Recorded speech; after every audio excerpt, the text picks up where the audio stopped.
This film is purely fictional. Please do not imitate it. Your like and subscribe are the motivation for me to update. Chapter 1. Today is the third day. It was pitch black in the ventilation duct, and there was no telling time or direction. Fusey didn't know how long she had been here. Her hands and feet were as cold as ice, and she almost lost consciousness. The sticky blood entangled her fingertips. The wounds on her hands could not heal. The blood that kept oozing out was cold and slippery, as disgusting as a snake's tail. Fusey numbly curled up her bruised body and crawled in the spacious pipes. She carefully retracted her hands and feet, trying not to make any sound. Suddenly, the pipe behind her made a continuous banging sound. Something was moving quickly. The narrow metal pipe amplified this life-threatening sound countless times, surrounding the edge of the sentinel's sensitive eardrum. Fusey frowned in pain, but couldn't spare her hands to cover her ears. Instead, she crawled forward faster. Too close. Too close. The sentry's keen sense of smell allowed her to smell the fishy and damp smell, which was disgusting. There was a faint overflow of saline in her eye sockets, blurring her vision. Can't be caught here. Fusey blinked quickly, distinguishing the fork in the road and dodging the pursuit behind. At the critical moment, her hands were empty, and her reaction speed dropped significantly. As soon as her fingers touched the edge of the pipe, she fell down irreversibly before she could exert force. Fortunately, a soft object below caught her, and her body was only sore, but there was no large area of fracture. Fusey came to her senses, and slowly looked down. Under her palm, there were thousands of broken and twisted human torsos crawling. They were either burnt black or dark red. All of them were deformed, miserable, and indistinguishable from male or female. Fusey slowly looked around, and threw away the dried eyeballs stuck on her hands. This was a huge slaughterhouse that belonged exclusively to humans. The bloody smell here was better than that in the ventilation duct just now. Fusey kept her mind clear, and slowly stood up. Her body was stained with some dirty blood. Fusey had no energy to care about these discomforts, so she walked out. Wait. The touch from her ankle clearly told her that there was a pair of hands grabbing her ankle, and slowly exerting force. She looked down and saw that the hand had only 3 fingers left, and at this moment, it was tightly holding her ankle, with such great force that it penetrated into her bones. Fusey's pupils shrank slightly, and she kicked. A deformed human body with burns all over the body jumped up and fell on her back. Its hoarse breathing sounded like an old bellows. She heard a vicious sentence behind her. How dare you stand here? You are the one who deserves to die the most. It scratched Fusey's thin back frantically, and it was already bloody in just a few seconds. Go to hell. Go to hell. Huh? Fusey suddenly opened her eyes, stared at the silver-white laboratory ceiling, and slowly exhaled. She blinked her deep blue eyes, and there was still confusion in her eyes. Bernard watched from the side, recording the data while handing her the ZY joint agent in his hand without surprise. Fusey moved her stiff fingers, took the injection, and the sharp silver needle accurately pierced into the vein, pushing in a tube of light pink medicine. Why is it so short this time? Bernard tapped the light computer in his hand and continued, I think you'd better find a guide to help you with your spiritual counseling. The shorter the time you are in the subconscious each time, the less there is to be explored. Fusey interrupted him, and pointed to the opening above her heart. The assist device was taken out. Then I'm healed. A big hole opened in her heart, and her blood vessels and heart beat with her breathing, like the freshest medical sample, with the clearest blood and flesh veins. Berna saw that she didn't listen to a word, put on the gold-rimmed glasses boringly, and motioned her to do as she pleased.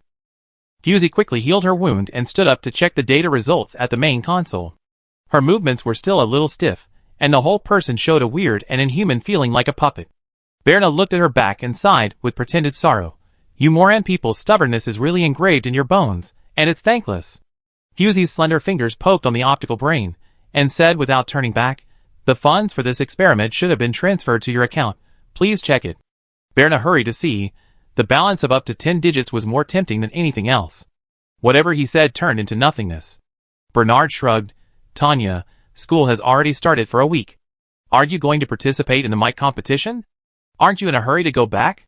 Fusey said helplessly, if you want me to leave as soon as possible, just tell me. Bernard's gold-rimmed glasses reflected a shrewd light. I just care about your progress. After all, I feel a little good that you can drop everything and play house with those kids. Fusey glanced at him. Why didn't I notice that you have such curiosity before? Bernard stopped when he saw the good, and waved his hand to signal her to leave quickly. Tanya is the most liberal and open military school, and there has never been such a thing as a door control. which is convenient for students like Fusey who go out early and come back late. Fusey drove the shuttle for 17 hours straight. Even though the Sentinel's physique was excellent, she was still a little tired after traveling through multiple wormholes and under the influence of magnetic fields. Fusey lowered her eyes, her pupils were not focused, and walked towards the student dormitory. Her relaxed spirit made her not notice that the person who passed by her looked at her twice more. After making sure that Fusey didn't notice, Shingchi stopped. "Is it her?" The low and light voice seemed to be talking to herself. Her beautiful and sharp eyebrows narrowed slightly, and the breeze blew, and the tail of her raven black hair swept across her porcelain white neck. People kept looking at this eye-catching guide quietly, but no one dared to approach her. It was just because this guide was too gorgeous, with a thin and upright figure but not weak, and looked particularly difficult to approach. Fusey returned to the apartment, first greeted her roommate, and then fell on her fluffy and soft big bed. Bang bang, an untimely knock on the door came. "Dear, I know you are very tired, but you shouldn't avoid the dinner tomorrow, right?" A soft female voice came through the door to Fusey's ears. It was her roommate, Ina. Fusey opened her eyes a little and said in surrender, "I know, I won't stand you up." After getting the answer she wanted, Ina said happily, "Sweet dreams, dear." Fusey pulled the suppressor on her wrist and replied, "You too." There was no movement outside the door. Ina had been her roommate for nearly 3 years.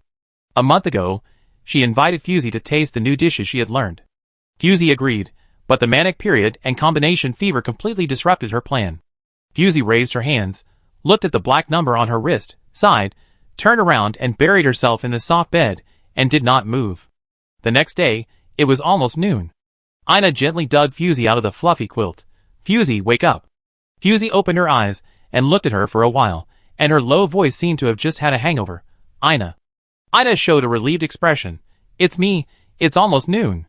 "You're not going to break the appointment again, are you?" This statement was already quite euphemistic. Fusey knew that her credibility in Ina's eyes was basically zero. Fusey knew that she was in the wrong, and it didn't take long for her to pack herself up and follow Ina out the door. Before opening the door, Ina said softly, "I also invited Luoi and another friend. You won't mind, will you?" Fusey was thinking about how to make up for her missed appointment, so she naturally had no objection. "No problem." The heavy and dull alloy door slowly opened.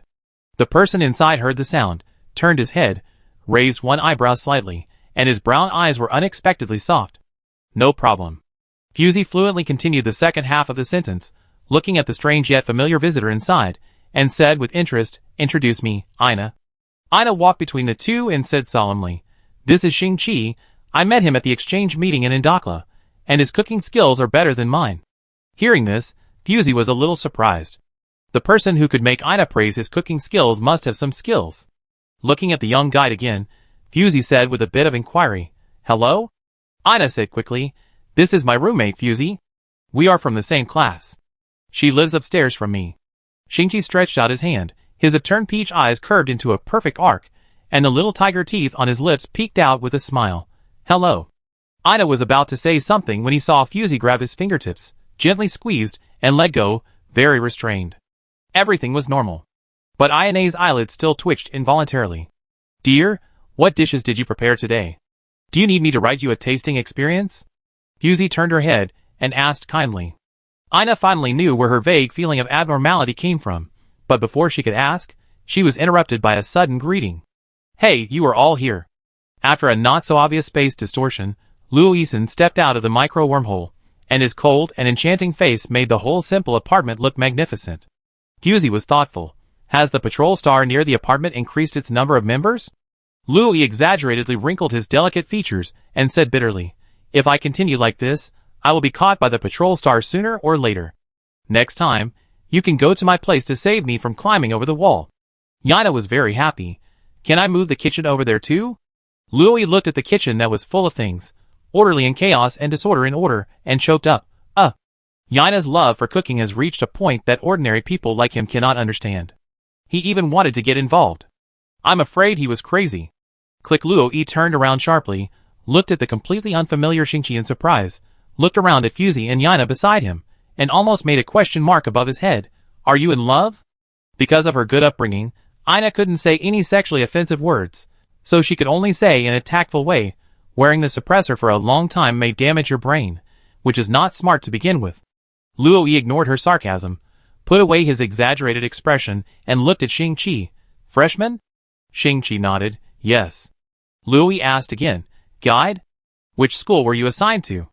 Just as Shingchi was about to answer, Fusi patted Luo Yi's shoulder lightly, her deep blue eyes a little unhappy. Why are you asking so much? Luo Yi's face, which had just been a little cold, collapsed instantly, and the blonde and blue-eyed nearly 1.9 meters tall. The sentry actually showed a trace of grievance. It's rare to see a guide here, I'm curious. After he said that, he turned to Shingchi, who didn't know what was going on, and whispered, sorry. Shingchi waved his hand good-temperedly. It's okay, I'm from Feiyuan, but I haven't figured out the specific structure of the school yet, and I don't know where it is exactly. Fuzi's eyes lit up and said casually, Pioneer Guide? It seems that your initial rating is not low. Ah, is that so? The entrance test form shows that I have K1 awakening potential, but I'm still at K2. Shingchi lowered his head, seeming very humble. The other three looked at each other, and they all showed wolf-like eyes. Chapter 2. The Moran Galaxy Advocates Genetic Modification. All pure-blooded Moran people are born in the breeding chamber instead of the natural mother body. The extremely low birth rate is in contrast to the extremely high output of geniuses. In such a Moran galaxy full of geniuses, the number of K1 level guides will not exceed 5% of the total number of guides. Luo Yi's voice was unconsciously lowered. How many new students are enrolled in Feiyuan this year? Feiyuan only accepts Pioneer-type guides, and Guiding-type guides will be assigned to Jinyuan. Yana came back to her senses. About dozens, and more than 200 went to Jinyuan. The air was a little quiet for a while. Fuzi said abruptly, Shingchi, you are not a Moran, right? Shingchi nodded. I am from Defear, and I accidentally received an invitation letter from Tanya. I am not very used to the teaching mode of Gauls, and it is natural for me to enroll in Tanya. The young guide is humble and peaceful. He is completely unaware that his attraction to the Sentinel is fatal, and he describes everything naturally and casually. The attitude is calm, and there is nothing wrong with it. This party brought Fuzi many unexpected surprises, and even gave her some inspiration. You live in the student dormitory? Before leaving, Fuzi asked casually. Shingchi looked at the time and nodded. Yes, but there are few people in the apartment building. I haven't seen other classmates yet. Luo couldn't help it when he heard this, and was quite indignant. When can the school expand the student dormitory in District 1? Although there are many male sentinels, they are not rotten cabbages, okay? According to statistics, there are more than 6,000 students in Tanya, of which male sentinels account for more than 40%. More than 2,000 people were crowded in the student apartment in District 1. Every day when I went to school, I saw the deserted guide apartment across the street. It was a miserable contrast. Fuzi didn't care. You can move out.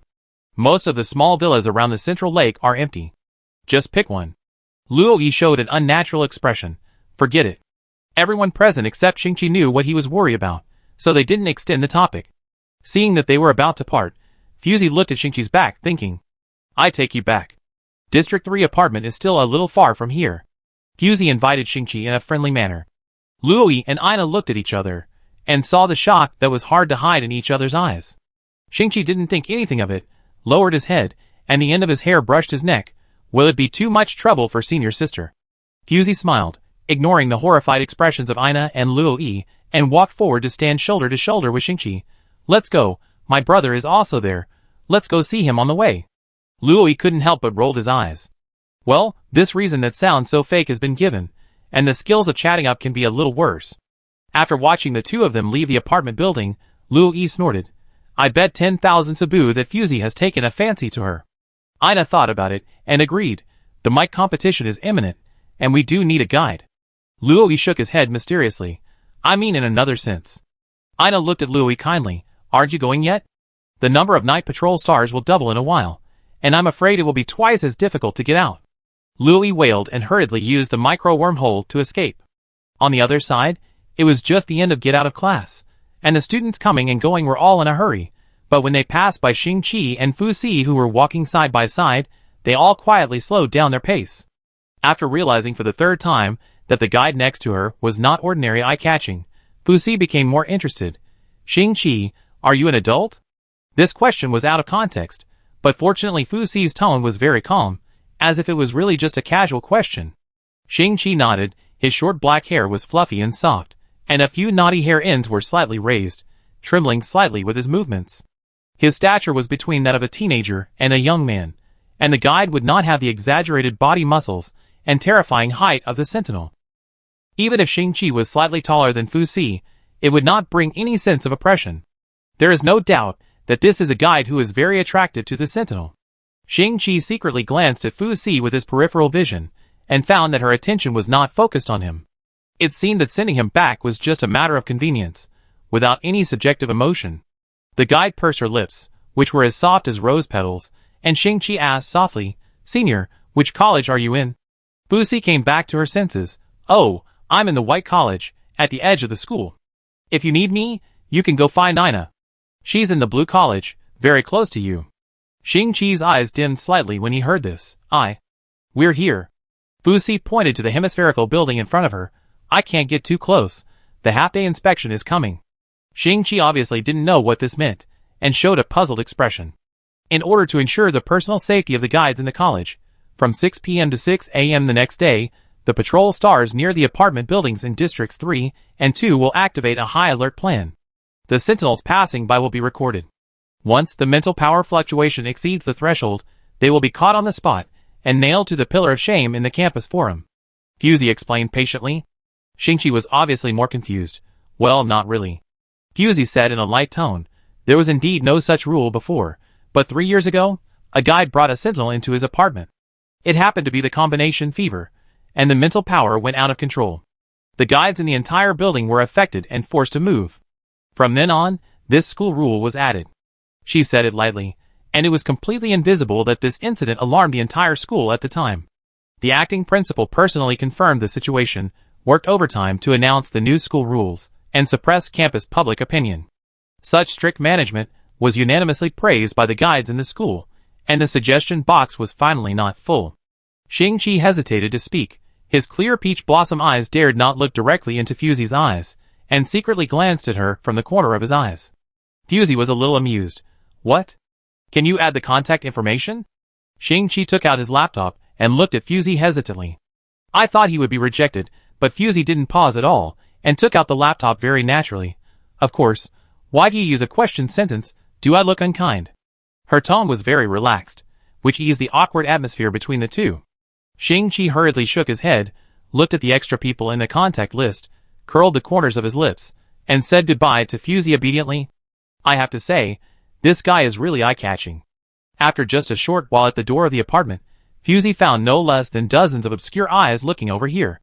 There was no way. The guide did not require the wearer of the suppressor. Shingchi's level was very high, and it was difficult for low-level sentinels to resist his attraction. Thinking of Luo Yi's suggestion that she could bring Shingchi into the team to fight Mike, Fuzi had no objection at first. After all, AK1 level guide would be a very powerful helper even if he had no experience. But now? Fuzi looked around. If Shingchi was really brought in, it might be posted on the campus forum tomorrow. After watching Shingchi leave, Fuzi turned around and faced a familiar yet unfamiliar face. Teacher Ada. Fuzi was stunned for a moment, and immediately pretended to greet her in a friendly manner. Ada still combed her long hair meticulously, with an inverted triangle eye shape, more white than black, and there was an indescribable sternness when she looked at others. Ada stared into Fuzi's eyes and said, "Fuzi, the results of the baseline test yesterday are out, and I haven't had time to announce it yet. Ada and Teacher Nick are responsible for teaching them co-ecological exoskeleton combat theory, which is simply a course on the use of battlefield equipment." Fuzi didn't suspect anything. She always kept her scores just above the passing line for this kind of course, which is a very safe score. Unexpectedly, Ada suddenly smiled and said, "The person who set the questions this time is Dean Bai. He doesn't understand our teaching progress. The questions are a bit over the standard. There are very few people in the entire Bai Academy who passed. This is also the reason why she came to talk to Fuzi today. Fuzi's usual grades are all flying low above the passing line. I thought she was not serious about studying, but now it seems that there may be something hidden. Tanya's school spirit is free and easy, and there are no strict anti-cheating measures for the usual small tests, so many people will take advantage of loopholes. And the student in front of her, who just missed classes for a week and went somewhere to fool around, now got such a high score." Ada did not give Fuzi a chance to quibble, and pressed step by step. "Your score does not match your usual performance.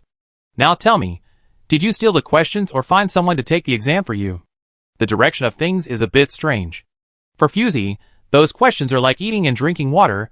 There is no difference at all. She didn't pay attention to the difficulty of those questions, just thinking that the score should be about the same as usual. Fusey said calmly, although Tanya's exam is not as strict as other military academies, it also has a biological certification level. If I can get someone to take the exam for me without anyone noticing, you might as well just call me the principal. You? Ada's blood pressure soared at her thorny head. She had never seen such a perfunctory student who could argue so calmly after making a mistake. Fusey glanced around. There were quite a lot of people at this time, and their argument had already attracted the attention of students. It's better not to make a big deal, Fusey thought expressionlessly. So she suggested, since the teacher suspects that I cheated, let's go directly to the dean to confront him and see if I have the opportunity to access the internal information you mentioned. Ada looked at her suspiciously for a few seconds after hearing this, unable to judge whether this was Fusey's excuse for herself. Fusey picked up the laptop and checked the time, then said briskly, I just need to go to the dean to cancel my leave. Let's go together, teacher. Perhaps stimulated by her attitude, Ada became tough again. Okay, then go to the dean. I want to see how you can argue. Chapter 3. Fusey was watched by Ada as she walked from the student dormitory to the dean's office. She had been on guard against Fusey using the optical computer to send a message to ask for help, and secretly decided that this time she must make her realize the mistake of cheating. Today is a working day, and the indicator light in the dean's office is on, proving that the dean is in the office at the moment. Before the two entered the door, Ada said to Fusey in a bad tone, It's not too late for you to admit your mistake now. It will not be good for you if this matter gets out of hand. Fusey shrugged. I have made it very clear. It's you who don't believe it, teacher. Ada glared at her with a look of disappointment and pushed open the door of the dean's office. Biley was sitting at his desk checking the recent Military Academy League activities. He looked up when he heard the voice and saw Ada pulling Fusey into the door with an angry face. He subconsciously asked, What's going on? Ada took out the light computer and called up the score sheet this time and slapped it on Biley's desk. This is the test score that you, the dean, set yourself. The average score is 8.92, and Fusey's score is 16.21, ranking third in the entire Academy. Biley subconsciously encouraged, This is a good thing, keep working hard, classmate. The score is nearly twice the average score. In the full score of 20, Fusey's score this time is definitely first class. That's the problem, Dean, you don't know, Ada analyzed earnestly. Her usual grades are all low-flying. It's impossible for her to get such a good score. Biley finally understood what Ada wanted to say, and he immediately looked at Ada. Excuse me, do you have her past score statistics? Ada was of course well prepared. She immediately pulled up Fusey's past score statistics for Biley to see. Tanya stipulated that for all theoretical courses, only those who scored 80% of the full score were considered excellent, and those who scored 90% were considered excellent. And Fusey's past scores were all no higher than 17 points.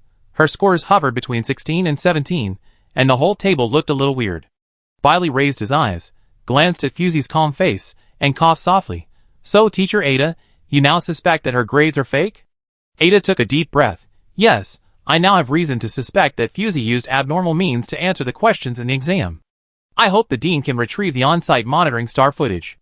The monitoring star at the exam site will take pictures of the answering screen of the entire exam, but this thing needs the approval of the dean to retrieve, which is related to the privacy of students and cannot be retrieved unless there are special circumstances. Moreover, the monitoring star itself has an anti-cheating system, and ordinary people will not do such a risky thing as taking the exam for others. Biley was a bit overwhelmed. He looked at Fusey. Don't you have anything to say? I wouldn't have come back to you if I could have talked it out. Fusey spread her hands. I can only guarantee that my grades are not fake. You can check it at will. Biley certainly knew that she was not afraid of being checked. Ada didn't know that the person who recommended Fusey when she enrolled was the current principal of Tanya. Shilai. This name is too loud. Who is Shilai? He is also the governor of Morin, and can be called the morning star and guide of the entire galaxy.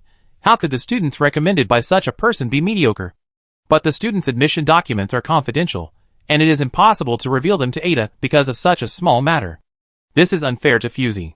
Biley thought about it. In fact, the best way at this time is to let Fusey answer again in front of Ada, and the truth will naturally come out. Apparently, Ada also thought of this. Student Fusey, since you insist that you did not cheat, I will give you a question on the spot, and you answer it on the spot. If you can get a passing score, I will not say anything more. Ada said to Fusey patiently. Fusey looked at Ada quietly, with a bit of impatience in her blue eyes, and said word by word, No.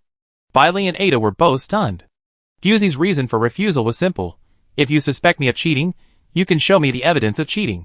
Then, whether to persuade me to quit or record a demerit can be determined according to the school rules. Now you can't show me the evidence, but I have to waste my time to help you prove something that doesn't exist? Ada frowned and opened her mouth to refute. You. Teacher Ada, Fusey interrupted her, you spread rumors without evidence. Is this your character as a mentor? This sentence almost poked Ada's spine.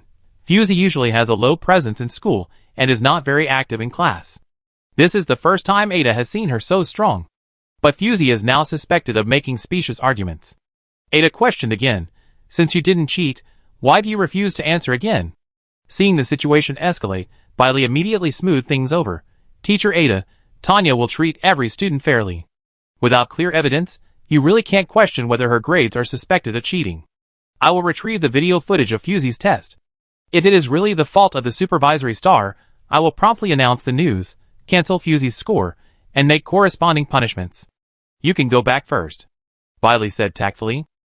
Seeing that Fusey could not be brought to justice today, Ada glared at her and turned away. Fusey was not panicked. Ada just wanted to convict her based on the test results. She rushed to her before collecting evidence. Bailey was the one who set the test questions. Ada did not dare to question Bailey's leaking of the questions. She still had to work in Baiyuan, and could not offend the dean. She could only insist that Fusey cheated. Both of them were very clear about this. Tell me, Bailey sighed, why do you want to control the score? Fusey blinked. No, I answered normally. This time I was just lucky. Bailey snorted and laughed. His face was very young. He looked only in his early 20s. His peach blossom eyes had a sense of affinity. Fusey felt that he was like a white-haired fox with a black heart and liver. Lucky? I asked subjective questions this time. You can't get such a high score without a few years of practical experience. Why didn't you take a closer look when you were controlling your score? Bailey teased. Fusey's score line is the result of careful control. No matter how good a student is, he can't guarantee that he knows everything. There will always be mistakes. But Fusey's score has never dropped below the passing line. Bailey doesn't believe this is a coincidence. Fusey sighed softly, and she tried her best to make herself look more sincere. It's really a coincidence. I'm just an ordinary person. How can I control my score? Bailey squinted at her, and Fusey blinked and looked at him. After a while, Bailey waved his hand. You are free to get any score you want. I am not an old-fashioned person who sticks to my own opinion. Today's matter is over. Be careful in the future. It will not be good for you if this matter gets out of hand. Fusey's lips curled slightly, and she stepped forward. There is one more thing. Bailey lowered his eyes. There is one more thing. Fusey retrieved the task document from the light brain and handed it to him. Last week, I missed a week of classes because of the combination fever. Now I am here to cancel my leave. Please approve it, Dean. Bailey glanced casually, and the huge governor's private seal came into view. This document clearly stated Fusey's departure destination and the start time of the combination fever. It was a very ordinary leave application document. It was just that the governor's private seal made this document rise to several levels out of thin air. He said that Fusey was not a simple student. Although Shilai was the nominal executive principal of Tanya, the governor was busy with all kinds of things, and Tanya's daily trivial matters were handled by Bailey, the acting principal. I heard that the position of acting principal was originally reserved for the dean of Feiyuan, but Feiyo refused outright, so the hard job fell on Bailey. Things like canceling leave became Bailey's responsibility. Bailey was extremely excited, but did not show it on his face. He pretended to be calm, and cancelled Fusey's leave. At the same time, the bright red words not yet present behind Fusey's name on the campus network were changed to full attendance. Fusey put away her laptop with satisfaction and turned to leave, but suddenly remembered something and turned back to ask, Has Feiyuan recruited new students recently? Bailey nodded in confusion. Yes, it's the beginning of the school year in Tanya recently. Isn't it normal to have new students enrolled? Fusey touched her chin. Are there any K1 level guides among the freshmen? Bailey looked at her with a strange look. There are several K1 level awakening potentials. What are you doing? Fusey finally saw the dagger. I want to know if there is a student named Shingchi who has K1 level awakening potential. Bailey immediately became alert. Student information is highly confidential. Don't have any bad thoughts. Fusey's idea is very simple. Shingchi is very suitable to be her last teammate, but she has to verify Shingchi's information before considering whether to bring him into the team. It's always better to have an extra layer of insurance. Fusey took 2 seconds to come up with a plausible excuse. I plan to participate in Mike. Well, the Magic Energy Innovation competition is good, and the gold content is very high, so what? Bailey pretended to be confused. I'm still missing a teammate. If I can get a high-level guide to join the team, we hopefully win the championship this time. Fusey promised Bailey. So please, Dean, verify the information about this guide. I have to act as soon as possible. Since Tanya has not won the championship in the league in recent years, the outside world's evaluation is mixed. It is said that Tanya's status as the first military school can no longer be maintained. As the acting principal, Bailey was anxious but could not show it. Fusey just grasped his sore spot. And since Fusey was the one who drew this cake, it was not unreliable. At least Bailey was tempted. Bailey was silent for a while, and finally sighed and compromised. Let me make it clear first. I can only help you check his mental power assessment level. The implication was that Fusey should not even think about other core information. Fusey immediately stepped back with a smile. Thank you, Dean. Bailey watched her figure disappear at the door, and he felt that he had fallen into the trap carefully set by Fusey. Is it too late to regret now? Chapter 4. Fusey was in a good mood. Ada's questioning of her cheating on grades would not affect her mentality at all. It was just that there was a class in the afternoon with Ada and Nick as the main lecturers, and Ada might take advantage of it. However, since the day Fusey intentionally controlled her grades, she had thought about how to cover up her lies after being exposed. The reason for her controlling her grades was simple. Every year, major colleges and universities would select the head of the college and award high scholarships. Fusey's mental power assessment level was not low. If she had more strengths in grades, she would probably take up the scholarship quota originally belonging to other students. Fusey came to Tanya for only one purpose, that is, to win the mic competition. She had no intention of breaking the original balance in the college. Moreover, being too high profile would attract a lot of attention. When the college forum opened a few hundred layers of analysis posts, Fusey would not be as relaxed as she is now. You should know that the head of the Lawn Academy next door has 3 fan clubs alone. When he goes to public classes, he will be surrounded and asked for study notes or experience from time to time. Wouldn't that mean that there is no freedom in life at all? It's like being an experimental subject in an observation box, and you can do whatever you want. Fusey felt a chill just thinking about it. This kind of equipment use course requires cash withdrawal to verify the performance of teaching tools, so Fusey arrived at the classroom half an hour in advance. But as soon as she entered the door, she heard a whisper. Have you heard? Dark Fire has come to the border to commit crimes again recently and kidnap 3 people. Where did you hear the news? Didn't they say that Dark Fire would only harm the energy mines of the field? Who doesn't know that Dark Fire is an interstellar thief? Of course, thieves steal anything that is valuable.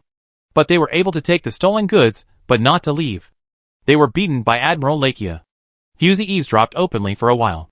They were discussing the recent Dark Fire theft case at the Moran border, which had just been published in Moran's Interstellar Daily. As a famous interstellar theft gang, Dark Fire has defeated major galaxies twice in succession, with the leader's special spiritual body skills. But this time, their luck was not so good. The discussion over there continued. I wonder when the first fleet will be able to be deployed to the military academy again. If I can be lucky enough to become one of them. Wake up, sisters. Is it so easy to enter the first fleet? We can't even touch the edge of the 12th fleet. Hey, to enter the Moran main fleet, you must be at least double S level. There are not many double S level sentinels in the entire academy. I'm afraid only the head of the academy can pass the commander assessment. Fusey casually checked the status of the equipment in her hand, and suddenly noticed several malicious eyes.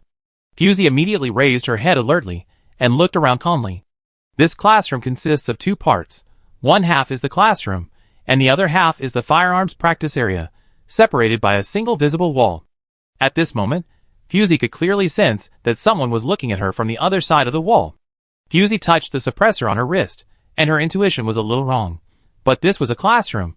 What could go wrong? Ahem, classmates, be quiet. 2 figures appeared at the door. It was Ada and Nick. These 2 were Tanya's external lecturers. Strictly speaking, they were not Moran people, so their skin color and eye color were somewhat unique. But the students were used to it. At most, they secretly joked that Teacher Nick looked like a black bear that came to steal honey, and Teacher Ada looked like a poisonous mushroom that looked difficult to mess with. We talked about theoretical knowledge in the last class. This class will test your practical operation. Let's move to the next area to start teaching. Ada instructed in a serious manner. Nick distributed mechanical components to everyone. Everyone needed to assemble a weapon that could be used normally, and then go to the exercise room to shoot at moving targets. The higher the score, the better. The people around who got the mechanical components began to whisper. Nick demonstrated the basic operation and let everyone assemble it by themselves, focusing on a free-range method. Fusey weighed the components in her hand and muttered, "It's too light." Nick, who was patrolling around, heard this, looked at Fusey's thin wrist, and said loudly, "You think the weight is not enough? You are still in the beginner stage. I haven't prepared advanced accessories. Since you think it's simple, then you can demonstrate the assembly and shooting process." Ada's obscure eyes were fixed on her, and she also started to encourage. "Since this student thinks it's simple, then you can demonstrate it, and the test results will be included in the usual grades." Suddenly, all eyes were focused on this inconspicuous black-haired sentinel. "I haven't seen her on the White Academy red letter list. Is her grade very good?" "It looks mediocre." "Good luck, sister. This teacher is super strict with the final grades. It seems that Ms. Ada is in a bad mood today." Fusey, I thought Ada had prepared a Hong-in banquet for her." Fusey walked forward openly and entered the shooting simulation room under the gaze of dozens of eyes. The A9801 in her hand had been assembled. This basic energy gun was so simple that Fusey could even close her eyes and assemble it properly just by feeling. The A9801 was very light and felt unreal in her hand. If we don't consider the energy supply in combat environment, then this weapon can indeed be called convenient. Fusey looked around. There was only a translucent glass separating this place from the classroom next door. People in the classroom could see all of Fusey's movements. The moving target was a palm-sized silver steel plate with an area of 1 to 10 rings circled with white light. The moving speed was much higher than the limit that ordinary people could catch. From a distance, it looked like a group of mosquitoes flying in the air, but the speed was much faster than the flapping of insect wings. Fusey looked at the moving target 50 meters away, raised her hand, and tentatively pulled the trigger. Bang! The recoil was lighter than expected, and Fusey's wrist didn't even shake. Looking up, I saw the score, 3.21. Fusey almost missed the target with a perfect score of 10. She didn't miss the target, but it wasn't much better than missing the target. There was a commotion in the classroom. "No way, is she a sentry? If it were me, I would get a score of 6 at best." Low-level sentries are like this, and it's good to have some grades. By the way, why do I feel that this person looks so familiar? Fusey pulled the corner of her mouth, raised her hand again, and pulled the trigger. This time, the score was slightly better, 7.21. I remember. In the last test, she got only 3 passing scores in the entire Bi Academy. Oh my god! I only got 3 points in that exam. I almost got 0. No way, I've never heard of this guy before. Fusey adjusted her gestures helplessly. She was not used to the recoil of this gun. Sentinels rarely use such light weapons. Nick also shouted from the other side of the glass. "Your posture. What did I teach you in class? You want to get a good grade if your posture is wrong?" Listening to Nick's scolding, Fusey was not prepared to improve. She planned to fly low over the passing line as usual. Inconspicuous, not ostentatious. Who knew that Fusey had just injected mental power into the gun in her hand again, and she felt a clear obstruction. Fusey's movements paused, and a hint of understanding emerged in her eyes. So he was waiting for her here. The stability of the A9801 gun was not good, because its extremely light feel caused the mental power conversion device inside to use the most primitive model, and occasionally the mental power would go out of control and backfire on the user. For Sentinels, the control of mental power is not as precise as that of guides, and they must have the ability to deal with emergencies. Unfortunately, compared with other mainstream firearms, a 9801 is a very niche weapon, and few people know how to deal with its mental power transmitter when it fails. What is even more coincidental is that in the exam personally set by Lee, there is a subjective answer question that requires candidates to write down the disassembly details of the A9801 firearm in detail, and analyze the operating principles of each part in detail. Fusey forgot how she answered that question, and whether she got a valid score. God knows that those test questions are all the same in her eyes. They are all the same as the setters, so why should we distinguish between high and low? Fusey sighed silently, and said, "When the enemy comes, we will fight him. When the water comes, we will block it with earth." She continued to inject her mental power into the light gun in her hand, and used her strong mental power to directly solve the problem of poor contact of the internal sensor. These details happened in a flash, and everyone could only see Fusey's movements for a moment, then raised the muzzle, aimed at the target, and fired several shots, bang bang bang. 3.54, 8.24, 6.71, 8.91, 3.13, 7.41, 4.56, 7.81. As the final results were presented to everyone, Fusey completed 10 shootings, with an average score of about 6.1. Ada's brows were already furrowed. Everyone whispered, "Oh my god, this guy's scores are like bungee jumping. It's really weird, 8.91 and 3.13 can appear in the same person. What luck. This luck is too good." Fusey glanced at Nick. "Teacher, I'm done." Nick came back to his senses. "Oh, then you go back to your seat." Fusey turned her head and looked at Ada unexpectedly. Except for the two of them, no one else at the scene could see the little episode that just happened. No one could have thought that the built-in sensor of the A9801 gun could be forcibly corrected by mental power. This is simply unheard of. A vague guess emerged in Ada's mind. This guy. Could it be that she deliberately controlled the score to around the passing line? If she deliberately controlled the score, then her extraordinary performance this time would have a reasonable explanation. The more Ada thought about it, the more indignant she felt. If Fusey was really manipulating the grades, then this behavior should be condemned even more. We are all students of the college. Isn't her behavior completely disrespectful to the teacher and the class? Watching her go to the dean to argue, her emotions were up and down, and she was so embarrassed by this guy. I'm afraid Fusey didn't know how to make up her mind. Ada suddenly took a step forward and said sternly, "Student Fusey, come out with me." Fusey raised her eyebrows and responded, and followed Ada out. Little did she know that the classmates behind her silently lit a lamp for her. Teacher Ada's temper is like scrap iron in the gutter, smelly and hard. Ada and Fusey came to a secluded corner, and Ada took the lead. "Did you deliberately manipulate the grades in your last exam?" How could Fusey admit such a thing? If the news of manipulating the grades spread, she would be scolded as a manipulator that day. Fusey blinked and said firmly, "No, how could it be possible? How could I have that ability?" Ada stared at her suspiciously. "Really?" Fusey denied again sincerely. "Really not, I'm just lucky." The atmosphere was a little stagnant for a while, and Ada looked at Fusey with an increasingly unfriendly look. Any student should try their best in all exams, whether for themselves or for the school. They should get their best grades. What's the matter with controlling scores? Children now have such good conditions. Why not cherish them? Ada is from Defeer. In Defeer Military Academy, educational resources are extremely unbalanced. Only by rushing forward can you stand out. If Fusey was born in Defeer, how could she live so comfortably? Why would she waste such a favorable environment and conditions? Fusey glanced at the time and tentatively said, "If there is nothing else, I will go back first." Ada took a deep breath. She didn't have any evidence now, and couldn't accuse Fusey of wasting school resources. "You go back," Ada said coldly. Fusey did not doubt him, and turned back to the classroom. She knew that Ada would not give up so easily, and might even make trouble for her. But she would attend Mike soon, and would not have many days left in school. She did not take it too seriously. Ada looked at Fusey's back with a resentful look in her eyes. Chapter 5. 3 days later, in the conference room, Ina and Luo were working on their group assignments. When they heard the sound of shallow breathing, they turned to Fusey, who was sitting in the main seat, and found that she was sleeping soundly. Luo turned back again, and his tone was hard to tell. "What did she do last night?"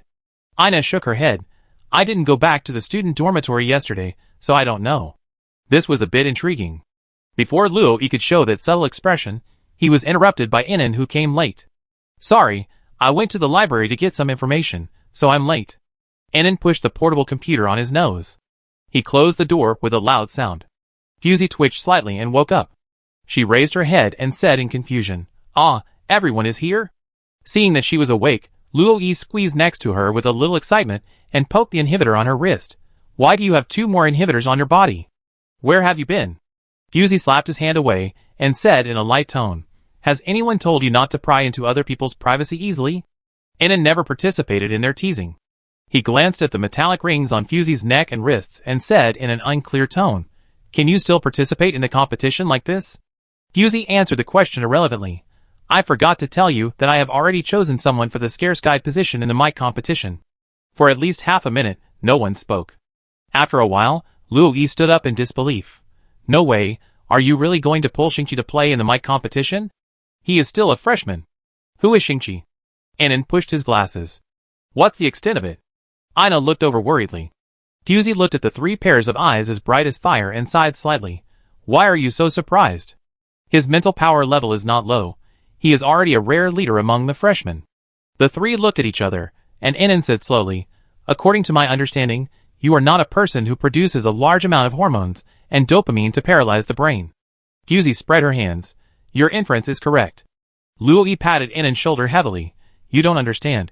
The attraction of the guide to the sentinel is fatal, and Shingchi's face. It's hard not to like it.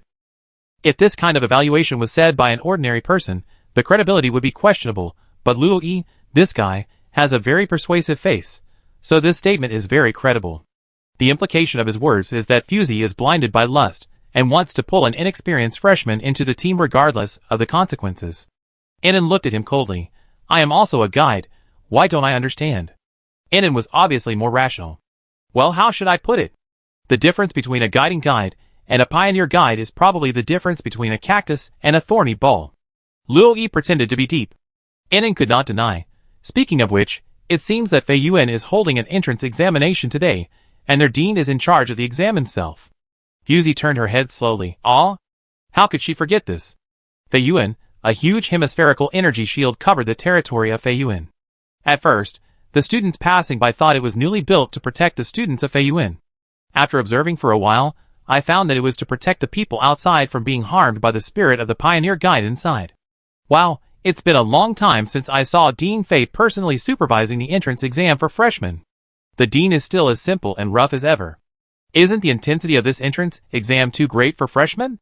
When Fusey and others arrived, the schedule had already entered a white-hot stage, and the students watching the game outside the field were all mobilized to be aggressive.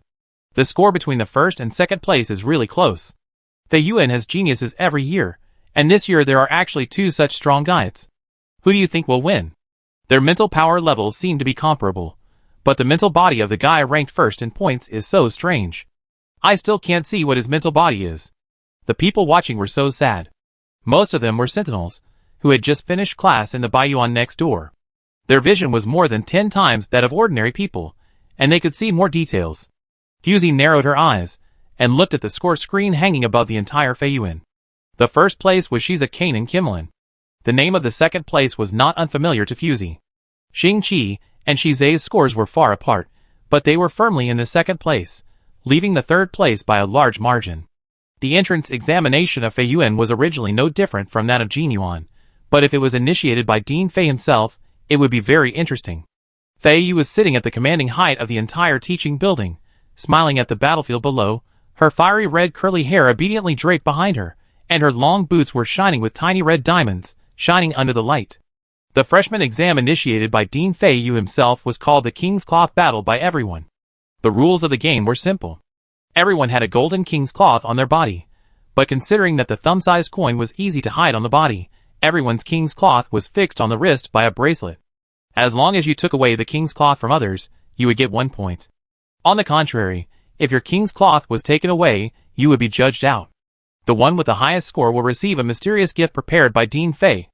According to past experience, most of the mysterious gifts from Dean Fei are rich energy mines or star core gems that are highly sought after by students. Most of the students in the Fei Academy are eager to take Dean Fei's entrance exam. If they don't do well, they will be posted on the forum for a few words at most, but if they are lucky enough to get the first place, the reward they get is generous. By the way, the biggest difference between Fei Academy and other schools is that students from previous years can also sign up for the freshman entrance exam. After all, there are only a few hundred people in the entire Fei Academy. It's better for everyone to have fun together than to make such a big show. That guide looks so unfamiliar, he should be a freshman of this year. The people in the spectator seats chattered and discussed. Yes, I know everyone in Fei Academy. The first and second place in this entrance exam are freshmen. Someone followed and echoed. Fusi narrowed her eyes. The guides in Fei Academy are all pioneers. In some cases, their aggressiveness is not weaker than that of sentinels. Only Fei Yu dares to do this in the entire academy. Her spirit body has a strong healing power, and can treat the injured students in the first place. The discussion beside my ear suddenly became louder. Oh my god, I must ask the guide if he is interested in participating in Mike. His spirit body has not been exposed yet, and it must be K1 level or above. There are only a dozen contestants left in the whole arena, and Shiza's score is leading, almost locking in the victory. Unlike the spirit bodies floating around the field, Shize's spirit body has never appeared from beginning to end. Every time he takes the king's cloth, he just hooks his hand slightly, and the opponent will offer the coin with both hands. It was really weird. Another person who was also relaxed was Shingchi. His spirit body was a white bird as white as snow, hovering in the sky to control the overall situation. Shingchi's method of seizing King's Boo was very simple and crude. Because this was a personal battle, everyone was on guard against each other at the beginning, and naturally there would be people who were left alone. He seized the opportunity and made a timely move, and got a considerable score in the early stage of the game. At the end of the game, Shingchi could get a good ranking as long as he avoided Shize and avoided himself from being eliminated. It can be said that Shingchi and Shize's playing styles are completely at two extremes. Although both are means to win, everyone obviously praises the latter more. Fusi stood here for just over 10 minutes, and had heard no less than 20 people want to invite Shize to the mic competition. Everyone wanted to win this powerful guide to their team. However, as a guide who was also among the top, Shingchi's popularity was much weaker. After all, he looked too much like a vase, who could only take shortcuts. Pioneer guides are radicals who are different from guides. Their ability to channel their spirits is relatively weak, and they usually play the role of attackers rather than assistants in the team. Moreover, there are very few pioneer guides, and there is only one pioneer guide in every 5 guides. Their preciousness is self-evident. Hey, it's a duel. The first and second are going to fight. The crowd cheered excitedly. Fusi looked closely, and saw that Shize and Shingchi had collided head-on. There were only a dozen contestants left in the entire arena, so it was reasonable for them to run into each other.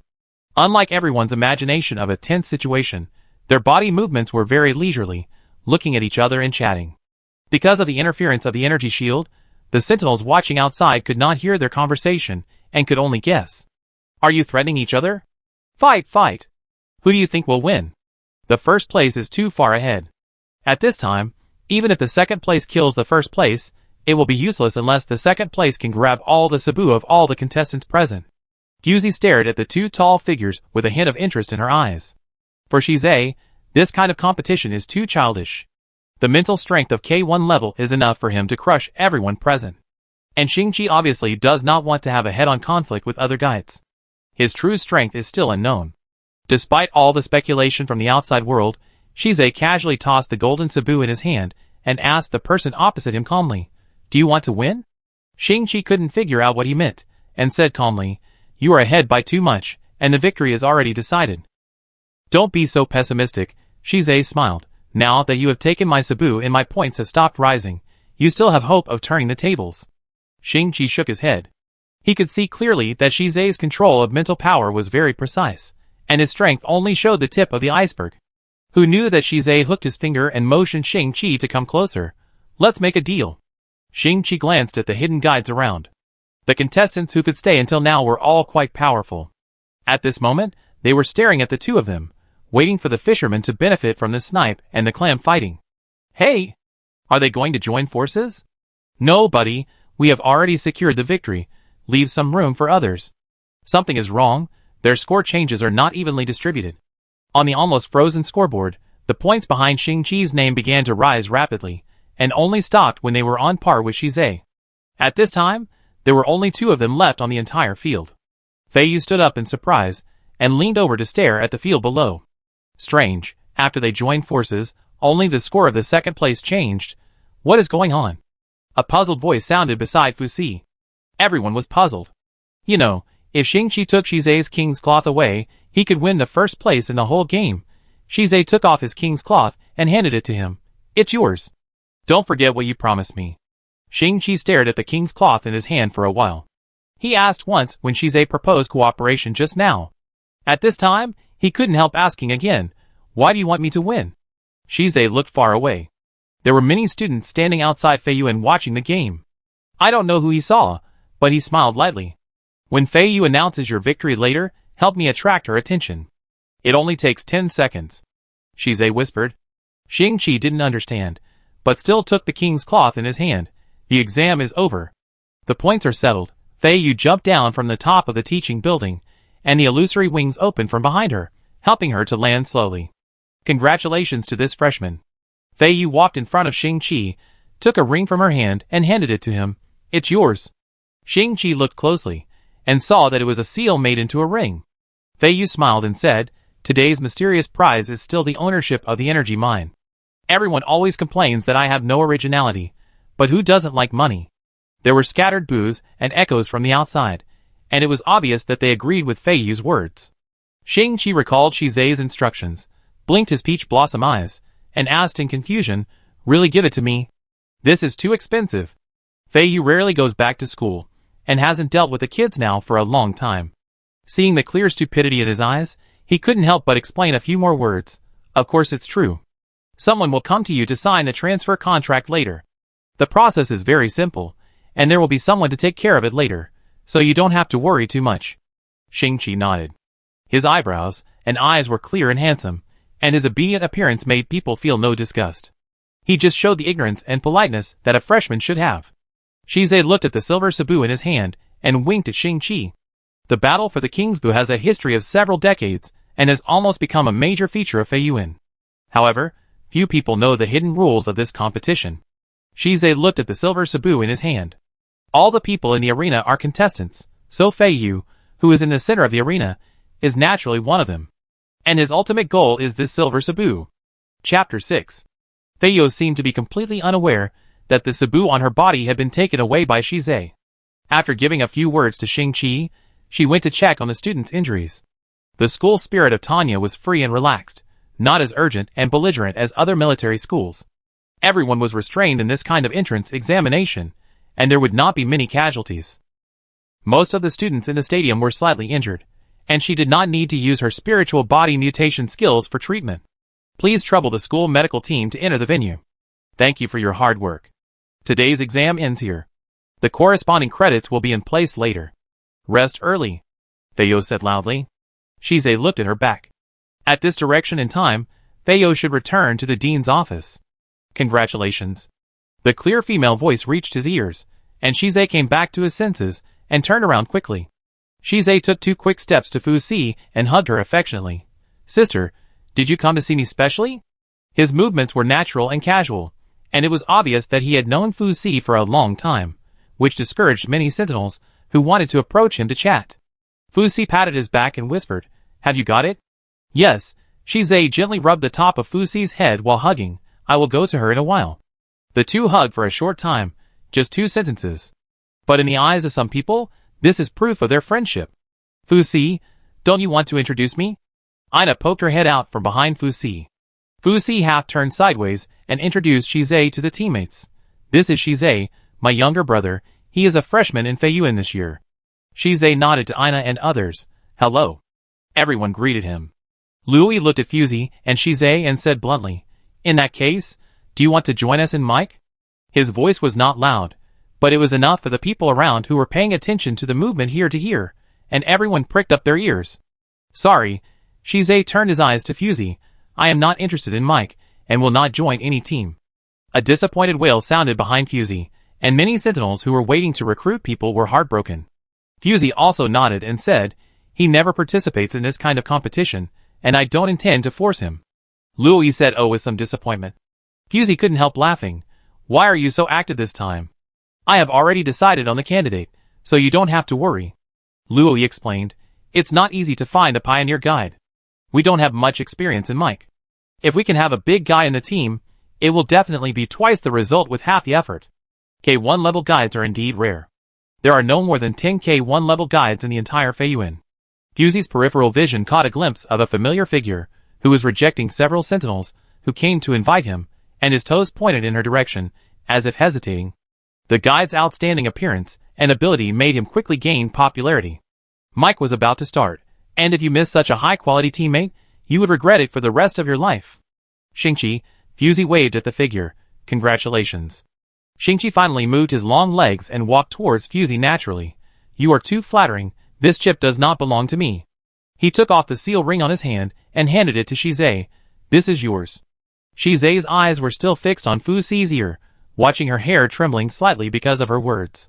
"What Dean Fei gave you is yours. You must abide by the exam rules." Shingchi retracted his hand. The suppression ring and optical computer on Shize's hand were the latest models. The gem ring on his little finger also showed that it was expensive. He was obviously not short of money. Shingchi raised his eyelids and pursed his lips.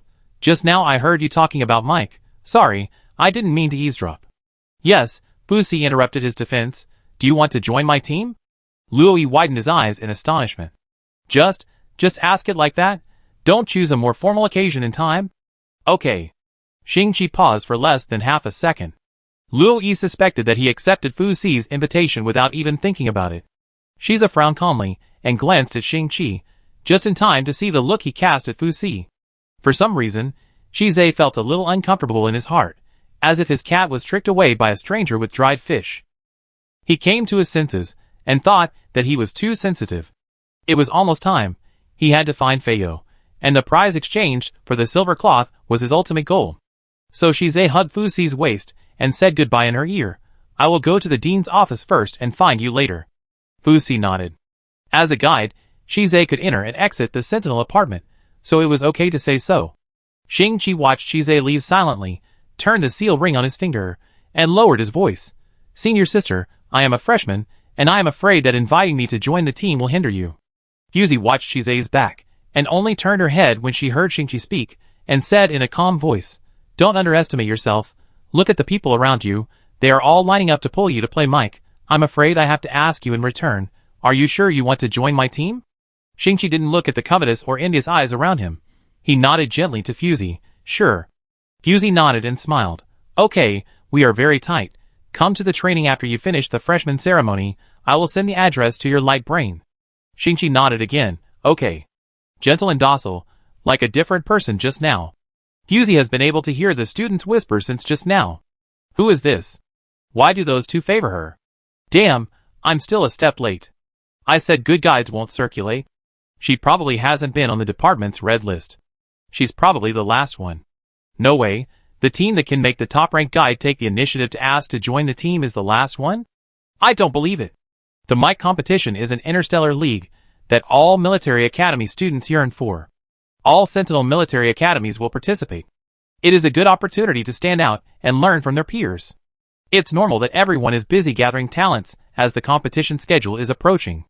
If Shingchi hadn't appeared in time, she would probably have to worry about this last candidate for a while. But now the problem has been solved. Fusi stretched her waist lazily and prepared to go back to the student dormitory. At the same time, on the other side, Shiza slowly walked to Feiyo's office and knocked on the door gently. With a creak, the door opened by itself. Feiyo was facing the door with his back to it. Hearing the noise, he turned around and motioned Shiza to come in and talk. In stark contrast to Shiza's leisurely look, Feiyo's face was a little solemn. This expression rarely appears on his face.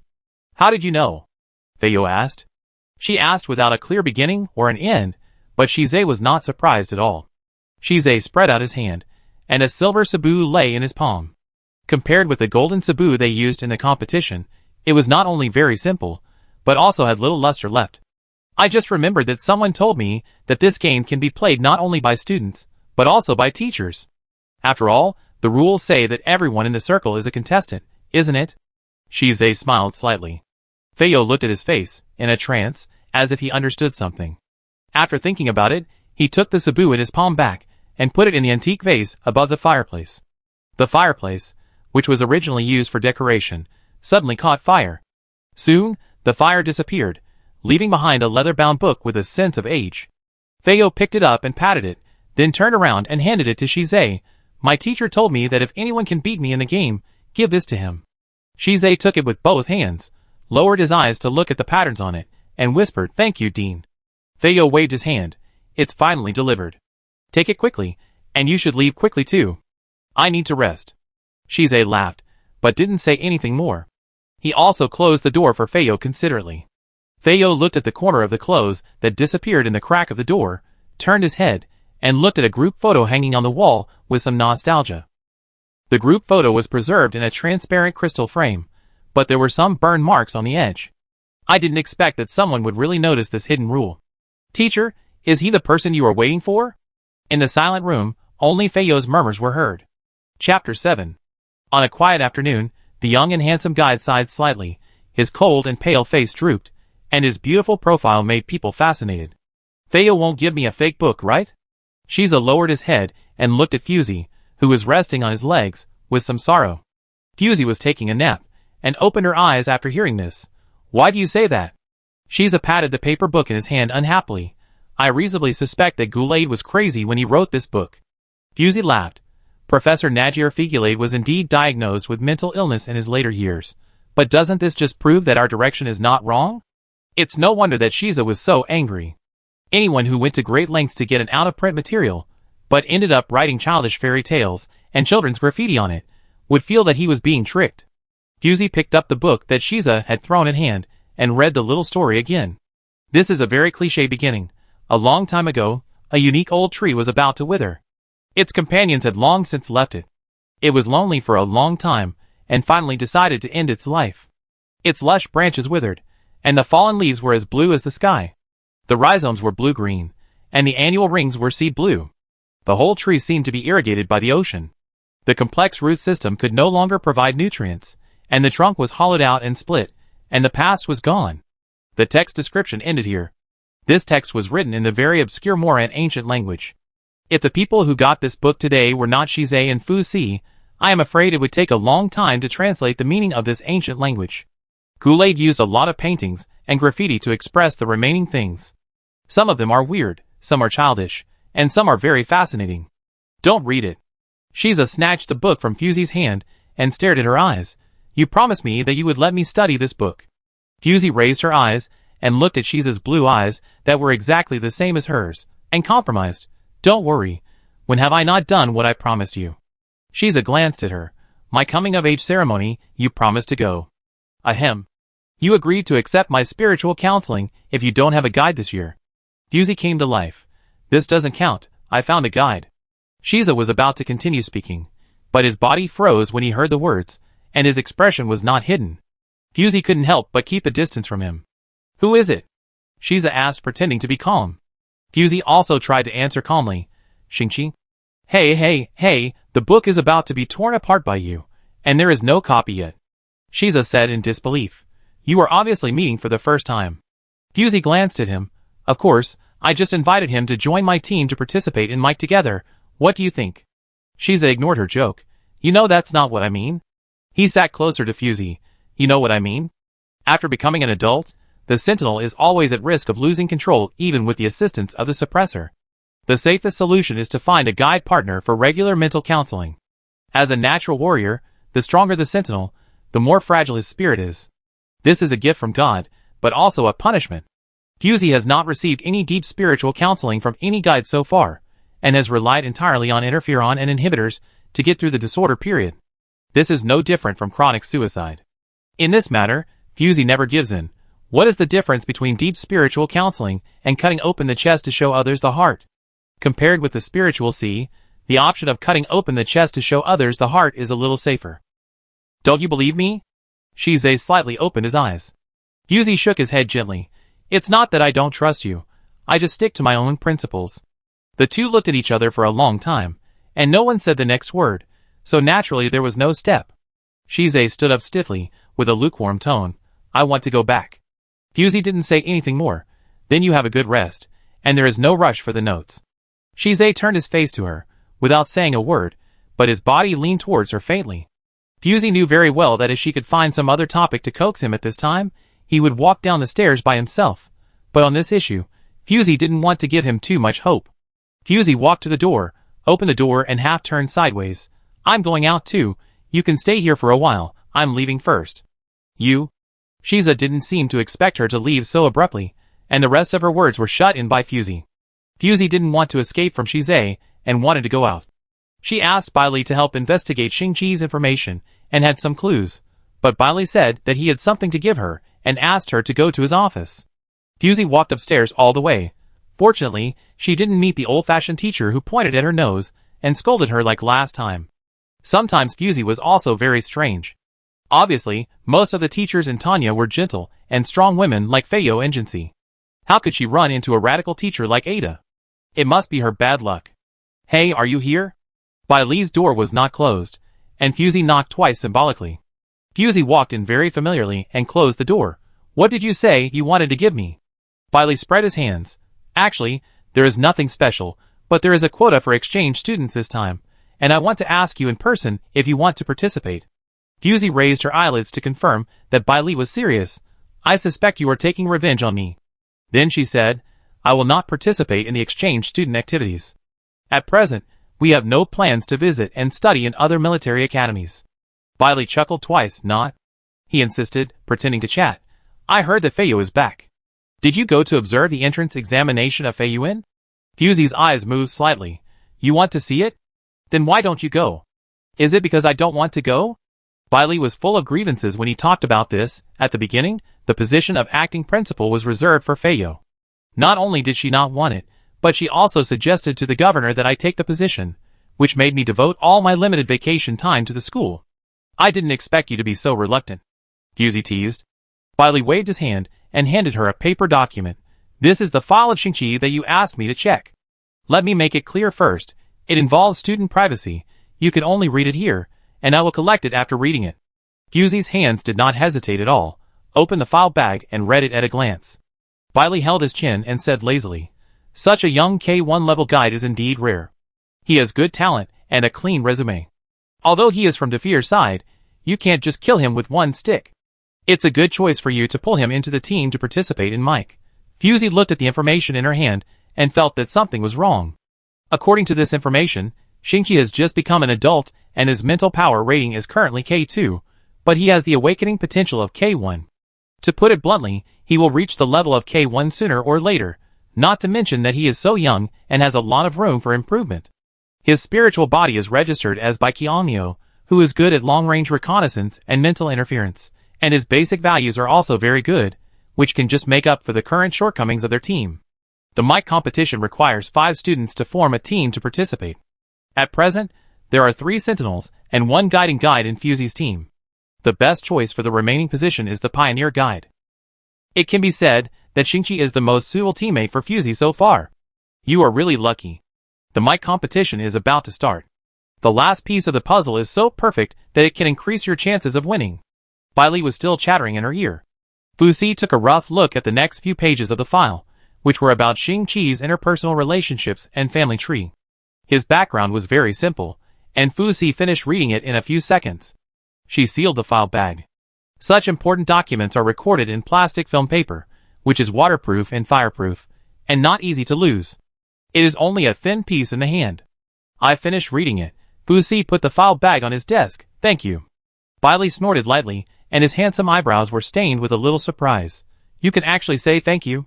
Fusey didn't want to argue with him, turned around and pushed open the door. I leave first.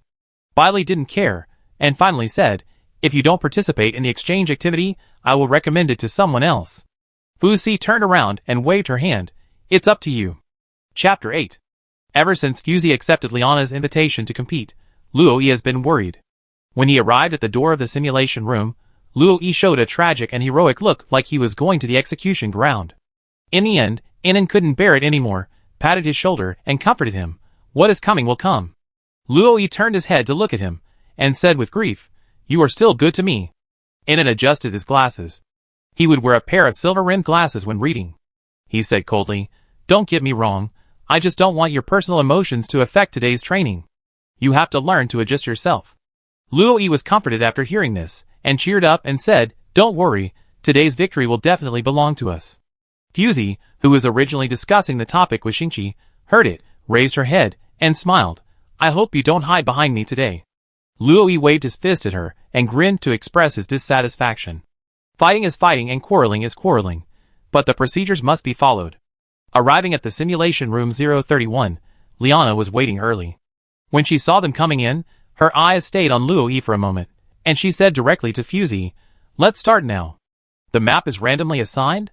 Fusey was also very straightforward. Just follow your habits. Liana frowned and wanted to say something, but was pulled by Yanji and shook his head at her. Yanji turned his head to meet Fusey's eyes, and smiled friendly. Fusey also smiled back, with a perfect arc, and looked very sincere. Miss Liana, should we start? Fusey said so, and it seemed that her patience was successful. Liana went to the main console, changed the mode to competitive mode, locked the number of people in the room, and prepared to start. Everyone entered the simulation chamber, and their consciousness was loaded into the competition system, while their bodies would remain in the simulation chamber in reality. Dizziness struck, and the competition began. After a long period of darkness, a warm breeze awakened Fusey. Fusey slowly opened her eyes, but was stung by the strong wind blowing in her face. She soon realized that something was moving her at high speed. Judging from the wind blowing in her face, this thing was not only very fast, but also continued to rise. Fusey calmed down, lowered her eyes, and looked at her waist, where a huge and rugged dragon claw was locked. So that's it, she was being held in the hand of a black dragon at the moment. No wonder there was always a continuous flapping sound in her ears. Fusey turned her face to the side, and a strange figure came into her sight. The other claw of the dragon was holding a human, and it seemed to be a young girl. Fusey observed for a while, and confirmed that she was not anyone in Liana's team, so it was most likely the NPC in this map. The map design of the mic competition is based on the known universe, so there will be human NPCs. Their behavior patterns are no different from normal people, and they can be regarded as bionic people controlled by super-intelligent AI. Fusey adapted to the strong wind and squinted her eyes to look at the direction of the black dragon. This guy couldn't keep holding them and flying without landing. There must be a final destination. Most of the dragons have disappeared in the universe, but in ancient times, they were the top of the food chain that dominated the stars, and other races were their slaves to make money. Presumably, the tone of this map is the conflict between the dragons and the human race, but there is no landmark building yet, and there is too little useful information. Roar waves of dragon roars came from all directions, and the sound was sometimes far and sometimes near. Fusey quickly concluded that there were at least dozens of dragons of the same size hovering around. Moreover, the dragons have an innate advantage in the air, and their combat power is unmatched. It is not realistic to have a head-on conflict with these guys. Let's wait and see what happens. Fusey rubbed her sore neck. This dragon didn't care about the strength when grabbing people. If it weren't for her strong body, I'm afraid all the bones in her body would fall apart. After flying for about 10 minutes, Fusey vaguely saw a floating city. The buildings on it were shrouded in clouds and looked unusually tall, but when she thought about the size of the dragons, it was reasonable. At this moment, Fusey could clearly feel that the wind speed around her slowed down, probably because the speed of this black dragon slowed down.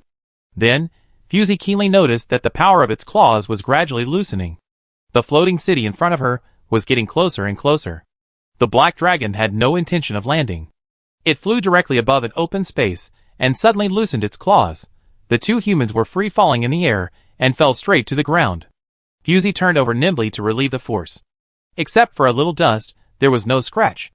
As for the girl beside her, she was not so lucky. Although it was less than 10 meters high, it was still too fatal for humans. Fusey clearly heard the sound of her bones breaking. The dragons did not take human lives seriously at all. They treated them so rudely, with a sense of casualness that life and death were left to fate. Something was wrong. Fusey frowned and turned around to look around. The dragons captured humans for two purposes. One was to keep them as food reserves, and the other was to squeeze the productivity of the human race. Now they did not kill them, but threw them on this floating island. Obviously, the latter was more likely. Fusey looked around, and before she had time to observe the details, she heard a rustling sound of footsteps, and it sounded like many strong people were approaching this place. Turning around and seeing the girl, who was still unconscious, Fusey thought about it, and simply fell to the ground and pretended to be unconscious. Because of inertial thinking, people will always be wary of creatures that have lost their ability to move. Fusey has not yet figured out the power distribution of this map, and it is a good choice to pretend to be unconscious and infiltrate the NPC at this time. This time it's two rare goods. I don't know how many years I haven't seen women. Along with the noisy footsteps came a rough male voice. Oh, it's true.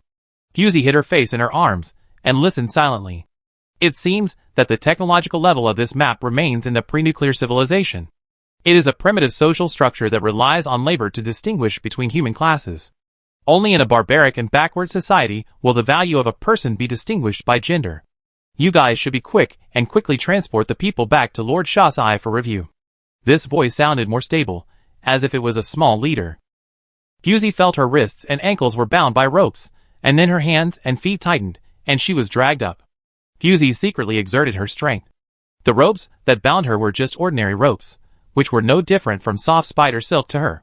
She could break free at any time. The main forces of this map are now tentatively divided into two camps, the human race and the dragon race. In general, there will be multiple forces on the map of the mic competition. The more complex the force distribution, the higher the difficulty of the map, and the more factors that affect the final victory of the game. The condition for winning the game is very simple, that is, after eliminating 3 contestants from the other side, the remaining number of the team should be no less than 3. In other words, there is no 1-4 situation in this game, and the victory of one person is worthless. Fusey's thoughts flowed for enough time for this group of strong men to carry them back. Fusey quietly opened her eyes a crack and silently observed the surrounding environment. They were being carried back to the center of the floating island, surrounded by large and small towers, each of which was built unusually tall. Fusey looked for a while and found a strange phenomenon. Except for the people who carried them, there seemed to be no trace of human life here. But listening to the conversation of those people just now, there seemed to be many people captured by the dragon here. Where did they go? As soon as this thought came up in Fusey's mind, a large golden light flashed in front of her eyes, which made her close her eyes fiercely. After adapting to the sudden light, Fusey quietly opened her eyes again and saw an extremely magnificent scene. The towers were all made of gold, and all the door frames, beams, and ceilings were shining with golden colors. Fusey's heart skipped a beat. So that's it. She knew which real history this map was referring to. These towers should be taken from the Golden Linglong Tower, one of the 10 wonders of the world. The Golden Linglong Tower recorded in history was not made of pure gold, but it had a very high gold content. You might dig up gold grains by knocking on a wall at random. The internal manufacturing of the Golden Linglong Tower was exaggerated in the competition, but this was a competition for young people after all, so it was normal to add a little fantasy. Since there is the Golden Linglong Tower, the existence of the dragon race is very reasonable, because in history, the dragon race captured humans as strong men to help them develop the Golden Tower. The dragon race is not good at production and manufacturing, and they don't know how to use sophisticated tools. Breaking into the Golden Tower from the outside will only bury the gold inside in the ruins. Lord Shasai. 2 more have been sent. What do you think of their arrangement? Fusey pricked up her ears and listened carefully. A low and gloomy voice sounded in front of the team. Like before, put them in the 9th district.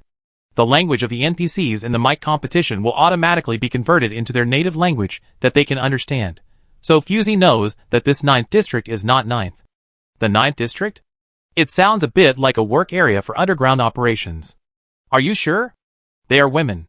Isn't it a bit too much to put them in the 9th area? Is this your first day here? Shasai raised his eyes impatiently, without even looking at the 2 tied people. Put away your thoughts. Have you handed in the gold and water today? No. The man's voice was obviously weaker. Why don't you go quickly?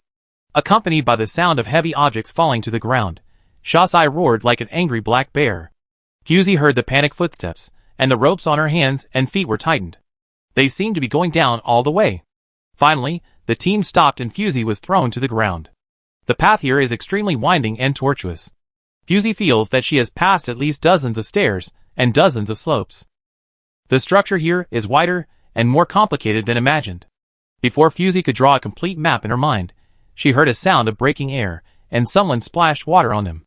Fusey subconsciously wanted to hide, but she endured it to cover up the fact that she had woken up a long time ago. The water was cold, and the unconscious girl beside her woke up instantly, and sat up screaming, "Who? Hiss, it hurts." She frowned in pain, and covered her calf, and screamed. It seems that the crisp sound Fusey heard was indeed the sound of her calf breaking. You, this is the 9th district of the earth. You have to hand in 9 bottles of gold water every day. If you don't have a little less, you will be made into a flesh slave. A high-handed command sounded above his head. Fusey pretended to have just woken up and looked up. It was a tall man with dark skin. There were many scars on his face, and one scar ran from his forehead to his chin. He opened his remaining eyes, and looked at the 2 of them, from head to toe with greedy eyes. Fusey saw the faint spikes on his neck, and thought to herself that this was an alien species. I don't know if it was because of the rules here, or because he was afraid of Shasai's order, he left after saying this, and didn't do anything to the 2. Fusey smoothed her wet hair, and turned to look at the room, with an unusually high ceiling. There was nothing in the room, only the golden floor and walls reflecting the dazzling light. It was about 30 square meters in size, and about 10 meters high. Every word would echo loudly. Hey, are you here for gold too? A soft female voice came from behind Fusey. Fusey paused, turned her head and looked at the petite girl. Aren't you? She said it cleverly, seemingly answering the girl's question, but in fact just throwing the question back. The girl pouted. She had a pair of round deer eyes. Her eyebrows and eyes were still very tender, but her face was so thin that she looked only 18 or 19 years old. Because her leg was injured, she had been sitting on the ground, holding her knees, and couldn't stand up for a while. "My name is Becky, what about you?" the girl took the initiative to say. Fusey did not hide it. "You can call me Fusey. Do you know where the 9th district is?" NPC can provide basic information and clues to the contestants, and mastering more clues will help gain the favor and support of NPC. However, some people attribute this behavior to a shortcut to opportunism. The idea of the teenagers, who are keen on fighting, is very simple. Since they want to compete, they should fight openly and happily. Relying on NPC to consume the opponent's combat power is a cowardly act. However, the mic competition has never cancelled the existence of NPC from beginning to end, nor has it reduced its proportion on the map. In this regard, the head of mic once said, "Excellent guides and sentinels will use all available resources around them to achieve the goal of overcoming the strong and turning the tide of the battle." I believe that the real strong will never be limited to their fists. Back to the present, there is a key NPC in front of Fusey, and of course she has to search for clues. "Are you really here for gold?" Becky did not answer Fusey's question immediately, but looked at her suspiciously. "You don't look like someone who is short of money." Fusey's movements and body proportions are excellent. Even if she doesn't wear any valuable jewelry, you can see that her family background is good. Ahem, Fusey lowered her head with a sad look. "To be honest, my family owes a large gambling debt, and I'm really desperate." Before she finished speaking, Becky had already imagined a tragic family background for her, and looked at her with less guard. District 9 is the lowest level in the entire Golden Tower. People who work here need to hand in the most gold and water, and receive the least food. Everyone starts from the 9th floor. Becky did not doubt him, and explained the rules here to Fusey. Fusey touched her chin. "What is Jin Shui?" Becky looked at her like a fool. "How come you don't know anything?" Jin Shui is water made from melted gold. People working here have to hand in enough gold nuggets every day. After melting into liquid, it must be able to fill 10 long neck bottles, otherwise they will starve at best, or even have their flesh cut off. Hearing this, Fusey was a little surprised. "Cut flesh?" "Heh," Becky suddenly smiled sinisterly. "If you don't dig enough gold, you have to pay off your debt with flesh. 1 pound of flesh can be used to pay off a bottle of Jin Shui. Anyway, you won't die if you break an arm in a short time." It seems that the background of this map is a bit dark. Fusey blinked and thanked Becky. "Thank you for telling me this." Golyulu and echo sounded in the empty room. Becky looked at Fusey awkwardly, and took out a piece of naan from her waist. Half of it was burnt. She broke the unburnt half, and gave it to Fusey, smiling at her. "Don't be disgusted. There is nothing else to eat here. Eat it first." Fusey wanted to refuse. Her body could maintain activity for a long time without taking in any energy, but Becky's action was a bit tough. She directly stuffed the piece of naan into Fusey's hand. A faint smell of burnt naan wafted out. Fusey smiled at Becky, took a bite of the cold and hard naan in her hand naturally, chewed it, and swallowed it. Chapter 9. Purple spike grass is a very common ingredient. It can be ground into powder, and made into various foods. It is inexpensive and good quality. It is a very common ingredient in ordinary people's homes. However, if it is not fully cooked during cooking, it will produce an effect similar to nerve paralysis. The only way to distinguish it is that the uncooked purple spike grass will emit a smell like burnt protein. Becky is very smart.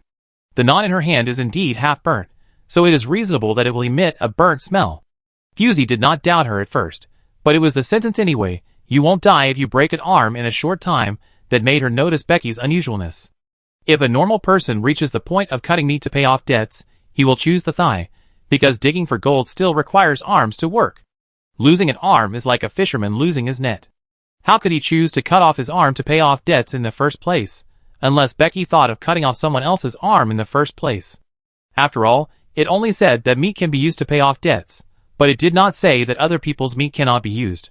Fusey took advantage of the situation, and ate the naan she handed over. She was really curious about what this seemingly powerless little girl wanted to do. Anyway, the purple spikes would not have any effect on a sentinel like her, so it would be harmless to eat them. Becky sat on the ground and ate the remaining half of the naan, while nervously glancing in the direction of Fusey with her peripheral vision. Fusey was very cooperative and covered her abdomen, slowly falling to the ground. She calculated the time very well, and Becky didn't notice anything at all. Becky's breathing became obviously rapid, and Fusey could even hear her heartbeat like a drum, thumping non-stop. Although she was nervous, she still tied Fusey's hands and feet in an orderly manner. The people here did not search them, and Becky obviously had a lot of things on her. She was obviously well prepared. Fusey suddenly heard the sound of a knife being unsheathed.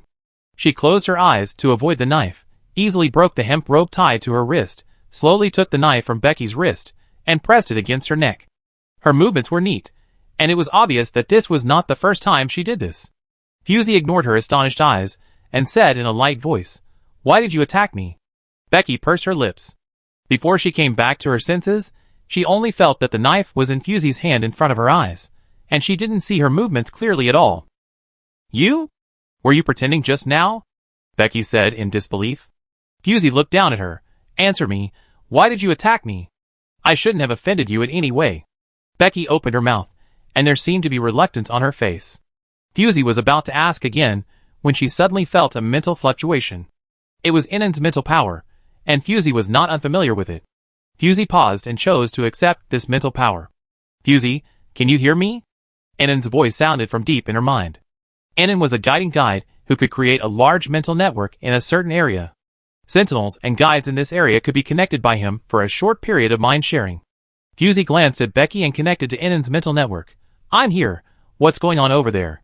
Becky couldn't hear their conversation, so she could only look at Fusey anxiously, as if she was hesitating whether to explain. "Are you inside the Golden Tower now?" Innan asked.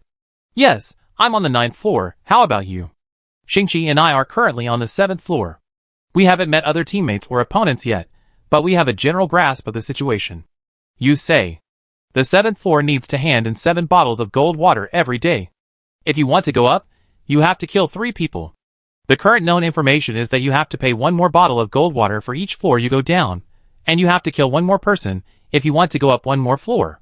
Fusey quickly understood that the 9th floor needs to hand in 9 bottles of gold water every day, while the 8th floor needs to hand in 8 bottles of gold water. By analogy, people on the 1st floor only need to hand in 1 bottle of gold water every day to get food. If you want to be promoted, you need to kill people.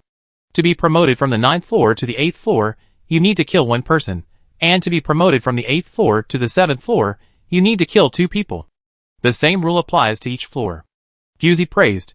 "You figured out the rules here so quickly, it seems you have a lot of clues." "Not really," Innan paused. "I just met Shingchi who rose from the 8th floor. We compared the information in our hands, and came to this conclusion." Fusey was a little surprised. Shingchi could rise from the 8th floor to the 7th floor, which means he killed at least 2 people. It is not ruled out that someone else attacked him first, but Shingchi, as a novice who has not participated in Mike, was able to adapt to the simulation system in a short time and kill NPCs. This performance is very good. Be careful, I will find a way to meet you first, Fusey reminded. Innan responded briefly. Okay, I will try to contact Ina first.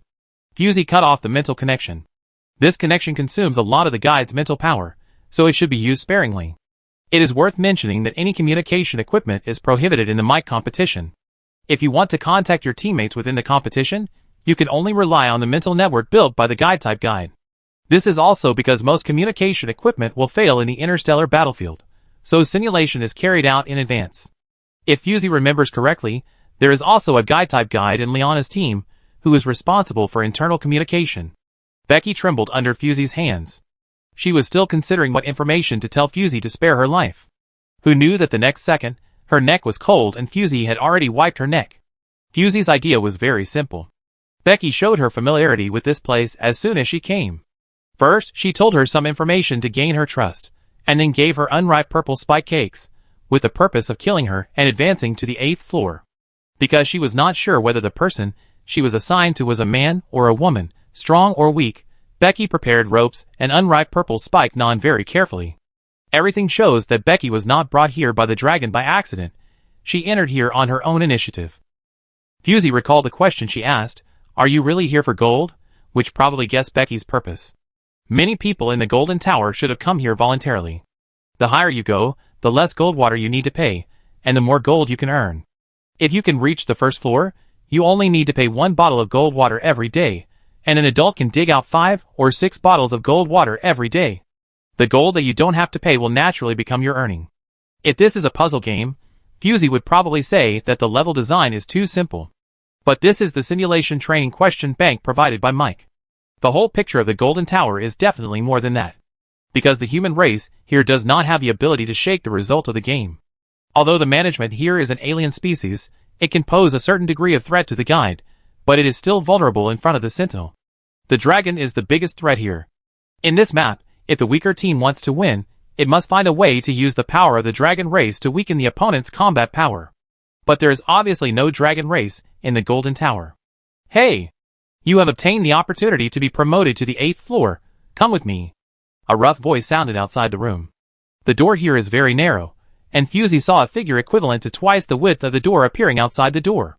His skin is also dark, with fine scales on his neck. There is no doubt that he is also an alien species.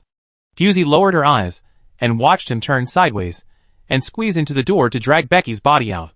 He ordered Fusey in an angry voice, "Hurry up and follow." Fusey followed him, and watched him walk to a room at the end, and put Becky's body on a huge tray. The tray trembled violently, and the alien species watched impatiently. Taking advantage of this time, Fusey saw that there were 7 bundles of gold wire hanging above the huge tray, firmly tying the tray to prevent it from falling. The top of the tray was hollow, and a dark round hole was embedded in the center like a big mouth. The tray slowly stopped moving. The alien species saw this scene, and spat fiercely. "This yellow-haired girl is really a little bit short. I told you not to do it, but she insisted on asking me to collect the body, making me run for nothing." He glared at Fusey, who was waiting on the side. "You go back. You won't be able to go up to the 8th floor in a few days." Killing is not an absolute condition for promotion? Fusey narrowed her eyes, and looked at Becky's body on the tray, as if she understood something. "I think I can still go up today," Fusey said to the alien species with a smile. "Ah?" The alien species was patient and won, and slapped Fusey fiercely, wanting to teach this ungrateful woman a lesson. Fusey lightly stretched out 2 fingers to resist his palm, pinched his wrist bone with her backhand, and threw him to the ground directly, pressed down her knees, just hit his cervical vertebrae, and broke his neck without hesitation. This alien species only has brute force, and its fighting skills are basically zero. Fusey threw his body onto the tray casually, and the tray trembled even more this time. Soon, the center of the tray suddenly sank, and a rapidly rotating blade cut the corpse into several pieces. The tray slowly closed and rose up. A glimmer of understanding flashed across Fusey's eyes. At the same time, a slight mechanical sound came from the right, and a hidden door was opened. Fusey looked at the wide-open door, and vaguely saw the stairs inside. Sure enough, killing people is not a necessary condition for promotion, but the weight of human flesh offered is. Chapter 10. Fusey followed the stairs that appeared all the way up. This section of the road was longer than she thought. Clear footsteps echoed in the narrow stairwell. Although Becky lied to her, her words were not all false. It is more convincing to mix true and false words together, and Becky's choice was more clever. She told the truth with reservations. She did not tell the promotion conditions here, but only said that if you don't hand in enough gold and water, you have to pay your debt with meat. It can be concluded that there are 2 hard currencies here, human flesh and gold. Fusey finally stepped onto the last step. She pushed open the closed door, and saw the alien species dozing at the door. Huh? Someone is coming up. This alien species looked lazy, and lacked a bit of deterrence. Oh, it's rare to see a woman. The work hall is over there. Go there by yourself. I take a nap. As he said that, he fell asleep standing again. Fusey, She turned her eyes to the sign on the side, which had 7 vertical bars. This is the 7th floor? Instantly, Fusey realized another rule. It is true that promotion depends on the weight of human flesh handed in, but as long as the weight reaches a certain amount, it may be possible to achieve cross-level promotion. Presumably, Shingchi handed in human flesh that was just enough to be promoted to the 7th floor, so he was promoted from the 8th floor to the 7th floor, not just because he killed 2 people. After Fusey saw that this was the 7th floor, she immediately searched for Innen's spiritual network scattered around, and as expected, she contacted Innen. You have reached the 7th floor? Innen was a little surprised. Fusey quickly recounted what had just happened. After listening, Innen was silent for a while before saying, I saw Yenji and Liana. Fusey immediately realized something. Where are you now? Innen was silent for a while before answering Fusey. I followed them to the 6th floor. Shingchi stayed on the 7th floor to pick you up. You can try to contact him.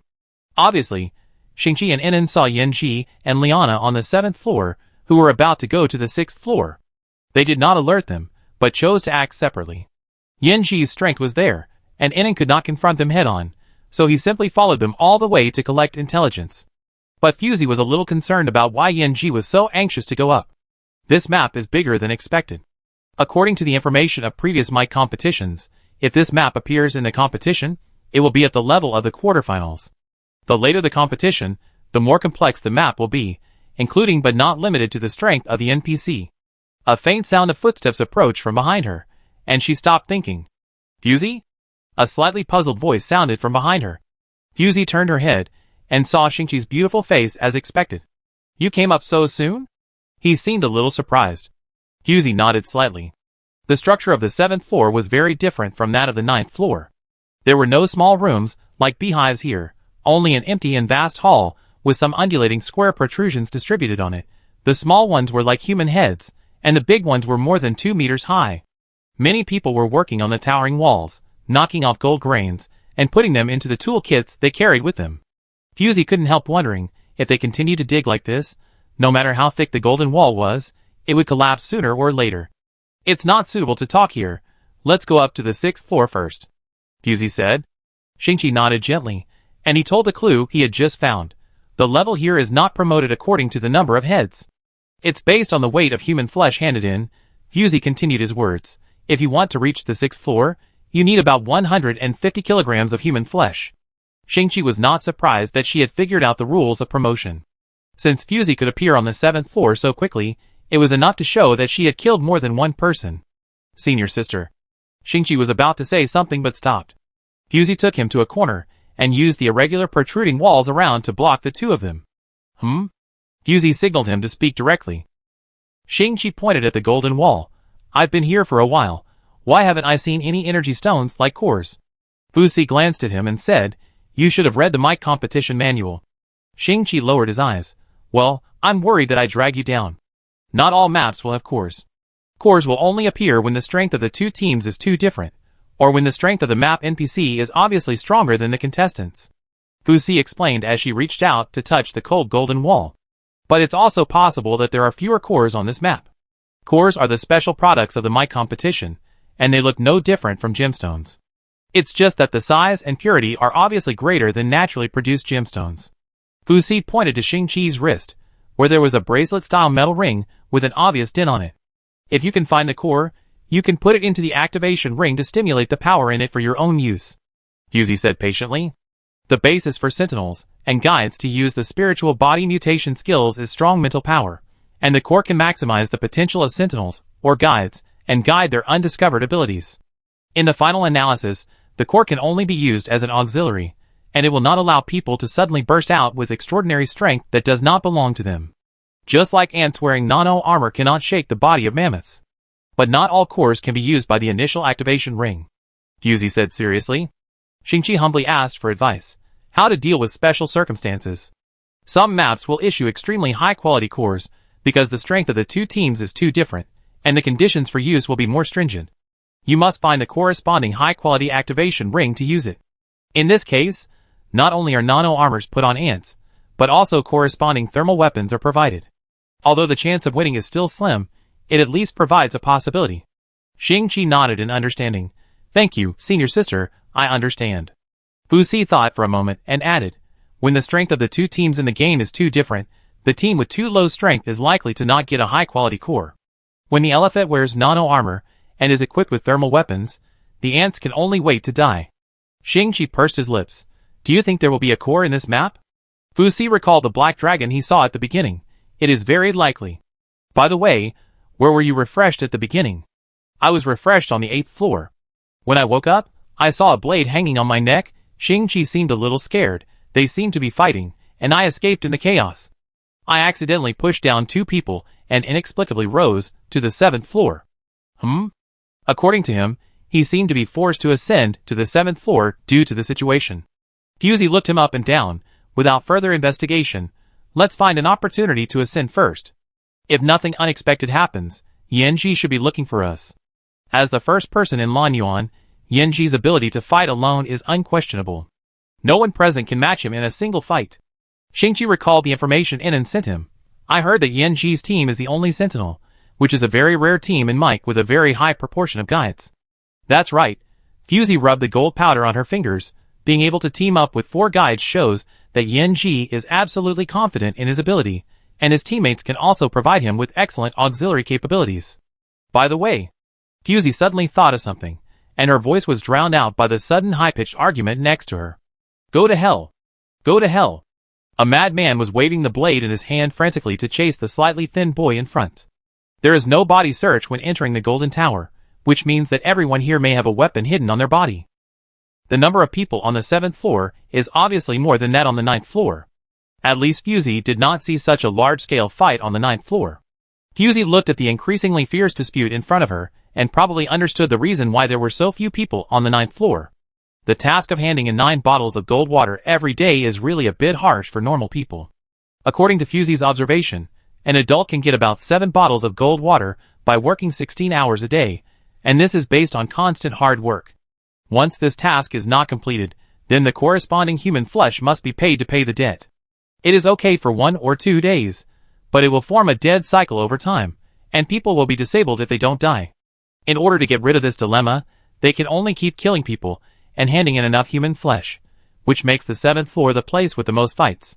Because 7 bottles of gold water is exactly the limit of an adult man's daily work, if you slack off or are lazy, you will not be able to complete the task.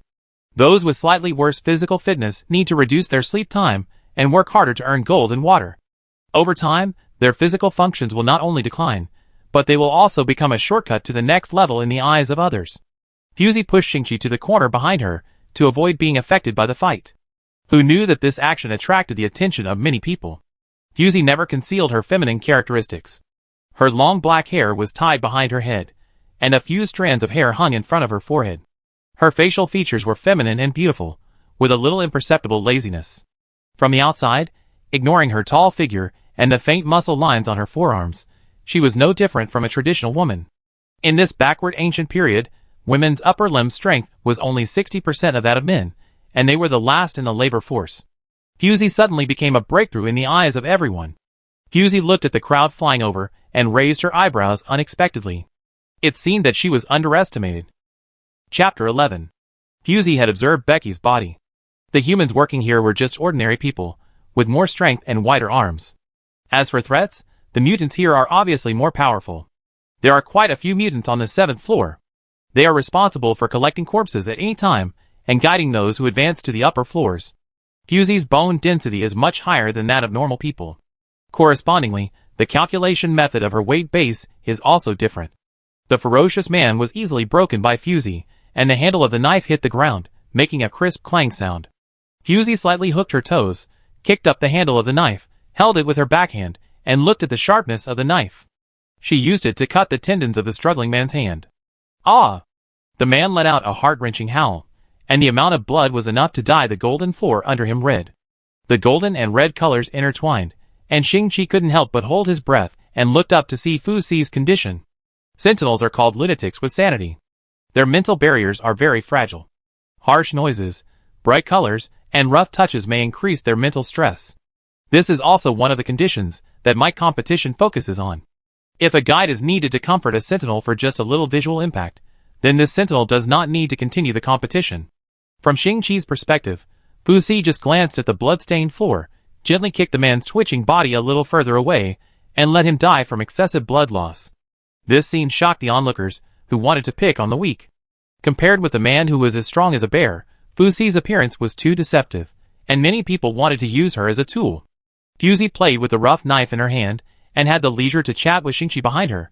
Do you think these people weigh 300 kilograms in total? Shingchi glanced around, and at least 3 pairs of malicious eyes glanced at this side. Their cheeks were sunken, obviously due to excessive weight loss caused by overwork, but there were no wounds on their bodies, and they had not yet reached the point of cutting flesh to pay off debts. Including the man on the ground whose tendons were cut, it should be 300 kilograms. So he nodded. If you count the bones, it's more than enough. Fusey obviously realized this problem, but she didn't think about it for too long, saying, "You know if you try it." She walked towards the group of people lurking in the dark. Seeing her coming over like this, the 3 people were obviously stunned. Everyone saw Fusey's skill in cutting the old man's tendons just now, but they just thought she had some fighting skills and still wanted to use her as a knife. The 3 of them attacked Fusey from 3 directions. Instead of waiting to die, it was better to strike first. Fusey dodged the fist coming from the front, raised her right hand, pinched the wrist bone of the attacker, and pressed it down like breaking a branch. There was a crisp sound of bone breaking. The man was obviously incredible. The force on his wrist did not leave any room for struggle. He saw that behind Fusey, the other two had already got behind her and swung a knife at her neck. Fusey did not let go of the man in her hand.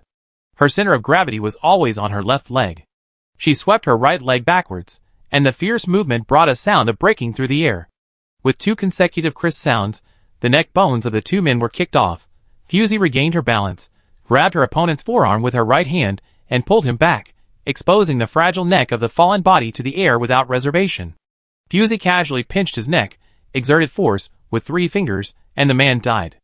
All this happened in an instant, and before many people could react to what happened, there were 3 more bodies on the ground. Because there was no wound, not a drop of blood splashed on Fusey's body. She turned around and raised her chin to Shingchi. "Let's go to the 6th floor." Shingchi then walked out of the corner, walked to Fusey and asked softly, "Is your hand okay?" Fusey still held the knife in her right hand. She wanted to stab the man's neck with a knife, but at such a close distance, it would definitely be stained with blood, so she changed to pinching his trachea.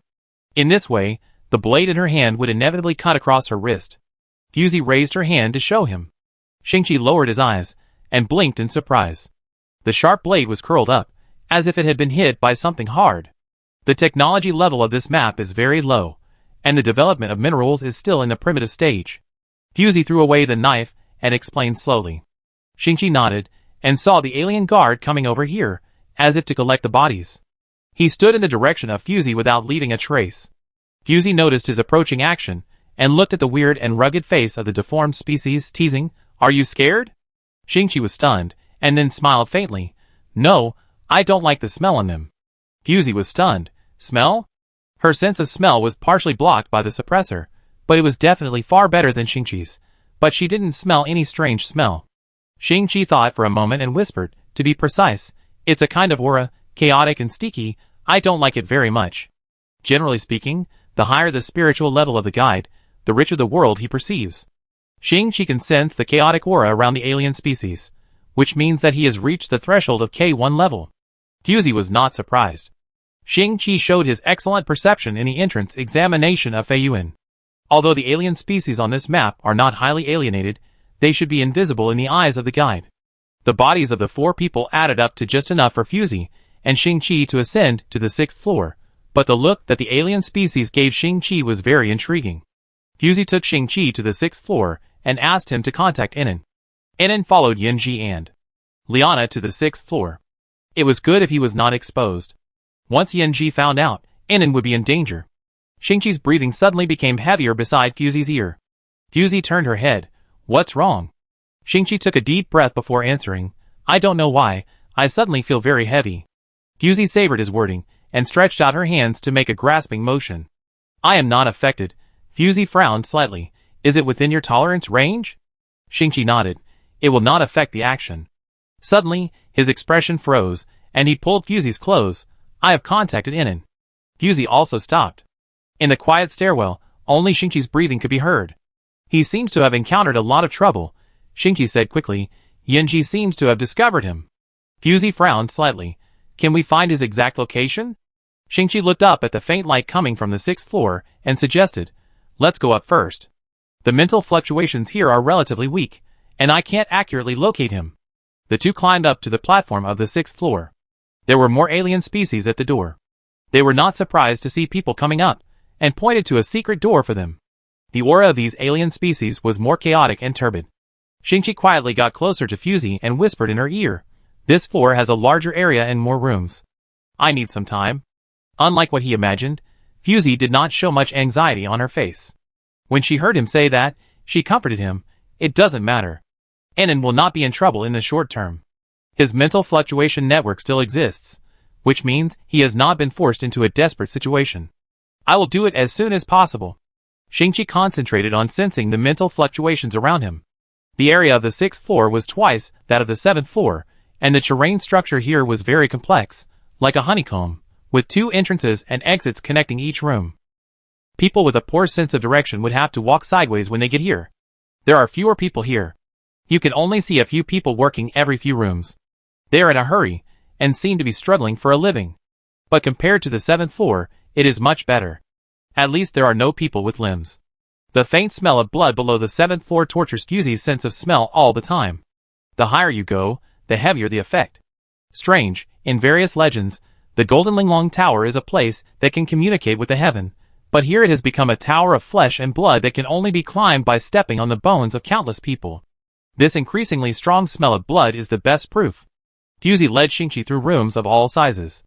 Shingchi only felt that the spiritual power was vague, as if covered by an invisible veil. Something is wrong. Shingchi suddenly stopped and looked at Fusey with a serious look. Senior Innen's spiritual power has always maintained the same distance with us, which means that he has been moving quickly, and has not weakened the transmission of spiritual power. Theoretically, this is impossible, because once the guide's spiritual power enters the game, it will be consumed at a slow rate, and it is impossible to remain absolutely still. Unexpectedly, Fusey did not show a surprised look, and her eyebrows did not move. She still said calmly, "So, someone deliberately created this illusion to slow us down." Shingchi nodded hesitantly. "I think it is an interference item created by a guide of the same level. His level is not low, so be careful." In addition to Liana, the Pioneer Guide, Yanxi's team also has 2 guiding guides and 1 Pioneer Guide. Yes, Yanxi's team is composed of 4 guides and 1 sentinel, which can be said to have sent the ultimate flaw to the enemy. However, most people will not underestimate the strength of the only sentinel in such a team combination. Yanji must be absolutely sure to use such a combination to participate in the competition. Fu Si recalled the basic information of the opponent and said with some novelty, "I remember that the remaining Pioneer Guide in their team is also a freshman of this year. He also studies in Feiyuan and is your classmate." Shingchi lowered his eyes. "Where is indeed my classmate? I met him once in the entrance examination." Fu Si suddenly raised her hand and pushed open the door in front of her. Suddenly, a fishy warm wind blew in her face. Fu Si turned her face and squinted into the room. There were twisted human bodies lying on the ground. Obviously, there had just been a melee here. To advance from the 6th floor to the 5th floor, you need to hand over 200 kilograms of human flesh, and you need to kill more people. Fusey's eyes swept across the room inch by inch, and finally fixed on a thin boy in the corner. She whispered, "I found you." Chapter 12. Her last tone was raised, but her voice was as light as a feather. Before she finished speaking, she had disappeared from the spot. Weir looked at the figure approaching him and dodged the attack with a very fast reaction. His pupils dilated slightly, and a blood-colored large-tailed butterfly was faintly visible on his shoulder. "I really guessed it right." Fusey hooked her 5 fingers, and her hands moved without slowing down, and each move went to his vital point. Weir snorted coldly. Since he had been exposed, he had no interest in continuing to disguise himself. With a flick of his body, the disguised skin was abandoned. The mental fluctuations around him were very strong. Fusey was not in a hurry at this moment, so she took 2 steps back slightly, and then raised her eyes, and her indigo pupils reflected a fiery red. The spiritual body mutation skills are the means of fighting the enemy evolved by the spiritual bodies of guides and sentinels during the evolution process. In simple terms, the more powerful the guides and sentinels are, the more spiritual body mutation skills they can evolve. The effect of the spirit body mutation skill is closely related to the spirit body habits of the initiator. Weir knew that he could not confront Fusey head-on, so he decisively activated the spirit body mutation skill, Alone Me.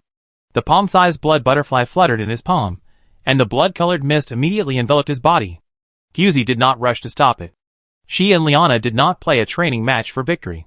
The most important thing was to find out the details of their team members.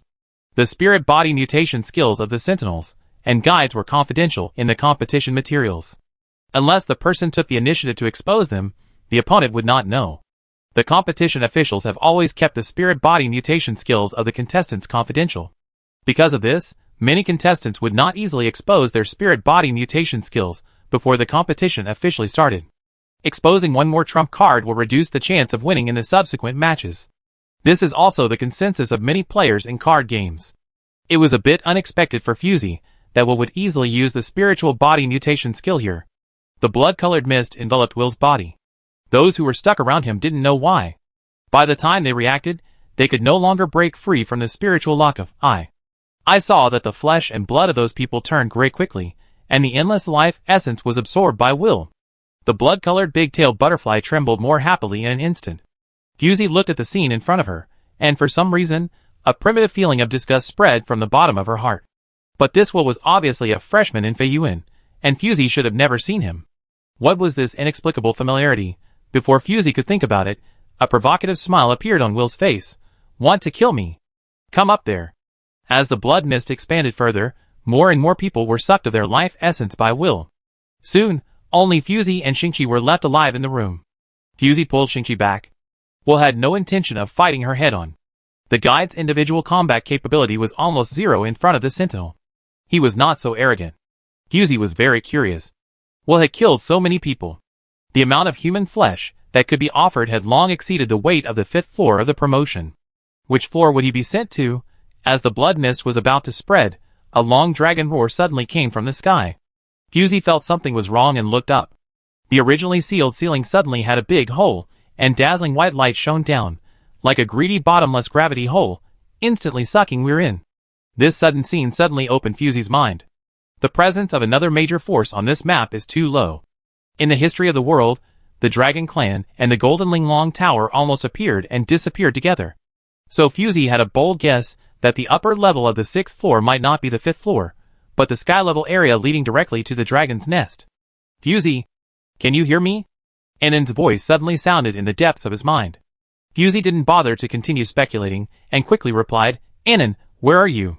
At 12 o'clock at the entrance of the 6th floor, Yunji and Ina are fighting. I'm far away, and the situation here is a bit complicated, Annan said quickly. Hearing him say this, Fusey didn't ask any more questions, raised her hand to signal Shingchi to follow, and quickly moved towards their position. Fusey had heard about Yunji's individual combat ability. He and Ina were not sentinels from the same department, so their focus was naturally different. Tanya was assigned to different departments according to the different spiritual systems of the students. The spiritual bodies of the Lanyuan Sentinels were mostly extreme attack types, and Yunji's spiritual body was even more famous for its strong attack type. And in the Baiyuan where Ina was, the spiritual bodies of the Sentinels were mostly agile, and the branches of spiritual body mutation skills were more diverse. Ina and Yunji face off. It is hard to say who is better based on physical fighting skills alone. But if it is a competition of spiritual strength, Yunji, with the help of the guide, will definitely not lose to any double S level sentinels. When Fusey arrived at the first battlefield, she only saw a thick golden fog. Whose domain skill is this? Influenced by Weir's spiritual body mutation skill just now, this thought popped up in Fusey's mind at the first time. However, Fusey looked closely, and saw pieces of gold foil as small as dust floating in the air, forming this cloudy golden fog. No wonder Inan was far away. With such a high dust concentration, two sentinels fighting inside would cause an explosion if they were not careful. Before Fusey could see the two figures clearly, there was another sound of metal and stone colliding. A strong wind swept across Fusey's face, and a gap was created in the golden mist. Fusey finally saw Ina's figure. She knelt on one knee, holding Yunji's hand knife from top to bottom with both hands, and at the same time, her 5 fingers firmly embedded in his wrist, preventing him from easily withdrawing. Yunji's hands had been transformed into blades that could cut iron like mud by the spiritual body's mutation skill, bone knife. Ina couldn't touch his hands easily, so she could only use this method to restrict his movements. The two were equally strong, and Yunji suddenly increased the strength of his hands, bringing the blade closer and closer to Ina's crown. Fusey's pupil shrank slightly, and she cut in along the channel where the golden mist spread, aiming directly at Yunji's fragile neck. Sensing the attack from behind, Yunji stopped struggling with Ina and pulled his wrist out from under her fingers. He turned around and kneed her. Fusey's eyes turned cold, and she used her hand to push him up, easily dispelling his attack. Seeing that the situation was at a disadvantage, Yunji pretended to throw a punch, but actually retreated and left the two people's attack. Fusey did not intend to pursue the victory. She turned around and pulled Ina up, looking her up and down. Are you okay? Yunji's spiritual body mutation skill, bone knife, is not a large-scale killing skill, but more like a body-strengthening skill. The body will become as sharp as a blade. No matter how strong Ina's body is, it is just flesh and blood. Ina clapped her hands nonchalantly, and only turned to look at Fusey when she heard her question, smiling. It's okay, the concentration of gold dust here is high, be careful to hold your breath. Fusey glanced to the side. Inan and Liana were just watching from the sidelines. The dust concentration here was too much for a guide to bear. Shingchi wanted to step forward, but was stopped in his tracks by Fusey's eyes. Yinji slowly stood up, stretched out his hand to brush away the golden powder gathered in front of him, and said in an unrecognizable voice, "It seems that almost everyone has arrived." Fusey saw that he had released the spiritual body mutation skill, and his palm turned back to flesh and blood. It seemed that the threat was greatly reduced, but Fusey's heart was alarmed. As if her speculation was fulfilled, a white tiger's shadow suddenly appeared behind Yinji, and his eyes suddenly turned into golden animal pupils. Blood-colored irises circled around his pupils, and the whole person completed the spiritual body fusion state in an instant. Fusey's mouth twitched slightly. They all treated this as a training match, but only Yinji used a big move right at the beginning. Is this too serious? Outside the field, Inon watched the three-person melee while explaining to Shingchi. The spiritual body fusion state is a combat form that only a few guides or sentinels can reach. In this state, Yinji and the spiritual body have reached a high degree of unity, and the release and use of all abilities will be taken to a higher level. It is worth noting that the sentinel wants to instantly enter the spiritual body fusion state. It consumes a lot of mental power, and will not use it easily. Shingchi nodded, indicating that he had taken note. Liana has been maintaining a mental connection with Yinji. Her thinking tentacles are bound to Yinji, and the continuous supply of mental power is enough for Yinji to worry about nothing. Shingchi hesitated for a moment and asked, "Don't they need support?" Inon shook his head obscurely, and communicated with Shingchi through the mental network. In the training match, they want to preserve their strength, and will not let the opponent spy on too many spiritual body mutation skills, so naturally there will not be too much mental power consumption. To put it bluntly, Fusey cheated Liana into a training match for nothing to guide Shingchi as a novice. After such a game, not only did they spy on the opponent's strength, but the newcomers in the team also had a certain understanding of the might competition, which was a two birds with one stone. Thinking of this, Fusey took Yinji's punch head-on. She wanted to test the strength of the chief of Lan Yuan, so she didn't use clever strength to relieve the force. Crack! The crisp sound of bone breaking came from Fusey's right hand. There was no pain on her face, but a trace of shock flashed across her face. She flew backwards with the force, and stopped the backward flying momentum under the center of gravity.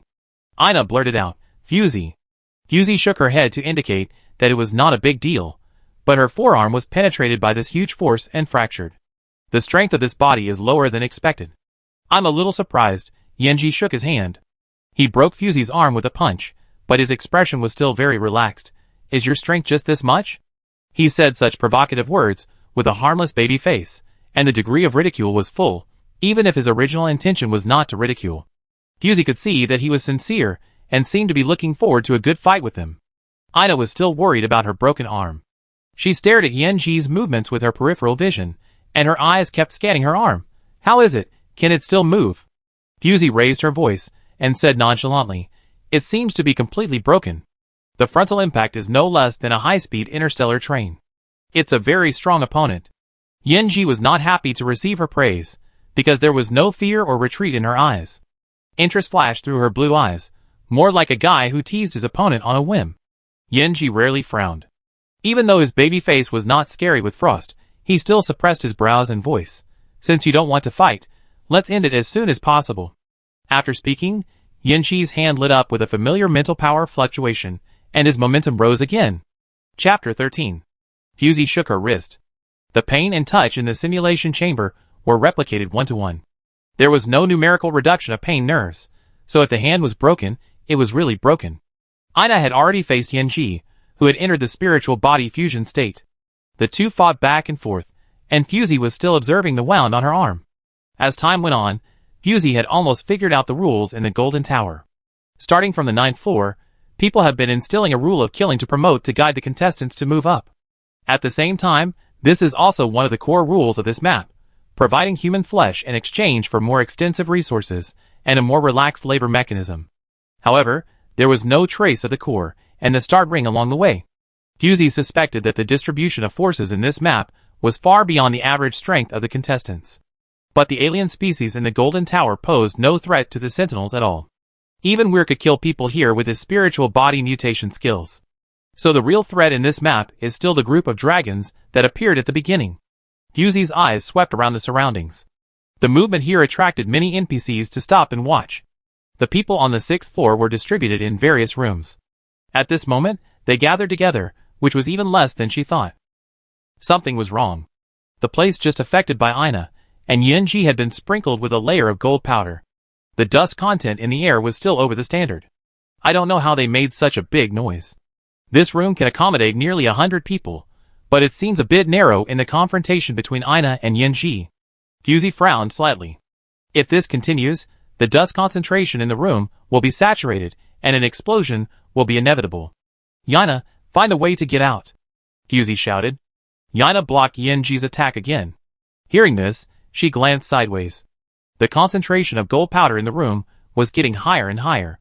Just now, Yunji's spiritual body mutation skill, Bone Knife, scratched a lot of gold after hitting the golden wall, and was smashed into powder in the fierce collision, so the whole room was covered with a layer of shadowy gold foil. Time was running out. Yana lowered her center of gravity, and kicked Yunji's head. Her calf was tense, and the wind was fierce. Yunji's pupil shrank slightly, and he subconsciously ducked to hide. Obviously, his hands were still emitting the fluctuations of spiritual body mutation skills. At this time, the best way to deal with the enemy was to hold the opponent's calf, and then use the force to break her leg bone. But after these few moves, Yunji had a strange illusion that Yana could always deal with all his attacks with ease, including which angle he wanted to attack from in the next second. It was as if he had fought him thousands of times. Could this be her spiritual body mutation skill? But Yunji did not sense any spiritual power fluctuations from Ina. This experience of being seen through made Yunji's perception of her very vague, and he subconsciously dodged her fierce side kick. Unexpectedly, Ina's lips curled slightly, and she changed her mind at the last minute, and followed the flaw revealed by his dodge to withdraw, and even retreated to the door with Fusey. Yunji immediately reacted to their plan, turned his feet, and flew towards the door. Fusey raised a smile, took down the door with one hand, and then threw it into the room where gold powder was floating as a fuse. Yunji stared at the golden door that was shooting towards him with wide eyes, and his brain crashed for a moment. Fusey wanted to use the collision to cause high heat, thus leading to the explosion. However, at this distance, if the explosion occurred, Fusey and Ina would not be spared either. Her action was too risky. Bang! Boom! Two loud noises followed, and the huge aftermath of the explosion shook the entire 6th floor twice. As the saying goes, curiosity kills the cat, and this sentence also applies to humans. Most of the NPCs who were watching the show were affected by the explosion, and their bodies were burned and collapsed. Inan and others were far away, and only felt the heat wave coming towards them. Huh, it's more intense than I thought. Fusey and Ina suddenly appeared beside Inan. Liana had been paying attention to the movements on their side. She was not surprised to see the two appear out of thin air, but her eyes became more cold. Luoyi appeared behind the two of them, patting his chest. We almost missed it, you guys are taking too much risks. The reason why Fusey dared to detonate at close range just now was because she relied on Luoyi's spiritual body mutation skill. Space jump, space jump, allows the initiator to travel through a wormhole within a certain space, and carrying others to perform space jump will increase the consumption of mental power. It took a lot of his mental power to transfer Fusey and Ina to a safe area just now, and he was a little exhausted at this moment. Fusey was about to tease him, but she noticed an indescribable gravity appearing above her. Fusey suddenly looked up, and before she could react, she was covered by a dazzling white light. The deafening dragon roar appeared in her ears again, accompanied by a breeze blowing past her ears. Fusey opened her eyes, the blue sky replaced the lingering golden walls, and her pores were filled with the most primitive freedom of the wild. Fusey took a breath, and the thick and sticky smell of blood instantly enveloped her. This breath almost made her eyes go white. However, her mind was very clear. This was probably the main battlefield of the map. Above the 6th floor, it was no longer the scope of the earth, but the wider sky. A familiar voice sounded in Fusey's ears. It's you are quite strong. I wonder how long you can hold on this time. Fusey didn't have time to look back to see who made the sound. The black shadow covering the sky was rushing towards her. Fusey looked carefully, and saw countless dragons circling the sky. They swooped down one after another, and their target was the humans who appeared on the platform. Their speed and strength far exceeded that of humans. Fusey put away her casual posture. Her right hand was injured, and only her left hand was usable. Without hesitation, she pulled out a silver light from her waist, pushed forward with her knees, and leveled her body with the ground, brushing against the dragon's belly. Her face almost touched the warm and sharp scales at 0 distance. Shasai stood in the safe zone, and stared at the scene, raising his eyebrows with interest. His alienation level was very high, and he could see Fusey's trembling hair even from hundreds of meters away. He naturally saw the silver light in Fusey's hand. It was a peculiarly shaped short knife, and the scarlet and sticky blood on it was dripping down. Fusey took a breath and looked back. The dragon that swooped towards her was almost gutted, and the purple-red internal organs flowed from its body to the ground. The dragon's blood was winding on the ground, forming a large pool of blood and emitting fishy hot steam. The dragons in the air howled angrily, but they were not in a hurry to continue hunting this daring human, as if they were afraid of the extremely sharp blade in her hand. Fusey had the opportunity to look around. This was a semi-open platform, so vast that it was endless, and Shasai was standing on a high platform nearby, seemingly monitoring the people who were transported to the platform. An idea suddenly popped up in Fusey's mind. This was a canteen for dragons. No wonder the hard currency on this map was gold and human flesh. The two things the dragons liked most were not flesh and treasure. All those who fought hard to come up would become food for the dragons. And those who lost in the fight would also be served on the dragon's dining table and become their meals. Either way, it was death. The survival rules of the Golden Linglong Tower seemed particularly cruel. Fusey! Ina's voice suddenly sounded behind her. Fusey looked in the direction of the sound, and Ina and Yenji appeared on the platform at the same time. The three of them had taken too many NPC lives in the explosion just now, and were directly thrown to the 5th floor of the ground according to the map. No, it should be the 5th floor of the sky. This place borders the sky. Although only half of the platform is exposed outside, it is not a ground-level area. The dragons hovering in the air could no longer hold back. These tiny humans dared to attack the noble dragons. They simply didn't know how high the sky was, and how deep the earth was. Accompanied by the long dragon roar, one dragon after another swooped down. The huge dragon claws were covered with sharp scales. If they touched human skin, it would not feel good. For some reason, the interest of those giant dragons in Yenji was completely greater than Fusey and Ina, and they wanted to eat Yenji in succession. Fusey tilted her head, her eyes reflecting Yenji's actions of dealing with the dragons one by one, and she said with some gloating, "It seems that I am not the only one who killed the alien species." Ina looked at her sideways when she heard the words, and the dragons gathered around Yenji, making them both seem a little empty. "What do you mean?" Fusey recalled what Shingchi had told her about the difference in the smell of the alien species, and patiently explained to Ina, "The alien species here are servants taken in by the Dragon Clan, and are the minions of the Dragon Clan. Killing them will be infected with the smell of the alien species. You killed the Dragon Clan's watchdog, and these dragons will certainly not let you go." Fusey killed an alien species on the 9th floor, because Becky's weight was not enough for her to be promoted. Now thinking about it, it was because the alien species died in her hands that the dragons were so restless when they saw her. On the other hand, Ina, who had never killed an alien species, these dragons seemed to not see her and flew past her, without any intention of actively attacking. Hey, that's not right. Fusey squinted at Yenji's movements and found that he showed no signs of injury at all. How come he is fine? Such a violent explosion at close range. Even if Yenji is a sentinel with extraordinary physical strength, he should have some minor burns. Why does he still look energetic and nothing happened? Yana explained. Didn't you see that Liana's spirit body mutation skill copied Yenji's clone, blocking most of the damage, and he just had a little scratch on his hand? I see. Fusey was not disappointed. Since Yenji was able to team up with 4 guides, in addition to his absolute confidence in his own abilities, it was nothing more than the special abilities of his teammates. In just 2 sentences, Yenji had solved most of the giant dragon that pounced on him, and used it as a stepping stone to shoot towards Fusey. Fusey raised her hand to block, and saw that her intact left hand was about to collide with Yenji's fist. A sharp buzzing sound swept everyone's ears. Ding ding ding. Yenji opened his eyes suddenly, and the emergency signal lights in the simulation chamber were flashing continuously, and the sharp buzzing sound hit everyone's eardrums. He escaped urgently.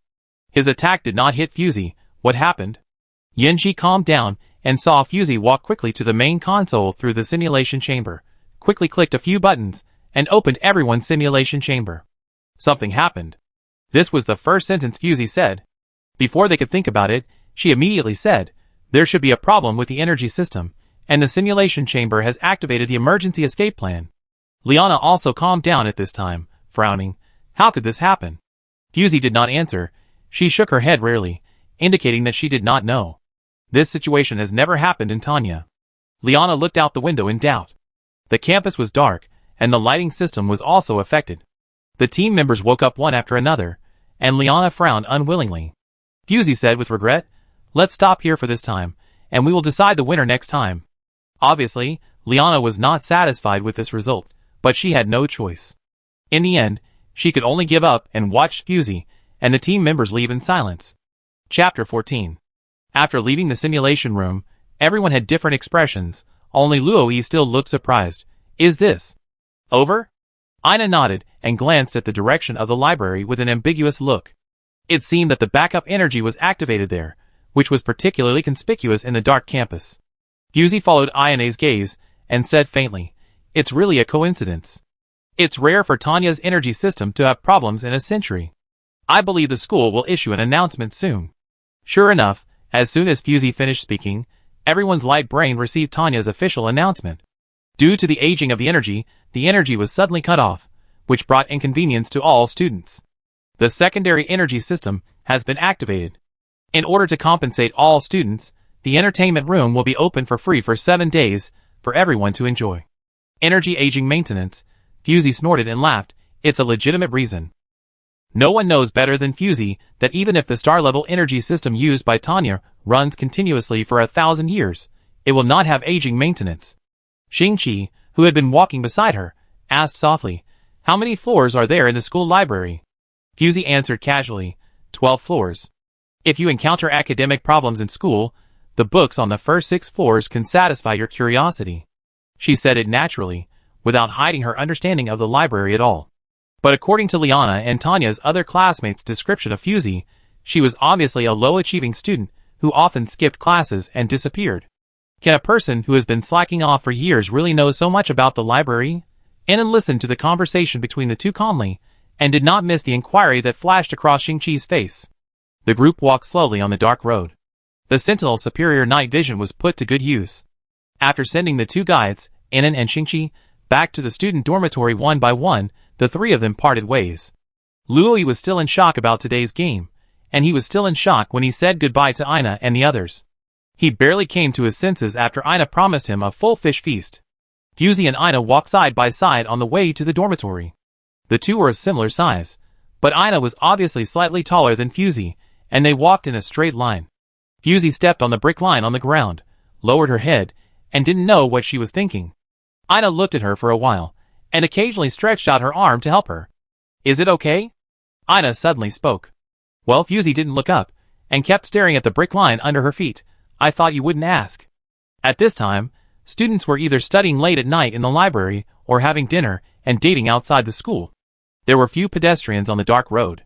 The figures of the two looked like thick and sticky ink, smudged on this narrow path. Ina chuckled twice, and her gentle face became even softer. "I still have to ask a question." Fusey finally stopped worrying about the brick line under her feet. She stopped and looked up at the people around her. Ina also stopped with her steps, and lowered her head slightly. "Ina, this is the third Moran year we have known," Fusey said word by word. Ina nodded. A strand of hair fell down her face, a little itchy. Fusey looked into her dark eyes. "You will accompany me to the mic finals, right?" Ina nodded quickly this time. "Of course, I will do what I promised you." Fusey walked forward again, her voice ethereal and brisk. "That's all." The two talked about this without beginning or end. If someone was hiding in the corner and eavesdropping at this time, they would be confused and at a loss. Only Ina's smile was obviously a little bigger. She caught up with Fusey, and went back to the apartment with her, saying good night to each other. No different from usual. Someone couldn't sleep tonight, but Fusey slept particularly sweetly. The manifestation of good sleep is that Fusey saw the meeting notice issued by Bailey early the next morning, and was able to attend it calmly.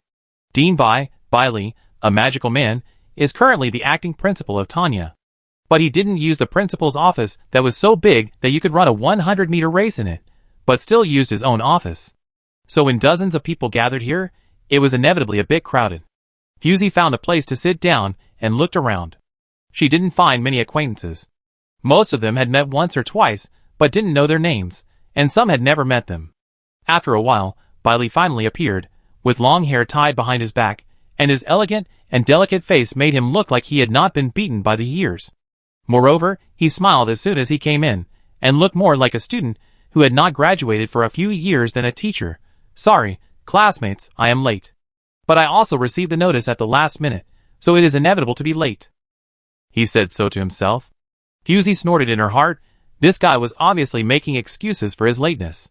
Some people, even if they sit in the position of principal, still can't change their habits when they were students. The room was silent. Everyone seemed to be used to it and had no intention of responding. Anyway, he could go through the process himself. Bailey sat down at his seat, opened the main console, checked the permissions, and pulled out a form. This year, an exchange plan was temporarily added for the mic competition. Look at your light computer. There are only 2 places, corresponding to the 2 major military academies of Gales and German. It is a very rare exchange opportunity, Bailey said. Dean, such a notice can be sent to private communication. There is no need to call us here. Someone raised a question. Bailey showed an exaggerated smile and stood up. This classmate said it very well. As we all know, there are only 2 places, so in order to avoid some unnecessary trouble, we use the live real-person PK mode to select 2 teams. Wait! Dean, at least tell me what the benefits of this exchange are. Everyone shouted. Bailey rolled his eyes and moved his sight to the student who asked the question. He narrowed his eyes and began to make promises. Student, you should have heard that Indicli is rich in gems and precious metals, and Defil has a vast water source and diverse species. They both have species and scenery that Moran can't see, and are very worth traveling. Seeing that everyone was unmoved, Bailey said again, the funds for this exchange program are very sufficient, and a large number of scholarships have been established for this purpose. He paused, as if remembering something, and added, if any student misses home, now is a good opportunity to revisit the old place. Fusey understood that this was an opportunity to test each other's bottom line. Those who went out could find out the details of the contestants from other colleges, and at the same time, they would be targeted for research. High risk, high return. Obviously, other people also understood this truth. Someone said weakly, isn't this just going out to be a target for others to shoot at? Moran loves freedom and peace, Defir likes to fight and plunder, and Indicli is a prudent person who never wades into muddy water. On the surface, everyone has lived in peace for hundreds of years, but how their relationship is in private remains to be considered. At least this exchange plan was proposed by the Gauls Military Academy in Defir, which surprised many people. After all, Gauls has won the mic competition championship for 3 consecutive years. Such an act of inviting wolves into the house is tantamount to exposing their own trump cards. Moreover, their teaching model is destined that this strength will not decline with the graduation of the championship team, but will become stronger. In short, no one wants to fight the boss directly. If they lose in the finals, they can still say that it is a momentary carelessness and luck. It would be too embarrassing to be beaten in the exchange. Everyone is thinking that this is the time to shoot the first bird. I sign up. A familiar voice suddenly sounded. Fusey turned around and saw Liana. She had already written the application and handed it directly to Bailey. Liana came all the way from Defil to Moran to study. Did she want to take this opportunity to go home to visit? Fusey didn't think Liana was a homebody. Bailey was also a little surprised. He looked at Liana's face and said with a smile, very good, confident girls are always lucky. Liana ignored his joke and silently urged him to sign her form. Bailey looked around helplessly. Classmates, the unknown universe is worth exploring. Don't be afraid of trial and error. Fusey was not interested in this. If she really needed to understand the strength and details of other schools, she had better channels. After a while, the 2 teams were finally assembled. Bailey couldn't help but hold his forehead. Where is your enthusiasm? The academic work of our school didn't squeeze you. Someone whispered back, Dean, the map of this year's competition is much more difficult, and there are a lot more homework. Bailey blinked. The map has been updated? Everyone nodded. Yes, yes. It was suddenly updated before, and there are hundreds of maps. Bailey was obviously a little surprised, and subconsciously glanced at Fusey, but found that Fusey didn't look at him at all, and looked like she was wandering in the sky. Okay, classmates, the teacher won't force you. In this case, everyone should go back and rest early. Bailey sorted out the list, and ended the temporary meeting at the same time. Everyone quickly dispersed, obviously not wanting to stay any longer. Fusey slowly got up, and was not surprisingly left at the end. Bailey stood up and looked around. Seeing that Fusey was the only one left, he stepped quickly, clicked the door lock, and turned on the soundproof mode. Fusey looked at his smooth movements, a little puzzled. I won't run away again. Bailey snorted twice. Who knows, after all, you are a busy man now. Fusey always ignored his inexplicable teasing. She spread her hands and turned to leave. Bailey hurriedly stopped her. Hey, wait. Fusey turned around. Her patience was about to run out. Bailey spoke quickly. You asked me to check Shingchi's information. I have sent it all to you. Fusey, I know. Bailey was stunned. You know? Do you know why you still keep him by your side? Fusey lifted a strand of hair on her shoulder. Her hair was soft and thin, and she looked a little malnourished. You talk so much, I'm the one going to play the game, not you. Fusey raised her eyes. Her blue eyes were so deep that they were a little black. Bailey was a little speechless. He was obviously thinking about Fusey, but now he became nosy. Okay, I won't care about you. If you lose the game, don't blame me for not reminding you today. The answer he got was Fusey closing the door. So angry. Chapter 15. For Shingchi, it was very urgent to join Fusey's team rashly. The mic competition is known for its changing map environment and frequent rule reforms. This year's rule reform was announced with the deadline of the last month, which made many teams complain. There is less than a month before the mic competition officially starts, and there is no chance to go through all the maps. This competition focuses on being caught off guard. Fusey got up early, drank a bottle of nutrition, and started to read the introduction of the newly released map. And then pushed open the door of the conference room, and was a little surprised to see Fusey sitting in the rest area. The temperature dropped today. I don't know if it was because the school's energy system had been aged and repaired, which caused the constant temperature system to be damaged. And Nan wrapped a warm scarf around him, looking perfunctory, but also taking his body seriously. Fusey raised her head when she heard the movement, and saw Nan casually greeted, Good morning. Good morning. Nan replied.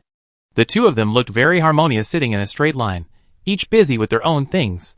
Nan had a heavy workload, and the guides paid more attention to the examination of theoretical knowledge, and the theoretical homework was several times more than that of the sentinels. Nan. Fusey didn't look up, still staring at the light computer in her hand. Hearing her voice, Nan didn't look up, still writing something on his hand. Do you think Shingchi is okay? Are you asking for my opinion? Nan finally put down the pen and looked at Fusey. Fusey lowered her eyes, making it difficult to see her expression. Just asking. If you are asking for my opinion, then I would say that Shingchi is a qualified guide. If you are simply asking for my opinion on Shingchi, he paused, he is not suitable to be your teammate. Fusey smiled. It's rare to hear you talk so much. Nan turned the pen in his hand and said calmly, I just hate talking to creatures with abnormal intelligence, not that I don't have complete expression ability. Fusey thought about it.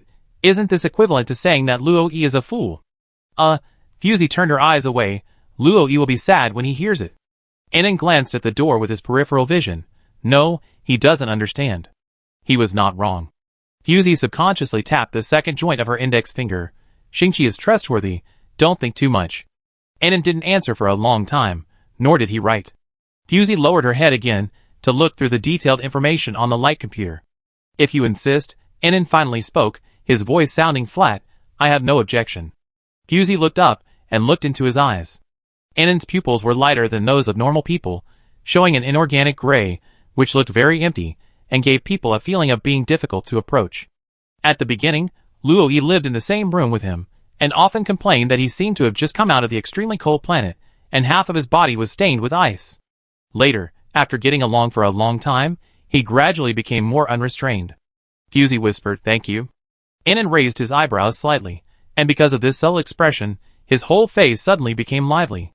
In fact, his appearance is not mediocre at all, but the portable optical computer usually blocks his very personal eyes, and his thin lips that are always straight cover up all emotions. Her gaze was so noticeable that Nan looked up at her. Any questions? Fusey shook her head and shouted to the outside, Come in, why are you hiding? The heavy metal door folded to the sides, and Luo Yi walked in timidly. His golden hair was still messy, as if he had just had a fight somewhere. Fusey couldn't help laughing, and Nan looked away, as if he was focusing on his homework again. Luo Yi seemed to be still asleep. It was still too early for him at this time. Fusey looked out the window. Why are you here so early? Hearing her question, Luo Yi suddenly became angry. I don't know why, it was suddenly very noisy outside the 1st District Apartment this morning. Wasn't the energy system repaired before? It caused several noise reduction towers in the Sentinel apartment to go on strike, and it couldn't prevent any noise at all. He kept talking for a long time, and it was obvious that he was really irritable. The overly sensitive 5 senses of the Sentinels make their daily lives very difficult. There are very few people like Fusey who live with several inhibitors. Fusey suddenly thought of something, and looked at the date on the light computer. How could I forget about this? Fusey rubbed her eyebrows. Luoyi was puzzled. What? Inan thought for 2 seconds and concluded, today is probably the day when the exchange students come to Tanya. Luoyi blinked. What? Inan took out the light computer and clicked twice. Sent it to you. Luoyi took a look and exclaimed, what? Fusey rubbed her temples, stood up and walked to the window, and looked down. As expected, the students who were supposed to be in the entertainment room or library more or less ran to the avenue at the main entrance of Tanya. Fusey's superior eyesight allowed her to accurately capture the new faces in the crowd that did not belong to Tanya at all. The two teams were wearing school uniforms, and they could be identified at a glance. They were from German and Gauls, two top military academies. The rules of these two military academies were much stricter than Tanya's. Not only did they force students to wear school uniforms, but they also had to wear corresponding school badges. Fusey narrowed her eyes, a little surprised. The man headed by Gauls had a smiling face, like a peacock with its tail spread. Bailuan looked like a socialite wherever he went. As the only son of a diplomat, he would not be stage frightened even when he came to a completely unfamiliar school. His teammates had different expressions, and all had superior appearances. Seeing Fusey staring at the downstairs, Inan also walked to the window and looked down. He could only see a dark crowd, and could not see anyone's face at all. At this time, Luoyi finally reacted, and rubbed against Fusey and said loudly, there are many more things in Mike this year, such as map reform and exchange students. Fusey glanced at him. What do you want to say? Luoyi pretended to sigh deeply. The road to winning the championship is not easy. Fusey did not comment, and her expression did not change. Luoyi could never see what she was thinking, so he stretched and walked away. At the gate of Tanya, Bailuan led the Gauls ace team to parade through the city, and he had no idea how to write the word Loki. Fusey looked at it for a while, turned around and went downstairs quickly. Luoyi was surprised. She doesn't like to join in the fun. Why is she going down? Inan flipped through the paperback in his hand, and didn't say anything, so Luoyi shut up tactfully. Fusey was not there to join in the fun. She saw Shingchi flash past the door. Shingchi should be in class at this time. Unless... Fusey walked quickly to the school gate and saw Shingchi. He was standing next to Bailuan, and was made even thinner by the tall sentry. It seemed that Shingchi was sent to receive exchange students to visit the campus. Shingchi looked a little strange. His pale face made him look a little sick. His slightly red eyes were covered by his hair. He looked pitiful. Fusey blinked, walked to him, and patted his arm gently. Shingchi seemed to wake up from a dream. He subconsciously shook off Fusey's hand, but stopped abruptly when he saw her face. Fusey whispered, didn't you get enough rest last night? Which teacher is so inhumane to send freshmen to do this kind of work? Shingchi shook his head gently and smiled as usual, but this expression looked bitter and unnatural. Bailuan naturally saw all their little movements. He walked towards Fusey without paying attention to the teacher next to him. Bailuan walked 3 steps away from the two of them, stopped, smiled brightly, raised his hand and waved, hi, we meet again. Fusey raised her eyelids and ignored Bailuan. The atmosphere was a bit awkward. Chapter 16. Sorry, I said the wrong thing. Bailuan's appearance is a typical handsome man, with a strong complexion. Such a close smile is very aesthetically impactful. He speaks Moran very well, and Fusey finally gives him some eyes. Do I know you? Being rejected by her like this, Bailuan did not look embarrassed at all, but became more enthusiastic. Of course, but since you don't want to mention it again, let's get to know each other again. Bailuan bowed slightly and introduced himself solemnly. Hello, I am Bailuan Oddby. I came to Tanya as an exchange student to study. Please take care of me in the future. Seeing that he was so sincere, Fusey finally gave him this face, and put on a smiling face. Your tutor is still here. I think it's better for you to complete the exchange procedures first.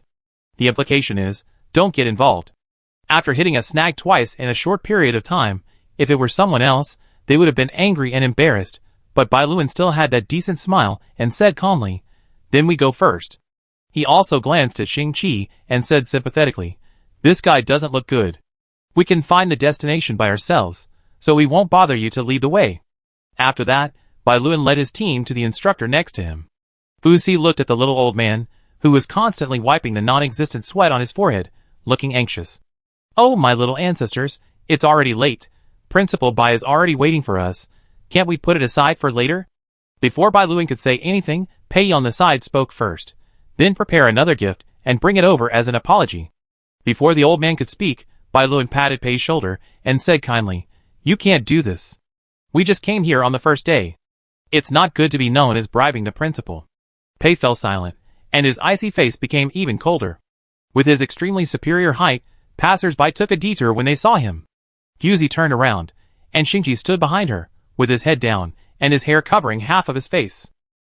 He didn't look sick, Fusey thought. She asked, "Who is your mentor? Why did you send you here to greet them?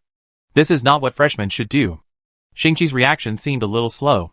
He slowly turned to face Fusey and whispered, "It was because I didn't handle the time arrangement well that Teacher Ada was angry." Fusey finally showed a calm and unexpected expression this time. Shingchi subconsciously rubbed his cold fingers and tried to warm them up. This little movement naturally did not escape Fusey's eyes.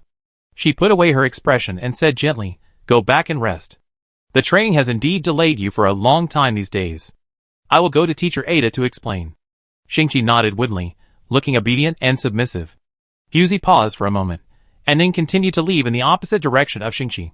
At the same time, Tanya Campus Forum, "Oh my god, I just saw 4 super handsome guys and a super cute girl at the door. I saw it too. They were wearing the uniforms of Gales. Could they be exchange students? They should be. I just came out of Dean Bai's office and saw them go in. No way, no way. Is there anyone who doesn't know Bai Luan and his team? They were the dark horse team of the last mic. Wow, they have both strength and appearance. I love them even more. Is it the legendary violent team consisting of a guide and 4 sentinels? God, what kind of monsters were exchanged back? Let's not talk about their strength for now. Does Gale select players based on their appearance? This is too pleasing to the eyes. They are already star players, and you know the school spirit of Gales. Who said they weren't? Don't be jealous of their appearance and strength, because they are also rich. Gales is originally an aristocratic school. What does it have to do with you if they are rich? What did I say? I am just stating objective facts. Please, being rich will not change your inferior genes. Don't come here to show your presence. Oh my god, hurry to the 001 simulation room, they have opened a public challenge. The forum suddenly became quiet, and everyone rushed to the 001 simulation room. Most simulation rooms are small simulation rooms created to allow students to better experience mic. Only the 3 simulation rooms of sequence 001, 002, and 003 are huge simulation rooms that can accommodate thousands of people. Most of the students went to watch this competition. Fusey was an exception. She turned left and right to the Feiyuan, and came to the classroom where Ada was. The door was not closed tightly, and a female voice could be heard faintly from inside. As students of the military academy, you are lazy and undisciplined, and you don't want to make progress. As children of your parents, you have no filial piety, and don't know how to repay. She paused, as if she was angry, and took a deep breath. Oh, I forgot, you Moran people are born without parents, and you don't understand these etiquette and upbringing at all. Fusey frowned rarely. Her expression was gloomy. Then you should be more motivated. Look at your classroom. It's quieter than Deadwater. How can it be the first military school? Fusey was listening to her scolding outside the door. The classroom was silent, and only Ada's voice was amplified to every corner of the classroom through the loudspeaker system. Although Ada was disdainful when she taught them in the past, she never gave such a passionate lecture. It seems that Ada also knows that these words can only scare the freshmen. Fusey sneered and turned around, but heard a small voice in the classroom. "Teacher, you are wrong." Ada's harsh voice sounded again. Do you have any questions? The weak voice was neither humble nor arrogant. "I think your view is too one-sided. Although Moran people have no parents, it does not mean that we lack education. On the contrary, the Moran people have the highest quality in the entire galaxy. Otherwise, your just slanderous remarks about Moran would be enough to prevent you from leaving this classroom safely." Fusey smiled slightly after listening to this. Ada was furious and said, "What did you say? I mean, you don't have the qualifications to teach us. I will make a suggestion to the principal to change a teacher who is more suitable for us." Ada was really angry this time, and her voice became sharp. "Do you think I really want to teach you subhumans here? And I have to be threatened by you?" With a loud bang, Ada pushed open the door and walked out of the classroom angrily, without even noticing Fusey standing behind the door. There was a rustling sound in the classroom, and the students stood up one after another. The teacher was gone, and this class should not be able to continue. "Yin, you shouldn't talk back to the teacher like this." Someone said so. Fusey poked half of her head into the classroom, and finally saw the guide named Yin, a very cute little girl. Yin turned around. Her big eyes looked clear and harmless. "Why? The thin and tall male guide had short light golden hair. Judging from his face, he should be from Defeer, not Morin. Talking back to the teacher will affect your final grade. Ada's class is not easy to pass. So, I'm here to retake it. The boy looked helpless. Yin blinked. No, we will change a teacher in the future. Besides, I didn't talk back to the teacher, I just pointed out her shortcomings. After all, she adjusted her light pink headband, and the whole person looked very sweet. If we are delayed in class, it is the dereliction of duty of teacher Ada. Fusey heard this and said, "Excuse me?" The people in the classroom turned to look at her with puzzled expressions. Fusey asked Yin, "Just now a guide went out from here. Can you tell me why Ada sent him out?"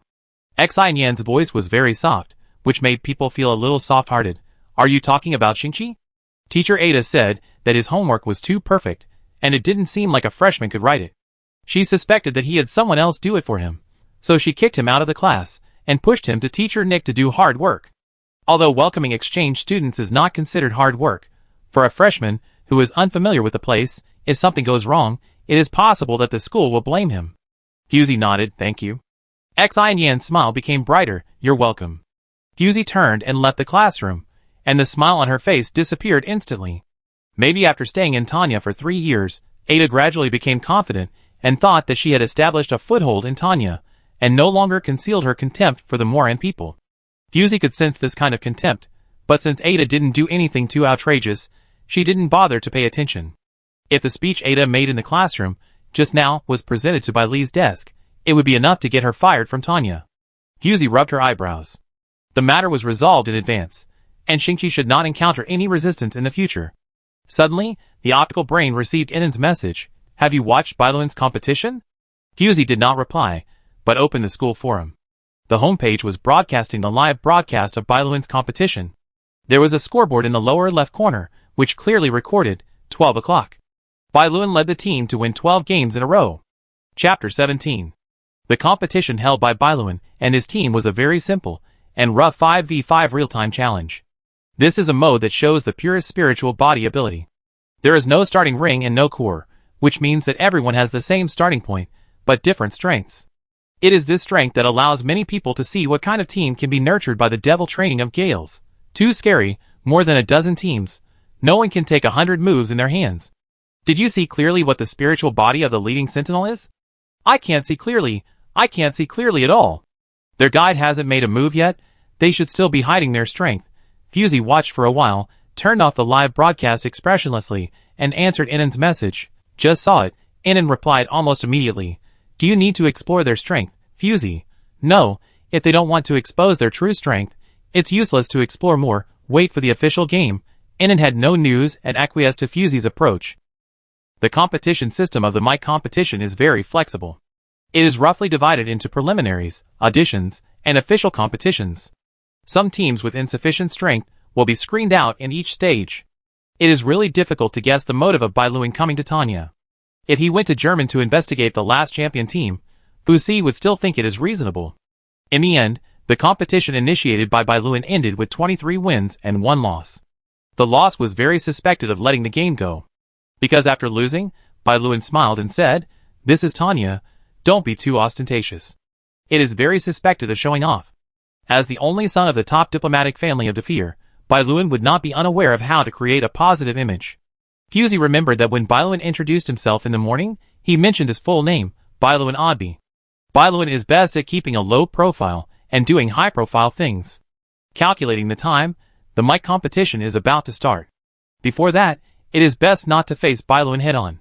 However, this idea was shattered within a day. Fusey looked at the group of people blocking the door of the conference room, and her forehead was throbbing. They had just been forced to interrupt a real machine training. She tried to ask patiently, "What are you doing here?" Bailuan's expression was also very strange. Fusey saw an expression similar to embarrassment on his face for the first time. "Well, excuse me, coming here at this time." Fusey interrupted him. "Let's talk about things." "Okay." Bailuan's eyes involuntarily glanced behind her. "Excuse me, are your teammates here?" Fusey sensed his intention, and did not expect to block his sight. After all, his height and body shape were there. Fusey turned around and looked. Ina looked absent-minded, and didn't know what she was thinking. Luoyi and Inan were leaning against the window, and talking in a low voice. Shingchi was sitting at the table and doing his homework. Bailuan could obviously see it. He looked around and saw that there was no one else in the corridor, but it was not a long-term solution for them to block the door like this. "Can I go in?" he asked politely. "You can't hit a smiling person." Fusey turned and entered the meeting room. "You didn't give me room to refuse." Bailuan smiled, walked in, and gently closed the door. When they entered the door, the two people leaning against the window seemed to notice, and cast an inquiring look in this direction. Ina also came back to her senses from her absent-minded state. When she saw the person entering the door, her face changed slightly. Fusey took in everyone's expressions and said calmly, "Bailuan, who are you looking for?" Bailuan's eyes swept across everyone's faces. He took a step back slightly, and said sincerely, "I don't know, so, can you arrange a training match with us?" Fusey chuckled twice. Bailuan looked at her expectantly. The next second, he heard Fusey spit out two words ruthlessly, "No." Bailuan was puzzled. "The competition is approaching. It's better for you to practice behind closed doors before playing with us." Fusey turned back to look at his teammates. "What do you think?" "Inan, it depends on you." "Luo Yi, I listen to you." Shingchi looked around and said softly, "I listen to you too." Fusey turned around and spread her hands. "As you can see, please go back." In a sense, this team is quite united. Bailuan had no choice but to turn around and look at his teammates. The only guide in the team, who was also the only woman, shook her head quietly at him. Aining was petite and had been standing behind Pear, so she would not easily attract other people's attention. After receiving Aining's hint, Bailuan had to give up and prepare to leave with his team. Fusey suddenly looked up, and a cold gaze just passed by her, making her feel a little uncomfortable. She glanced around and finally locked onto a person behind Bailuan. Although the man was tall and slender, he was not inferior to Bailuan, but his presence was very weak. If he hadn't exposed his gaze first, Fusey might not have noticed him. A person with such a weak presence was staring at Ina, who was in a daze on the sofa, at this moment, with dark eyes. When Fusey looked at him, he withdrew his gaze as if nothing had happened, and followed Bailuan out of the meeting room, as if he had never shown such an expression before. Fusey recalled their information. This person had no name, his name was Mashu, and he had no identity or background. He was a bit out of place in this team. The outsiders were finally cleared out. Fusey looked at her teammates and said softly, "Come on, continue training. At least you have to get familiar with the new map today." Everyone put down their work and continued training. The fact that Bailuan came to arrange a match just now was just a small episode, not enough for Fusey to take to heart. It was just that Ina was a little out of shape today, and she spoke less. Luo Yi could see that she was in a bad mood, and did not go forward to disturb her. It was not until the routine training ended that Fusey took Ina back to the apartment and asked casually, "What happened today?" Ina looked at her quickly, then lowered her eyes. Her hair blocked half of her face, so Fusey could not see her expression. "It's okay. I just stayed up late to read recipes these 2 days, and I'm a little tired." Fusey did not comment. Ina's physical fitness would not be exhausted even if she stayed in the training ground for 3 days and 3 nights, let alone just reading recipes for 2 days. But she didn't want to say it, and Fusey would not continue to ask. Just like Ina never asked Fusey why she had to take down Mike. In the following time, Bailuan did not come to disturb them again, but their reputation had already been established in Tanya. The entire forum was filled with their posts at once. "Are all the monsters like this in Gales? How can we possibly win? I don't ask for the top 3, I'd be thankful if I can get into the top 10 and get some credits. They were the second place in the last session, they are monsters among monsters. It's hard to imagine what means the 5 people of Gehrman used to defeat them. To be honest, Gehrman's strongest guide is much more famous than Bailuan and the others." "Excuse me, are you talking about that one?" "Yes, that's right, it's him." "What is the above-mentioned person talking about?" "You can find out by looking through the live video of the previous year's games. If you charge more, you can even unlock the holographic version." Fusey never took those posts to heart. The reason is simple. Tanya's truly powerful team has not made a move, let alone Bailuan and the others who have been hiding their strength. This was originally a mutual test, so no one should say that the other was hiding their weaknesses. After more than 10 days of running in, Shingchi became more and more skilled, and was able to adapt to the offensive mode of Fusey and Luo Yi that did not follow common sense. Fusey was not wrong. Shingchi's learning ability was very strong. As long as he saw it once, he could reproduce the same spiritual body circuit, which perfectly solved the problem of the mismatch between the number of guides and sentinels in the team. A normal team is usually composed of 3 guides and 2 sentinels. A strange team like Bailuan and Liana either made a big splash or was buried in the preliminary round. It's just that Ina's state has been very strange for more than 10 days. Fusey understood her, and did not arrange too intensive training for her. Luoyi was very dissatisfied with this, but he didn't dare to cry to Fusey, so he could only eat 2 more meals of the whole fish feast cooked by Ina. Of course, everyone has a share of Ina's whole fish feast. On the day of the party, Shingchi finally saw the whole fish feast that Luoyi had been thinking about. At the dinner table, Luoyi swept the seafood in sight with great speed. His movements still maintained basic elegance, but his eating speed was really amazing. Morin is rich in products, and there are a wide variety of seafood. With Ina's superb cooking skills, the specifications of this meal have far exceeded the standard of ordinary gatherings. Shingchi sat next to Luoyi, facing Fusey, not too far away. Fusey raised her glass and announced, "The venue for this competition is Tanya." The mic competition is held once a year, and is jointly held by dozens of military academies. The varied competition system and flexible rules give this competition unlimited possibilities, and the precious rewards make the competition more intense. The combination of various factors has led to the competition for the right to host mic becoming a reserved program for major colleges. And this year's mic hosting rights were won by Tanya. The preliminary round was scheduled in the competition hall on Tanya's campus. For this reason, Tanya even built a brand new simulated airship that can accommodate tens of thousands of contestants at the same time. In addition, Fusey paused. This competition temporarily added a show match, limiting the number of participants to 2. Ina was a little surprised. What is the use of this match? Fusey's eyes moved, and she restrained. It is used to determine the order of appearance in the preliminary round. That's it? Fusey exhaled. That's it. Everyone looked at each other. Finally, Shingchi asked, "In other words, even if you win the first place in the show match, it will not have any effect?" Fusey said slowly, "It is still a little useful. The official statement of the final prize is, a mysterious treasure." It doesn't sound like a serious competition. Chapter 18. The opening ceremony of Tanya was very traditional, without too many fancy things. 3 days before the opening ceremony, the participating teams arrived at the space station where Tanya was located one after another, and were temporarily placed in the apartment prepared by the school.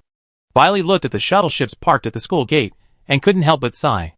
The number of participants in this mic reached a new high in nearly 100 years, and he was busy with the placement work alone. As he watched, Bailey's expression suddenly became cold. There was a small commotion among the crowd at the door, and there were faint low exclamations. Bailey looked in the direction of the sound, and saw a few eye-catching figures. The low-key and luxurious ship was parked at the door of Tanya, with a huge golden-footed crow painted on it, which was the emblem of the German military academy. A team of people just got off the ship, and wherever they went, all eyes stopped for them. But more people looked not only amazed, but also with a hint of regret. The reason is simple. The handsome boy has an extremely superior jawline, and beautiful thin lips. The entire lower half of his face is amazing. When he looked up, he saw a pair of black goggles covering his eyes, that should have been bright as stars. Sheki, the strongest guide of German, was one of the members of the last mic champion team. It was this slightly disabled guide who led the team to defeat Bailuan, and won the championship in the last mic competition. Everyone was curious about him, and also in awe of him. Besides such a guide, no matter how powerful his glory is, it will be overshadowed. Unfortunately, Feng Qingye is not an ordinary sentinel. Bailey had seen many people meet Feng Qingye's eyes, blushing at his gentle and gentlemanly smile, and looking away unnaturally. Someone who exudes more charm than Luoyi appeared. Luoyi happened to be here too. Bailey walked over, and found that he was discussing something with Fusey beside him. Bailey listened for a while, and his expression changed from curiosity to helplessness, and then to numbness. "What to eat tonight?" "I don't know. Let's see if Ina is in the mood to cook." "Isn't Tanya opening the restaurant for free for 3 days?" "Yes, let's go for dinner tonight." Bailey finally couldn't help but speak. "Hey, the competition is about to start. Why are you still so leisurely?" Fusey turned around and gave him a stingy look. "What else?" Bailey was speechless by her calm attitude. "You have a really stable mentality." Fusey narrowed her eyes, with some fatigue in her eyes. "Go back." Luoyi followed her, not noticing the eyes cast at the door at all, sticking to them all the way until he could no longer see them. The mic competition kicked off with a bang. On the night before the exhibition match, Fusey announced as if nothing had happened that Shingchi would participate in the double exhibition match with her. Shingchi was a little surprised and pointed at himself. Me? Can I? Fusey smiled and said, of course, it's just an exhibition match. The ranking is not important. The ranking of the exhibition match determines the order of appearance in the preliminary round, avoiding the situation where a strong team is eliminated by an equally strong team at the beginning. In short, for better viewing. Yana comforted, for the exhibition match, I believe other teams will also save their strength and will not send out their main members, so don't feel too much pressure. Shingchi nodded, looking very obedient. However, on the day of the exhibition match, Shingchi watched Feng Qingye and Shichi walk past him. Not far away, Ai Ning and Bai Luing came together. Yin Ji, who had completed the exchange study, took Wei Er into the competition venue. What about the promise to preserve strength? The arrow is on the string and has to be shot. It is not realistic to withdraw from the competition now. Shingchi could only look at Fusi beside him. Fusi looked at the familiar figures appearing one by one, and was a little confused, and then she understood. These guys, Fusi said lightly, don't worry about them. Shingchi nodded and followed Fusi to lie in their simulation cabin. All contestants in this mic competition will enter the suspended airship to prevent all external interference factors and cheating. All spectators will watch the game broadcast on the big screen in Tanya's school. This form of separation of the audience and the contestants can also perfectly prevent the criminals who snipe the contestants. All players are in place, and the game officially begins. Welcome to the Zhou Lai simulation system. There are 426 players loaded this time, and 426 players have been loaded.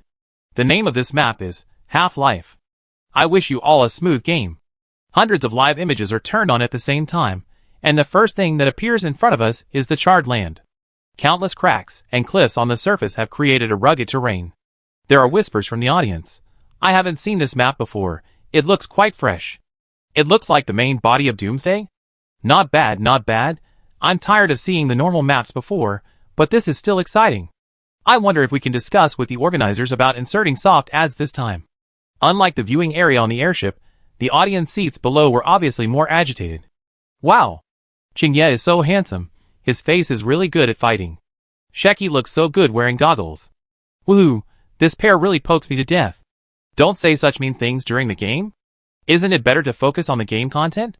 Huh? Who is the guy next to Senior Yen? A new face? He looks pretty good. The audience's discussion was in full swing, and Fusey was already in dire straits. This map is a big background with a bad ecological environment, and humans have built a base underneath to survive. The impact of frequent earthquakes and volcanic eruptions is devastating. The polluted air and water have also caused a certain alienation in humans. When Fusey and others woke up, they heard a unified announcement in their ears. Please try your best to survive, and try your best to kill non-friendly life forms. This competition adopts a survival point system. Please try your best to survive.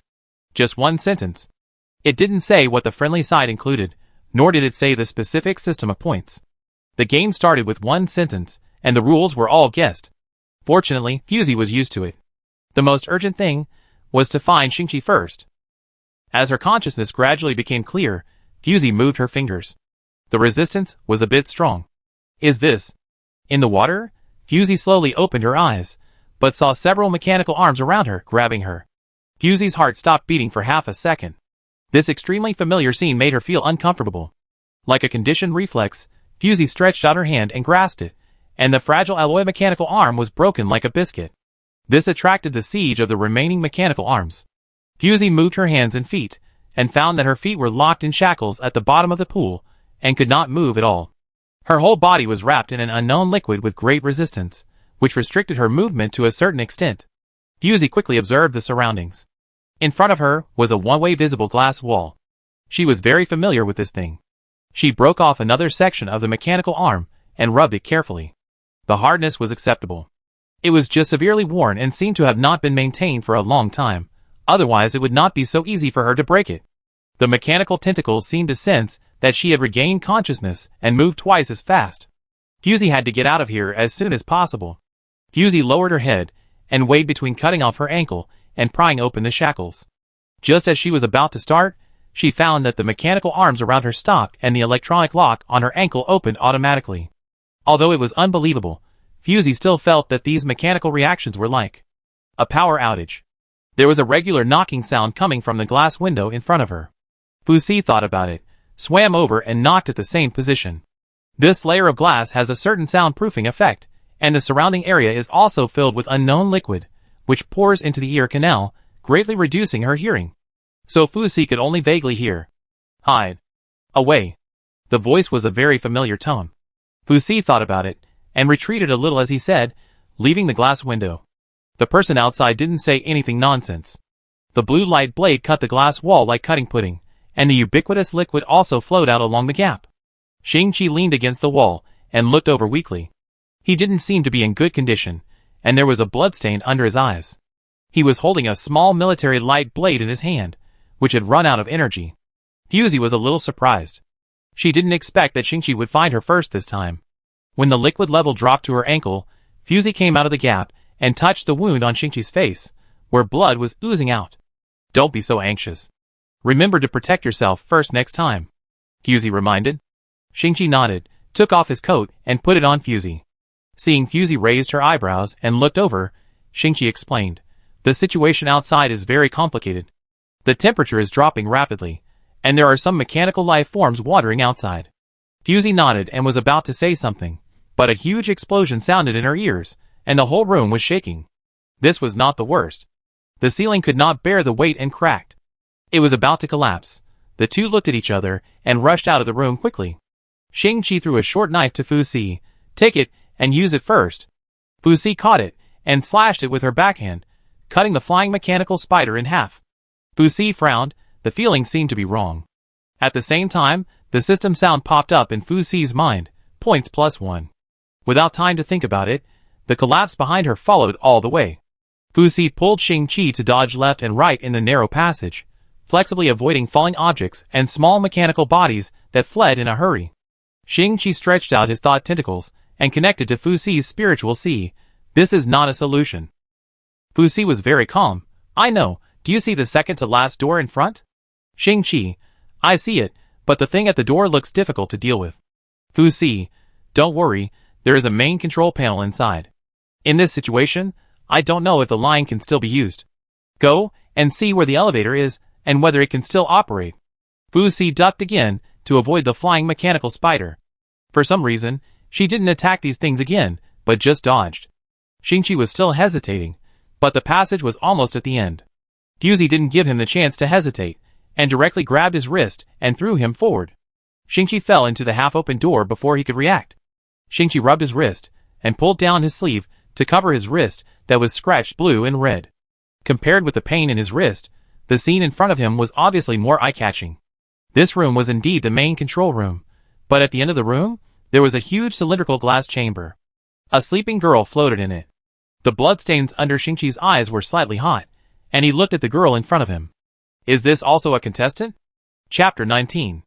Only one door away, Fuzi was confronting the giant spider in front of her. This guy was just guarding the door, and Fuzi shoved Shingchi in. She wanted to follow him in, but the monster's sickle-like legs stabbed into the thin door without any explanation, making a fist-sized hole. Fuzi had to stay outside to hold the monster back, buying time for Shingchi to collect intelligence. This mechanical spider was taller than Fuzi, and its movements were extremely fast. Its 8 legs were extremely sharp, and being stabbed once was the price of half a life. Zheng! Zheng! Zheng! It kept waving its 2 front legs to chop at Fuzi, but she blocked them all. The short knife thrown by Shingchi was cut off after a few hits, and lost its effect. Fortunately, although this guy had 8 legs, it lost the flexibility that arthropods should have because of its semi-mechanical body. Fuzi was much faster than it, so it was not difficult to dodge. But a small vibration sound came from behind Fuzi. Fuzi's expression was stern, and her flexible waist was bit instantly, dodging the short thorns that were shot from not far away. The short thorns were as thick as a little finger and only as long as a knuckle, but they were wrapped in light green viscous liquid, splashing on the alloy wall, and quickly dissolved a small hole. Fuzi looked back, and the guide standing there saw that he couldn't hit the wall, so he quickly retracted his spirit body, retreated, turned around and ran. Don't go, Fuzi couldn't let him run, your spirit body looks very useful. The guide's speed was nothing in front of the sentinel, and Fuzi grabbed his neck in a few seconds and forced him to stop. I'm just a makeshift, let me go. The guide under his hand said tremblingly. Fuzi looked at the thin boy in front of her, and glanced at the monster chasing behind her, and said in short, Does your spirit body have the ability to corrode? The boy nodded and looked at her secretly. What are you going to do? Fusey curled the corners of her lips slightly, revealing a kind smile. Shingchi inside the door knew nothing. He was urgently deciphering the encryption code of the central control system. His slender 5 fingers almost left an afterimage on the main console, and the fierce collision outside the door did not affect Shingchi's mentality and actions. Finally, the primary defense system of the main console was disintegrated, and Shingchi hurriedly checked the 3-dimensional construction diagram of the building and memorized the complicated and obscure data in his mind. He was so focused that he did not notice that the girl sleeping above his head slowly opened her eyes and was observing the intruder in the dark. Shingchi memorized all the routes and terrains, activated the system program, and shredded all the data to prevent other contestants from snooping. Okay. Shingchi pushed the door open and walked out, his expression frozen for a moment. The giant mechanical spider with bared fangs and claws had been corroded by more than half of its body, and the exposed mechanical parts were still sparking. The culprit, Fusey, was pinching the back of a man's neck to prevent him from escaping. When she saw Shingchi coming out, she threw the guide in her hand and walked towards him, faster than I thought. The guide behind her slowly stood up, panting as if he had survived a disaster. Shingchi shifted his sights slightly and asked, "This is?" Fusey said casually, "Oh, his spirit body has the ability to corrode, which happens to work on this monster, so I borrowed it to use." Shingchi nodded. "We have the route map. Let's go, move as soon as possible." For some reason, he didn't tell Fusey about the strange girl. Fusey didn't doubt him, turned around and looked at Yang, who was standing there, and asked casually, "What's your name?" "Yang," he replied. Fusey nodded. "Why are you standing there if you don't want to leave?" Yang turned around and fled quickly, taking 2 steps forward, but his throat suddenly tightened. He scratched his neck helplessly twice, but only felt a sticky blood. Fusey broke off a spider leg neatly, and threw it with her bare hands at the speed of a bullet, instantly piercing Yang's throat. Boundless darkness and suffocation engulfed him. Contestant Yang is out. At the same time, the system's voice sounded in Fusey's mind. "You have inherited contestant Yang's points, and the remaining points are 175. Sure enough, Fusey already had the answer in her mind. Ignoring Shingchi's shocked expression, Fusey pulled his wrist and led him forward. "Which elevator is still in use?" Fusey asked. Shingchi subconsciously answered, "Number 1 and number 3, the remaining elevators have been stopped due to energy shortage." Fusey nodded and walked faster. Shingchi tried to keep up with her steps, and there was a slight palpitation. Suddenly, Fusey stopped and her ears moved slightly. Shingchi noticed that the inhibitor that had been imprisoned on Fusey had disappeared. It made sense to think about it. After all, who doesn't go all out on the field? Fusey suddenly pulled out a butterfly blade, grabbed Shingchi's mind tentacles, and ordered, "Expand perception sharing and scout the corridor ahead." Shingchi did as he was told. However, as soon as he opened his perception, his vision was blocked by dense arthropods. If you have intensive phobia, you may faint when you see the scene in front of you. The corridor in front was filled with dense spiders, as big as an adult's palm. The closest one was only 1 step away from Fusey's feet. Shingchi pulled out the thought tentacles from his wrist and connected them to Fusey, so what he can see now, Fusey can also see. These spiders are very strange. Their legs have a stiff feeling like steel bars, and their bodies are almost invisible, with only 8 legs standing on the ground. Fusey had a headache, and swung the butterfly blade in her hand twice, and said softly, "I knew it." "What?" "These things are probably mutants of sea spiders." As Fusey spoke, she thought about countermeasures. It is estimated that there are thousands of them. It is best not to fight head-on. Ordinary sea spiders are of course not threatening, but these mutant guys can not only hide their bodies, but also inject paralyzing neurotoxins into their prey. If you are not careful, you will be caught. Fusey used Shingchi's sensory vision to observe, and found that these things rely on vibration to determine the position of their companions and prey. In other words, as long as they can simulate the vibration frequency equivalent to their own kind, they can pass through this corridor without bloodshed. Shingchi was connected to her spirit at this time, and Fusey's psychological activities were transmitted to Shingchi, and he instantly understood Fusey's plan. The snow-white bird was released, and stayed steadily on Shingchi's arm. Fusey did not intervene, and watched Shingchi operate quietly. As a guide with K1 potential, it was not difficult for him to accurately record and imitate every mental fluctuation. The gap was narrow, and Shingchi could not walk side by side with Fusey, so Fusey pushed him to the back and motioned him to follow. The two carefully shuttled through the sea of spiders, looking for a place to stay among the dense spiders. Shingchi could see clearly that these guys had evolved very excellent mimicry abilities, and their almost transparent bodies were even more difficult to detect in the metal-style corridor. Fuzi chose every place to stay very appropriately, and the two passed through this corridor without any danger. When they walked to the back, the number of spiders was very small. Fuzi looked for a while and frowned slightly. Shingchi was connected with her perception, and her thoughts moved slightly, and she noticed it. Fuzi explained, "These things are moving slowly. Something is attracting them in the direction we are coming from." Shingchi shook his head. "I don't know." Fuzi didn't bother with these things anymore. She didn't like arthropods and walked out. "Which floor are we on now?" Shingchi began to recall. "The 13th floor underground. There are a total of 18 underground floors." "Fuzi, find the elevator as soon as possible. We can't stay here." Shingchi had already memorized the topographic map in his mind. He took Fuzi to turn left and right with ease. After a while, he saw an elevator appear in his sight. It's just that this thing needs to be unlocked with an identity card or biometric information. They don't have the corresponding key, so they can only go up to the 9th floor. The 9th floor is the 9th floor. There is a constant shaking and some faint friction sounds on this floor. If Fuzi is not wrong, this underground laboratory is likely to have been blasted and will collapse soon. After getting on the elevator, Shingchi pressed the button for the 9th floor. Fuzi stood back and didn't stick close to Shingchi. The floor under her feet shook slightly, as if the vibration was intensified. Wait, Fuzi's pupils shrank slightly. This was not an earthquake caused by the collapse. It was because of her position adjustment just now that the center of gravity of the entire elevator changed. But there were only her and Shingchi here. Unless there was something much heavier than the two of them in the elevator. At the same time, the audience also noticed the danger on Fuzi's side. Anon and Luoi were sitting in the audience and heard someone whispering next to them. This is definitely going to be eliminated. 3 teams have already fallen here. What kind of idiots are all the mic this time? It's idiots. If you can't speak Moran language, don't say it. Hey, did she find something wrong? Fuzi did find something wrong. 2 butterfly blades appeared in her hands, and were hidden inside her wrists. Fuzi said to Shingchi through her mind tentacles, after reaching the 9th floor, "Run immediately, don't look back, do you understand?" Shingchi was slightly stunned, then obediently responded, "Okay." As the floors rose, Fuzi was sure that there was a big guy above their heads. Almost at the moment the elevator door opened, Shingchi, who had agreed to evacuate, turned back suddenly, and the white bird flew past quickly, trying to use mental interference to stop the invisible guy. "Get out of the way!"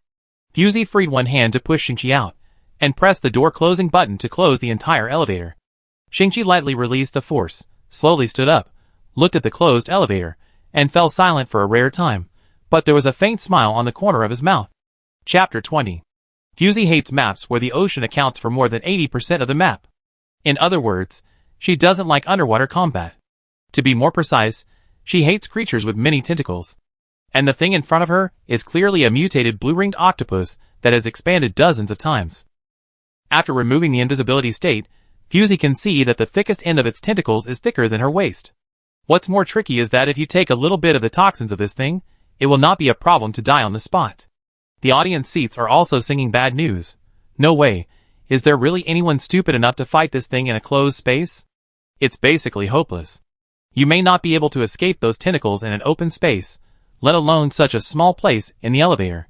If it is a beast spirit, there is still a chance. Go and see others, this team can also be carried down. Anon and Luoi listened on the side, and did not express any opinions. Fuzi is certainly not crazy.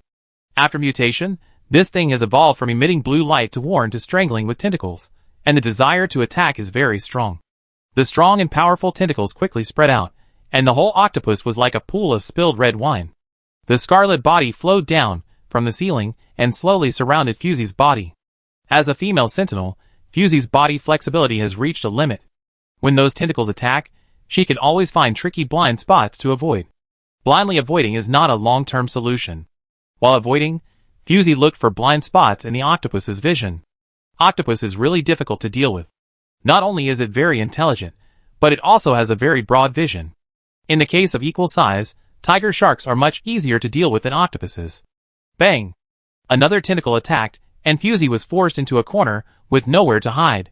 The tentacles of the blue-ringed octopus were covered with suckers the size of a human face, with jagged teeth distributed on them, wriggling and clambering. Luo was no longer calm, and couldn't help shouting, "What is she doing? With her speed, she can still hide. Why doesn't she move?" Annan didn't say anything, just stared at the floor of the elevator. Fusey really didn't move, and even grabbed the octopus's tentacles with her backhand, wrapping her whole body in the sticky and cold tentacles of the octopus, and a whole piece of flesh was scraped off her waist, which was quickly chewed and swallowed. The octopus rolled the prey into its tentacles with satisfaction, wrapping her tightly. This prey was too flexible, and she must not let her run away. Crazy, really crazy. What is she doing? Looking for death? The audience was in uproar, and everyone was confused by her self-defeating behavior. The next second, boom! The entire elevator was filled with smoke, and the huge explosion hit the giant octopus that was about to enjoy the food, and blasted a huge blood hole in its heavy head. The octopus was stimulated, and its entire body lit up with blue patterns, and it was shocked and angry. It frantically slapped the door button to escape the elevator. Not giving it time to escape, there was another violent explosion, which directly emptied a piece of the bottom of the entire elevator, and the alarm sound was infinitely prolonged. And Fusey, wrapped in the octopus's tentacles, luckily escaped the explosion. The good times didn't last long. The floor of the elevator was blown through, and the giant octopus couldn't use its tentacles to climb, and fell down irreversibly. It hurriedly let go of its prey, trying to separate its tentacles to stick to the wall. Fusey got free, and a small butterfly blade appeared in her hand, stabbing downwards at a high speed. The target was the dark and protruding eyeball of the giant seal. The strike was a sure hit, and the giant seal hurriedly returned to defend, but it was too late. Fusey took the damaged body, and used the giant seal as a stepping stone to jump up. It landed gently in front of the door that had just been opened by the giant seal, looking down from a distance. The giant seal fell all the way to the bottom, and the sound of its tentacles hitting the wall could be heard faintly. It wanted to climb up, but because of the explosion, part of the suction cup was damaged, and it could not move quickly. Fusey stopped looking at it, turned around and looked at the stunned Shingchi, and tilted her head. "Let's go." Shingchi came to his senses, and followed her silently. The audience was silent for a moment, and they began to exclaim, "What kind of operation is this? You hurt the enemy 1,000 times, and you hurt yourself 800 times. Oh my god, although I think it's a bit unworthy, but she is so cool. To be honest, I think she just wanted to destroy the elevator, and the giant seal was just a convenience. Have you forgotten the small bomb she just threatened Yang to hand over? It turns out that it was to blow up the elevator. Isn't this equivalent to cutting off other people's paths? Damn it, don't let me meet her in the official competition." Fusey and Shingchi couldn't hear or see these discussions. The two were silently searching for resources on the 9th floor. Shingchi lowered his head, and seemed to feel a little guilty for his rash actions just now. This guilt reached its peak when he saw the bloody wound on Fusey's waist. "Senior." Shingchi opened his mouth and wanted to say something. "Look at this." Fusey suddenly pushed open the door of a laboratory and walked in. This is a laboratory with a huge water tank. And this water tank has been opened manually. The experimental subjects and culture fluid inside disappeared completely. The data recorded in detail the mutation process of this deep-sea multi-legged giant octopus. There are many observation videos attached to it. Fusey didn't like this soft and multi-legged thing, and she had an inexplicable disgust. She turned to the next page and saw the weakness of this thing. Fear of light, fear of electric shock, fear of fire. No wonder Yahing's small blasting device could severely damage it. I think it was because of the high temperature. Fusey looked at it for a few seconds and put it down. She lowered her head to look at the wound on her waist. The surrounding skin had already spread blue-green toxins, and the heartbeat gradually became slow and paralyzed. The game must be ended as soon as possible. Shingchi accidentally floated to Fusey's well-defined abdominal skin and looked away somewhat unnaturally. "I'm sorry, I'm too impatient." He apologized. Fusey didn't seem to care, but started to search in the laboratory. After a few tries, she found a starter ring. Judging from the grade, it should be above average. Fusey recalled the gains along the way, and doubts loomed in her heart. The number of cores and starter rings issued on this map is not right. Fusey spread out her palm, and a light blue core was exposed, which was just dug out from the octopus. The grade of this core is not high, at least not worthy of the combat power of the giant octopus. Fusey thought about it. There is only one possibility in this situation, that is, the ultimate core is placed in this map, which is the core that can determine the outcome of the game. The situation is a bit complicated. Suddenly, there was a sound of footsteps outside the door. The sound came suddenly, and it sounded steady and powerful, at least 2 people. Fusey turned her head slightly, held her breath, stared at the door, and motioned Shingchi to stand behind. The people outside the door seemed to have sensed the movement inside, and they were reluctant to push the door. Fusey knew that they probably smelled the blood, knew that they were in a bad state, and were thinking about how to catch them all. Her brain was working fast, and she was thinking about what resources she could use. Reality did not give her too much time to think, and the door was knocked with 2 knock-knocks. Fusey's originally slightly solemn expression suddenly became a little subtle. She seemed to know who was outside the door. Feng Qingye and Sheki appeared in her sight. Fusey turned sideways without leaving a trace. This laboratory is not very big, and you can basically see the whole picture by standing at the door. Sheki asked, "Who is it?" Feng Qingye did not answer him, but stared at Fusey. "Are you injured?" Fusey did not accept his kindness. "What does it have to do with you?" Before she could say more, Feng Qingye took the initiative to say, "You should have discovered that the number of cores is wrong. There is nothing to hide about this." Fusey gave a positive answer. "Well, there should be a high-level core." So Sheki suddenly said, "Do you want to join forces for a while?" Shingchi looked at the two in surprise. "If I remember correctly, these 2 were members of the last My Championship team, and their strength was top-notch among all the contestants. Do such people need to form an alliance with others, or was it just a rhetoric to make Fusey relax her vigilance?" Shingchi was about to remind Fusey not to agree easily, when he heard Fusey say, "Okay." Shingchi was shocked. "How could you trust the enemy like this?" Then, Feng Qingye casually threw a bottle of hemostatic spray. "Treat the wound." Shingchi, ? This person is even more important, delivering medical equipment to the enemy. Fusey took a step back, and did not take it, letting the bottle of spray fall to the ground. "No need." Fusey turned around and continued to look for information. "It's not advisable to stay here for a long time. We have to move to the upper level immediately." Feng Qingye didn't care, leaned over to pick up the spray that rolled to the side, and went to the other side with Sheki to search. The audience fell into a huge circle of suspicion. What is the charm of this woman? Why did Yishin join forces with her? To be honest, her operation is very eye-catching, but she is not at the same level as Yishin. The medical spray rolled naturally when it fell to the ground. "It seems that this floor is tilted. We must move as soon as possible." The last sentence was said by Inan. Luo Yi turned his head to look at him. "Are you sure? Didn't you feel the screen shaking?" Inan explained patiently. "Just now Fusey detonated the explosion in the elevator, not only to get out, but also to cut off this road. In this way, the contestants who stayed below the 9th floor can only use the number 3 elevator." Luo Yi nodded as if he understood. After a round of search, Fusey did not find any valuable starter rings or cores, so he had to give up. It seems that there is really a problem with the number of cores issued this time. Go to the number 3 elevator, move immediately, and can't wait any longer. Feng Qingye suggested so. Fu semi-acquiesced to his command, and pulled Shingchi towards the number 3 elevator. However, they saw from afar that 2 teams were fighting.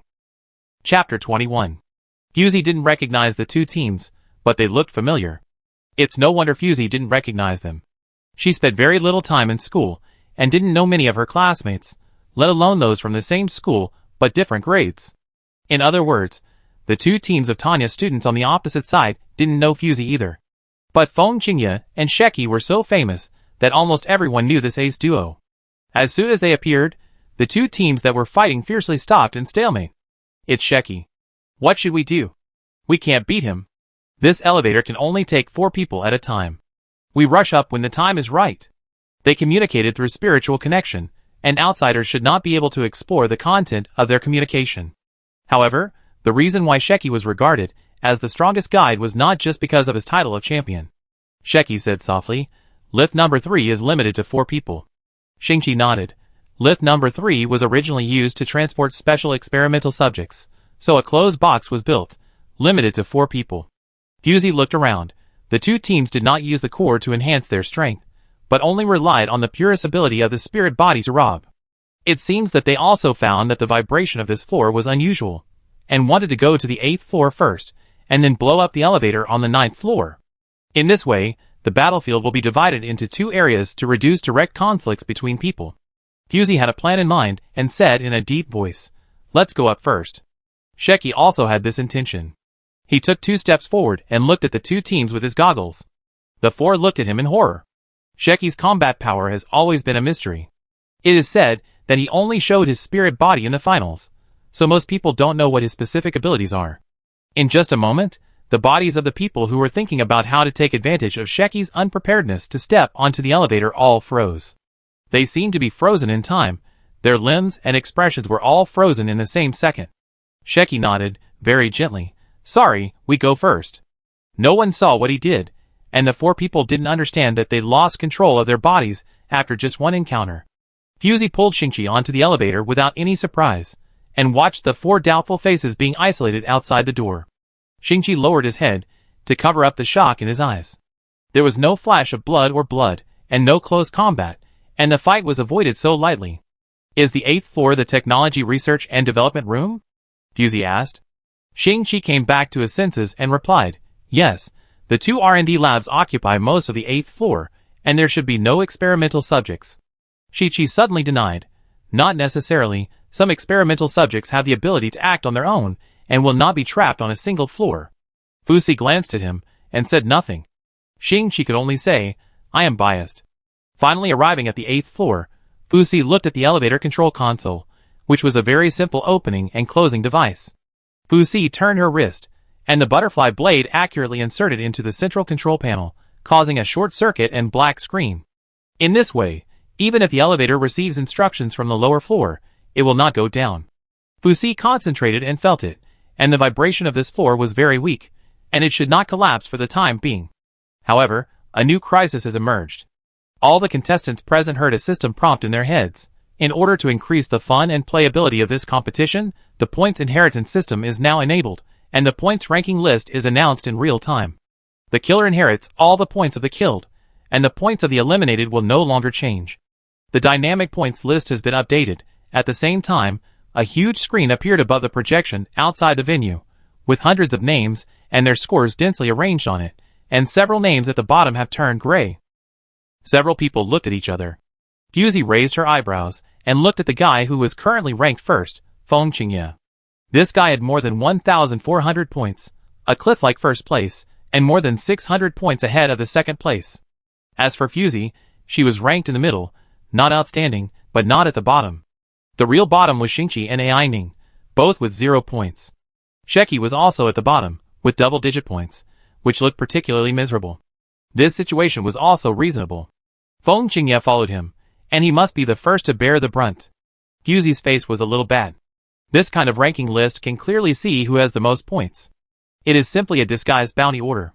Fortunately, her points are not too many, so she will not become a live target, and Feng Qingye is next to her for comparison, which makes her feel much more at ease. If the sky falls, there are people in front of her to support it. Fusey had noticed that there was an inheritance system for points before, so she did not kill other contestants easily.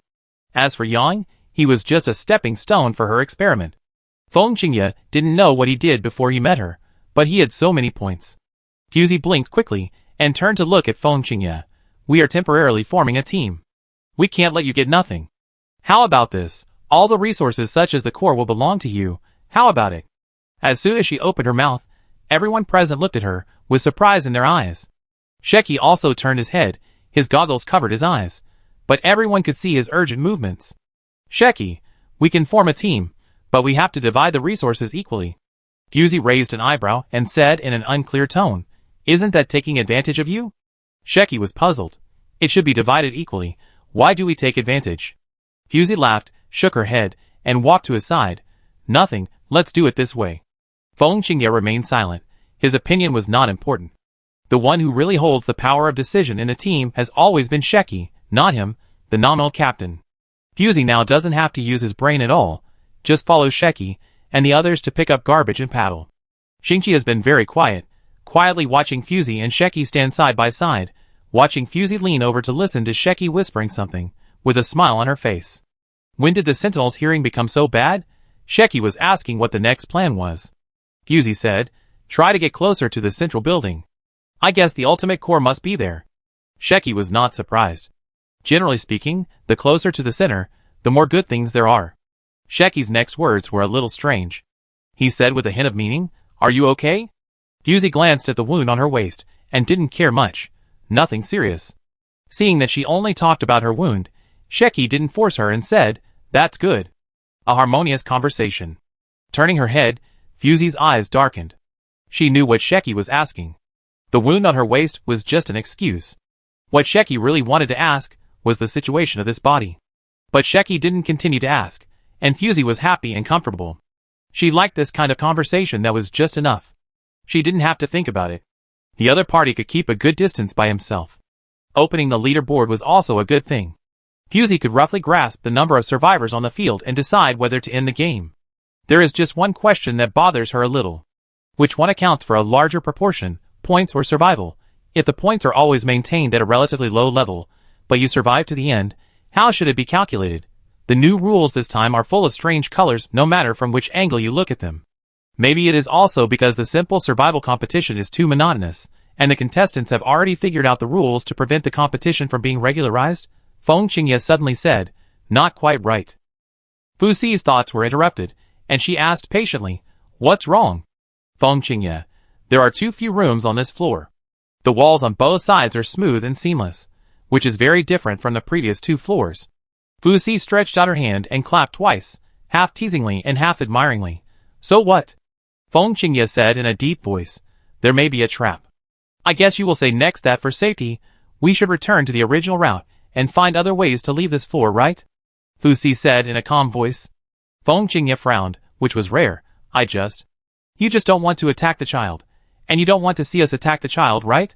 Fusie interrupted him, and said mercilessly. Her words were incoherent, but no one asked. Feng Qingye looked directly into Fusie's eyes, and didn't find any emotional fluctuations in those blue pupils. He opened his mouth and finally fell silent, and his broad back was a little collapsed. Sheki patted his shoulder and said softly, it doesn't matter, I'm still here, you don't have to break your principles. The handsome boy seemed to be infinitely tolerant, and turned to Fusie with an apologetic look. Please cooperate with me. Fusie pulled out the butterfly knife, flipped it a few times in her hand, and quickly closed it. A 4-arm-long spinning blade jumped into her palm. Shingchi watched silently, took 2 steps back slightly, and walked to an absolutely safe position. Sheki seemed to smile lightly. There are not many opportunities like this. The next second, the spinning blade was thrown out, and the silver-blue blade reflected the mechanism hidden in the gap between the wall and the ceiling. The rapidly rotating blade just fit into those gaps.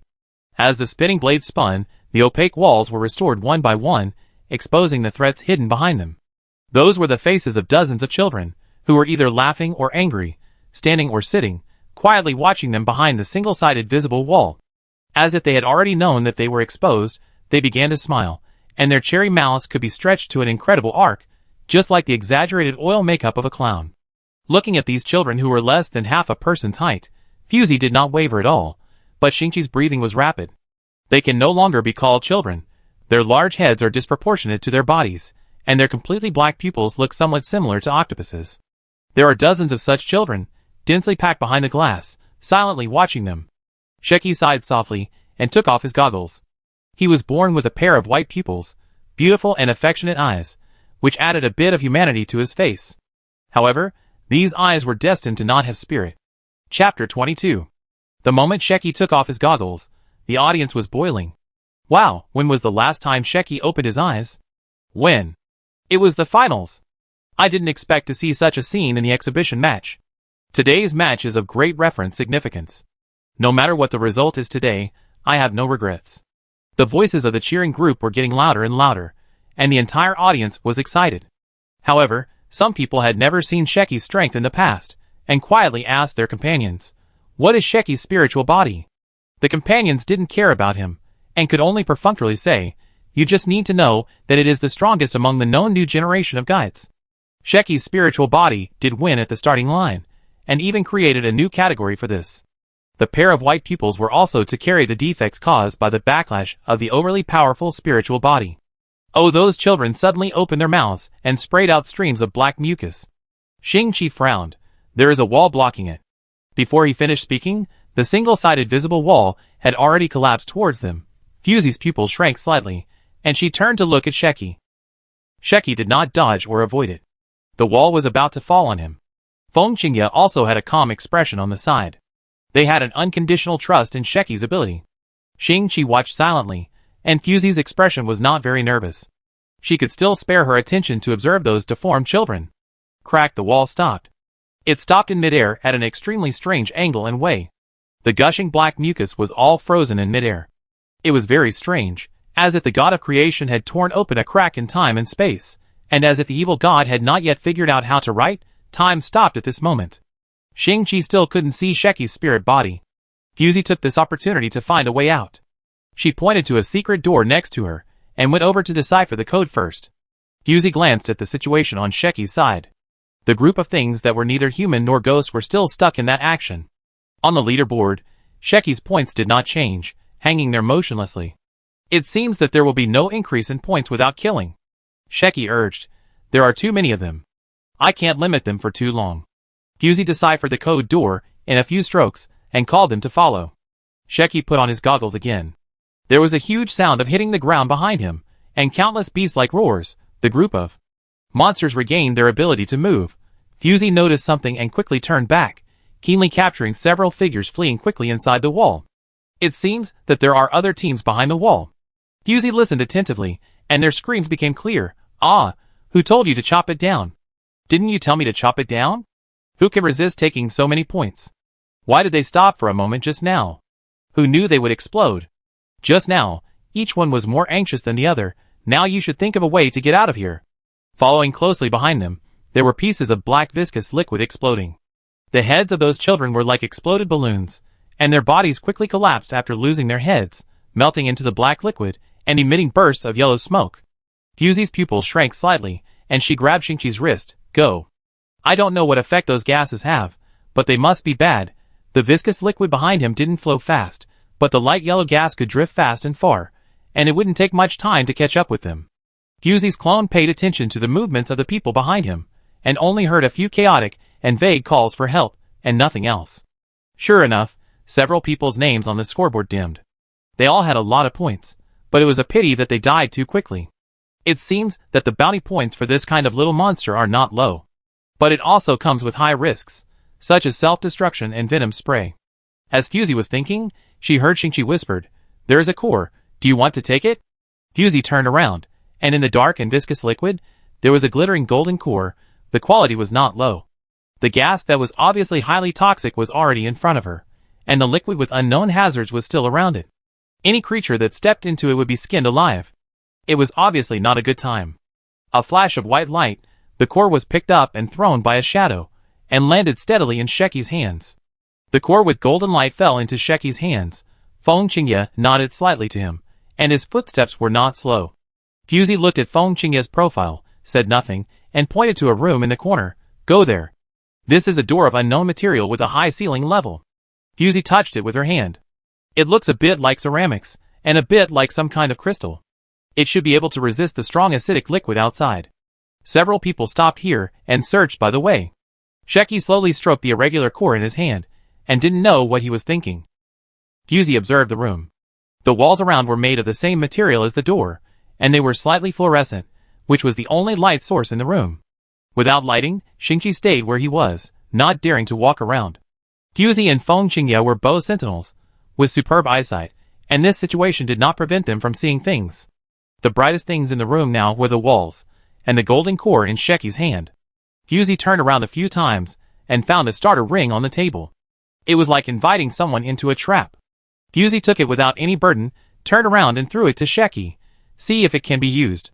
Sheki couldn't see, but relied on his strong perception to match the core and the starter ring in his hand, and replied, "Yes, it's very suitable." There were some fluctuations in the darkness, and Sheki subconsciously wanted to remind him, but he noticed that Fusey tapped the table twice. Sheki opened his mouth, but finally said nothing and fell silent. Fusey walked towards a corner while pretending to search. Do you think there will be other cores here? Feng Qingye cooperated. There should be. According to convention, the number of cores issued matches the activation ring. Fusey said in an exaggerated tone. Yes, with such a high-grade activation ring, there will probably be a high-grade core in this room. Look for it, Sheki suggested. Shingchi suddenly said, "See, how is your wound?" Fusey understood and hissed softly. "Not very good, a little serious, and my movements may be restricted. My feet were also corroded by the black water. I have to be more conservative in my future actions, and don't attack head-on." Feng Qingye's voice was also weak and hoarse, and he coughed twice from time to time, sounding very injured. "Fortunately, we got this core of high enough grade, so it's not in vain. Shingchi said lightly. The audience watched these 4 people acting here, and they all laughed. When did Yishin become so good at acting? Let those 2 unlucky guys go, they already believe it. They won't be addicted to acting. It's worthy of being an exhibition match, allowing us to discover a different side of Yishin. Fusey has already approached the target corner. She is really injured, and the bloody smell cannot be faked. The 2 people hiding in the dark have already believed it. They have just experienced a bloody fight and are in a very bad state. As the saying goes, you have to kick the good leg of the cripple hard, and you will die while you are sick. If not now, when will we make a move? A flash of white light, 2 people, one tall and one short, suddenly rushed out from the darkness, aiming directly at the injured Fusey. Fear flashed in Fusey's eyes, and the whole person seemed to be frightened, standing still and not daring to move. The attacker's eyes lit up, and his spirit body suddenly flashed, and a white light burst out from his hand, directly hitting Fusey's face. Hit! The other man was also ruthless, and the light blade flashed in his hand, stabbing Fusey's heart fiercely. The finishing blow must be fast, and the attack must be ruthless. All the actions were completed in an instant. However, when the light faded, they realized that the touch of their hands was clearly not the height that a female sentinel should have. She seemed a little too tall. Feng Qingye sighed slightly. A sneak attack is not an upright act, so this is what you deserve. The 2 men hadn't reacted yet, and the taller one was the first to die. Feng Qingye's grip was strong enough to crush a person's skull, but the dwarf wanted to escape. He rushed toward Shingchi, and before he put away the light blade at his hand, he swung the knife and chopped. Fusey clicked his tongue twice. How can you touch my guide in front of me? She reached forward, and without any pause, she pressed the light blade in the dwarf's hand and wiped the dwarf's neck. The whole process was too smooth. Fusey glanced at the dwarf's fallen body. Half of his body was wrinkled, as if it had been corroded. It seems that they also coveted the points of the group of deformed species outside, but because they couldn't get away, they hurriedly hid in this room and met Fusey and others who seemed to be of average strength.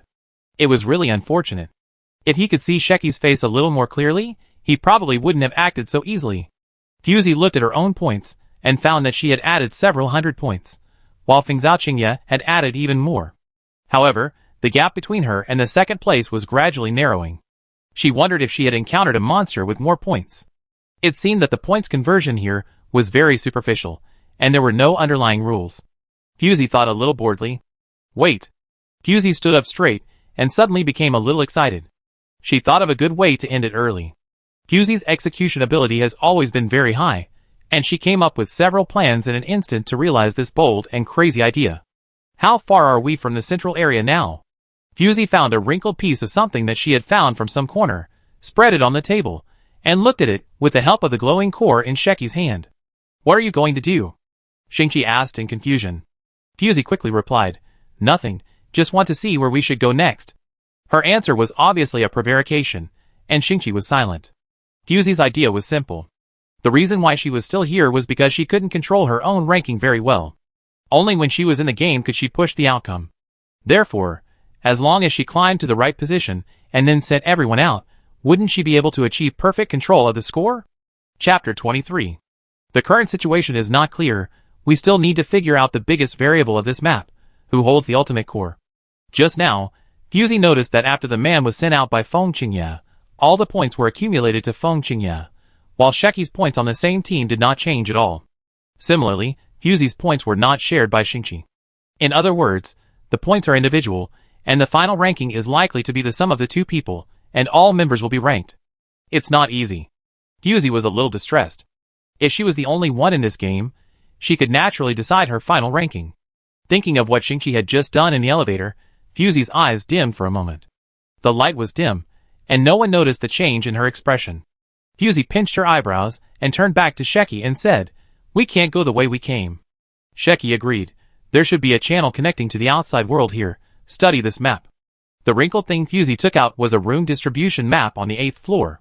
The sketch was very sloppy, not like it was printed by a machine, but more like the researcher casually drew a few strokes with a pen. Fusey and Feng Qingye looked at it for a while, and concluded that there was no door leading to the outside. There was only an abandoned ventilation duct. This duct was most likely used to discharge poisonous gas, and it was very narrow, and the danger was unknown. No matter from which angle you look at it, this is not a suitable route. Feng Qingye observed the duct for a while, and said with certainty, I can't get in, no matter what way. His spirit body could go in, but it was just a show match, so there was no need to go that far.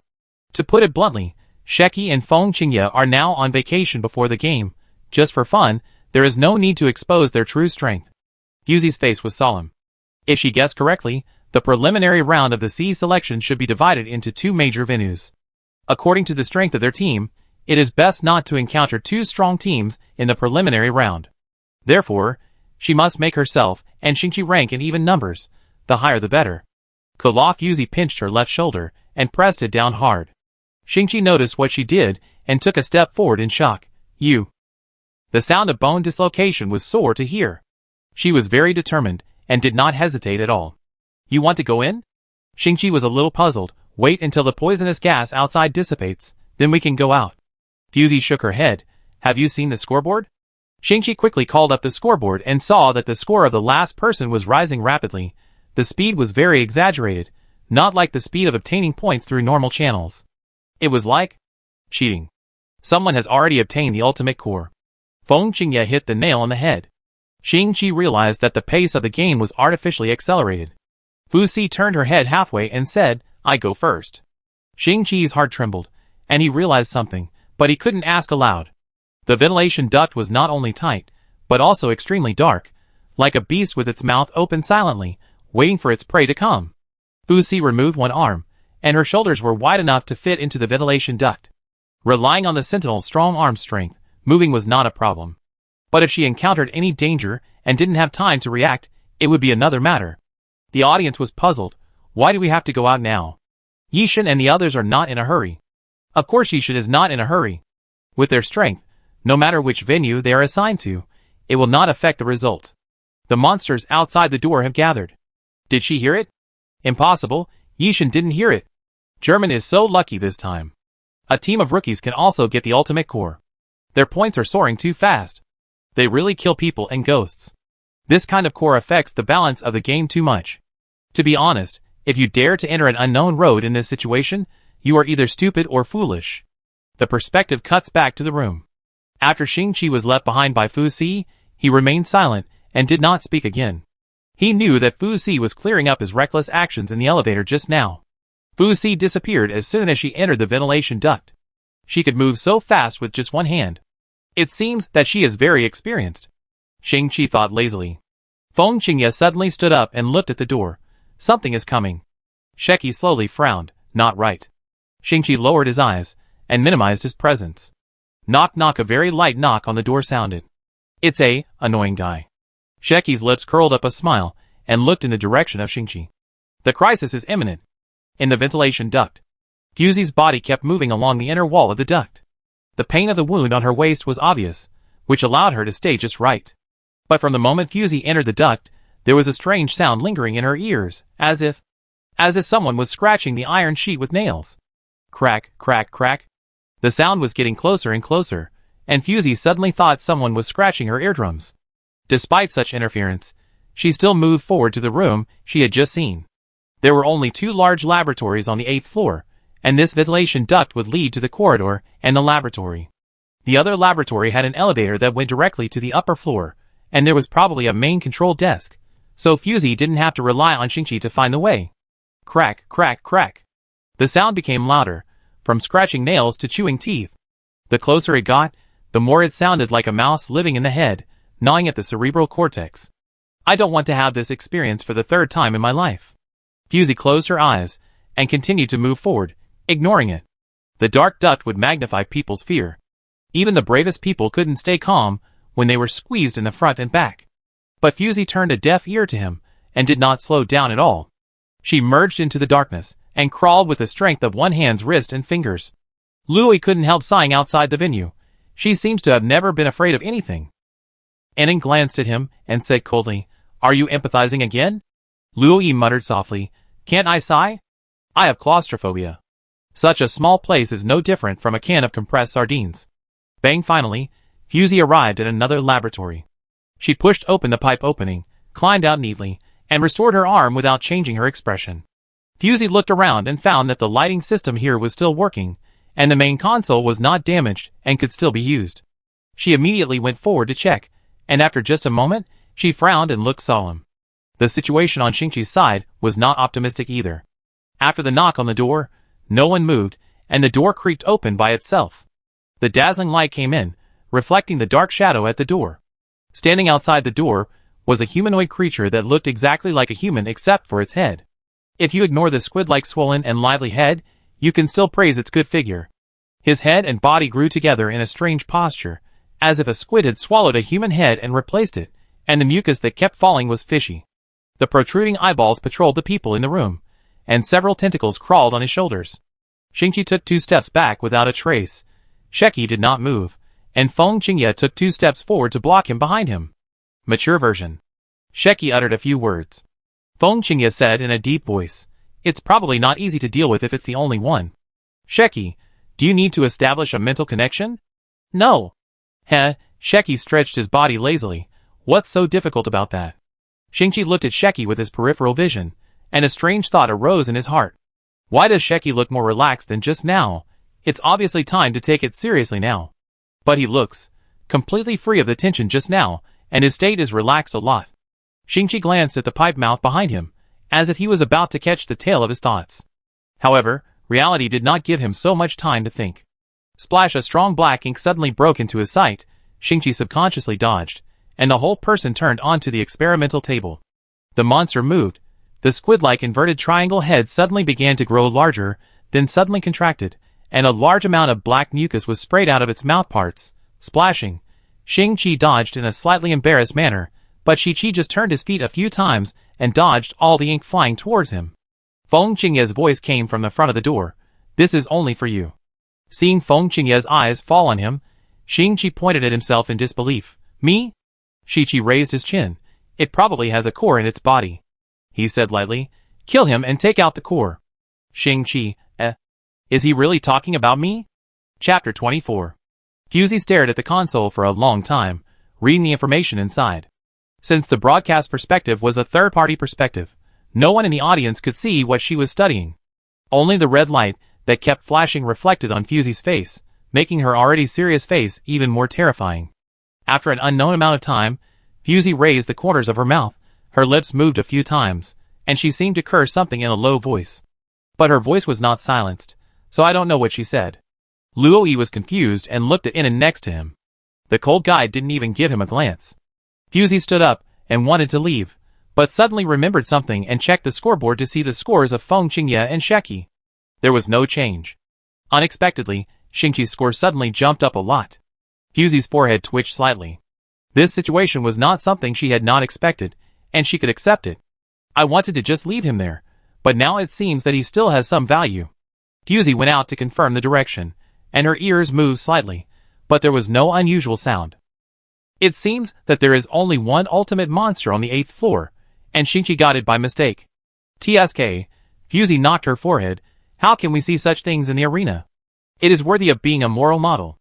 Her voice was not restrained, and everyone heard it clearly. Someone was dissatisfied at the moment. Who does she think she is? What did Yishin do that she needs to criticize? You think the whole world is the same as her because of your low quality. Don't let me see her in the official competition. Be careful, or I will beat her. You should be happy that Yishin gave you points, and you dare to complain. The noisy shouting and cursing was soon stopped by Patrol Star. Those people cursed and spat at Patrol Star, but they were warned by the strong electric current and finally stopped.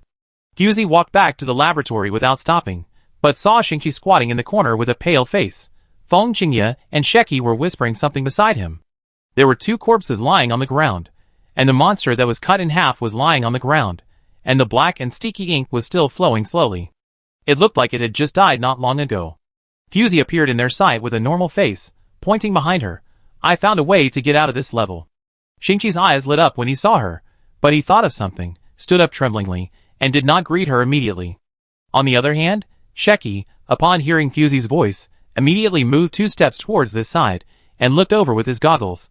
Thank you for your hard work. Shingchi seemed to have finally reacted, walked in front of Fusey, spread out his hands, and presented a fist-sized core, shining with golden light, of high grade. Fusey reached out to take it and played with it casually. But, it is a capsule for escape, limited to 3 people.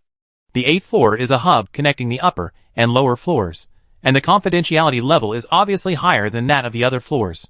Not only is the limit on the number of passengers very strict, but even the method is different. Sheki thought. In other words, one person has to stay on this floor? Fusey smiled and said, not necessarily. If we can crack the key of the elevator, we can also go there. Although she proposed such a plan, they had just tried to decipher the key of this floor, and there was no substantial progress. The fastest way to reach the upper level now is to use the escape chamber immediately. The escape chamber is limited to 3 people. Everyone thought that there would be a big fight next. The 4 people who were originally harmonious would fight for the quota. Who knew that Fusey slowly put away the core, approached Shingchi, and uttered a few words. You stay. Shingchi opened his eyes wide, and Fusey's smiling face was reflected in his brown pupils. You said. What? Not only Shingchi was shocked, Feng Qingye was also stunned, and confirmed. You want your guide to stay? Fusey did not look back. Her eyes were still fixed on Shingchi, and she repeated patiently for the first time. You stay. If you abandon your guide here, if you encounter any crisis that disturbs your mental value later, I'm afraid. Feng Qingye's voice was not finished, and a cold light flashed. He subconsciously stepped back and raised his hand to block, but found that the attack was not directed at him. Fusey held a small and exquisite butterfly blade in reverse, and her arm drew a beautiful semicircle, directly cutting off half of Shingchi's neck. Fast, accurate, and ruthless. Shingchi covered his neck, trying to save something. His slender white knuckles turned a layer of light pink because of the force, but the bright red and sticky blood kept flowing out of his fingers, like a spring. He whimpered in disbelief, like the wail of an abandoned beast. His dilated pupils gradually lost focus, and Shingchi staggered twice, and fell to the ground, making a dull sound. The scarlet and pungent blood flowed to the floor, dazzling and absurd.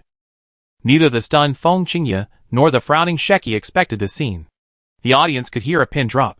Fusey shook the butterfly blade in her hand, cleaned the blood on it, and put away the blade as if nothing had happened. Then she looked back at the 2 people standing there, tilted her head. Let's go. The escape room is in another laboratory.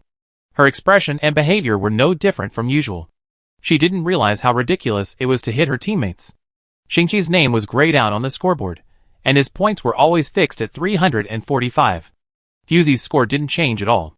It seems that killing teammates can't inherit his points. Feng Qingye studied her expression and confirmed that there was no joke or seriousness in it. She looked like she had thrown away a cup that was no longer used. Seeing that Fusey had already walked towards another laboratory, the 2 had to follow. Sheki endured and endured, but still couldn't hold it back. Sending your teammates away in person, and in front of the enemy, what are you thinking? Sheki asked on behalf of all the audience. Fusey was leading the way. Hearing this, she glanced at them strangely. Giving points and high-level cores to your enemies with your own hands. What are you thinking? The implication is that no one should say that anyone is weird. As Fusey walked, she suddenly realized that something was wrong. It seemed that from the moment she left the ventilation duct, someone had been staring at her in the dark. Unlike the gaze of normal people, this kind of eyes in the dark made Fusey feel a little disgusted. Fusey did not delve into the source of that gaze. The escape chamber could take the 3 of them away from this floor. If the person in the dark had no other means to leave, he would stay on this floor forever.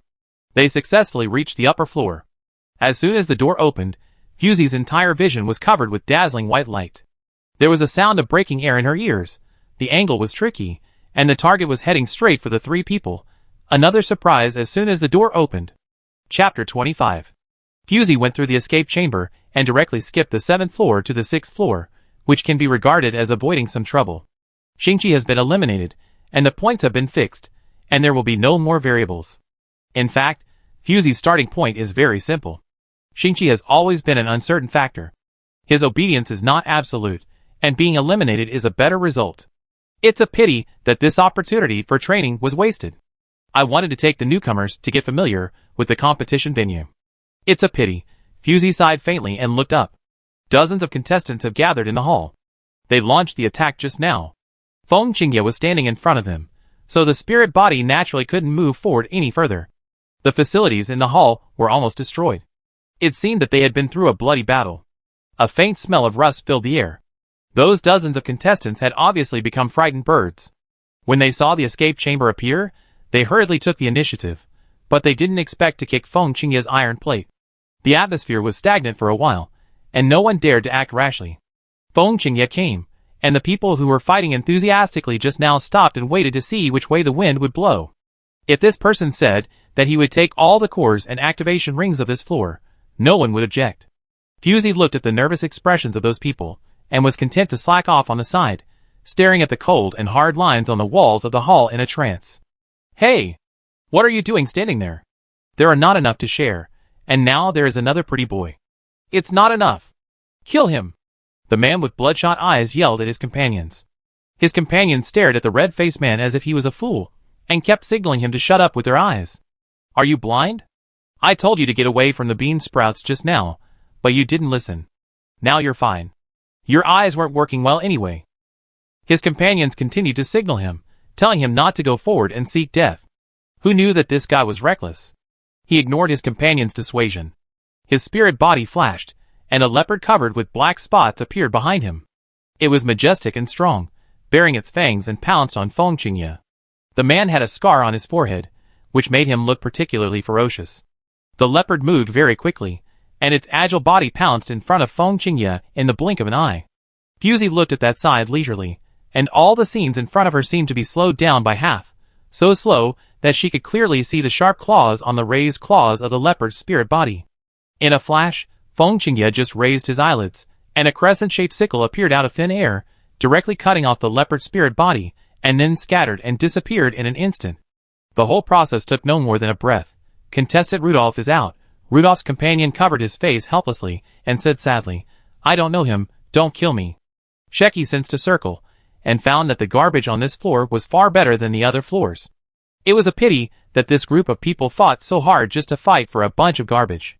He turned his head, and shook his head slightly at Fusey, indicating that there were no resources worth staying here.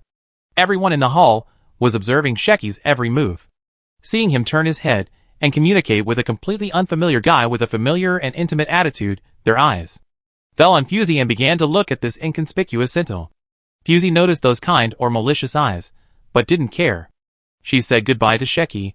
Let's separate here. Sheki was surprised. Why, you want to act alone? You can't say it's because you are too eye-catching, Fusey thought to herself, but said, I want to go to other experimental areas to have a look. If she guessed correctly, this exhibition match was also divided into areas, and the building they were in was one of them. There were so many people in the hall, and no one holding the ultimate core appeared. It can only mean that the person was assigned to other areas. The hall on the 6th floor is the best slaughterhouse. Lambs to be slaughtered are waiting for the butcher to come here. Only fools will choose other floors with fewer points and unknown situations. Sheki obviously thought of this and didn't ask too much, but just reminded, be careful. His demeanor was too natural, and those who didn't know would think Fusey and Sheki were teammates. Fusey couldn't help but say, we are not familiar with each other. Sheki nodded smoothly. Yes, we are not familiar with each other. Fusey, why does it feel more suspicious? However, she still needs to stay away from these two as soon as possible, otherwise the focus of the outside world will always be on her, and she can't do anything she wants. Fusey turned and walked towards the secret door at the back of the hall. If she guessed correctly, it should lead to the equipment storage room. This time, the map is full of weirdness. Fusey recalled the darkness in the ventilation duct just now, and she was still a little scared. There are still some faint doubts. Fusey separated from Sheki. Half of the reason was to avoid the public's attention and find the ultimate core owner, and half because this map was so familiar that she had to verify something. Fusey walked along the narrow corridor all the way to the end. Her steps were very fast, turning left, right, and pushing the door open. Fortunately, the audience's attention was now focused on Sheki. Not many people paid attention to Fusey, otherwise they would have noticed that her movements were too smooth, as if she had walked this road thousands of times. Fusey walked to an abandoned signal transmitter with a normal look, squatted down and observed the base. Luoyi, who was always paying attention to Fusey's movements, asked curiously, what is she looking at? Inan stared at the screen and shook his head very rarely. At the same time, the principal's office was paying special attention to this game. Bailey had been looking solemn since the map was loaded. No one had ever seen him look so serious. Lonley, who was cold beside him, couldn't help but glance sideways frequently. Theo asked for everyone, what's wrong with you? Your face is as cold as an eggplant. Bailey subconsciously stretched his brows and covered up. Nothing. Everyone looked at each other, and a huge question mark appeared on their heads. Bai Li's restless personality, taking the initiative to watch the game is already abnormal enough. But he can sit still for so long without saying anything, it's really rare to see. Feiyo curled her lips and said nothing. Fusey squatted down and looked for a long time, stretched out her hand, and slowly traced the silver-white scratch on the base of the transmitter. The mark was very faint. If you don't look carefully, you might ignore it as dirt. It was a silver-white stick drawing half a palm long, which could be roughly seen as a feather. Yes, this mark. Fusey smiled bitterly. It really is this building. Does it mean that other things have also been copied 1-to-1? Whether it is or not, we will know after verifying it. Fusey stood up, and before she could make a plan, she was blown back a few steps by a violent explosion. What's going on? The boss showed up early? Chapter 26. Fusey rushed to the hall, only to find that it was not this floor that collapsed, but the 5th floor. The huge spider-shaped mechanical body no longer looked like an animal, but more like a chariot built specifically for war. Its 8 mechanical legs were like 8 Optimus Primes, standing upright on the ground, supporting its huge body. Here it comes again, the feeling of being watched. Everyone was confused by this change, looking at the things in front of them in shock, and pulling their companions back tremblingly. Fusey quickly patrolled the whole place, but could not find where the gaze that was watching her came from. She lowered her head and thought for a while. If these laboratories are really the ones she had stayed in, then there should be another guy here. Fusey recalled that when Shingchi told her that there was nothing unusual, her innocent and clear eyes slowly gritted her teeth. Very good, I settle accounts with him after I go out. Fusey looked at the giant spider chariot that occupied more than half of the hall, and turned her view to the top. There was a small cockpit there, with only a small observation window. If you don't look carefully, you can't find it at all. Fusey just raised her head, and the obscure gaze instantly became scorching. Sure enough, it was there. Fusey looked around. This thing just fell down and accidentally injured many contestants. Now there are still some broken limbs under it. Now it is silent. I don't know if it is looking for an opportunity, or whether it is better to leave first. After all, this thing looks too tricky. Even if the points are explosive, it is not worth the risk. The situation seems to have entered a dead loop. No one dares to move. They can only stare at the spider chariot with big eyes, and pray that some great god will go up and try the water first. Fusey chuckled. If someone wanted to see her make a fool of herself, then come on. Sheki, did you notice? Fusey said softly. Sheki nodded. His hearing was naturally superior. Even if it was not as terrible as that of the Sentinel, it was far better than that of ordinary people. Fusey pointed from a distance. The target has appeared. The core belongs to me, and the points belong to you. Sheki nodded neatly. Okay. As soon as he finished speaking, Fusey had disappeared from the spot. The audience seats, which had just calmed down a little, were boiling again. What kind of person dares to negotiate with the first guide? Sheki has a very good temper. He even takes this kind of dog who gets points. Can you get her out quickly? Someone come and take this guy. Step, step, step. Fusey climbed all the way to the top on the spider's legs. Her face was reflected on the smooth surface of the shell. It looked a little strange. Time was running out. Fusey didn't think about it carefully. She looked at the foothold and moved quickly. The combat power of this spider chariot is absolutely amazing, but its body is too large, so there must be blind spots in its sight. Fusey wants to reach the main control room before it finds her. There must be someone she wants to find there. But plans cannot keep up with changes. No matter how fast Fusey is, she is still affected by the blue-ringed octopus toxin, and her movements are slightly stagnant. The control room flashed a faint light, and it was captured. This spider chariot that had been silent for half a day finally moved. Everyone realized that each of its 8 legs was made of thermal weapons. Countless gun barrels emerged, aiming at Fusey's direction, and several shots were fired at the same time. Fusey turned her eyes and bit her waist. The severe pain accompanied by the heat source that rubbed against her scalp made Fusey sober up a little.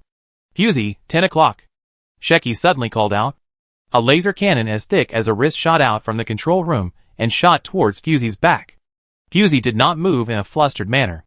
She turned the butterfly blade in her hand and thrust it down fiercely, embedding it right into a bulge. She knocked off a piece of the smooth mirror-like shell and held the shell the size of a dressing mirror in her hand, colliding with the laser that was flying on her. Everyone watched this incredible scene. The laser cannon as thick as a forearm was blocked by the shell in Fusey's hand. This works? Who can explain to me what the principle is? Taking shortcuts is not a good thing. Fusey didn't care how surprised they were. Her target was always the control room. However, Fusey glanced down inadvertently, and there was something wrong with her in the mirror. She clearly had no expression, but the person in the mirror always had a smile on her face. Fusey felt something was wrong, and had to make a quick decision. Sheki, give me the position. Feng Qingye spoke on behalf of Sheki. There is a blind spot at 3 o'clock, which can avoid the second wave of firepower coverage. He had not made a move just now, and he was also observing Fusey's attack method. Seeing that she looked wrong, he spoke to help. Fusey turned her head, and saw that the 8 spider legs were different inside. Presumably, this thing has 8 ways of attack, and each has a corresponding cooling time.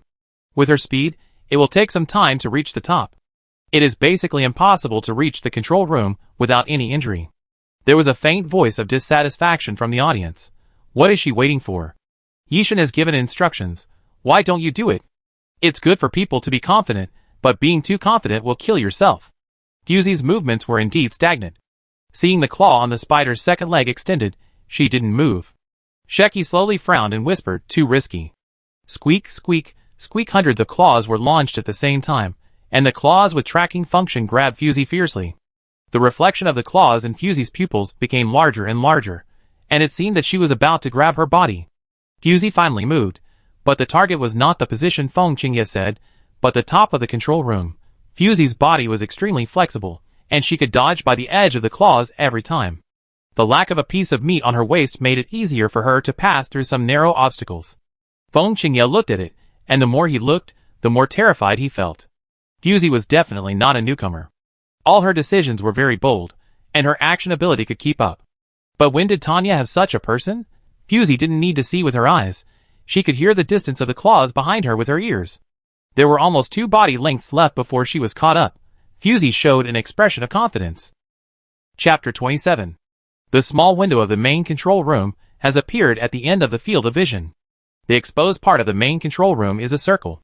The 360-degree observation window allows people inside to see the outside completely. Fusey turned over and directly passed the main control room, and stopped. Dozens of claws suddenly pierced out and directly shattered the observation window. The sharp claws deeply sank into Fusey's abdomen. Fusey looked down and saw her in the mirror, slowly lowering the corners of her lips. The claws attacked the target and stopped naturally. Fusey exhaled, and faint blood foam sprayed with her breath. This time, she was really injured. Fusey held the claws that penetrated into her abdomen, and with a twist of her hands, the claws were taken out. Bright red blood spurted out, and large pieces of blood fell all over the ground. After a few seconds, it stopped dripping again. Fusey only looked at the claws in her hand. Now this weapon belongs to her. Fusey looked up at the main control room. The window there had been shattered, revealing the scene inside completely. It was not clear. Suddenly, a pair of eyes appeared and fixed their gazes in the direction of Fusey. Those eyes were full of sea blue, with no pupils or whites visible, like a calm and windless lake. If Shingchi was still here, he would find that the owner of these eyes was exactly the same as what he saw on the ceiling. Fusey laughed. It's true. Enemies meet on a narrow road. Bang! A fire bullet brushed Fusey's cheek and hit the wall behind. Fusey just tilted her head slightly to avoid the fire bullet. But the girl did not give up. Taking advantage of the fact that Fusey could not enter the main control room for a while, she fired several shots. Bang bang bang bang bang bang. The gun was of an old-fashioned type and did not have the burst function of the new energy gun. There was a subtle pause between each shot. Fusey dodged and teased. Where are your super weapons? Why don't you use them? Are you afraid of exploding yourself? Fusey turned around and kicked over the flying glass fragments. Really? Little waste. Fusey seized the opportunity to insert the claws in her hand into the main control room. The top of the main control room, which was originally invulnerable to swords and guns, cracked a half-person wide gap. Fusey turned the claws under her hand to tear the crack bigger, and then jumped and entered the enemy base alone. The girl saw Fusey coming down, and she was not afraid at all. She emptied the magazine in her hand, threw it away, and made claws with both hands, and came towards Fusey's face. The girl, who looked weak and fragile, actually chose to fight in such an unfavorable close situation. Fusey became interested, held her wrist and bent it backward, raised her leg and kicked it diagonally upward, and kicked her out directly. The girl's body was unexpectedly light, and she fell to the ground like a cloud when she was kicked out. She was not injured at all. Ka-ba! The girl gently moved her neck, making a few crisp sounds. Fusey did not rush to attack. She looked at the girl's body movements, a little curious. What's wrong? You slept too long, your body is stiff?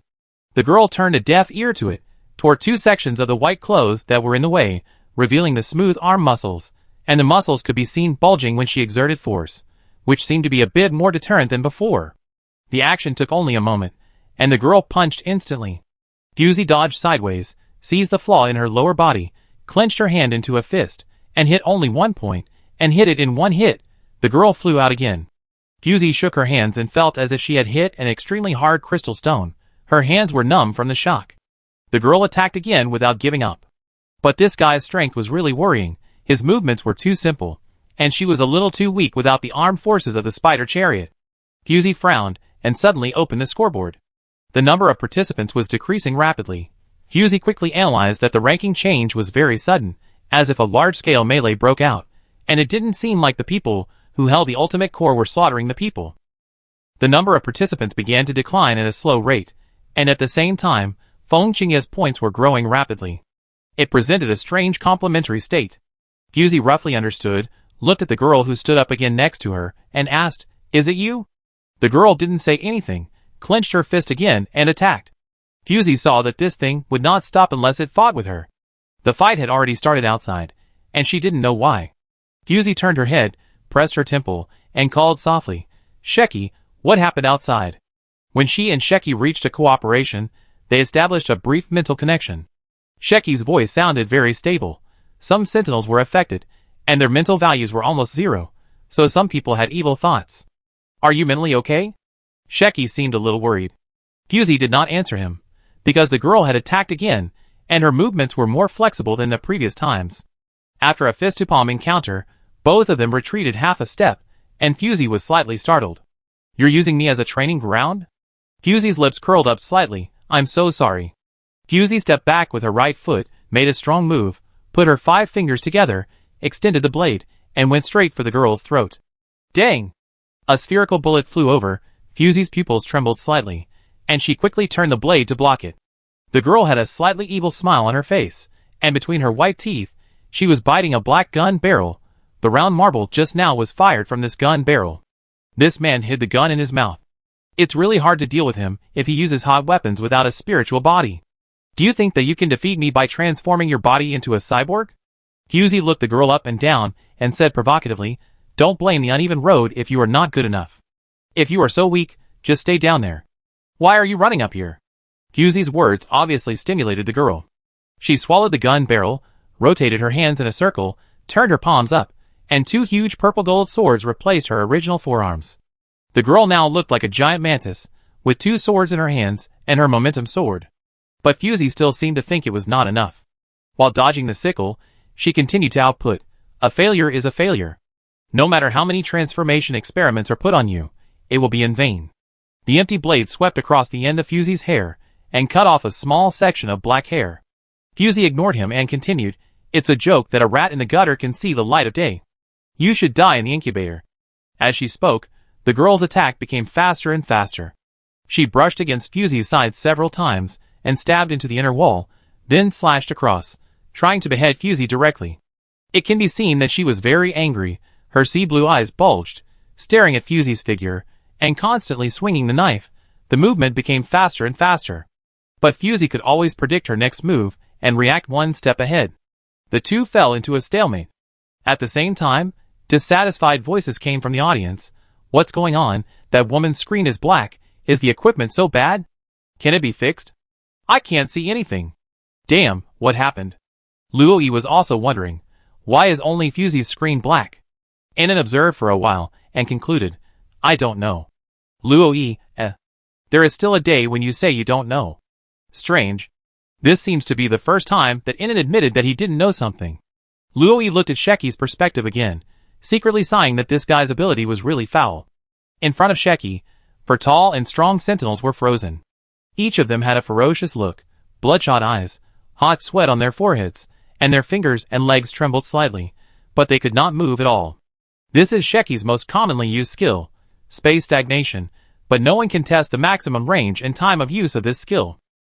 Sheki looked at the 4 people in front of him, listened for a while, and finally said, "Sorry, you are worthless." After that, The four people's necks were twisted together, neatly and quickly. The system announced that the four people were out, and Shingchi's accumulated points had reached a very considerable number.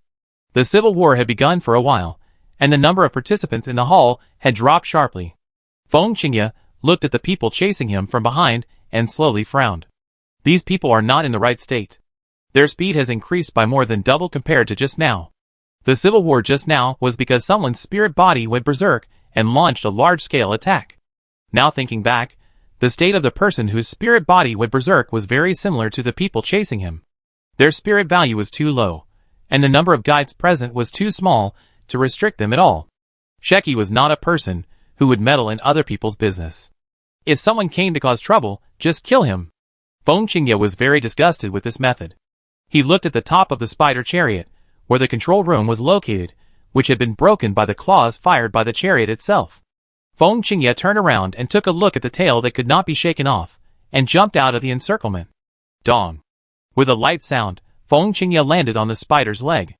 In the control room, Fusey once again avoided the girl's attack, and even her breathing was not heavy. As if she saw Fusey's ease, the girl kept changing her hands and tried all the weapons, but she couldn't do anything to Fusey. She suddenly stopped, and Fusey looked at her leisurely, seeming surprised. Don't fight anymore? The girl seemed to be calming her breath, but her eyes became darker and darker, and her sea blue eyes gradually became pitch black, without any white in her eyes, and even looked a little creepy. Fusey watched her input the attack command on the main console, but did not stop her. Instead, she showed a relaxed expression. Finally, she thought of the available hot weapons, and Fusey felt relieved. The long silent spider chariot finally moved, and this time, it directly launched the ultimate combat skill. A huge beam of light rose up, and the scorching temperature rose wildly. Before anyone who touched the beam of light could struggle, they evaporated like a drop of water touching a charcoal fire. In just a few seconds, more than half of the contestants had been eliminated, the points were frozen, and the rankings were no longer changing. Everyone was stunned by this kind of map-killing thing. What's going on? What is that? Why is there such a thing? It's obviously just an exhibition match. Run, those beams of light are starting to move. Shingchi occupied the commanding heights, safe and sound, and Shingchi naturally stood with him. Shingchi looked at the fleeing crowd, and suddenly found that the movement of the beam of light seemed to be very regular. They were all moving in the same direction. Before he could think about it, Shingchi launched a large-scale perception without warning. Shingchi moved his head and warned, "Someone is coming, a lot of them." As soon as the voice fell, a burst of white light burst out from the entire arena, and all the sentinels' ears began to buzz, as if a steel needle was inserted into the brain, and a razor was scraping the bones. The pain was unbearable. The guide lost all perception, and fell into a moment of confusion. Time and space began to distort, and the arena merged. Participants, please note that because the number of people present has dropped below half, the ultimate arena is now open, and the final king will be born here. The cold voice of the system echoed in everyone's ears. Shingchi opened his eyes, and found that everyone had been teleported to a venue that was more than 10 times wider than before. There was a faint light through the ceiling. The ultimate skill of the spider chariot was forced to stop. Fusey shook her head in the main control room, and barely stabilized her mind. The transfer was too hasty just now, and Fusey was affected, but the opponent in the same room was not. The girl seized the opportunity, and stabbed her hard, directly at the heart, without staying at all. Fortunately, the chariot collapsed a small part due to the movement of the light column, and the control room tilted an arc, so Fusey barely avoided the girl's attack. Fusey concentrated on listening to the sound outside, and a noisy voice came. "What's going on? What happened?" "I don't know. I was dizzy for a while, and appeared here. Damn it, I was hiding under the test bench, and wanted to survive to the end, and I didn't even get this chance." "Who is that guy? His spirit body looks so scary. Look at his wrist. That's the ultimate core. Run! The goal has been achieved, and Fusey has no interest in continuing to fight with her." She opened her mouth softly, and said a word. A few short words, more like an order. The girl miraculously stagnated in place, her sea blue eyes dimmed, like a machine in hibernation. Fusey stepped forward, and waved her hand in front of her to make sure there was no threat. Then she turned sideways, and searched her body. After a while, she found a key-shaped controller. The wound on her abdomen had stopped bleeding. Fusey climbed out of the control room. As soon as she stepped onto the surface of the chariot, she heard a burst of arrogant laughter. "Ha ha ha ha, don't run. The championship reward this time is already in my pocket. You can run less and suffer less. The arrogant and ostentatious male voice sounded like some kind of mentally ill psychopath. Fusey, is this the person who took the ultimate core? She looked in the direction of the voice, and saw the purple-haired sentinel still had a hint of childishness on his face, but his face was distorted by his exaggerated expression. His spirit body looked like a big lizard with wings, with a huge body and hard claws, which was a little different from a dragon. Just the size of a small house was enough to kill people here. Fusey looked closely, and found that the activation ring on the guy's wrist was not the highest level. He must have been in a hurry, and did not look for a suitable activation ring. As for the man, Fusey looked familiar, and seemed to be from the famous team of Gales. Luther was controlling his spirit body to chase the guides whose teammates were eliminated, but suddenly found a motionless alien in the corner. Hey, isn't this the famous first guide of Gehrman? Where is your sentinel? Luther looked at Sheki, who was standing quietly in the corner, and became interested.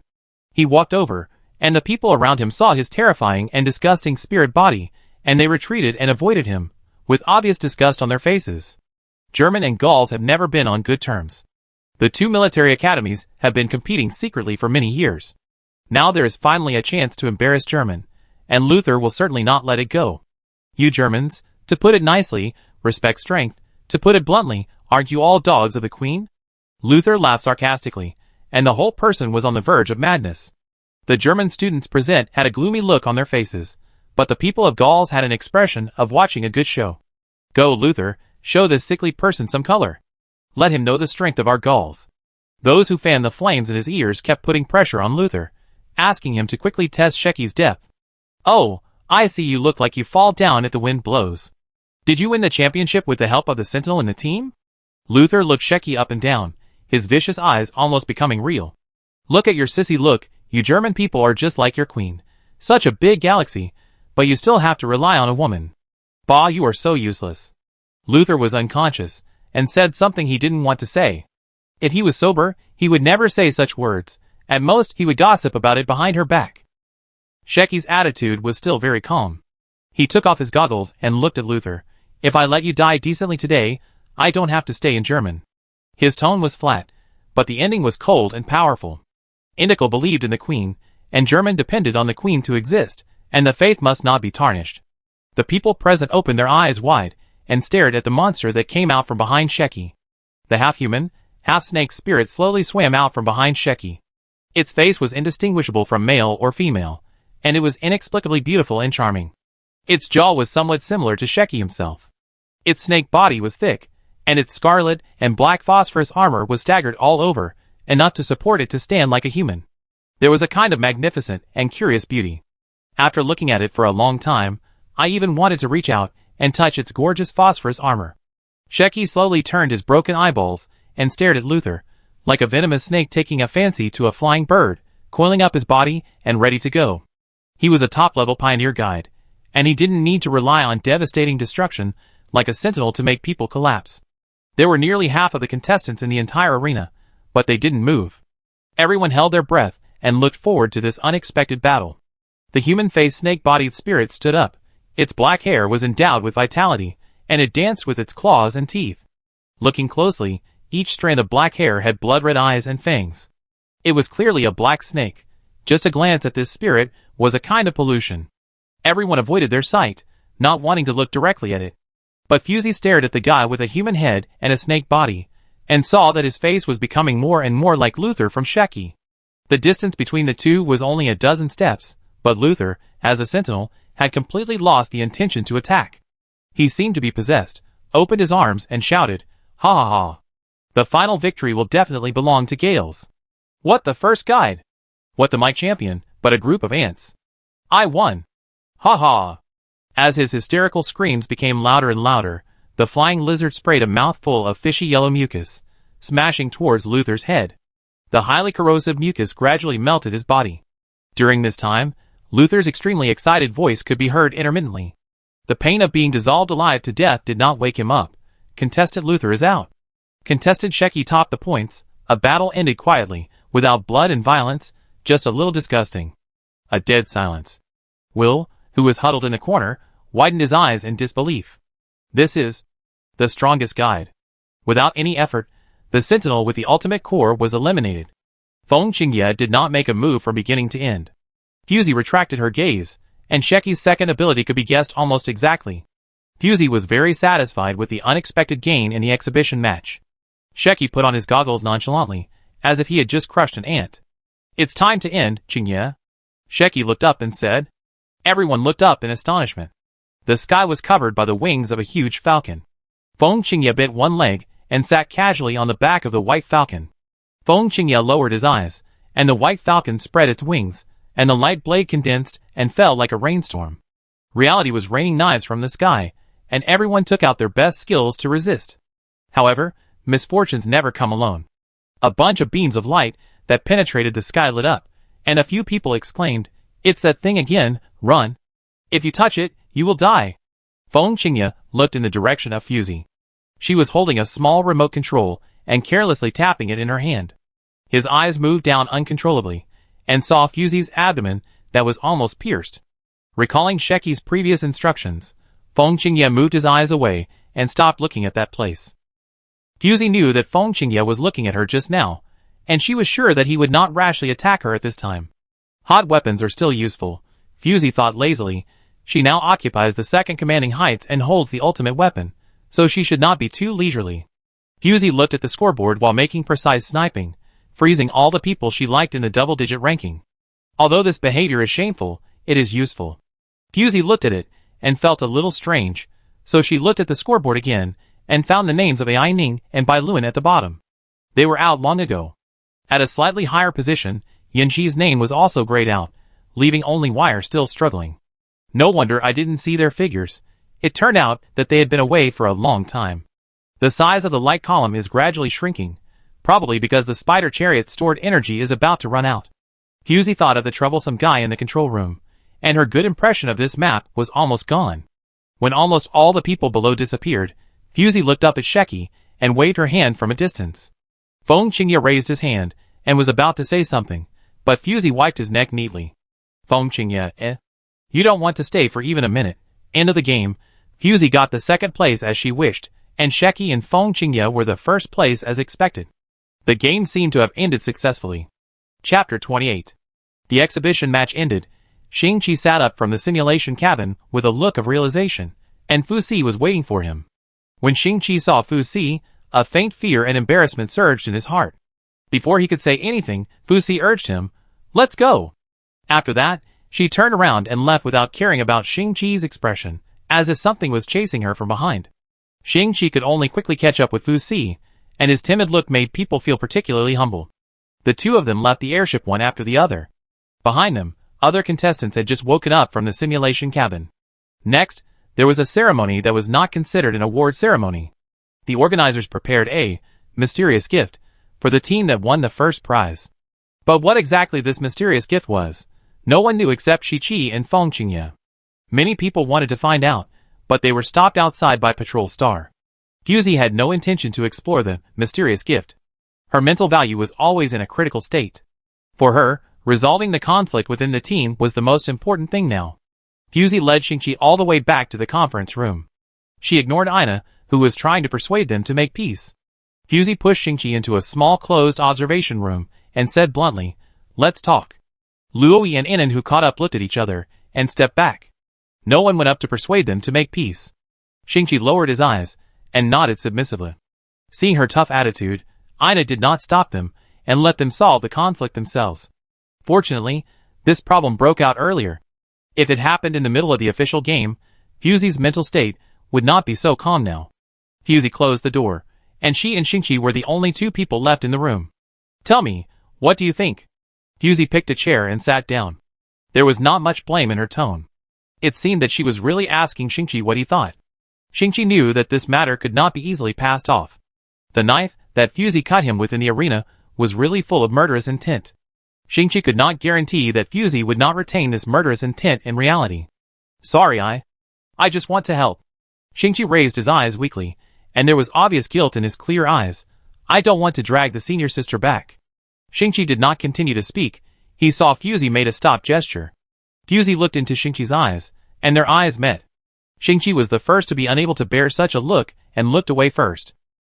Maybe I underestimated you. You are not only a K1 level guide, but also a performative personality, Fusey stated. Shingchi's heart skipped a beat. He wanted to figure out Fusey's expression.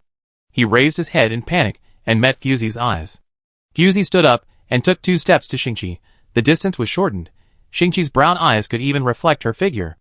Are you acting nervous? Fusey tilted her head. Shingchi looked confused. I don't understand what you are saying. Fusey laughed twice. Her expression relaxed. If you were smarter, or knew me better, you should start to be honest now, instead of continuing to pretend. Shingchi lowered his eyes. At this distance, his throat and heart, the 2 fatal points, were all within Fusey's reach. Fusey seemed to have seen through his thoughts. Her eyes passed over his neck and saw his nervous swallowing action as expected. If you are so scared, why do you try every means to come to my side? The fallen leaves fell into the water, stirring up ripples. Shingchi subconsciously wanted to deny it, but when he saw Fusey's half-smile, he chose to remain silent. Silence seemed to be an answer. Fusey did not continue to delve into this issue. She was more concerned about another thing. At this time, she showed an extraordinary open-mindedness and tolerance. No matter why you came to Tanya to become my teammate, I don't intend to delve into the reason. Fusey paused and moved a little further away. Shingchi looked at him sideways, seeming surprised. Not everyone can tolerate betrayal and deception. I have been preparing for Mike for many years. It is impossible for me to fail at this time. Fusey said lightly, offer your conditions. The small observation room suddenly turned into a negotiation room. They did not seem like like-minded classmates, but rather like tit-for-tat enemies who finally sat down to make peace. I don't want anything. I just want to be your guide, Shingchi said softly. Fusey raised her eyebrows, her eyes fixed on Shingchi's face that perfectly struck her aesthetic. What did you say? Say it again. Shingchi said word by word. I want to be your guide. Fusey sneered. Are you teasing me, or are you sincere? Although Fusey had told Shizei and Nai before that she had found a guide, it was just a temporary measure. She had never thought that she would have a guide who would be bound to her for life. Shingchi was very sincere. Fusey had never seen such a serious expression on his face. Sincerely. This time it was Fusey who was silent. Fusey recalled the information about Shingchi that Bailey sent her at that time. She did not choose to open it at that time because she kept a little expectation. Now this expectation has disappeared. Fusey's voice sounded a little hoarse, and she seemed to be depressed all of a sudden. Change it, or I promise you a wish. Shingchi opened his mouth and was about to say something, but Fusey interrupted. As my guide, you may not get any promise from me, but if you accept this wish, I will do my best to fulfill it. It may sound a bit ridiculous. The first time I saw a sentinel telling his guide that you can't get any promise from me. Isn't this equivalent to admitting that you will not be responsible in disguise? Comparing the two, the difference is obvious. Shingchi was helpless. Even a fool could hear the rejection in Fusey's tone. You didn't actually give me the right to choose. Fusey did not comment. So what is your choice? Shingchi, you may not be able to fulfill my wish. Fusey, that's my business. I will do everything within my ability. The conversation ended here. When the two of them went out, Luo Yi rushed up and pulled Shingchi to look left and right, with a look of curiosity. Are you okay? Fusey watched his movements leisurely. Are you worried that I will hit him? Luo Yi shrank his neck and said angrily, How could it be? You are a civilized person. You can't do that kind of thing. Fusey snorted and laughed, turned around and took the Gauls contestant file in the corner. This is all based on the summary of previous mic competitions. Fusey sent the information to everyone's light brain and announced, based on the rankings, I can roughly guess who our opponents are.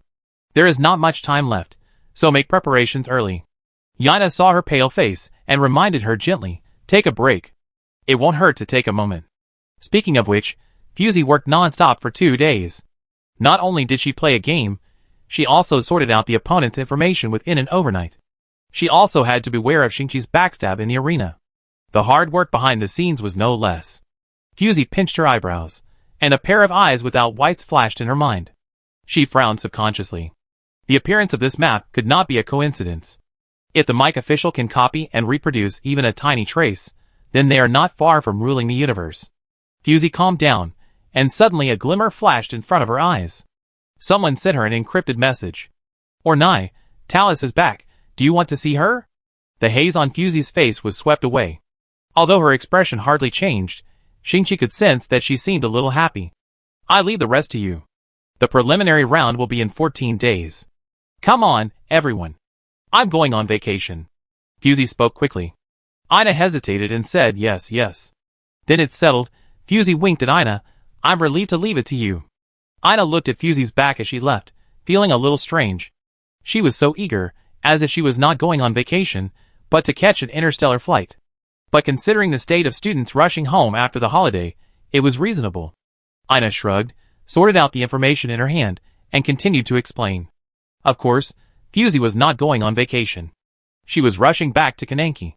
The interstellar flight would take 2 days, but if she drove a private airship back, it would only take less than a day. Fortunately, the competition venue was temporarily placed in Tanya. If she went to another star system to participate in the competition later, it would not be so easy to come back. Fusey walked briskly. She was a sentinel with excellent physical fitness. Even with the inhibitor limit, she would not run out of energy because of a mere game. When Fusey pushed open the door of the headquarters, Nai and Talus were talking. As commanders of Morin, they had many common topics. Talus was half sideways, and her black hair had grown a little longer and had already fallen to her waist. Fusey walked over and patted her shoulder gently. Talus looked back and saw that it was Fusey. She explained in surprise, "Dear, why are you back?" Fusey smiled. "Didn't you hear my footsteps a long time ago? You have to pretend that you just found me. It's really hard for you." Talus's face is not a standard Morin appearance. She has deep facial features, fair skin, and a very tall figure. Her eyes are a very rare moldy green, which is somewhat different from Luo Yi's pure green. "I heard from Nai that you were preparing for the mic competition. Why did you come back so soon?" Talus remembered something and turned around to glare at Nai. "It's not a good habit to tip off others," Talus said in a bad tone. Nai spread her hands, innocently. "You said you missed Fusey but didn't want to disturb her, so I did this favor." Talus suddenly remembered something, held Fusey's hand, and asked eagerly, "I heard you found a guide? Who is it? Can I see it?" Her tone was sincere and expectant, and Fusey finally felt the boomerang of fate hitting her. Fusey glanced at Nai. Some people are bottles on the surface, but they are actually colanders. In a short while, Nai had received 2 daggers in the eyes. "Nai, let's run away first."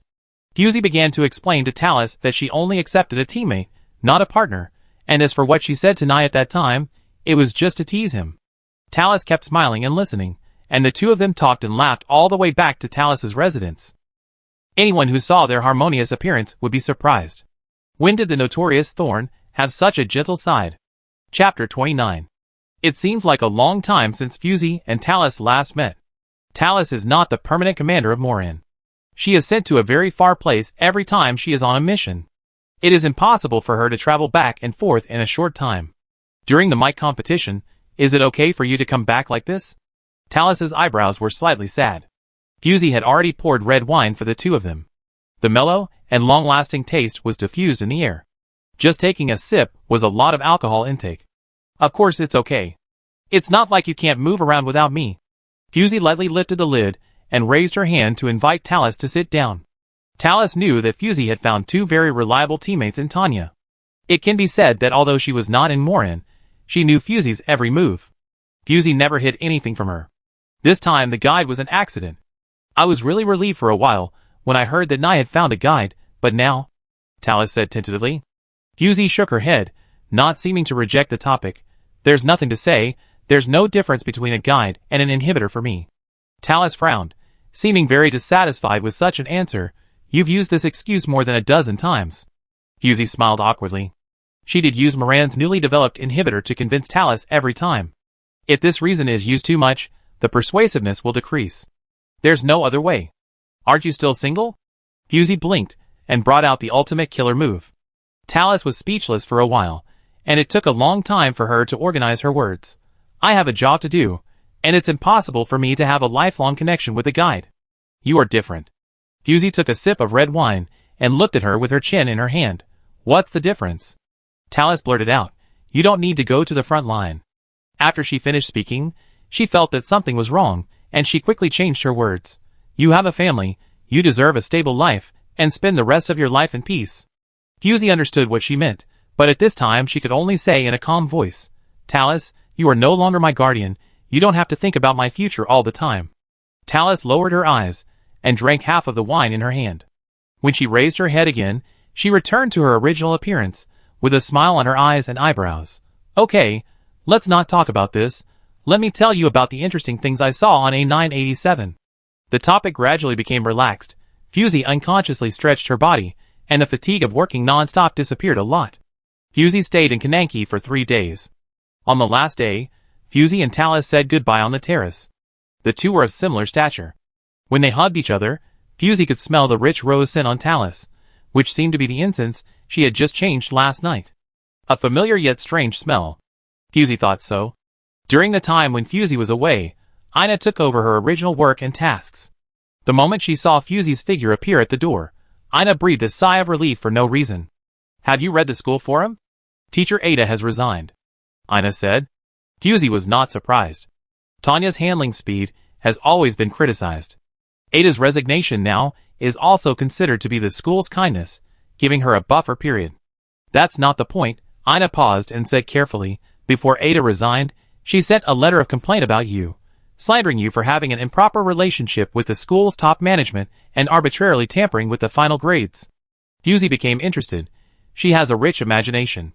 Fusey has been low-key and never stood out in Tanya for 3 years, but she was still targeted because she missed several of Ada's classes. Tanya doesn't really value theoretical teaching, and practical courses account for most of the scores, which gave Fusey the opportunity to pass by. Fusey went to the forum, and Ada's real name report had long been deleted by the school, but this incident still sparked a circle of discussion. I was just about to ask who Fusey was, but I found out that it was the desperate girl in the exhibition match. With that kind of performance, there was no need to tamper with the final grade. She slacked off, but she still won the second place with her strength. She slacked off. Let's not talk about anything else. She killed all the way from the 13th floor underground to the 6th floor without even using her spirit body. This kind of strength is still considered slacking off. I testify that when she killed me with one blow. I didn't even feel it. Her strength is completely superior to mine. You are the unlucky guy who failed to sneak attack and was squeezed dry and sent out. Ahem, can you please focus on the key points? I have taken Ida Ugela's class. To be honest, she is not suitable for Tanya. It is better for her to leave. It has been said that the school should not hire people from other galaxies outside Moran to teach. Can the school accept it? Don't be so rude above. There are many excellent teachers from other galaxies. When will the school make an announcement? Fusey closed the forum. She didn't feel anything. She read the essay that Ida criticized her. It was nothing more than saying that she didn't respect teachers enough and didn't have the sincerity of a student. Speaking of which, this person seemed to be temporarily recruited when Tanya expanded its enrollment. Later, for some reason, he was transferred to a formal teacher. Fusey didn't care about this little episode anymore. This matter would soon be forgotten, and there was no need to pay attention to it. It was not until Bailey came to her secretly that Fusey knew that this matter was actually posted on the official forum of the mic competition. Now some people suspect that you bribed your classmates to play a fake game. Bailey rubbed his hands furtively. Fusey threw a book to him. Is this the reason why you chose to meet in the library? Why not go to your office? Bailey wanted to rush over and cover her mouth. He subconsciously looked around. Fortunately, no one would come up to this floor. People say that you have too close contacts with senior executives, and you don't know how to avoid suspicion, Bailey said bitterly. Fusey was speechless. You can say it on the optical computer. Besides, have you ever thought that if someone saw us meeting in the library, that would be fatal evidence? Bailey's eyes were erratic. I don't know why, I always feel that my equipment is being monitored. Fusey suddenly became serious. When and how did you find out? Don't be so serious. It's not that I found anything. I just always feel that someone has been secretly spying on me recently. What a vague statement. Just like a young boy who has just begun to fall in love. Fusey, Bailey shook his head. Speaking of your business, what are you going to do? If this matter is only spread within Tanya, it will not have any impact on Fusey at all. But the problem is that now the entire mic knows about this matter. If Fusey is really judged to have bribed players to play a fake game, she may be disqualified from the competition. Fusey said faintly, we originally agreed not to work overtime. The pupils lit up slightly, and the optical brain received an anonymous message. Maybe you will need this. The attachment is a video file. Fusey opened the encrypted file, looked at it for a while, and looked up to Bailey and said, it has been resolved. Bailey was stunned. What? That night, Tanya officials issued a notice. In response to some recent false statements, our school has the responsibility to protect the reputation of students. Below this notice, Ada's resume and Fusie's application for admission were attached. Ida Ugela was a teacher at the Defei private school in the past. She was expelled from the school because she flattered the old aristocratic students and bullied ordinary students. After being expelled, she opened up private teaching in Defei for a year with her connections. During this period, in order to climb up the high branches of the old aristocracy, she deliberately had an improper relationship with the father of a student in exchange for social resources, which violated the law of Defei again and was sentenced to exile. Then, she got Moran's pass from somewhere, entered Moran's border, introduced herself as a former teacher in a welfare home, had very deep theoretical knowledge, and hoped to find a job. By chance, Ada was recruited into Tanya, starting her third career. The entire document included Ada's teacher's certificate when she started working in Defei, the rental certificate of her temporary residence, and the conviction of her exile. All of them were official encrypted documents of Defei, and could not be faked. As for Fusie's application, it was even simpler. On her application form, the column for the inviter had Shilai's name. To be precise, it was the name of Governor Moran, Silarita Kelmarin. In other words, Fusie was able to enroll in Tanya, because Governor Moran personally approved and invited her. Who could question the governor's decision? So the rumors were broken, and the wind direction turned. Not only did no one say bad things about Fusie, but they also began to praise her indiscriminately. I've seen it for a long time. She has the potential to be a champion, but I just didn't say it. Why was Ada able to teach in Moran? How did the school let her in? Where did the school get this information? It's too detailed. I went to Defei for a trip before. I know the place where Ada lived. It has been changed into a new city for many years. Logically, no one should know the original name. Not only is it detailed, but this information is also very complete. The school should have obtained the evidence in person, otherwise who would have such a great power? It's hard to say. Defei is the farthest star system from Tanya. It takes 7 days to go back and forth, but it's less than 3 days.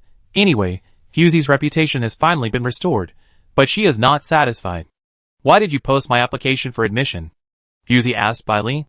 Bailey chuckled. You don't know, there are not many people who can be personally invited by the governor to enroll. His name is so useful, I guess he won't mind borrowing it. What Bailey didn't finish saying was that if this happened to Fusie, Shilai would definitely not care. Fusie slowly exhaled. Bailey gave her such a surprise without her noticing. By the way, who sent you the information about Ada? Bailey asked curiously. The information was completely anonymous, and at most it could only be found that it was sent from within the school, and the source address could not be traced at all. Fusie already had a candidate in mind, but she glanced at Bailey for a while, turned around and pushed the door. You don't need to know this. Bailey was furious behind her. Hey, do you think I can't find it myself? I can find that level of information myself, it's just a matter of time. Fusie turned her back and waved her hands, her voice gradually fading away. Come on, you can't get close to the border of Defei. Be careful that the ion cannon will blow you into a sieve. Bailey, Chapter 30. Fusie is not someone who will be affected by rumors. She has never cared about any external evaluation. It is not a wise decision for Ada to try to upset Fusie by throwing dirty water. The law of Moran is much stricter than that of Defei.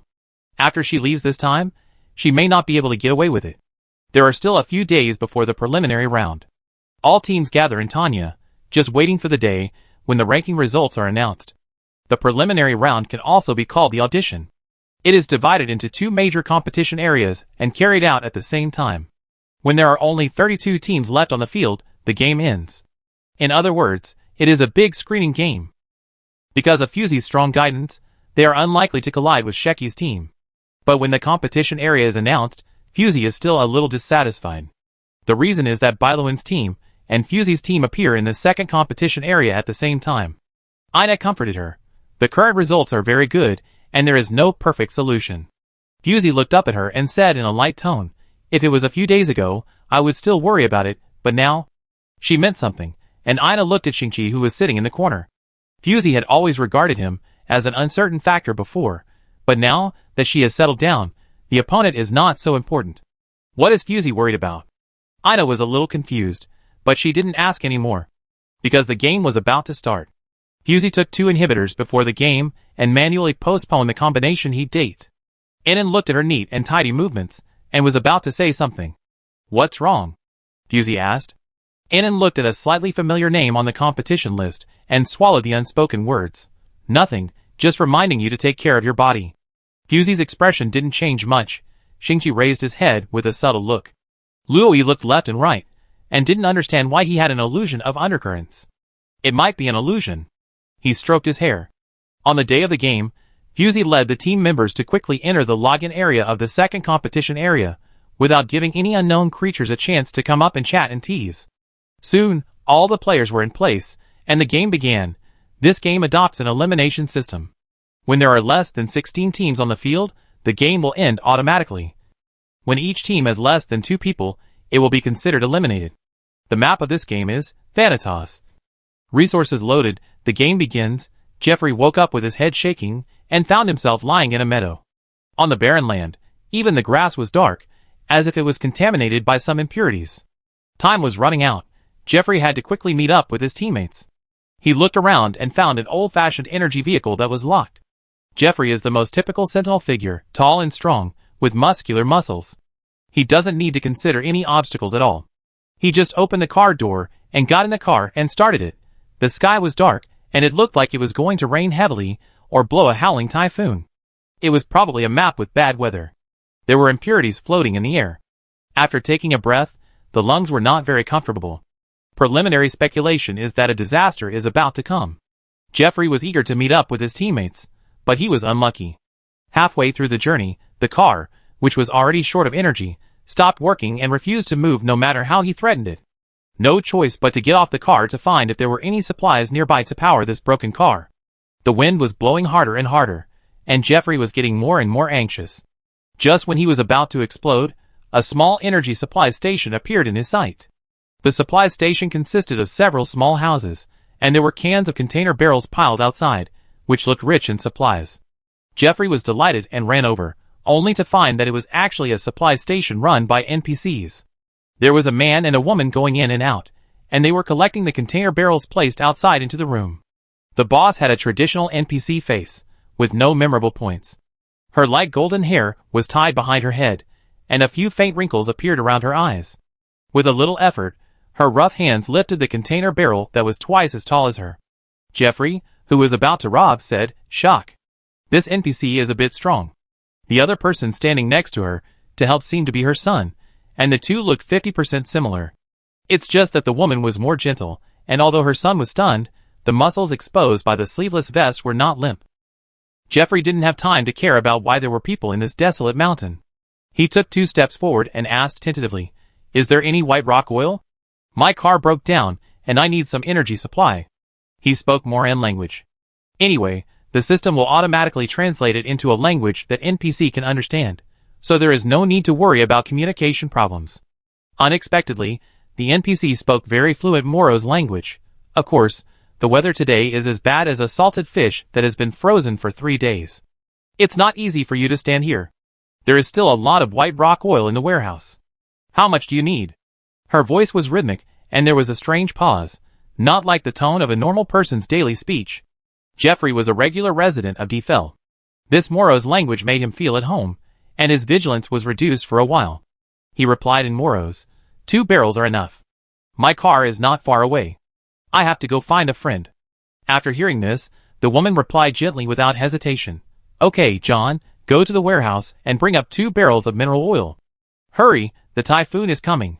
Seeing that she agreed so straightforwardly, Jeffrey let go of his last bit of vigilance. This should be a station for supplying contestants, and 2 NPCs were placed to maintain order. Hearing the woman talking about the typhoon, Jeffrey secretly thought that if this map was taken from Defel, there would indeed be many huge typhoons, and his ability to judge the eye of the typhoon has always been poor. Maybe he could get some information from this NPC? Jeffrey tried his best to make his expression look natural. "You said the typhoon is coming soon? From which direction specifically?" He avoided eyes, spoke stiffly, and made too many small movements. Anyone with a discerning eye could tell that he was plotting. Fortunately, the NPC didn't seem to care about these details. The woman pointed a direction, probably over there. "The typhoon covers too wide an area, so I can't tell." Jeffrey's eyes were shocked, and he silently noted the direction of the typhoon, planning to drive away in the opposite direction in a while.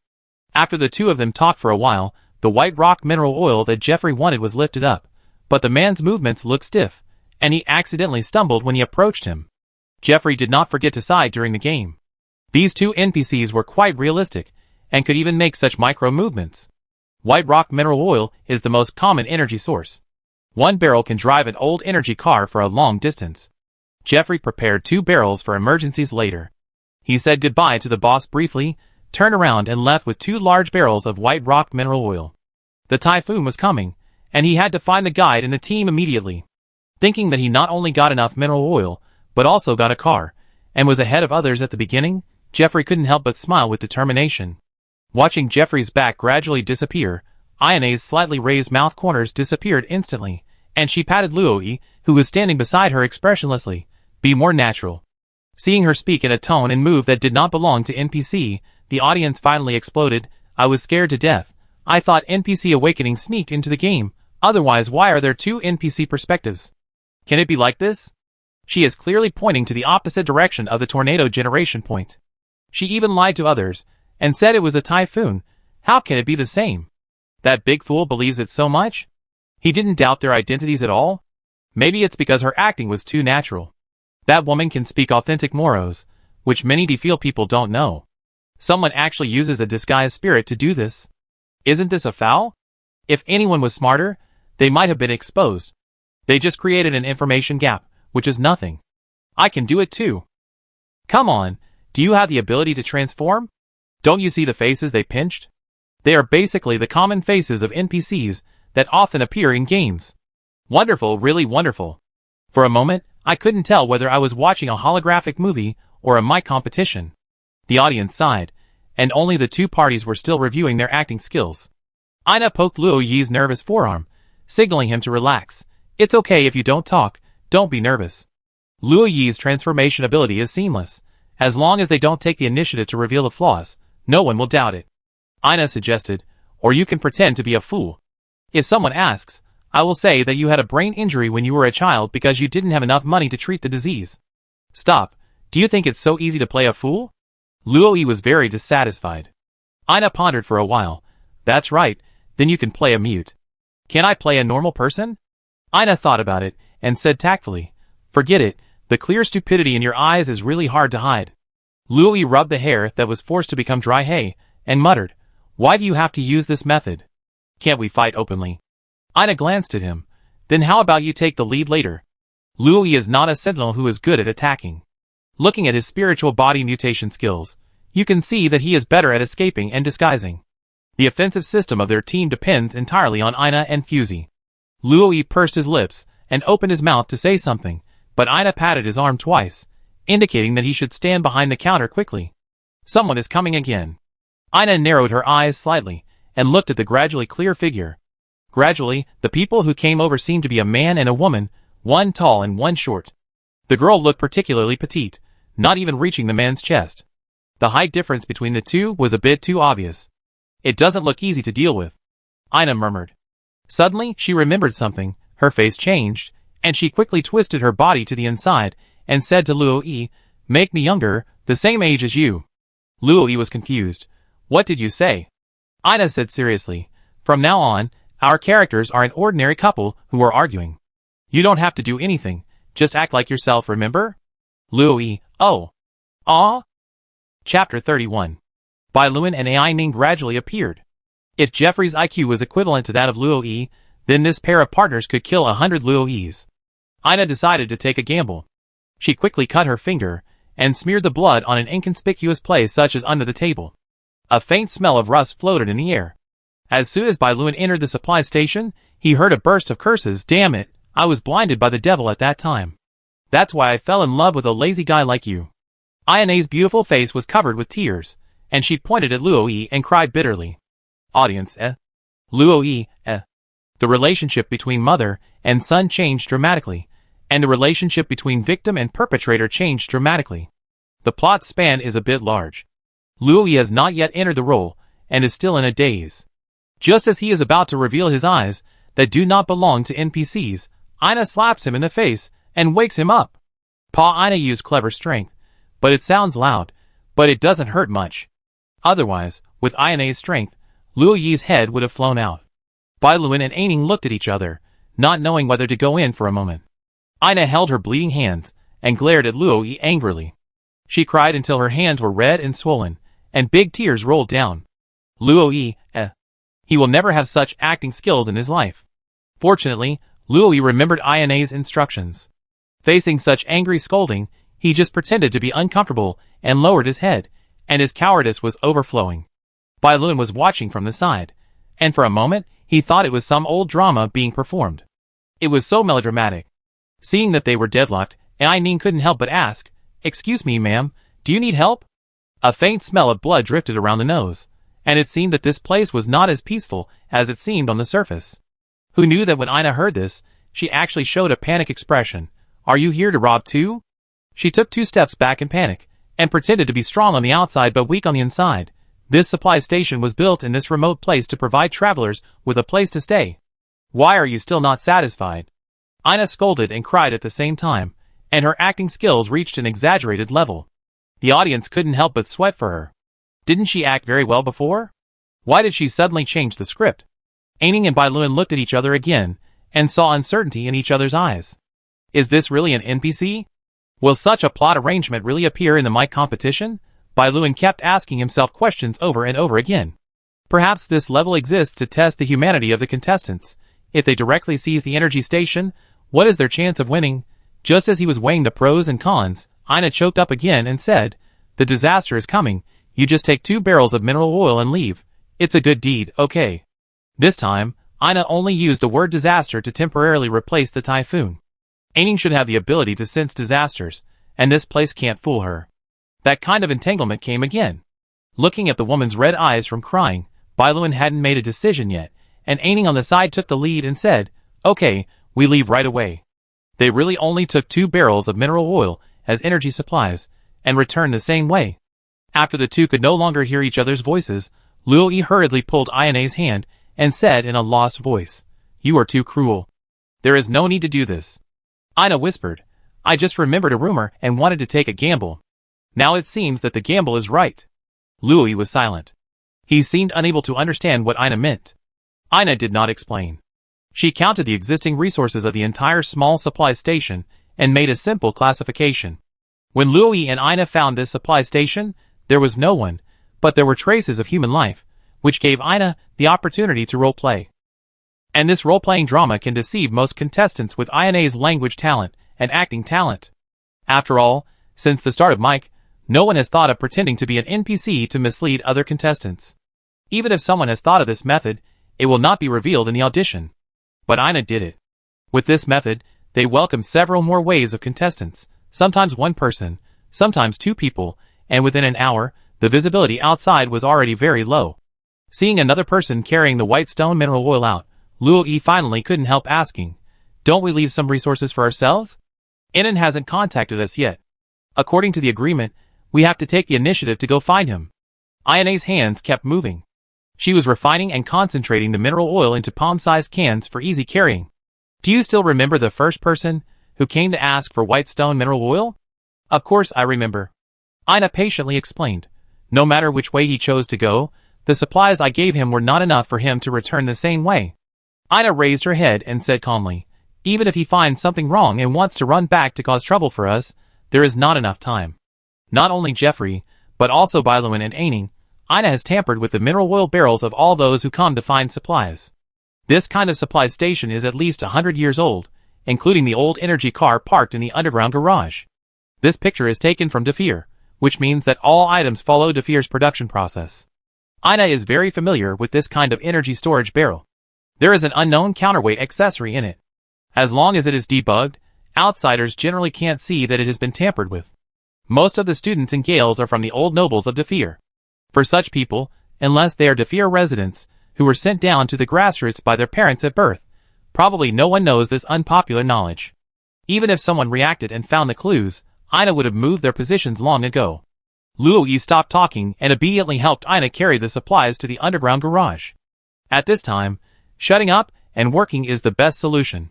Time is running out, and they must set out to reunite with their teammates. However, plans can never keep up with changes. There were several small poplar trees outside the supply station, and at this moment, they were all blown to the ground by the strong wind. Ina watched the formation of a tornado through a completely transparent window. Tornadoes as high as several thousand meters have amazing destructive power. It is as easy for humans to lift a potato to roll up cars and trees. Ina saw several familiar cars being carried by the tornado and roaring towards them. Ina's pupils dilated slightly, and she called Luoyi. Quick, hide in the underground garage and seal the door.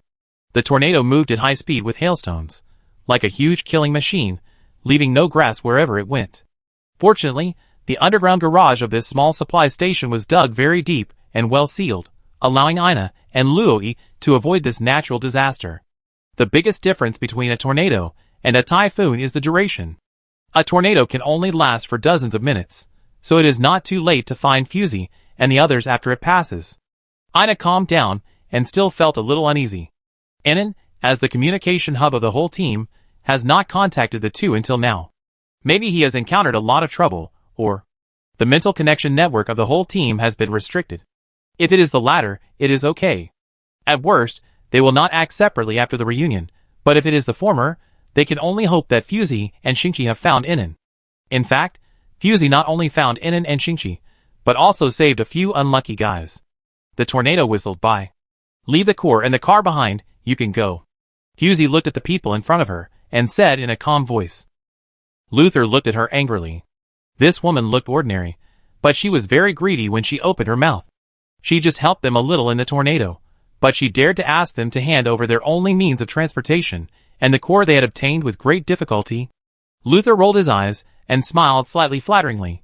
You see, this car can only seat 2 people, and you have 3 people, how about? Shingchi heard this, and showed an unnatural expression, and lowered his head slightly. Luther had watched the video after the exhibition match. He knew that this woman had killed his guide before, so he said this deliberately to provoke her relationship within the team first, and then wait for an opportunity to take action. She brought 2 guides, and both of Luther's sentinels were very aggressive. If they really fought, it was still unknown who would win. Fusey raised her eyebrows. What do you mean? Luther chuckled twice. I mean. He slowly touched the backpack on his waist, made a move to take out the core, half-turned sideways, and changed to a very easy-to-use move. The short knife was drawn, and Luther bounced up from the spot, wanting to give Fusey a beheading ceremony. Fusey maintained the movement of raising her eyebrows, slightly sideways, and pushed up with her knees, while pinching Luther's wrist and bending it. Luther was not kicked away as she wished. The originally round pupils turned into slender animal pupils. He completed the fusion of spirit and body. The hardness of his body increased several times, so he would naturally not be kicked away by Fusey. The short knife in his hand drew a semicircle and went towards Fusey's back. At the same time, Luther's companions also summoned their spirit bodies in tacit understanding. The ferocious black water crocodile was so big that it could easily swallow a Shingchi in one bite. Colin, don't leave them alive. Kill them directly. Luther roared. Fusey shook her head slightly. You underestimated my teammates. Before Luther had time to think about the meaning of this sentence, he sensed the murderous intent rising behind him. Colin's eyes were out of focus, and the white of his eyes was missing. The spirit body was dormant at his feet, swinging its tail anxiously and roaring at Luther. Next to Fusey, the white bird on Shingchi's shoulder was emitting a faint white light, and the hair on its head was lit up, and the whole bird was fixed in place. The spirit body mutation skill, no distinction between enemy and foe, swaps the identities of enemy and friend.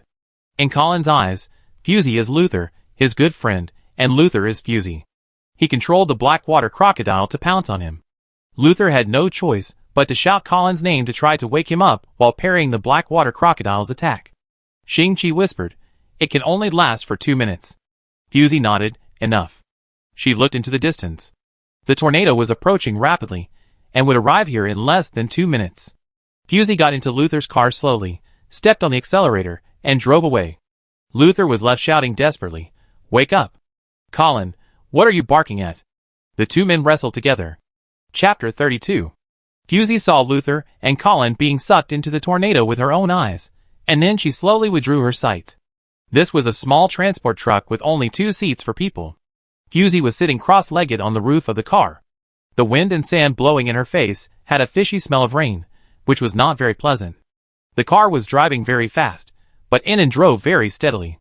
Fusey tapped the windshield. Still can't contact Ina and Shingchi? Inan was driving and couldn't be distracted to use his spirit to connect with the team members. He could only analyze. I used the spirit connection as soon as I entered the map. Unfortunately, it fell into the sea. Fusey supported her chin and thought for a while, then knocked on the car window and pointed in a direction. Go that way.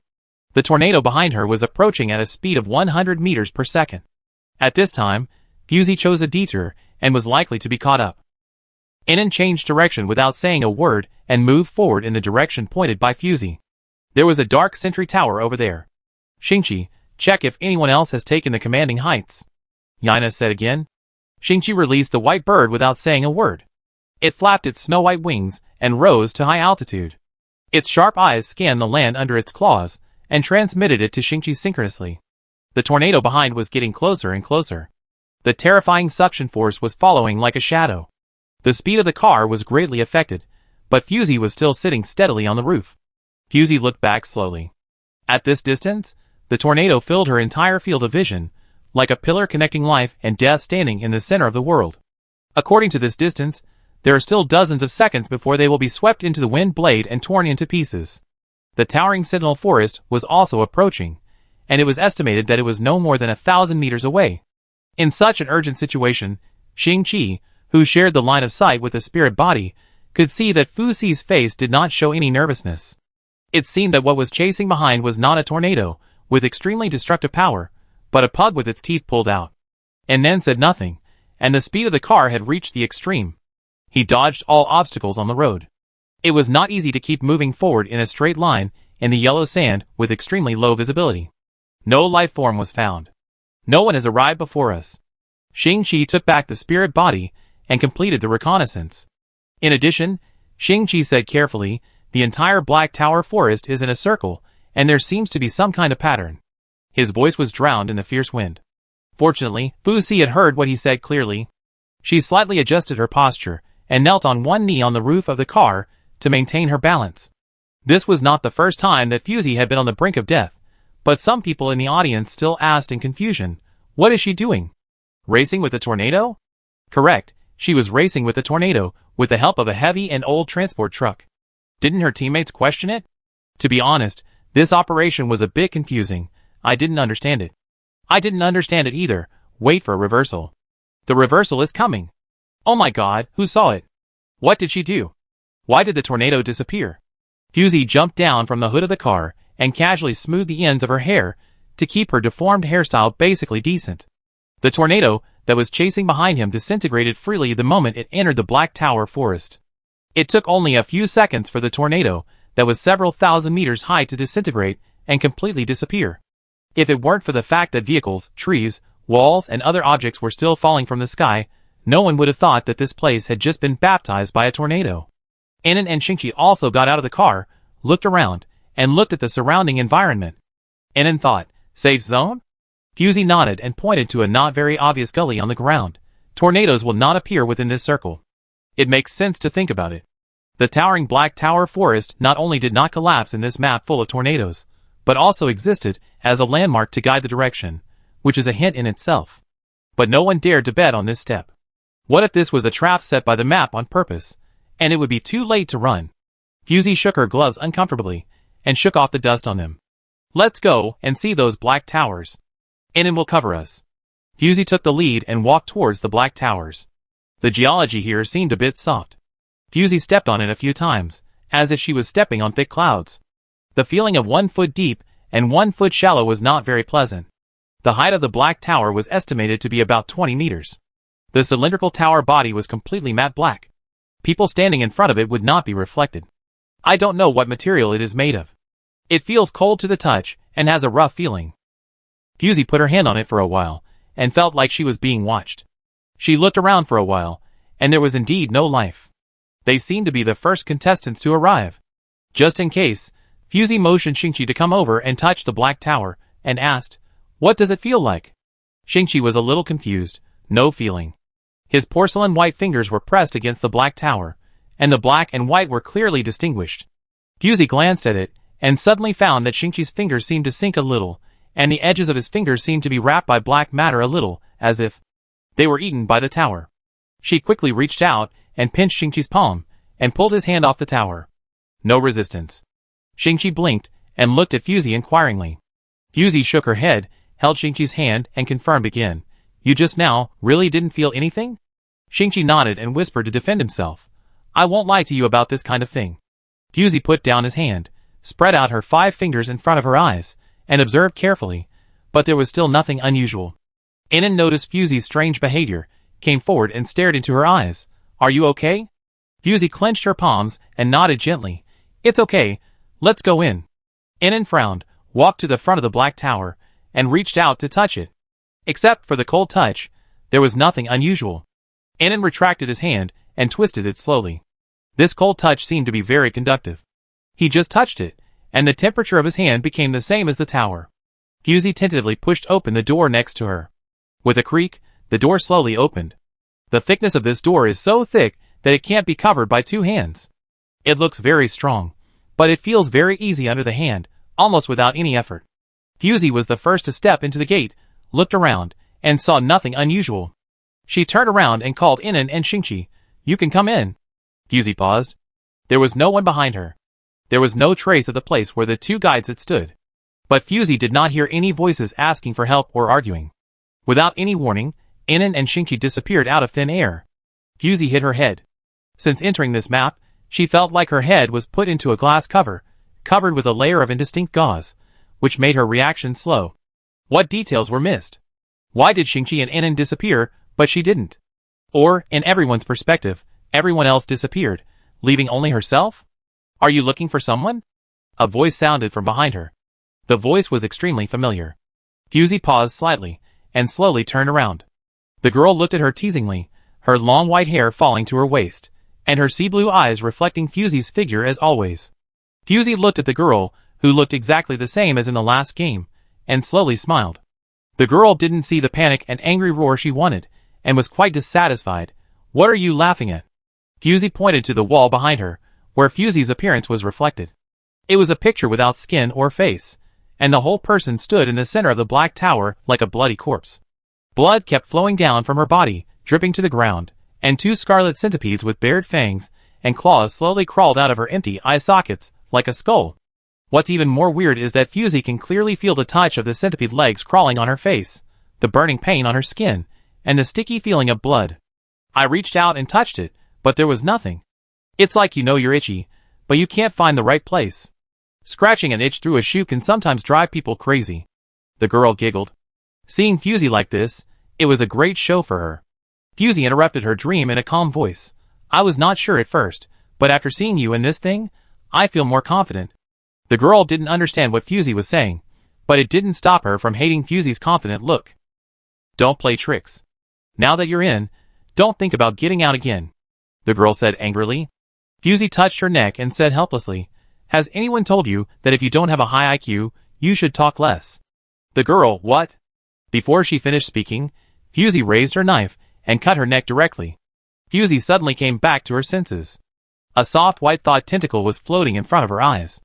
It was hesitantly landing on her forehead. Seeing her wake up, it quickly rushed back into Shingchi's body. Shingchi seemed a little embarrassed. You woke up.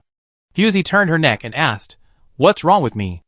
Inon explained, You were walking in front and suddenly stopped moving. Shingchi and I thought something happened and didn't move forward. Later we found that you were mentally disturbed. In addition, the door was forcibly closed. Inon added, The guide's mental barrier is much stronger than that of the sentinel. Shingchi and Inon can be unaffected, but Fusey cannot be spared. These black towers are far from being as simple as they appear outside. Perhaps it's not that no one has discovered these safe areas, but that they were buried here inexplicably. Fusey pondered for a while, and told them what she had just experienced. She didn't say that the girl was the one she saw in the last game. She just guided me verbally, but never took action. I guess death is the only way out in this environment. If you just want to survive, you will be trapped forever, Fusey speculated. Inon agreed with her idea. There is some basis, but it is still a bit risky. Fusey spread her hands. Even if there is an accident, you are still outside. She said it casually. Inon was speechless, and could only turn around to find other exits. Shingchi nodded to Fusey, and was about to follow Inon to find clues, but he saw Fusey holding out her hand to him. Shingchi, ? Fusey said in a very normal tone. Where is the thought tentacle? Hold it for me. Shingchi looked around and finally pointed at himself. Me? Chapter 33. The guide's mind tentacles are used to connect to the sentinel's spirit tree most of the time. Ordinary people cannot see them. They are a very sensitive and private extension of the mind. Fusey said it so bluntly that Shingchi had an illusion, as if they were in a relationship where they could be honest with each other. Shingchi lowered his eyes, and the soft tentacles, like seaweed, floated from his wrist to Fusey's side, timidly holding her arm. Fusey glanced at him. If you didn't know him, you would think he was abused by her. The moment the soft tentacles came up, Fusey sighed deeply from the depths of her soul, as if she had tasted some exquisite human delicacy. Fusey was a little absent-minded. After careful calculation, Shingchi was the second guide who touched her with the mind tentacles. Whether it was the shackles on her neck or wrists, they disappeared instantly, as if a person who had run hundreds of kilometers with a heavy load finally reached the end and unloaded the load. This sense of relief, if you taste it too much, will become addictive. Shingchi was very quiet. At this time, he was very innocent and motionless, like a human inhibitor sticking beside Fusey. From the back, they looked very harmonious, but I didn't know what the two parties were feeling. The entire first floor of the Black Tower was circular in structure, much smaller than it looked from the outside. Fusey narrowed her eyes. In this case, either the walls of the Black Tower were thick enough, or there was still hidden space. The Black Tower, if I remember correctly, was a landmark product first built by Indiclaire to isolate sentinels and guides. The guides lived in the warm and lively White Tower, and the sentinels lived in the Black Tower far away from human habitation, without interfering with each other. Fusey had heard that the Black Tower was a training camp specifically for training sentinels, and both the means and methods were much more cruel than the current military academy. Any non-human experiments and training can be seen in the Black Tower. This is also the concept that Indiclaire has implemented to this day: the strong are supreme. It must be said that compared to Indiclaire, Tanya and Gaul's training methods can be described as gentle. Fusey shook her head slightly, and she could hear a burst of inadvertent and clear human voices, which made her a little concerned. Listening carefully, the voice disappeared again. And Shingchi beside him and Inon, who was groping in the distance, both looked as if they had not noticed anything unusual. Is it another mental attack against her? Fusey asked Shingchi beside her in a low voice. Did you hear any sound? Shingchi listened for a while, and after a while, he shook his head. No sound, and the sound outside doesn't seem to come in. Fusey was quiet. The wall inside was different from the wall outside. Some figures could be vaguely reflected, similar to a crystal embryo that was not completely polished. Just now in the hallucination, Fusey saw her miserable condition on the wall, which was as clear as it could be. The centipede crawling out of the eye socket had legs clearly visible.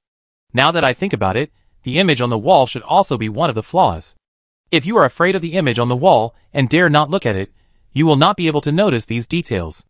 Fusey stretched out her hand and pressed it against the cold wall. Sure enough, the chattering human voice in her ear became louder. It was as if someone was talking next to her ear, and the sound pierced her eardrum and poured directly into her mind. The language used in these voices is not all Moran language. Some of the minority languages of other galaxies are mixed in, and the meaning cannot be understood in a short time. Fusey's expression is wrong, and Shingchi is not feeling well either.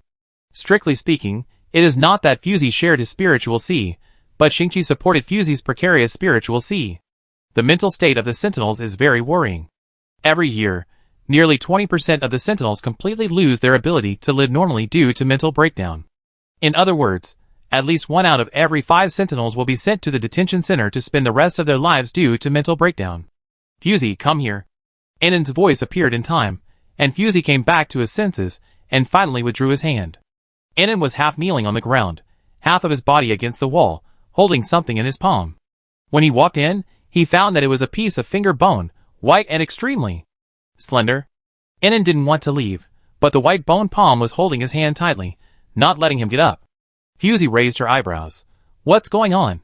Inon was not panicked, and was even in a mood to analyze the current situation. According to my observation, the solution is to watch. Watch? Inon demonstrated very rigorously. He moved his eyes away from the bones. Fusey saw that the skeleton hand was getting tighter and tighter, and even left purple marks on Inon's wrist. Strangely, it didn't want to attack Inon, but wanted to drag him into the wall. Inon could only move his eyes back to the bones. I understand. Fusey suddenly realized something, turned his head abruptly, and happened to see a hand extending out from the wall. As soon as she looked at it, the bloody, skinless hand suddenly stopped moving like a student caught by the teacher. That was herself that Fusey had just seen in the illusion. The current situation was that if Fusey and Inon looked away, Two things of unknown combat power would drill out of the wall, and the only person who could move freely on the scene was Shingchi. Shingchi, It's hard to describe the feeling of the spark of hope falling on your shoulders. Fusey stared at the guy in the wall while slowly moving forward, finally stopping one step away from the bloody hand. The bad news is that there are many unknown monsters hiding in the wall, and the good news is that this trip is not in vain. Fusey saw that there was a glittering core in the wall, emitting a gentle and dazzling light. Shingchi noticed her thoughts, subconsciously held her shoulders, and shook his head. Sometimes, Fusey pushed his hand away. Risks and benefits coexist. Shingchi was a little worried. Fusey's meaning was very clear. She wanted to go in and get the core, which was undoubtedly a sheep walking into the tiger's mouth. Keep the mental connection, Shingchi. Fusey's eyes were still on the blood corpse, and she told Shingchi in a very calm tone. Her decision was unquestionable, and Shingchi could only nod. Fusey took the initiative to hold the blood corpse's hand. The thing seemed to understand what Fusey was thinking about, and pulled her slowly into the wall. Fusey was a little disgusted. This thing felt like a skinned snake, slippery and sticky. Seeing Fusey enter the wall alone, the audience began to sing bad words loudly. She just went in like this? For nothing? Leaving the two guys outside? Does she want to be eliminated directly? The more I watch, the more uncomfortable I feel. I want to go to the brother and sister group next door to cleanse my eyes. Don't expect to come out alive after entering the wall. The previous teams were dragged in by monsters, but she walked in by herself. This person's brain has always been abnormal. I saw it from the exhibition match. This division is really boring. The first division next door is more exciting. They directly started the battle royale. It looks so cool. What kind of battle royale is that? That's a slaughter game. I think the next door will be over soon. Hey! Why is there no picture after entering the wall? What's going on? I said that entering the wall is a dead end.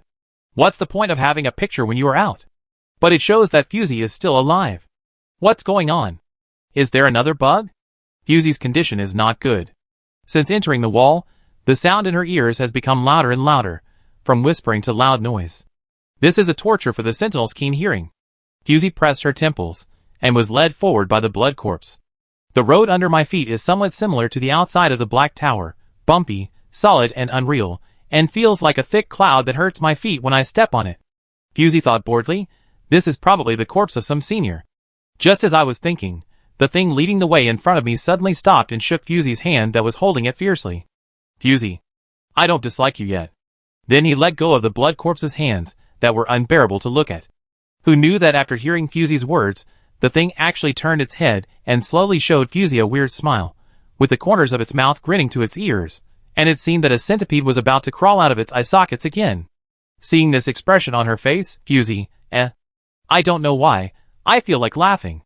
Seeing that Fusey was unmoved, the thing actually showed a look of disappointment, and its entire chin collapsed. Is this a new type of mental attack? Fusey thought boredly. Chapter 34. Fusey had seen all kinds of miserable situations of herself, some of which were so mutilated that they were disgusting, and some of which could not even be called human. Fear comes from the unknown, and people will fear things they have never understood, but this is commonplace for Fusey, and it can't break her psychological defenses at all. The inside of the wall is not completely dark, but a mirror space, square on all sides, without any light source, and everything depends on the dim light emitted by the core. A breeze blew by her side, and Fusey grabbed the blood corpse with her backhand and whispered, "Why, you want to run away now?" She wanted to test the combat power of this thing, so she grabbed its wrist tightly, and her hands were covered with blood. The thing saw that the situation was not good, and it was like a gecko cutting off its tail, clicking and cutting off half of its arm, quickly blending into the wall, and slipping away. Fusey held a bloody arm, and it was not sure whether to throw it away. I thought it was some powerful stuff, but now it seems to be a minion leading the way. Looking around, nothing else appeared. Fusey shrugged and went straight to the core. She stretched out her hand and grabbed it, but it was empty. Fusey raised her eyebrows and looked down. She was actually back to the starting point, and the core was still floating in the same place, motionless. It was not as easy as it seemed to get this core. Fusey was about to take a step, but was stabbed by the light outside. She slowly opened and closed her eyelashes to adapt to such light. The wall behind her became transparent for some reason. Fusey saw that there were 3 people standing outside. They were Shingchi, Annan, and Fusey. It was just that the Fusey outside had a broken arm, the cut surface was very fresh, and blood was still dripping. Fusey realized something, spread out her 10 fingers in front of her eyes, and examined them carefully. Fusey's fingertips were slender, but at this moment, they looked like a wall that had been in disrepair for a long time.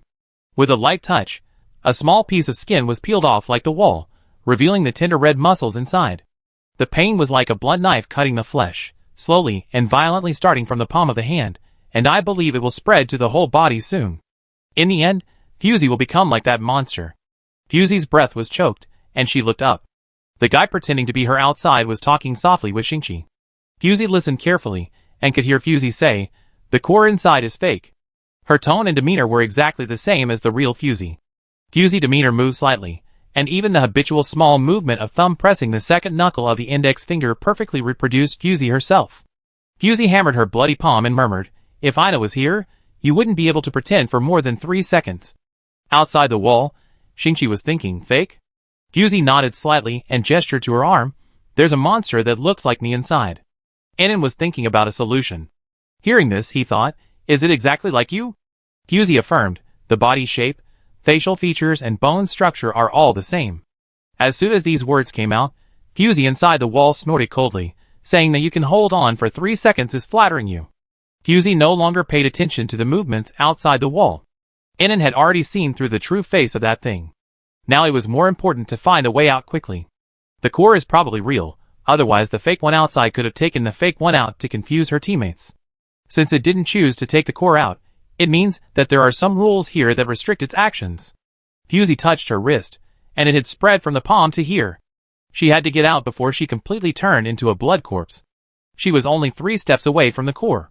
It seemed that she could reach it with a stretch of her hand, but in fact, there was an insurmountable barrier between them. Fusey thought of a legend at an inopportune time. In order to make death itself disappear, a certain ancient god tried to annihilate the god of death itself, but offended the gods for this. The gods punished him to feed the 3 hellhounds raised by the god of death. It took 3 days to collect feed each time. The evil dogs needed to be fed every 3 days, so the ancient god always went back and forth on the road of collecting feed, never stopping. 1. Fusey used to regard it as an absurd reading material, but she didn't expect that such a thing would happen to her again. The life of the evil dog in the story is eternal, and this job is unsolvable, and can only continue forever, implying a meaningless life. The Black Tower will examine the Sentinel's mental state from all aspects to ensure that the most suitable warriors for the battlefield are selected for Indeclare. Repeated knocking is also a kind of selection. Fusey calmed down. This is the mic competition. There will be no unsolvable deadlock. There must be a so-called breakthrough point. The things outside will become her when they go out of the wall, and the people inside will replace it. Because you want to annihilate death, you are punished and do the same thing forever. Fusey turned around and looked outside the wall, feeling a headache. The solution is outside the wall. Kill the Fusey outside, and the Fusey inside will not become a blood corpse. Similarly, if Fusey dies inside the wall, the thing outside will really become her. Fusey pulled the thought tentacles on her body, and Shingchi outside frowned as expected, as if he sensed something. "Shingchi, can you hear me?" Fusey said tentatively. Shingchi's expression changed for only a moment, and then he returned to calm. If Fusey hadn't been staring at his face, it would be impossible to see that he had revealed any flaws. The wall of this Black Tower is too high, and it can even isolate the spiritual connection between the guide and the sentinel. When he was at a loss, the door of the Black Tower was suddenly pushed open from the outside, and 2 men and 1 woman walked in. Shingchi silently moved a little to the corner, away from Fusey, trying to reduce his presence. "Bah, what a lousy map, it's full of sand." The leader complained loudly to his teammates, not noticing that there were 2 people staring at them in the tower. The man looked ordinary, but had a pair of eyebrows that kept dancing, jumping up and down with his expression.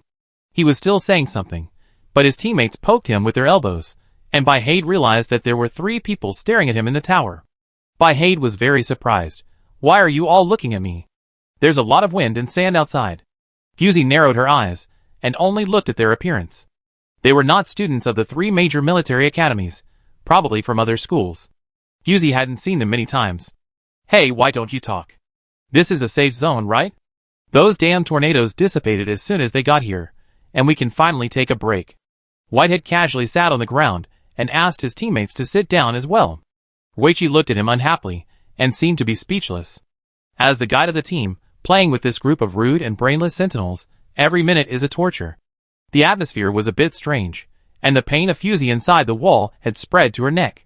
Fusey unconsciously clenched her fist, but forgot that she was holding a bloody arm in her hand. The arm suddenly twitched slightly, as if it was coming alive. Could it still be conscious? Fusey became interested, raised the arm, and ravaged it wantonly like twisting a twist. As expected, the face of Fusey outside became worse and worse. It tried its best to control itself, but its shoulders trembled slightly due to excessive pain. Shingchi whispered, "What's wrong with you?" Fusey tried to hold on, and the corner of his mouth twitched slightly. Nothing. Shingchi suddenly thought of something, looked in the direction of Baihade, and reminded, "Don't look at the wall." However, it was too late. Baihade had just retracted his gaze. He said blankly, "What's wrong?" "Who are you?" "I looked when I wanted to. What's wrong with you?" Fusey couldn't help but curse. "Stupid."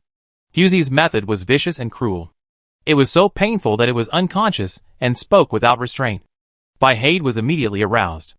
Anyway, this game was a knockout match. The more people were sent out, the better it would be for his team. He released his spiritual body, and a huge golden tiger suddenly appeared, roaring and rushing towards Fusey. Fusey was stunned, and quickly dodged. Fusey saw the opportunity, and twisted the broken arm in his hand again. Fusey groaned and paused. The tiger claws had already grabbed in front of her eyes, and blood marks suddenly appeared. Although Baihade looked unreliable, his attack power was not weak. His movements were reckless but skillful. The fake had a very hard time dodging with his damaged body. Fusey ducked to avoid the attack of the golden tiger, turned around and confronted Baihade with his palm and fist. At this time, Fusey no longer had the intention of pretending, and smiled bitterly. "What kind of trick is this?" Inon said lightly, "At this time, you still have to wear your fake skin, asking for trouble." Fusey's eyes darkened, and the skin on her body fell to the ground, and the whole person turned into a bloody corpse again. Fusey felt her body lighten, turned around and grasped the core, and sure enough, the restriction disappeared. She took the core, but still couldn't get out of the wall, and could only be trapped in this small place to watch the battle. The monster outside threw away the human skin, and was finally no longer bound to the same personality.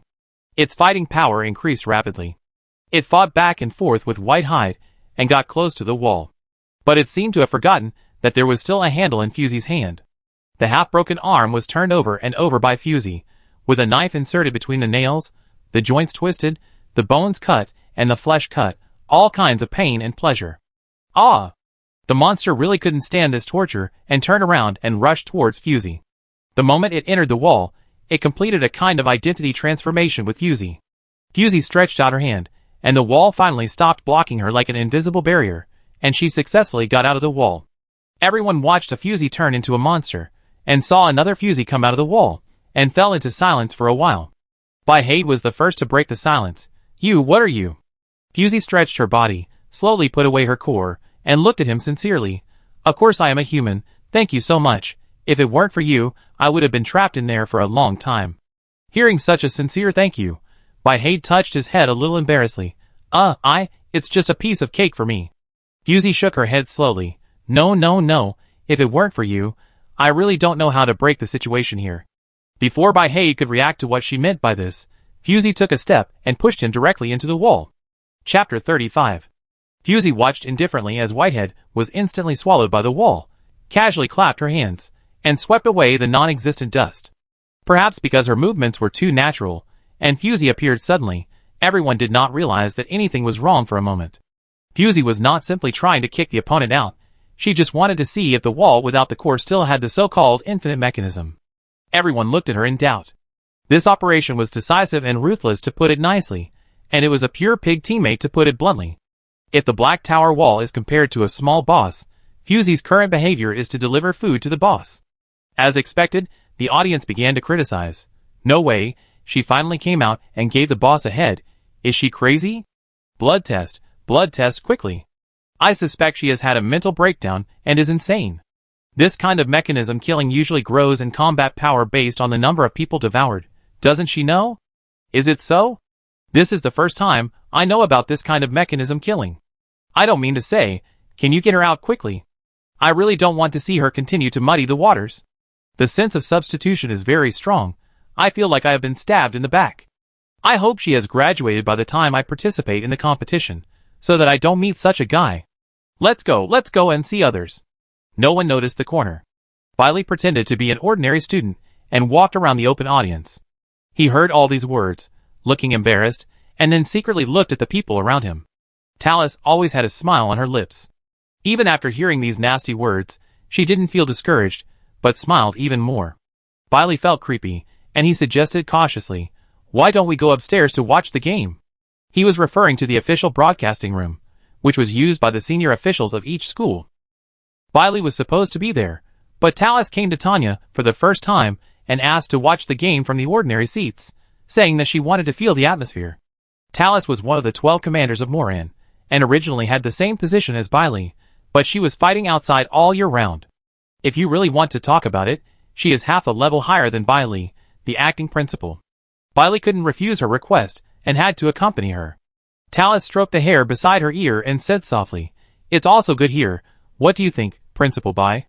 Talus was famous, and Bailey couldn't stand the gentle voice of Principal Bai, so he quickly said, "No, no, no, please don't be polite, I'm here. Speaking of which, I haven't heard about Feiyo, and you for a long time. Are you still in a good relationship?" Talus seemed curious. Regardless of how the topic got to this point, Bailey couldn't help but feel a chill when he heard Talus mention Feiyo. Our colleagues have always had a solid relationship." "Well, why are you asking this suddenly?" "Let's watch the game, watch the game." After Bailey finished speaking, he didn't care about Talus's expression. He focused all his attention on the big screen and watched it intently. It seemed that he couldn't pretend any later. Talus shook her head gently, but she didn't tease him anymore. After waiting for a while, Bai failed to come out of the wall. It seemed that the so-called infinite mechanism was lifted. Now, if he was dragged into the wall, he would die. Fusey shook her sore and numb arms. She was almost assimilated by the wall just now. No one knew the power of the wall better than her. Bai could not last long in it. Enon suddenly said, "Fusey," the hand retracted. Just as Fusey pushed Bai into the wall, the bony hand holding Enon tightly retracted. Enon did not think this was a good thing. At this time, Bai's two teammates seemed to react. Ruichi clenched his fist tightly, and it seemed that there was something hidden inside. Fusey asked, "Are you going to avenge him?" Rich glared at the wall unhappily. "A fool will fall sooner or later. It doesn't matter if he falls sooner or later." Fusey praised, "You are a wise man." However, Ruichi changed the subject. "You killed one of my teammates, I will remember this account." "Are you going to remember this account now?" Fusey looked behind her. "Is it too early to say that?" Rich noticed something was wrong, and her body was one step faster than her brain, and she took a few steps forward, barely avoiding the attack of the skeleton behind her. Rich's other teammate was not as lucky as her, and was grabbed by the neck directly. The guide's strength was not enough to counterbalance the monster, and he was dragged into the wall in a few seconds, and then spit out a new skeleton monster. It was as smooth as a dog eating meat bones. Rich turned his head in disbelief and asked loudly, "What good is this for you?" The attack power of the skeleton monster is above average, roughly equivalent to the combat power of Luo Yi. A small amount adds up to a large amount, and a large number is also very troublesome. Fusey led her teammates to retreat slowly, leaving Richie exposed to the attack range of the skeleton monsters, and completely ignored Richie's intentions. As more and more people were swallowed into the wall, the skeleton monster seemed to be no longer restricted and kept sticking out from the wall. More and more monsters appeared inside the black tower. Ruichi hurriedly stretched out her hand and threw a ball of light. It was a core she had just found. However, as a guide, even if she was equipped with a core, she could not compete with the power of the skeleton monster. Ruichi was completely panicked. The fear of death loomed in her heart. 2 people in their team had been eliminated. She must not be eliminated again. "Save me! Please save me!" Ruichi called for help from Shingchi. He seemed to be the easiest to talk among the 3 people. Seeing Ruichi reaching out to him for help, Shingchi silently took a step back and lowered his eyes to the ground. The meaning of rejection was beyond words. Richie withdrew her hand in disappointment, but still did not give up. "You saved me once, let's form an alliance. I will help you get out of the Black Tower." Fusey raised her eyebrows. "Do you think we can't get out without you?" Richie watched Fusey take out a bright red core, and handed it to the cold-looking guide beside her. "Fusey, there is no activation ring, so just use it." The vermilion core reflected Richie's desperate face. Richie's legs had been caught by 2 skeleton monsters. The slender and hard bones made her feel like her legs were broken. She could only watch herself gradually move towards the wall. She did not struggle. There was no use struggling at this time. Sooner or later, you will be kicked out by others in the same way. A cold-blooded person like you does not deserve to win the mic competition. Richie cursed viciously. Fusey killed 3 members of a team without much effort. She was in a good mood and didn't care about Ricky's curse. She just listened to it as the last words of a loser. The wall swallowed up Richie and spit out a shorter skeleton monster, roaring and rushing towards Fusey. The resentment is not small. Fusey pushed in behind him, signaling him to use the core to activate the spiritual body mutation skill quickly. This is the most appropriate time. Inan lowered his eyes and embedded the pigeon red core into his wrist. The grooves were opposite, and the core power was instantly released. A layer of light red light rippled out, and all the skeleton monsters that were ready to move froze for a moment, as if they were a little afraid. K2 level hummingbird spiritual body mutation skill. 60 seconds reincarnation. After being blessed by the advanced core, the mutation skill was evolved and transformed into Carrier Remake. The Black Tower wall returned to the state before eating and returned to silence. All the skeleton monsters disappeared, and Inan's skill actually produced an effect similar to clearing the screen. Carrier Reset. Return the target to the state of a certain time anchor point, not limited to the scope of use, can only be reset to the state witnessed by the user. Seeing that the crisis on Fusey's side was resolved, Bailey and Talus in the competition area looked at each other at the same time, as if they were both relieved. Bailey couldn't help but say, such a competition can't stump her at all. Talus looked at the big screen for a while and smiled. This guide looks familiar. Does Dean Bai know him? Bailey glanced at Inan's face and recalled. It seems that he was the chief of the previous class of Jin Yuan. Jean C mentioned him to me. He is a student that she is very proud of. Bailey's words are already very euphemistic. You know, Jean C rarely praises students. When talking about Inan, Jean C's expression will be lively, and he was even sad for a long time, because Inan did not choose to continue his studies. Talus nodded and didn't say anything else. After all, she wasn't an insider of Tanya, and the commander's job was far from the school. Bailey was speechless. He really didn't know what to say to liven up the atmosphere, and his words were all ill-considered. It was really stressful to be with Talus. Even though she had spoken to Bailey with her most approachable expression, he still felt sympathetic. Fortunately, Fusey's battle was really exciting, and Talus didn't seem to be in the mood to chat with Bailey. She seemed to come just to watch Fusey's game. It's really full of twists and turns. Watching this player's game, my mood is really up and down. It's hard to judge whether it's good or bad. I have to say, I like this kind of ruthless method. Although I don't leave myself a way out, I don't leave any way for my opponent to survive. Hey, I just realized that the guide with her seems to be Senior Inan. No way, isn't it said that Senior never participates in any campus activities? This team seems to be put together, but in fact there are crouching tigers and hidden dragons? Just a secret, I like Senior's look so much. Don't be kidding, a guide can't turn over. What a big wave. A team only relies on the guide to charge forward? That's a shame for the Sentinels. There is a reason why the lazy king can be lazy for so long. Look at the ability of others to take advantage of others. I said that any rookie team can come to participate in the competition these days. I want to see if she can survive a round if she doesn't get a chance to take advantage of the top 16. Let this lazy dog stop in the top 16. When Bailey heard those people slander Fusey, he looked at Talus with his peripheral vision somewhat unnaturally, fearing that she would show a gloomy look. Who knew that Talus didn't pay any attention to the outside world's evaluation of Fusey, and was completely devoted to watching the game itself. From time to time, she would ask Bailey, Fusey is really a kind child, right? Bailey, how do you see that? Talus, she didn't deliberately torture those people, and let them out so easily. Isn't that kind? Bailey, your filter is really thick. Chapter 36. Inan's face was slightly pale, and the pigeon blood red core had fallen off his wrist, and the color faded, looking like it was drained. Fusey said with regret, what a pity, there are only a few activation rings along the way, otherwise I could at least use it again. Inan ignored her lamentation.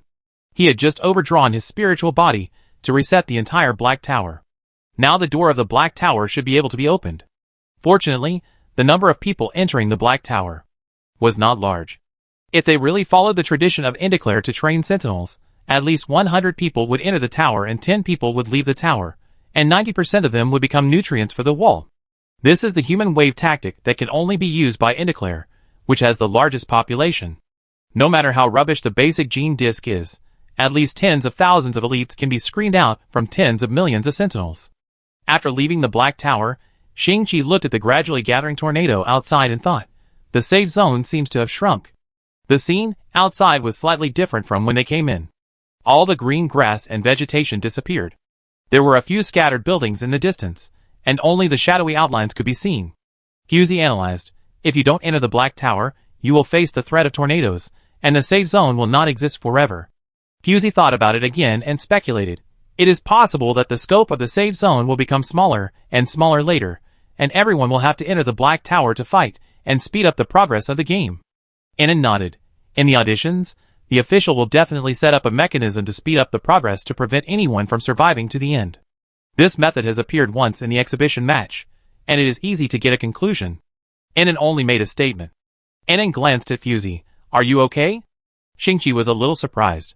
It was Enon's spirit that was overdrawn the most, so why would he care about Fusey's condition? Fusey turned her wrists, and the numbness and itchiness still eroded her hands like ants eating bones. It was uncomfortable, but she could still bear it. It's okay, Fusey replied. Fusey glanced at Shingchi and was about to ask him what was wrong, but she saw the Black Tower door behind Shingchi opened. Bailuan and Aning walked out from inside.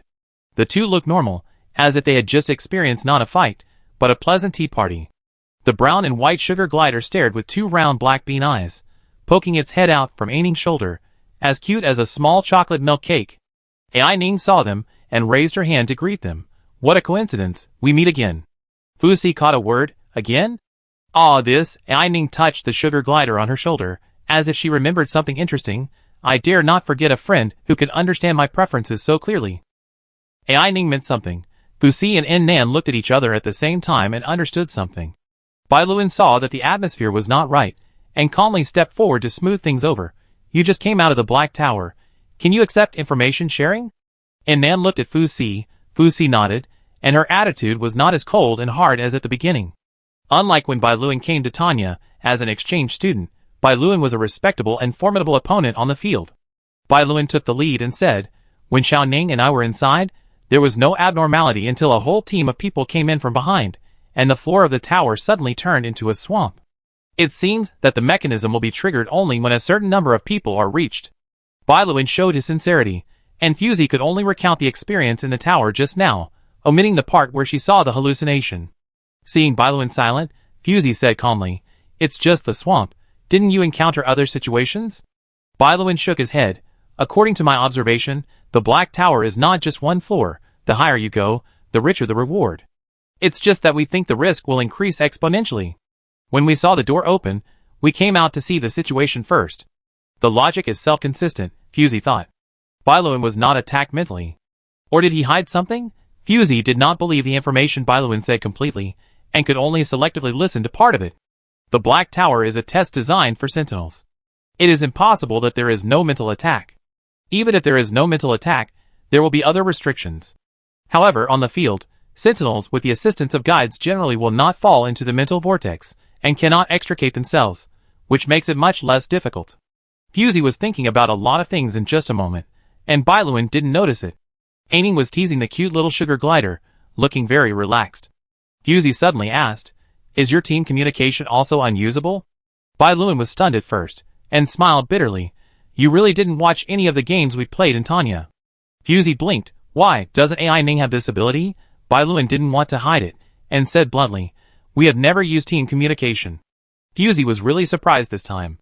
According to the previous game videos, their team was able to meet at the critical moment every time, and they could also make corresponding adjustments in time according to the reactions of teammates.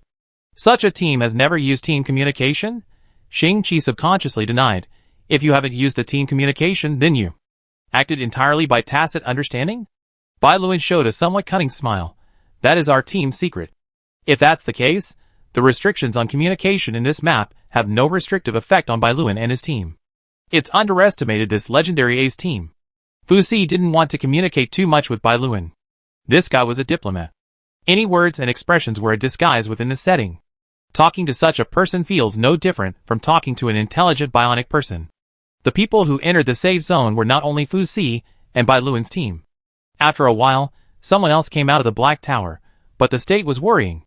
He trembled for a while, and couldn't finish his words. Fusey noticed that it seemed that only 2 or 1 person could walk out of each Black Tower, and the number was precisely controlled. Looking around, the number of people in the entire safe zone was pitifully small. Fusey poked Shingchi, who was standing next to her, and asked, "When you were scouting here, you didn't see any life forms. Is it because the Black Tower blocked your perception?"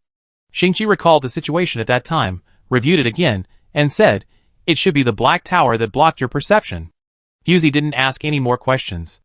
I don't know whether she believed it or didn't want to say more. Shingchi gently pulled the corner of Fusey's clothes and whispered, "I didn't lie to you." Fusey rubbed her eyebrows and explained, "I just thought that the number of people was not right." Inon looked around and frowned slightly. "It's really a bit strange. According to the rules of the game, if each team has less than 2 people, it will be considered out. That is to say, a team must ensure that 2 people survive before they can continue to participate. There are a total of 419 participating teams in this mic, of which the 3 major military academies account for more than 70%, and the rest are some very unfamiliar opponents. There are a total of 209 teams assigned to the second competition area, that is, 1,045 people. A total of 32 teams will be selected in the auditions, with a maximum of 160 survivors and a minimum of 64 survivors. Take half of them, the maximum number of survivors is 80, the minimum number of survivors is 32, and the median is 40. Fusey just scanned the circle. There are less than 50 people in the safe zone at present. This number is obviously less than the normal number. Where did the rest go? Just now, Aining obviously had something to say. Combined with the fact that Ina and Luoyi were not present, she should have met Aining. Fusey scratched her neck, which was very itchy. The sequelae brought out from the Black Tower were getting more and more serious. Fusey felt a little irritated. Inon whispered, "Do you remember the name of this map?" Shingchi continued, "Thanatos, is there anything wrong with this name?" Inon, in the common history of Indiclay and Defiel, there was a god of death who hid in the shadows and breezes. His sickle could cut through space and time. His name was Thanatos. Morin has never heard of such a legend. Fusey paused. The battlefield was divided? This possibility is not ruled out, Inon said. Fusey half turned sideways and observed the survivors on the field calmly. These were all those who had just survived from the Black Tower. Judging from their positions, only one team would walk out of each Black Tower. It seems that the so-called trigger mechanism is most likely to mean that when 2 teams of people appear in the Black Tower, the difficult mode will be activated, rather than when a fixed number of people is reached. A huge whirlwind suddenly blew up dozens of miles away from the safety zone of the Black Tower. In just a dozen seconds, a huge tornado was formed, whistling in one direction. Fusey looked closely, and saw a very heavy truck speeding on the sand, and its target was this safety zone. The tornado had a very clear purpose and chased after the truck. Inon asked, "Who is that?" Fusey saw the faces of the people on the truck clearly and replied, "It seems to be people from Gales. They have a lot of cores in their hands, probably looted from outside." At the same time, an off-road vehicle suddenly rushed out from another direction and rushed in this direction. The 2 cars came from 2 different directions, but the tornado only chased one of them, which was quite funny, as if it had its own thoughts. The car that appeared behind was obviously more powerful, driving on the bumpy land as if it were flat ground. The driver was obviously very skilled, constantly taking shortcuts and bypassing some dangerous slopes. Fusey looked at it and murmured, "Yaina?" Inon heard it and followed her gaze. Shingchi asked, "Really?" Fusey took 2 steps forward and said affirmatively, "Yes, the hair color and eye color are different. It is likely that Luo Yi's mutation skill was used to disguise it." At the same time, an untimely voice sounded behind Fusey. "Is that your teammate?" Fusey turned around and met a pair of eyes with a little more white, staring at her, and asked again, "Is that your teammate?" Fusey recognized that this was Bailuan's teammate, the guy with a very low sense of presence, who seemed to be called Mashu. Fusey didn't like his eyes. His eyes were like a wolf whose prey was robbed, vicious and cold. Fusey rolled her eyes and thought of a plan. "You care so much about my teammates, are you going to marry into my family?" Mashu was startled when he heard this, and took 2 steps back quickly, looking at this nonsense woman in disbelief. Chapter 37. Fusey looked at Mashu's silent face leisurely, and when she saw that he didn't refute immediately, she couldn't help but sneer. Mashu actually took her casual words seriously, and really thought about the feasibility. Fusey's tone was calm, but her eyes were cold. "Although Defiel has the saying of marrying into the family, Ina is a Morin, so you'd better stay away from her." She said such a long list, and Mashu only grasped one point. "You said, she is a Morin?" Fusey said, as a matter of course. "Is there a second possibility?" Mashu stopped talking, and there was an obvious crack in his expression. He was depressed and turned back to Bailuan. Fusey confirmed again that Bailuan's teammates had a special way of contact. Fusey turned around, and Ina just brought Luoyi to the edge of the safe zone, and a handsome side brake stopped right in front of Fusey. Ina got out of the car, shook her long blonde hair, and said to Fusey in a boastful manner, "I didn't expect that I am quite suitable for light-colored hair." Fusey suggested, "Change the gene sequence after the game, or dye it semi-permanently." Ina waved her hand.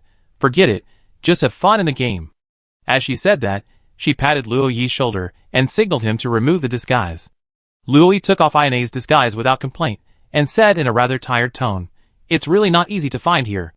Without waiting for Fusey to ask in detail, Luoyi poured out all the ups and downs along the way, including but not limited to encountering two groups of car robbers on the road. The core that had just been obtained was blown away by a sudden tornado, and the tornado chased him after he found supplies at the transfer station. Ina said calmly, "I was driving all the way and fighting all the time.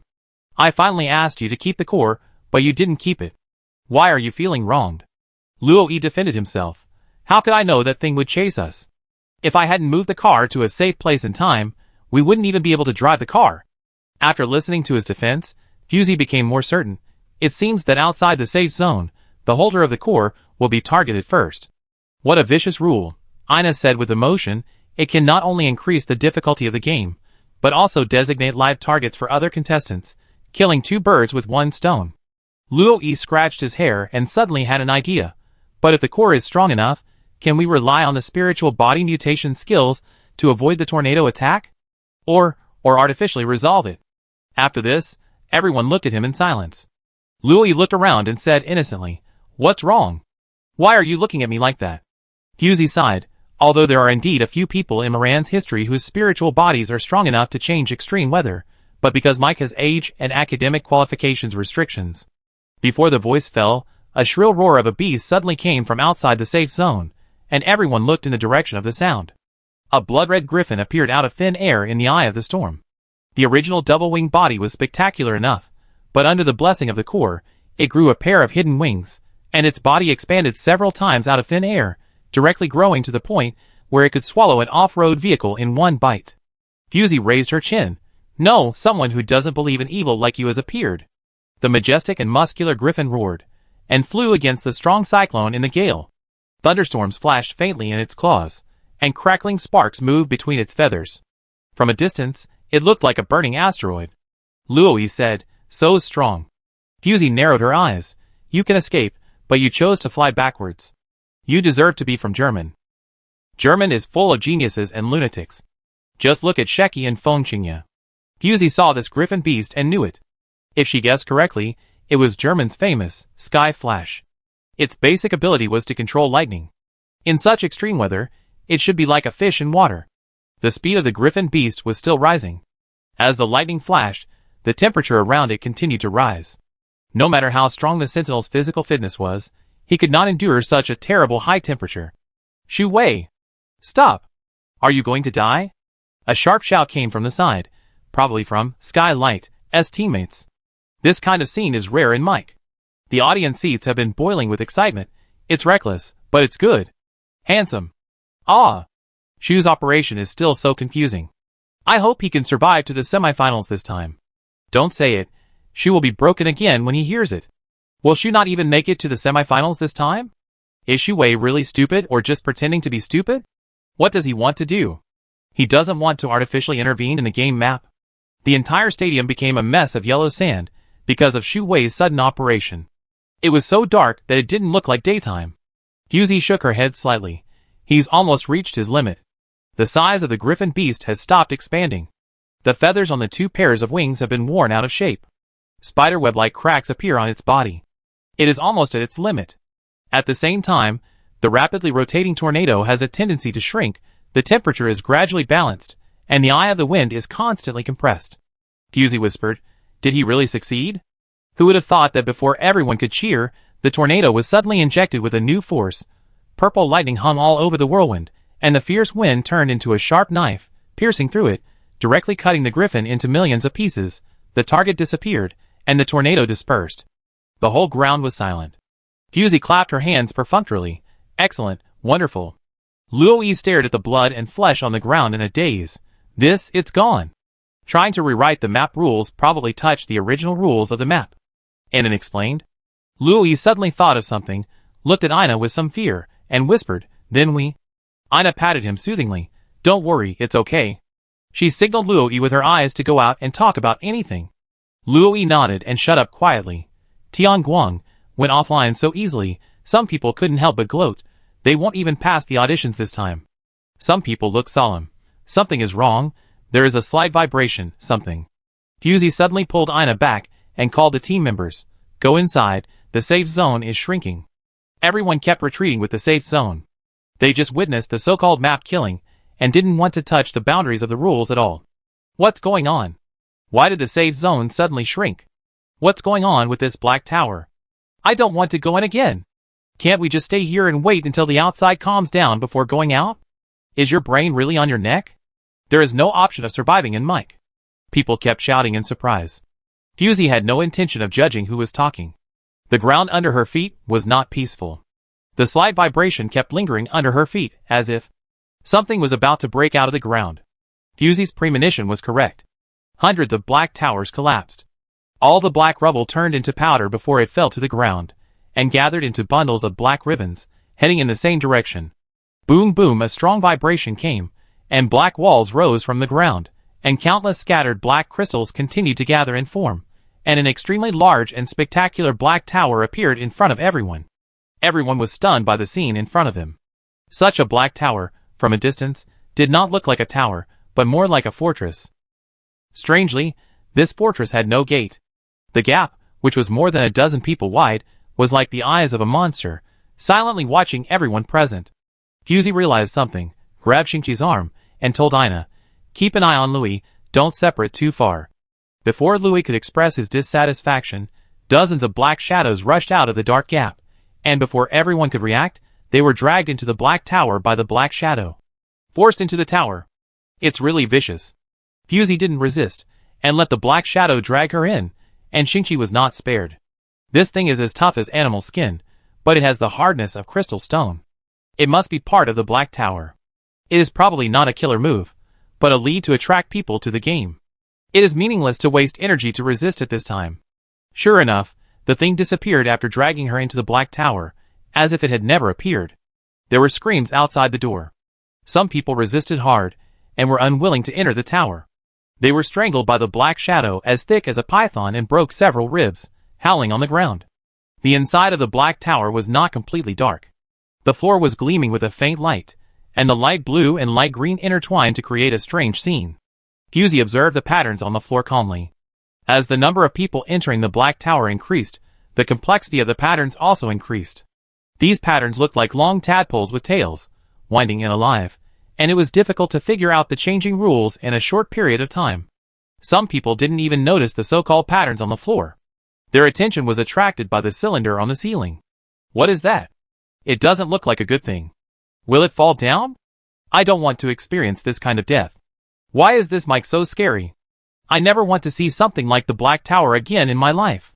Fusey stroked the floor, which felt familiar and slightly warm. The hem of her clothes was gently pulled by someone. It was Shingchi. Shingchi hooked her little finger with his thought tentacles and communicated with her in this way. There is fluid material under the floor. Fusey frowned slightly.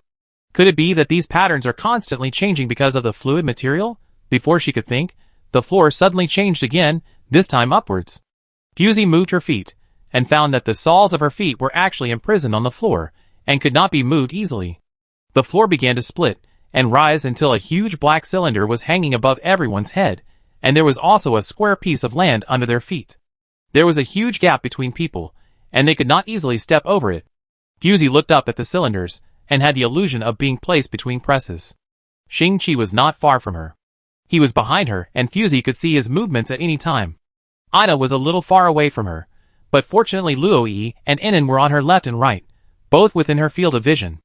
As for the front of Fusey looked at Mashu's cold face, and curled her lips. Compared to this lone wolf player, Fusey preferred the smiling tigers, like Bailuan and Aining. At least they looked more comfortable.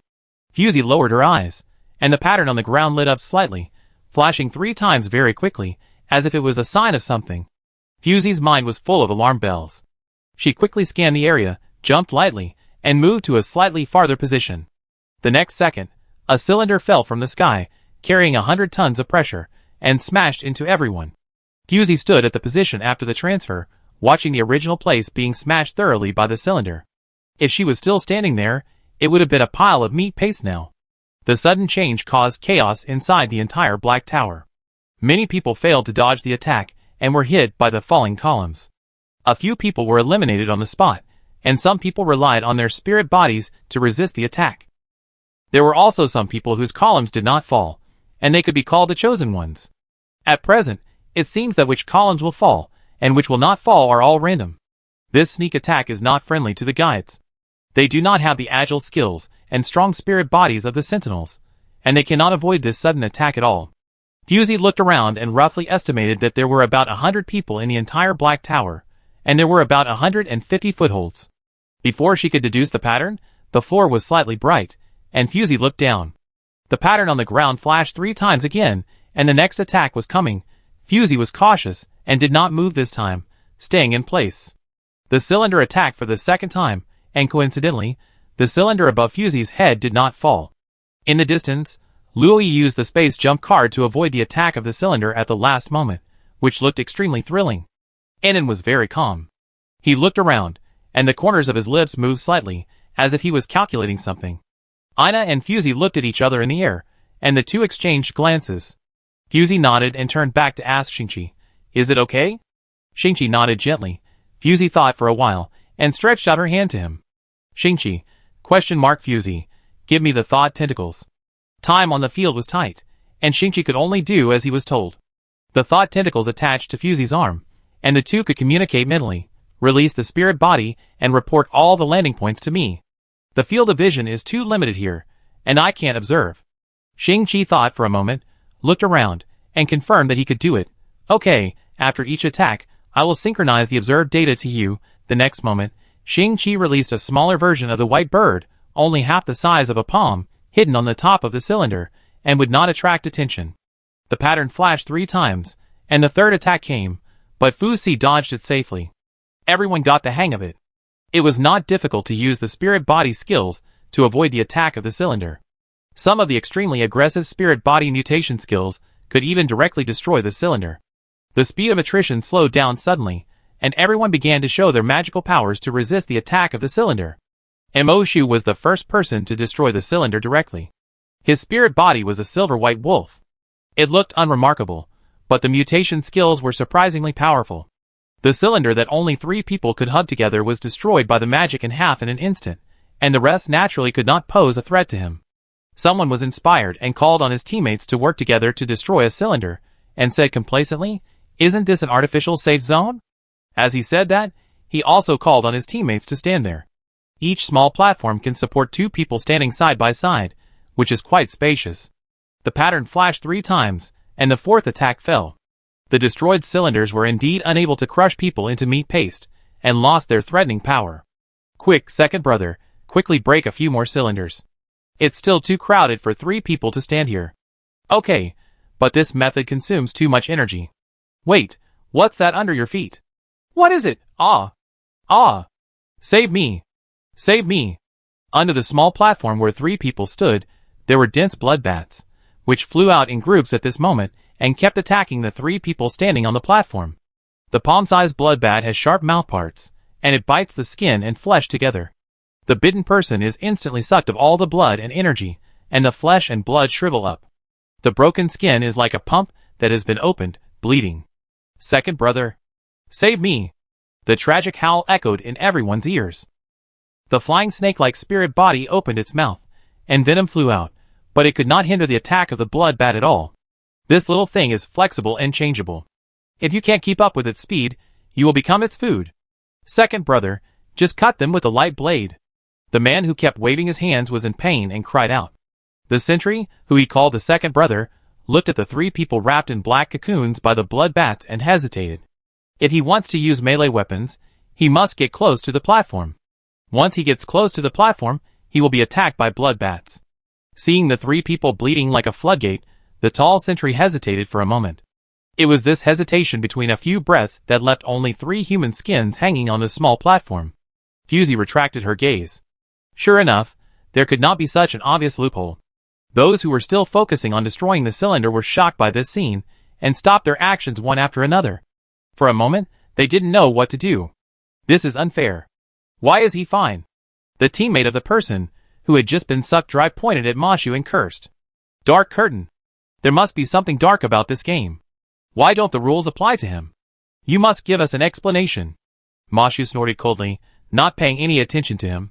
The man was still chattering until the pattern on the floor lit up again. The man directly released his spirit body and pounced on Mashu's platform, trying to squeeze him off. Unexpectedly, Mashu didn't even want to compete with him for that position. He turned over and jumped, and moved to a platform in the distance. The pattern flashed 3 times, and the cylinder fell. The person who took Mashu's position was crushed into a bloody meat pie. The cylinder destroyed by Mashu actually repaired itself quickly before the 5th attack fell, and became the same as before. It seems that this method of destroying the cylinder is time effective. Before each attack, the cylinder will repair itself. If you want to avoid the attack by destroying the cylinder, you must launch attacks continuously. This is undoubtedly a very mentally and physically exhausting thing. This is already the 5th time to fall. Fu thought. This kind of attack will probably continue until 16 teams are selected. Speaking of which, Bailuan's other 2 teammates have not shown up yet. Are they out, or have they not been absorbed into the safe zone? Mashu's strength cannot be evaluated yet, so it is best not to have a head-on conflict. Shingchi is about 3 platforms away from Fusey. Fusey looked at him and asked with her mouth, "Are you okay?" Shingchi nodded, stretched out his hand and pointed at a platform with fewer patterns in the distance, showing a slightly embarrassed expression again. Fusey understood, stretched out her hand, and signaled him to jump. Shingchi calculated the distance, chose to trust Fusey, jumped, held Fusey's outstretched hand, and used the force to move to a platform not far away. After sending Shingchi away, Fusey also shifted her position, and moved slightly closer to the center. The pattern flashed 3 times quickly, and the cylinder fell. After the 6th attack, Fusey was still safe and sound. At the same time, the attack speed of the cylinder doubled, and the flashing speed of the pattern was almost twice as fast. Fusey lowered her eyes, and saw that the number of cylinders that would not fall had decreased. Luoyi dodged and landed on the small platform next to Fusey, panting. Frequent use of space jumps consumes too much mental energy. I can't hold on any longer. Fusey pressed her forehead. How many times can you hold on? Luoyi said conservatively. 3 times, no more. Fusey secretly calculated that this was the 7th time she fell, and the number of people had been reduced to 60. On average, 4 to 6 people were eliminated each time. As long as she could hold on for another 6 rounds, the game would probably be over. Thinking of this, Fusey pointed to the platform with blue patterns flashing not far ahead and said, "From now on, you go wherever I tell you to go." Luoyi always obeyed her orders, so he jumped over as she said, without using his spirit body, and was quite calm. Fusey breathed a sigh of relief. But just as he landed, a small voice came from the side. "Senior, can you help me move to the platform over there?" Luoyi looked in the direction of the voice, and a slender male guide was trembling on the small platform next door. Luoyi asked curiously, "Why?" The guide had a white and tender face, with only 3 red moles on his nose. The 3 moles showed an extremely pitiful expression and begged Luoyi, "That platform is too far away, I can't cross it." Luoyi looked around, and the distance between the platforms could not be easily crossed. Combined with the size of the guide, he felt that this reason was very reasonable. "Although I really want to agree to you, but..."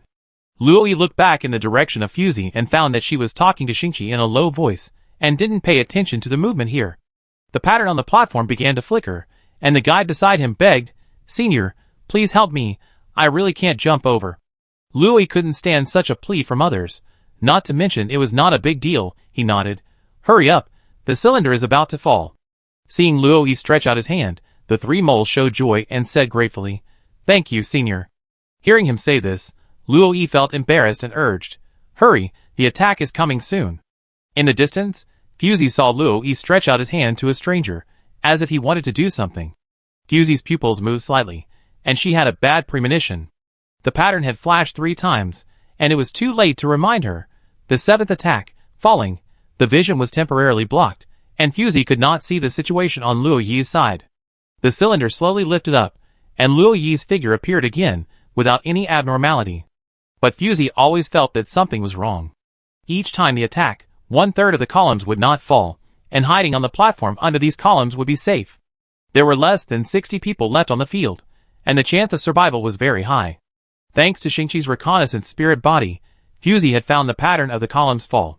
Luo-yi, count from your right, the second platform. Fusey gave the command.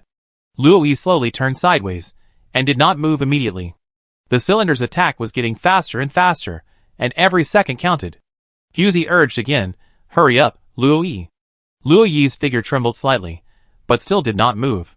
Fusey noticed something was wrong, and moved her eyes to the left. The guide who had been helped by Luo-yi looked just as stiff as Luo-yi. Their postures and movements were exactly the same. On his shoulder, there was a white turtle with a body as smooth as a mirror. It wasn't that Luo-yi didn't want to move, but he was hit. It was a skill of the pioneer guide, probably a kind of mental control. Luo-yi had just gone through frequent space jumps, and his mental power dropped significantly, which gave this guy an opportunity to take advantage of. Mental attacks, the guide died, and the control naturally disappeared. Fusey stretched out her hand, and the butterfly blade appeared in her hand. Time was running out. Fusey threw the butterfly blade straight to the target's throat. The butterfly blade was small and exquisite, and it flashed a line of silver light in the air. It was about to pierce through the throat, but it stopped in midair. With a clang, the blade was bounced away. Fusey stretched out her hand, and the butterfly blade appeared in her hand again. Fusey narrowed her eyes slightly. The guy was protected by a circle of nearly transparent white tortoise shells all around, and the blade could not easily penetrate. There was no time, and Fusey had no intention of exploring this abnormal skill that combined defense and attack. Ina! Ina responded, and the moon-white clouded leopard jumped several platforms, like the most flexible hunter, and rushed to the target after a few ups and downs. With a light tap of its sharp claws, it tore the tortoise shell as thin as a cicada's wing. The three moles obviously did not expect that their defense would be destroyed so easily. The smug expression on their faces had not changed before the clouded leopard bit through their throats. Oh! You? How could you? Before the words were finished, the three moles were silent. Fusey reminded, time is running out, Luo-yi used space jump. Luo-yi raised his head in a daze, the chaos in his eyes had not yet dissipated. Ina moved very quickly, stepping on the same platform with Luo-yi. The pattern had flashed 3 times, the cylinder fell. At the same time, a white light flashed in Ina's hand, and her 5 fingers turned into leopard claws. Grasping the void upward, the cylinder shattered, and the attack was invalid. Fusey seemed to be relieved. From Shingchi's angle, he could see that Fusey's eyes had been on Mashu. Mashu, who was not far away, had been silently watching the movements here. Shingchi saw his expression now, which could be described as ashen. It seemed that the hanging heart had finally died. Having just dodged an attack, the crisis has not yet been resolved. Ina and Luo-yi are standing on the same platform, and blood bats come from below, flying towards them like a storm. Ina holds a short knife and slashes several times in 1 second, greatly reducing the density of the bat's attacks. This stalemate is not a solution.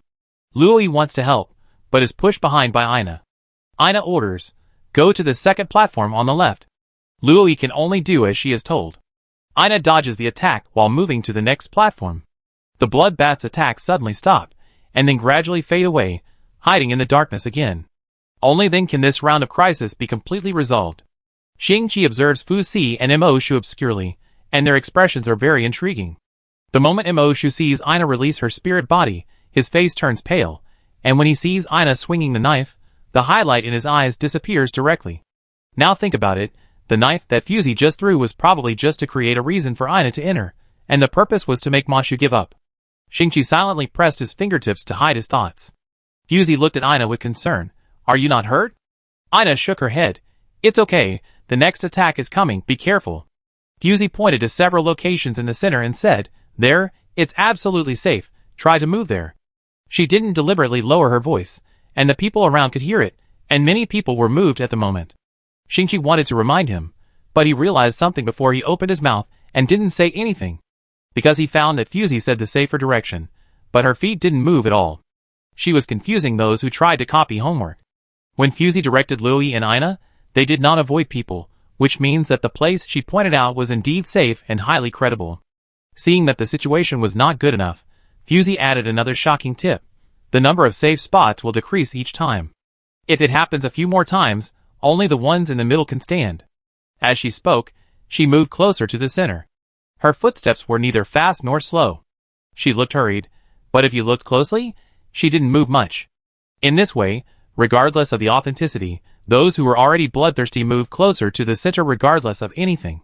Mashu said coldly, despicable. Fusey spread her hands and pretended to shout a few words. What are you fighting for? That's the position I like. What a joke. Who cares about you? Whoever stands on it first gets it. Hurry up, the next attack is coming. The pattern flashed 3 times, and the 9th attack came. What's going on? This is on my head, ah. Damn, I was fooled by her. Thanks to Fusey's operation, the number of people on the field decreased again. It is worth mentioning that up to now, Fusey's team is still full. The spectators outside the stadium were shocked and said, this lazy king has some strength. How come it is still full now? Does she have 6 eyes? Everyone has to see. What a terrifying battlefield observation ability. Hey, it's just a trick. You really exaggerate it. Have you ever seen the real strength? Is this considered strong? Don't say that I can stand to the end even if I do the simple thing. Talus's eyebrows moved slightly, as if she found the last sentence a little funny. Bailey shook his head slightly. This rule looks simple, but it is actually a comprehensive test of the contestants. Mental strength and physical strength are both indispensable. Talus disagreed. When did Mike become so simple? The auditions in the past were much more bloody than now. Bailey laughed twice. In peacetime, competition is second and friendship is first. It's not good to make it too bloody and violent. Talus smiled and said nothing more. There were less than 50 people left on the field, but the game had not yet been declared over. Fusey frowned. This elimination ratio seemed a bit too exaggerated. She glanced in the direction of Mashu and Bailuan. They had no intention of taking action, and probably would not stand out in the auditions. Unlike the radicals like Sheki and Feng Qingya, Bailuan's tactics have always been conservative and low-key. Fusey has figured it out a bit. The patterns flickered again, but this time it was a little different. The patterns that were originally fixed came alive again, like a few schools of swimming fish, dispersing and gathering, and then scattering. The pattern gradually changed from light blue and light green to deep red, as if it had drunk blood and was dyed red. No, the pattern has changed. Fusey's pupils shrank slightly. The second one at 12 o'clock is Luo Yi, the first one at 6 o'clock is Ina, and the third one in front of me is Shingchi. Hurry up, move. Fusey did not give Inan a save point, because she saw that Inan had already stood at a safe point by himself. He probably knew the change pattern long ago, and Fusey didn't need to worry about it at all. This time her voice still did not converge, and everyone sneered. Do you think we will still believe you? It's too bad to use the same trick twice. Ah? Why did the pattern change? Fusey reached out to Shingchi again, signaling him to borrow strength, and Shingchi realized that this time it was probably true. Fusey's words were true and false. Shingchi had not yet explored the pattern of her words, so he could only obey and be a chess piece at the mercy of others. The pattern stopped changing. If you look down from midair at this time, you can see that all the patterns are connected end to end, presenting a huge double-headed sickle.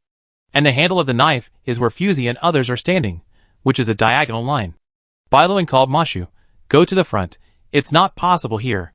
Fusey turned her head and looked. Aining met her gaze and smiled. At this moment, without any sign, the cylinder fell. This time, the cylinder did not rise again, and the ethereal system sound echoed throughout the black tower. The game is over. Darkness filled everyone's eyes, and their consciousness sank and floated in the simulation cabin, as comfortable as sinking into the deep sea. The audition ended here. Chapter 38. All 32 teams have been selected, and the most exciting part of Mike has just begun. Seeing that the show was about to end, Bailey hurriedly said to Talus, "Let's go through the fast track." Talus nodded, no objection. However, when leaving the spectator seat, he glanced and saw a face that looked like Shilai. Not only was the figure and temperament of that person very similar to Shilai, but the outline of his face was as if it was carved out of the same mold as Shilai. Talus was secretly shocked, and when she looked carefully, there was nothing. Everything seemed like her illusion. What's wrong? Bailey turned around and saw that Talus didn't catch up, and turned back in a strange way. Talus shook her head gently. Nothing, maybe I saw it wrong. Bailey pointed to the fast track and said, "This way, the entrance to the channel is more hidden. Be careful of the steps." Talus followed him, and the two left early.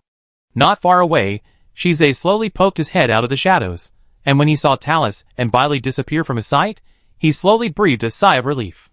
Probably, he was not discovered, right? 2 days later, Since the end of the auditions, Luo Yi's mood has been in a relatively depressed state, and he has spoken less than half of his words, and the viewing experience has increased sharply. Ina felt that it was not a solution to let him be depressed, but Fusey thought it was a good thing. Don't give yourself unnecessary troubles, Ina. Fusey took a sip of the safflower tea that Ina brought, and she liked the taste very much. Looking at her careless look, Ina whispered, I just think that in certain situations, people need proper guidance. While they were talking, Luo Yi was sitting on the side, not too far from the two of them, and could hear what they were saying. He seemed to be unaware that Fusey and Ina were talking about him, and stared at a point outside the window in a daze. Luo Yi's profile was a miracle, and his body proportions were close to perfection. Sitting there with such a melancholy face, he looked more like an ancient and mysterious oil painting, which was extremely valuable to collect.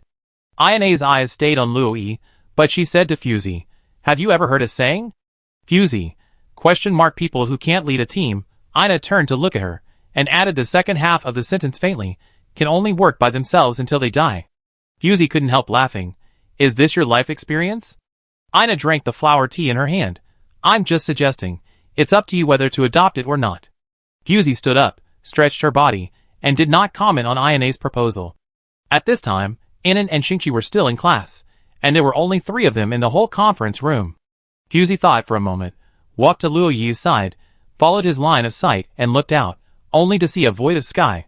What are you looking at? Fusey suddenly spoke. Luo Yi was startled by her.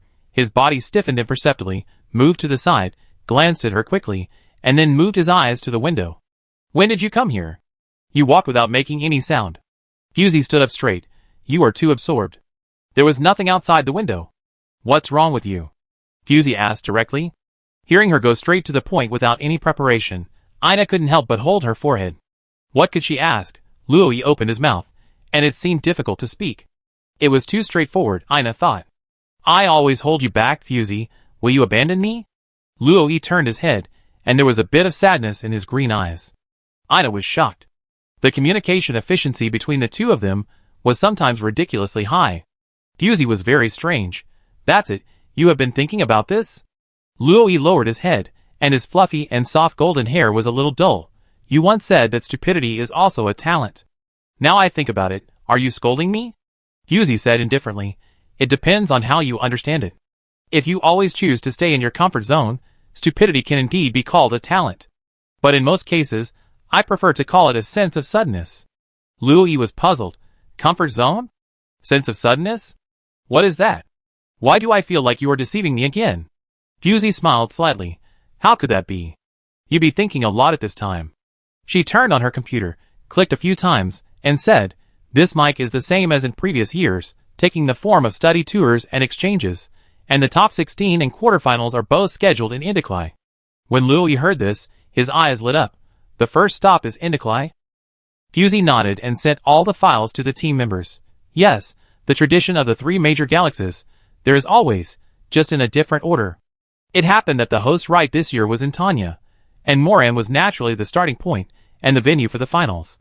The original intention of doing this was to strengthen the learning and exchanges between the various military academies, but later it gradually evolved into a channel for Indicly and Defear to compete with each other. The 2-star systems were secretly competing, and even German and Gauls disliked each other.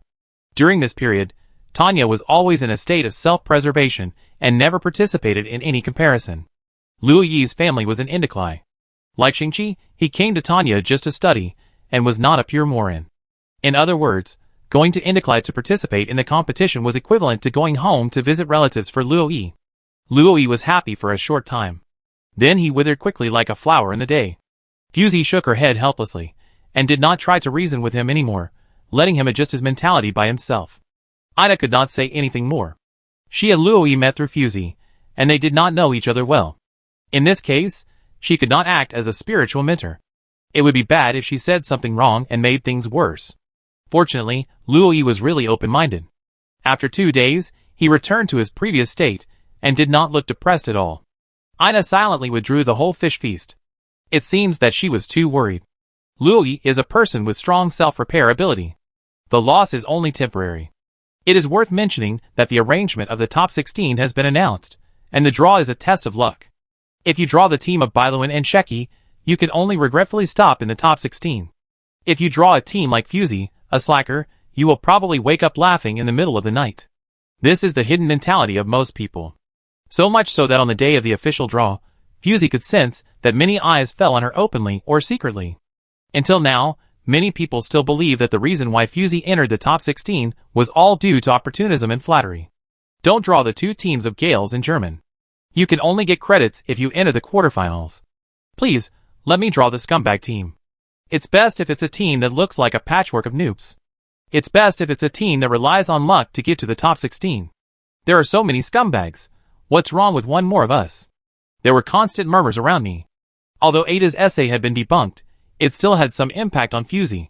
A small group of people stubbornly believed that Fusey must have had an affair with the top leaders to be able to come up with all kinds of evidence to help her clear her name so quickly. If Fusey really had the ability to get Governor Moran to personally invite her, why was her performance so mediocre after 3 years of enrollment? The person who was personally invited by Governor Moran to enroll turned out to be a mediocre waste. The only explanation is that her application for enrollment was forged. But this statement could not pass the forum review at all, and everyone could only talk about it privately. In the final analysis, it was because Fusey's grades were too mediocre. Not only did she have no presence in school, but she was not outstanding enough in the competition. She relied on her opponent's intelligence to win. The lottery was drawn by the system provided by Tanya officials. The teams with the same numbers were grouped together. As for the order of the draw, it depended on the ranking of the exhibition match. In other words, Sheki was the first person to draw the lot. Please spare me, don't let me draw them. If the god of destiny can favor us, I am willing to be a vegetarian for 3 months to fulfill my vow. Wake up, this is not Indiclare, there is no theology. Ah, he drew it. Tell me, what number is it? It's number 6. You must avoid number 6 later. Fusey, It sounds like there's some shady deal going on. For some reason, even though Sheki and Bailuan's teams are both very famous, many people don't want to play against Sheki and Fengqingye. Fusey thought about it. It's probably because Bailuan's playing style is conservative. People who lose to him will have the illusion that maybe I'm not strong enough, but just unlucky. And Sheki and Fengqingye have always advocated violent suppression, and will not give their opponents any breathing space. People who lose to them don't want to play against them for the second time in their lives. There's a big difference between losing decently and losing miserably. Fusey, it's your turn. Shingchi stood in the main seat. She hosted the draw today. Fusey raised her eyelids. Shingchi was showing her a gentle smile. The dean of Jin Academy has always been known for his good temper. Fusey nodded politely, and Shingchi pointed to the CNC screen in front of her, motioning her to put her hand on it to draw a number. Fusey stepped forward and drew a number, which was number 3. In fact, there is an unwritten rule for this kind of lottery, and the top 3 will not easily form a group. In other words, it is difficult for Fusey to draw against Sheki. Fusey returned to her original position, and waited for others to draw lots. The process was much smoother afterwards, and everyone came forward to draw numbers one by one, and wailing could be heard from time to time. Why did I draw number 6? I just stopped in the top 16. My condolences, I'm not much better. I drew Shuji's team, and I'm probably done for. Why did I meet such a strong team in the top 16? This is my first and last time to participate in Mike. Who on earth drew that lazy king? Fusey looked at Luther not far away and smiled sinisterly, looking at her with eyes that seemed to be poisoned. Luther drew number 3. He will be Fusey's opponent in the top 16. Fusey slowly rubbed her wrist, and it was time to settle the old and new grudges. Luther lip-synced to her, and his provocation was evident. Fusey could see that he was saying, "Wait until I beat you up." Fusey sneered, and it was a big mistake for her to let Luther survive the auditions. However, that was the end of it. Chapter 39. The drawing of lots took less than half an hour, and by the end, many colleges had not finished classes yet. Fusey finally remembered the theory class she had missed, and this time was just enough for her to catch up. Since Ada left, the theory class teacher was replaced by another young female teacher. Not only did the number of students enrolling in the class increase sharply, but even the number of students attending the class increased by more than half. Fusey pushed open the door, and the previously empty classroom was now occupied even in the first row. It was a miracle that Ada could stay in Tanya for so long. Since the start of Mike, the number of times Fusey stepped into the classroom dropped sharply. Tanya adopted a flexible class system for Mike contestants. As long as they could complete the credits by the end of the semester, it was completely fine even if they did not attend the class. In military academies, Practice is always much more important than theory. After the course ended, Fusey did not rush out, but waited until most of the people had left before she slowly got up. Fusey, stay for a while. The young lecturer on the podium suddenly said to her. Fusey was a little surprised and pointed at herself. Me? Biansha nodded and said gently, have you advanced to the top 16 of Mike? Yes, Fusey thought for a moment and added, I may miss some classes in the future. I thought I would hear some lectures about even if I am busy with the competition, I must study at the same time. But unexpectedly, Biansha smiled and waved at her, motioning Fusey to come to her side. Fusey didn't understand what was going on. She looked around and found that most of the students had left. She and Biansha were the only ones left in the classroom. Fusey glanced at the monitoring star in the corner of the classroom to make sure it was in working order. Fusey came 3 steps away from Biansha and asked, what's the matter? Young man, you should always go out and see the world more. Don't be bound by school. Biansha's face was gentle, and she handed a silver cone-shaped object to Fusey. Fusey lowered her eyes. What is this? Biansha handed the object forward again. I heard that you are about to leave for Indiclay to participate in the competition. This is a collection of information about previous contestants that I compiled. You can use it as a reference. Fusey was surprised and said, give it to me? Biansha nodded and said, as a matter of course. As a teacher, isn't it normal to guide students? It's just some theoretical knowledge. If it can help you, it would be great. I hope you can gain something from this Mike competition. Biansha said so. Fusey hesitated for a moment, but still accepted the kindness. Thank you. Biansha couldn't help laughing. Do you have to be polite to the teacher? Go back quickly, the next class is about to start. Fusey didn't stay any longer, said goodbye to Biansha, and walked alone to the central lake for a while. The Mike competition period is not long or short, and the finals are just at the end of this semester, which means that this is probably the last time Fusey will take classes in Tanya. As for whether to come back to end her study career after the Mike, it is not so important. Fusey looked at the silver compressed disc in her hand. Perhaps, these days in Tanya are still worth remembering. Fusey? A questioning voice came from behind. Fusey turned around.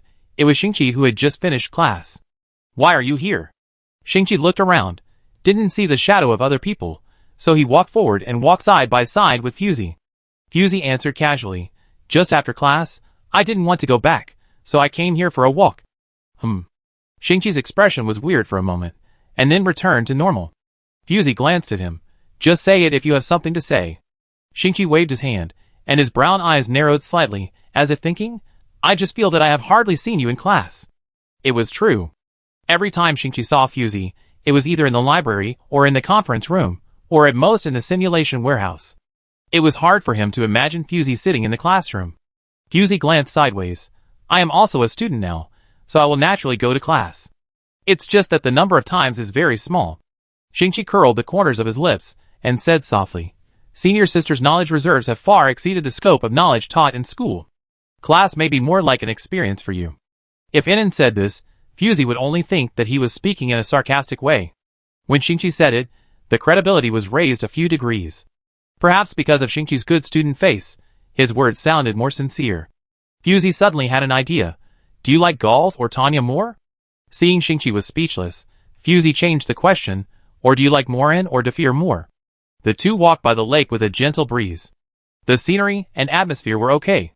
Fusey seemed to ask casually, and Shingchi relaxed a lot. Defeer is my hometown. I have lived there for more than 10 years, but... Shingchi lowered his eyes, and there was a flash of gloom in his brown eyes. I hate it there, Shingchi said calmly. If I can, I don't want to go back in this life. I thought Fusey would ask the reason, but she smiled at the rippling lake and said, no one will dislike Morin. The implication is that Defeer can't compare with Morin at all. Shingchi secretly looked at her expression. Fusey rarely showed such flagrant confidence. Whether on the court or in school, she was always calm. Tanya is good, Shingchi followed her words. If you can stay here forever, it would be even better. This was almost a straightforward temptation. Shingchi couldn't help but lower his head silently, avoiding the opportunity to look at Fusey. Fusey, there will be a chance. Fate will always favor those who have wisdom, whether they are pious or not. Fusey said meaningfully. Fusey did not explain the meaning of this. She pointed to another path and said goodbye to Shingchi. I'm going back first. You should go back and rest as well. We will set off for Indiclay in 3 days. Shingchi nodded, and the two went their separate ways. Fusey said that she was going back to rest, but it was just an excuse. Shingchi felt awkward walking with her. Instead of making things difficult for the two of them, it was better to get rid of them as soon as possible. Before they knew it, they had actually walked to the school gate. There were many private airships parked at the gate, which was as grand as the opening day of the exhibition match. Fusey then remembered that today was probably the day when German students returned to school collectively. Their team leader was organizing the students to leave in an orderly manner. Fusey glanced casually and saw the eye-catching figures of Sheki and Feng Qingye. But this time, there were 3 more eye-catching guys around them. If the information was correct, then they should be Sheki's other 3 teammates, 2 women and 1 man, all of whom were outstanding in appearance, with dignified expressions, and it was obvious at first glance that they were not easy to get along with. They seemed to have had some conflict, and the aura around them automatically formed a barrier, isolating all outsiders. Only the teammates looked as if they were used to it. Feng Qingye tried to persuade them several times, but to no avail. The team leader was still urging them. It was really hard to delay in front of everyone. Feng Qingye could only grab the boy's neck, looking quite helpless. Judging from his mouth shape, he said, "Let's go." After being grabbed by Feng Qingye, the boy calmed down and was willing to be carried away. It was a bit like a large golden retriever being carried by its owner into the house by the neck. The boy's nature, laughing and playing, all hung on his face, and his joy and hate were all clear at a glance. Fusey looked away, no longer paying attention to the movement over there, and turned around and left. Anyway, they would meet on the field sooner or later, it was just a matter of time. So she didn't see the resentful look shot at her. The following days were still very boring training, reviewing, and instilling theoretical knowledge. Because of the changes in the rules of this mic competition, the previous method of predicting the topic could not be used, and we could only pin our hopes on temporary responses. It was not until 3 days later, on the eve of going to Indakla, that everyone had a chance to take a breath. "I'm so tired, Fusey. Don't you think this high-intensity training will dampen the enthusiasm of the team members?" Luoyi lay down in the chair, and his mental fatigue made his body ache. On the other hand, Fusey actually had the energy to look through the review video just now. "All the information about Luther has been sent to you. Does Enon have anything to add?" Fusey bit her knuckles and tapped the light brain. Enon rubbed his temple. "There is one person in Luther's team who deserves special attention. Her spirit body is a tank scorpion, a pioneer-type guide. Once she entangles you, you will be exhausted to death." Luoyi became interested and jumped out of the chair. "Sounds very strong." Yaina rubbed her eyebrows. "She is still a guide in essence, and has no ability to fight in close combat, but you must be careful of her neurotoxins. If you get a little bit of it, your mental power will be halved. This is simply adding insult to injury for the sentinel whose mental state is already unstable." Luoyi nodded quickly. "I will never let her touch me, absolutely." "How can I say that for sure?" Fusey blinked. "If there is any emergency, you will be responsible for blocking the knife." Luoyi was very dissatisfied, but he couldn't fight back, so he could only pull his golden hair and sulk. Shingchi silently raised his hand. "I have a question." Fusey cooperated and raised her hand. "Go ahead.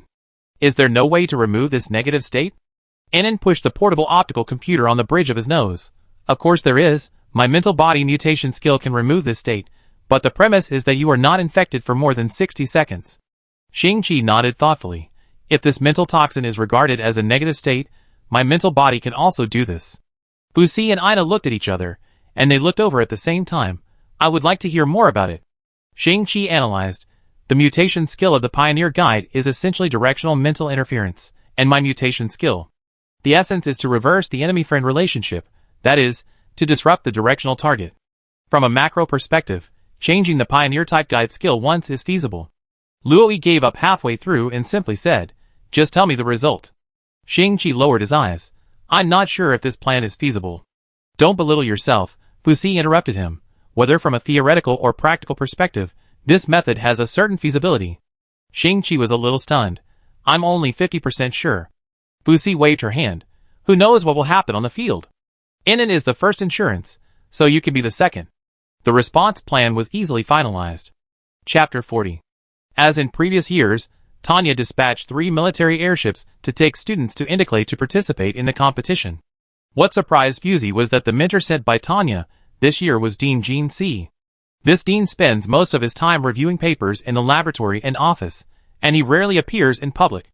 This time, it was the first time for him to take on the school's outbound mission. "Please enter the cabin in an orderly manner and avoid congestion."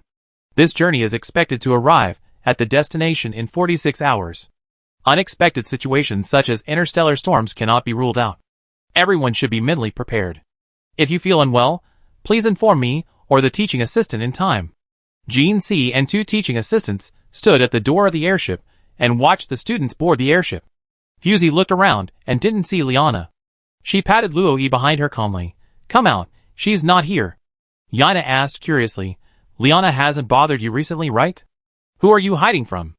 Luo Yi quickly shook his head. No, you don't know. Although she came to see me again, she sent me a message after the audition that day. His voice stopped abruptly, and he covered his mouth with both hands. His expression was horrified and embarrassed, as if his secrets had been exposed. Yana and Fusey looked at each other and said in unison, What did she send you? Luo Yi opened his hands and slowly covered his face. Fusey narrowed her eyes. She sent a message to mock you? Yana said tactfully. She sent a message to comfort you? Luo Yi slowly hugged his head with both hands. In the end, under the interrogation of the two, Luo Yi still confessed his light brain. Liana didn't say anything too much, just one sentence, such a waste, it's just right to put it in Fusey's team. Fusey just glanced at it, and returned the light brain to Luo Yi, without saying anything, turned around and greeted Inan and Shingchi. Let's go. Luo Yi secretly opened his fingers a little, and Fusey and Ayane's faces were as calm as they could be. You don't have anything to say? Luo Yi asked carefully. Fusey said lightly, What? Do you expect us to scold you back, or comfort you not to be affected by her? Luo Yi said, At least. Fusey and Ina kept walking, and the 5 of them boarded the airship one by one and found the corresponding lounge. Until everyone settled down and sat in the soft and warm room, Fusey looked at Luo Yi, who still didn't say anything, and asked back, At least what? Luo Yi lowered his head and didn't speak. Ina said gently, Is this why you were depressed 2 days after the game? Luo Yi whispered, Not entirely. Fusey opened the small box under the seat, which contained lozenges to prevent motion sickness. They were bluish-white and arranged very neatly, with the directions of the notches all surprisingly consistent. She took out a pill and pressed it under the tip of her tongue. The slightly bitter pill tasted bad. Shingchi looked at her movements and hesitated to speak. Fusey closed the secret box under the seat, and the flat black mirror-like area was smooth again, with no trace of the secret box at all. This design is very unreasonable. If it is for the convenience of passengers, why is it hidden in such an inconspicuous corner? Does it need to use mental power to explore such a small secret box? It's a bit of an exaggeration. Shingchi suppressed this doubt in his heart, and didn't ask rashly. There are a total of 7 teams selected in Tanya, this time, less than a quarter of the total.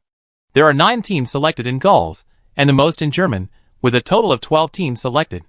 The remaining 4 teams came from unknown military academies in various galaxies, and they were all new faces. At present, it seems that the changes brought about by this competition reform are really not small. At least it is no longer the situation where German and Gauls are dominating the sky with their hands. Fusey was wandering in the sky, not concentrating on thinking about anything. Ina and Luo Yi next to him whispered a few words, and then fell silent, and the whole lounge fell silent. Inan closed the light brain in his hand, and the tired look between his eyebrows leaked out. He whispered, I'm going to rest for a while, don't call me for dinner. Fusey pointed to a room in the corner. The sleeping chamber is in that room. Inan nodded and walked straight towards that room. The configuration of this henny is extremely luxurious. Each team has an independent resting space, and daily supplies can be delivered directly to the room. The privacy and confidentiality are first class. Shingchi took a quick look and found that the entire lounge not only had 5 independent small rooms, but also a semi-open small kitchen. A latest gaming device was placed in the corner. At first glance, it didn't look like a game, but more like a vacation. Fusey stood up and patted Ina on the shoulder. I want to eat elan meat tonight. Is it okay? Ina nodded without thinking. Of course, the ingredients here should be very comprehensive. After that, she looked at Shingchi. Can you help me? Shingchi was stunned. This is not a difficult task. Ina interrupted. Thank you for your hard work. Fusey stretched and went into the room next to Inan. Luo Yi asked himself if he could help much, and he had not yet recovered from the embarrassment just now, so he slipped away tactfully. Ina didn't mind, and turned to Shingchi and joked, It's true that those who are capable should do more work. Shingchi silently rolled up his sleeves to his elbows, revealing his pale and thin arms, and helped Ina sort the ingredients. Until dinner, Fusey didn't come out of the lounge again. Ina and Shingchi were busy for more than an hour. Not only did they make what Fusey had planned, but they also made several special dishes of Indiclair. Just smelling the smell, it was hundreds of times better than the nutrient solution with a single taste. Louis sat at the dining table, his eyes shining. But Fusey hadn't come yet, so Louis couldn't start first.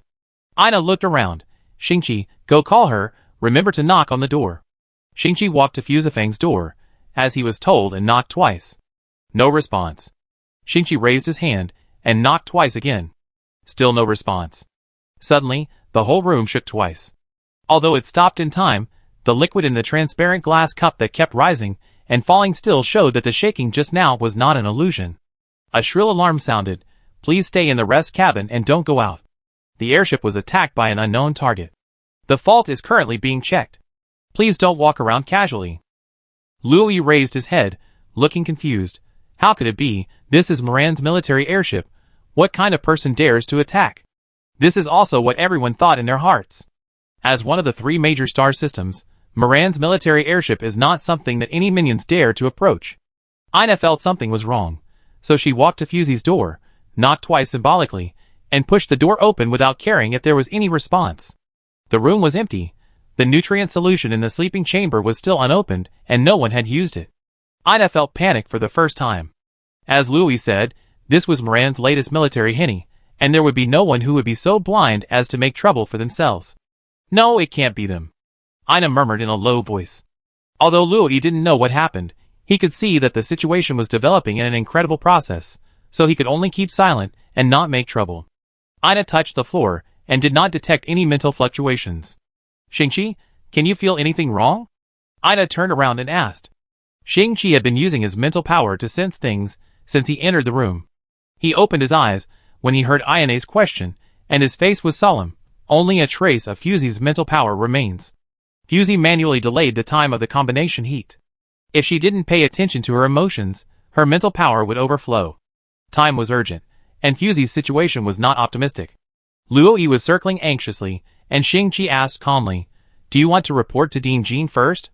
Ina closed her eyes, got up and walked out. "I go find Dean Jean." Luoyi suddenly remembered something, walked quickly to Inan's door, and went in without knocking. Seeing Inan floating in the sleeping chamber, Luoyi breathed a sigh of relief. Fortunately, I didn't lose 2 at a time. On the other side, Fusey slowly opened her eyes, looking at the metal inner wall in front of her that was obviously not Moran's style, and felt powerless. What kind of luck is this? It's okay to draw an enemy, but even when I want to take a rest on the airship, I can encounter a kidnapping incident. It's really unlucky. There was a voice in her ear, and Fusey listened attentively. She was wearing a suppressor, and couldn't hear clearly because of a heavy metal door. "We caught. Should we? What's the use of catching one? That's not enough energy. We must. But we can't stay any longer." It was 2 people arguing in a very niche interstellar language, and Fusey could only hear the general idea. She sensed that she was put in a huge black box. The material was unknown. There was no mental power fluctuation. Her hands and feet were blocked by electronic shackles, and every move was extremely difficult. Alas, a sudden disaster. It sounded like these people arrested her in exchange for something, but they felt that the bargaining chips were not enough, and they should take a few more away. But it seemed that there was only her heartbeat around. If she was the only one who was abducted, it would be fine. There was only one such unlucky person. Fusey shook her head. She was in urgent need of rest because of the combination fever, but now she was abducted here by accident. I wonder if anyone on the airship noticed her disappearance. Ina should have noticed it, right? She would definitely go to the room and call Fusey to eat. Fusey secretly estimated that with her current physical condition, meaningless struggle would only speed up the consumption of physical strength, so she should wait and see. I just don't know how these guys transferred her from the henny to here. Fusey recalled the situation just now. As soon as she entered the room, her eyes went black. I thought it was due to the combination of motion sickness and combination fever. Now it seems that it was because the wormhole jump affected her spiritual sea. This explanation makes sense, but I don't know how she was transferred here. Fusey lay down for a while and felt that this coffin was really hard, which made her sore all over. This is far from the luxurious bedroom on the airship, Fusey thought lazily. Just when she was about to fall asleep, a beam of light suddenly shone in, and someone opened the black box. Fusey's face was stern, and she stared at the face of the person who opened the black box regardless of the stinging pain in her eyes. She was very familiar with this face, Or rather, they had just met not long ago. Fusey slowly grinded her back teeth. Things were a bit tricky. Chapter 41. At the same time when Fusey saw her, Ada also cast a meaningful look at Fusey. I was wondering which loser was caught so easily in the cage of Loi, but it turned out to be you, the guy who fished in troubled waters. The irony on Ada's face was obvious. Fusey didn't want to say anything more to her. Now it seemed that there was a solid wood nail in her brain, chiseling down in her brain again, and every movement was a disguised torture. It's better not to torture yourself. Fusey slowly closed her eyes, looking like she was at the mercy of others and drifting with the flow. But Ada refused to let her go. A sharp female voice kept echoing in her ears. After leaving Morin, you still want to go back alive? I tell you, it's impossible. You must be wondering why I am here. Shouldn't I have been deported long ago? Hee hee squeak. Fusey suddenly opened her eyes. A small and old dagger was stuck in her shoulder. The entire blade was sunk into her flesh and bones, leaving only the handle outside, trembling slightly with her breathing. Fusey slowly moved her eyes to Ada's face, and saw a face full of pleasure. I have wanted to do this for a long time. Who are you showing a stinky face to every day? You won't be obedient without seeing blood, right? Ada narrowed her eyes, looked at Fusey's bleeding shoulder, and reached out to pull out the old dagger. Fusey watched her movements, and Ada smiled happily. Then, she stabbed Fusey again. The same spot was pierced again. This time, no one knew what important blood vessel was pierced. Blood gushed out, dyeing half of Fusey's body red. Ada was still not satisfied, so she pulled out her dagger and stabbed again. One stab. 5 times in total. Fusey's entire shoulder became bloody, and it was unrecognizable. Fusey narrowed her eyes, and watched Ada's almost crazy movements. She endured the severe pain, and carefully observed her eyes. Bloodshot pupils were all over her eyes, and she didn't look like a normal person. Fusey still didn't say a word, but Ada suddenly threw away the dagger and began to pace back and forth beside her, rubbing her hands anxiously, and muttered to herself, "Why aren't you angry? Why don't you resist? No, you have to resist, Only resist. Only resist." Ada suddenly came to Fusey, held her shoulders, locked her eyes in front of Fusey, and pushed her whole distorted face in front of Fusey. Fusey opened her eyes, and Ada's bloodshot eyes were close at hand. Suddenly, the bloodshot on the whites of her eyes came alive, like blood-red earthworms, wriggling and wagging their tails in Ada's eyes. Fusey was startled, and looked carefully, but there was nothing. The eyes were just a little more bloodshot, and the whites of her eyes were a little more. As a student. As a woman. Why don't you resist? If you don't resist, why should you be given resources? You don't deserve to be in school at all. Ada kept speaking like a machine gun. If her voice was compared to a pair of scissors, it would have burst Fusey's eardrums. Fusey let her ask questions like crazy, but she didn't say a word, half closed her eyes, as if she had fainted. Ada was just a low-level guide, and her physical strength was worrying. After a while, she ran out of energy and stopped pinching her with both hands. Fusey fell back to her original position. Ada looked at the blood on her hands, came back to her senses, and wiped Fusey twice in disgust. Fusey, It seems that there is still a trace of consciousness. Fusey blinked slowly, looking at Ada's waxy face, purple blood vessels clinging to her neck, swollen, and purple blood vessels occupied most of her face. Why don't you speak? What are you thinking? Why can a monster like you still live, but I have to be expelled? Fusey looked at her horrible face, and then looked down at her body stained with blood. For a moment, she felt that she was just laughing at the pot calling the kettle black. She obviously looked more like a monster. Was the spiritual guidance out of control, or was it contaminated by the cosmic residue? Ada kept walking around the room, talking nonsense. Fusey had a severe headache and didn't want to analyze those meaningless words. Until Ada picked up the dagger in the corner again and approached Fusey with a sinister look. Fusey finally said, "Have you ever heard a sentence?" Ada raised the dagger in her hand high and said angrily, "I don't want to hear it." Kula, the world in front of Ada suddenly turned upside down, and she was thrown to the ground with severe pain. In just a moment, the positions of the two were reversed. Fusey put her dislocated wrist back expressionlessly, and half of her body had not yet escaped from the Loi cage. Only her left hand forced out of the shackles. However, it was enough. "I'm waiting for an opportunity. What are you waiting for?" Fusey broke her hands, and threw the heavy electronic shackles to the ground, making a muffled sound. "Waiting to die?" Ada opened her eyes wide in horror. "Impossible. You clearly..." Fusey interrupted her. There really was no chance. This old thing from 100 years ago is not advanced enough, but it is strong enough. As she spoke, she touched her ankle and removed the shackles. There was no skill, just strength. Fusey stepped out of the Loy cage and stretched her stiff body. Fusey slowly leaned down, patted Ada's purple face, wiped the blood on her hand on her face, and said jokingly, "Thanks to you, Teacher Ada."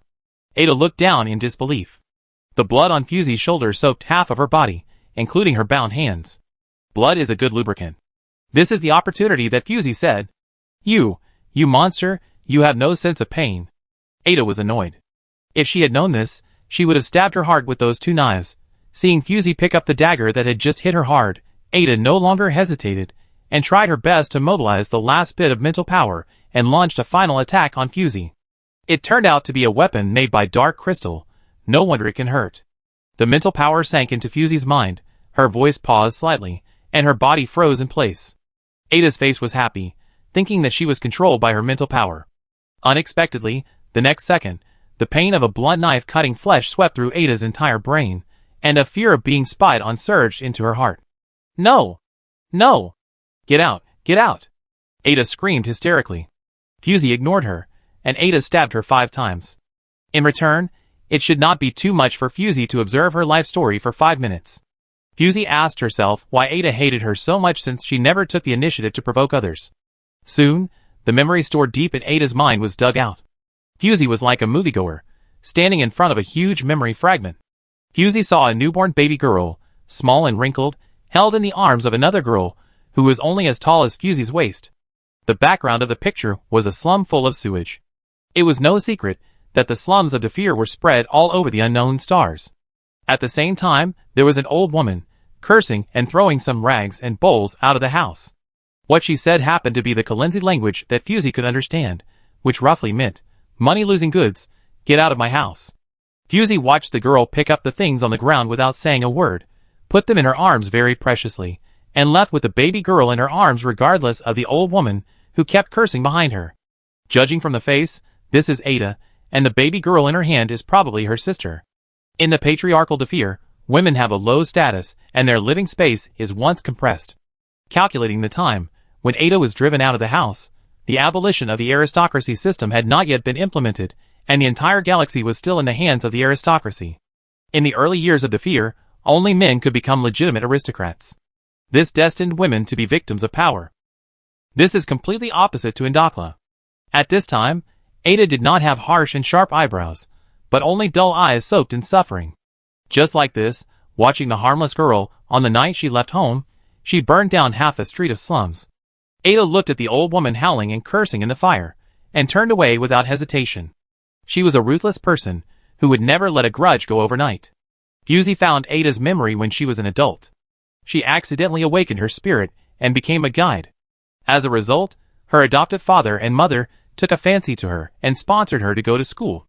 However, Fusey did not see what the baby girl looked like when she grew up.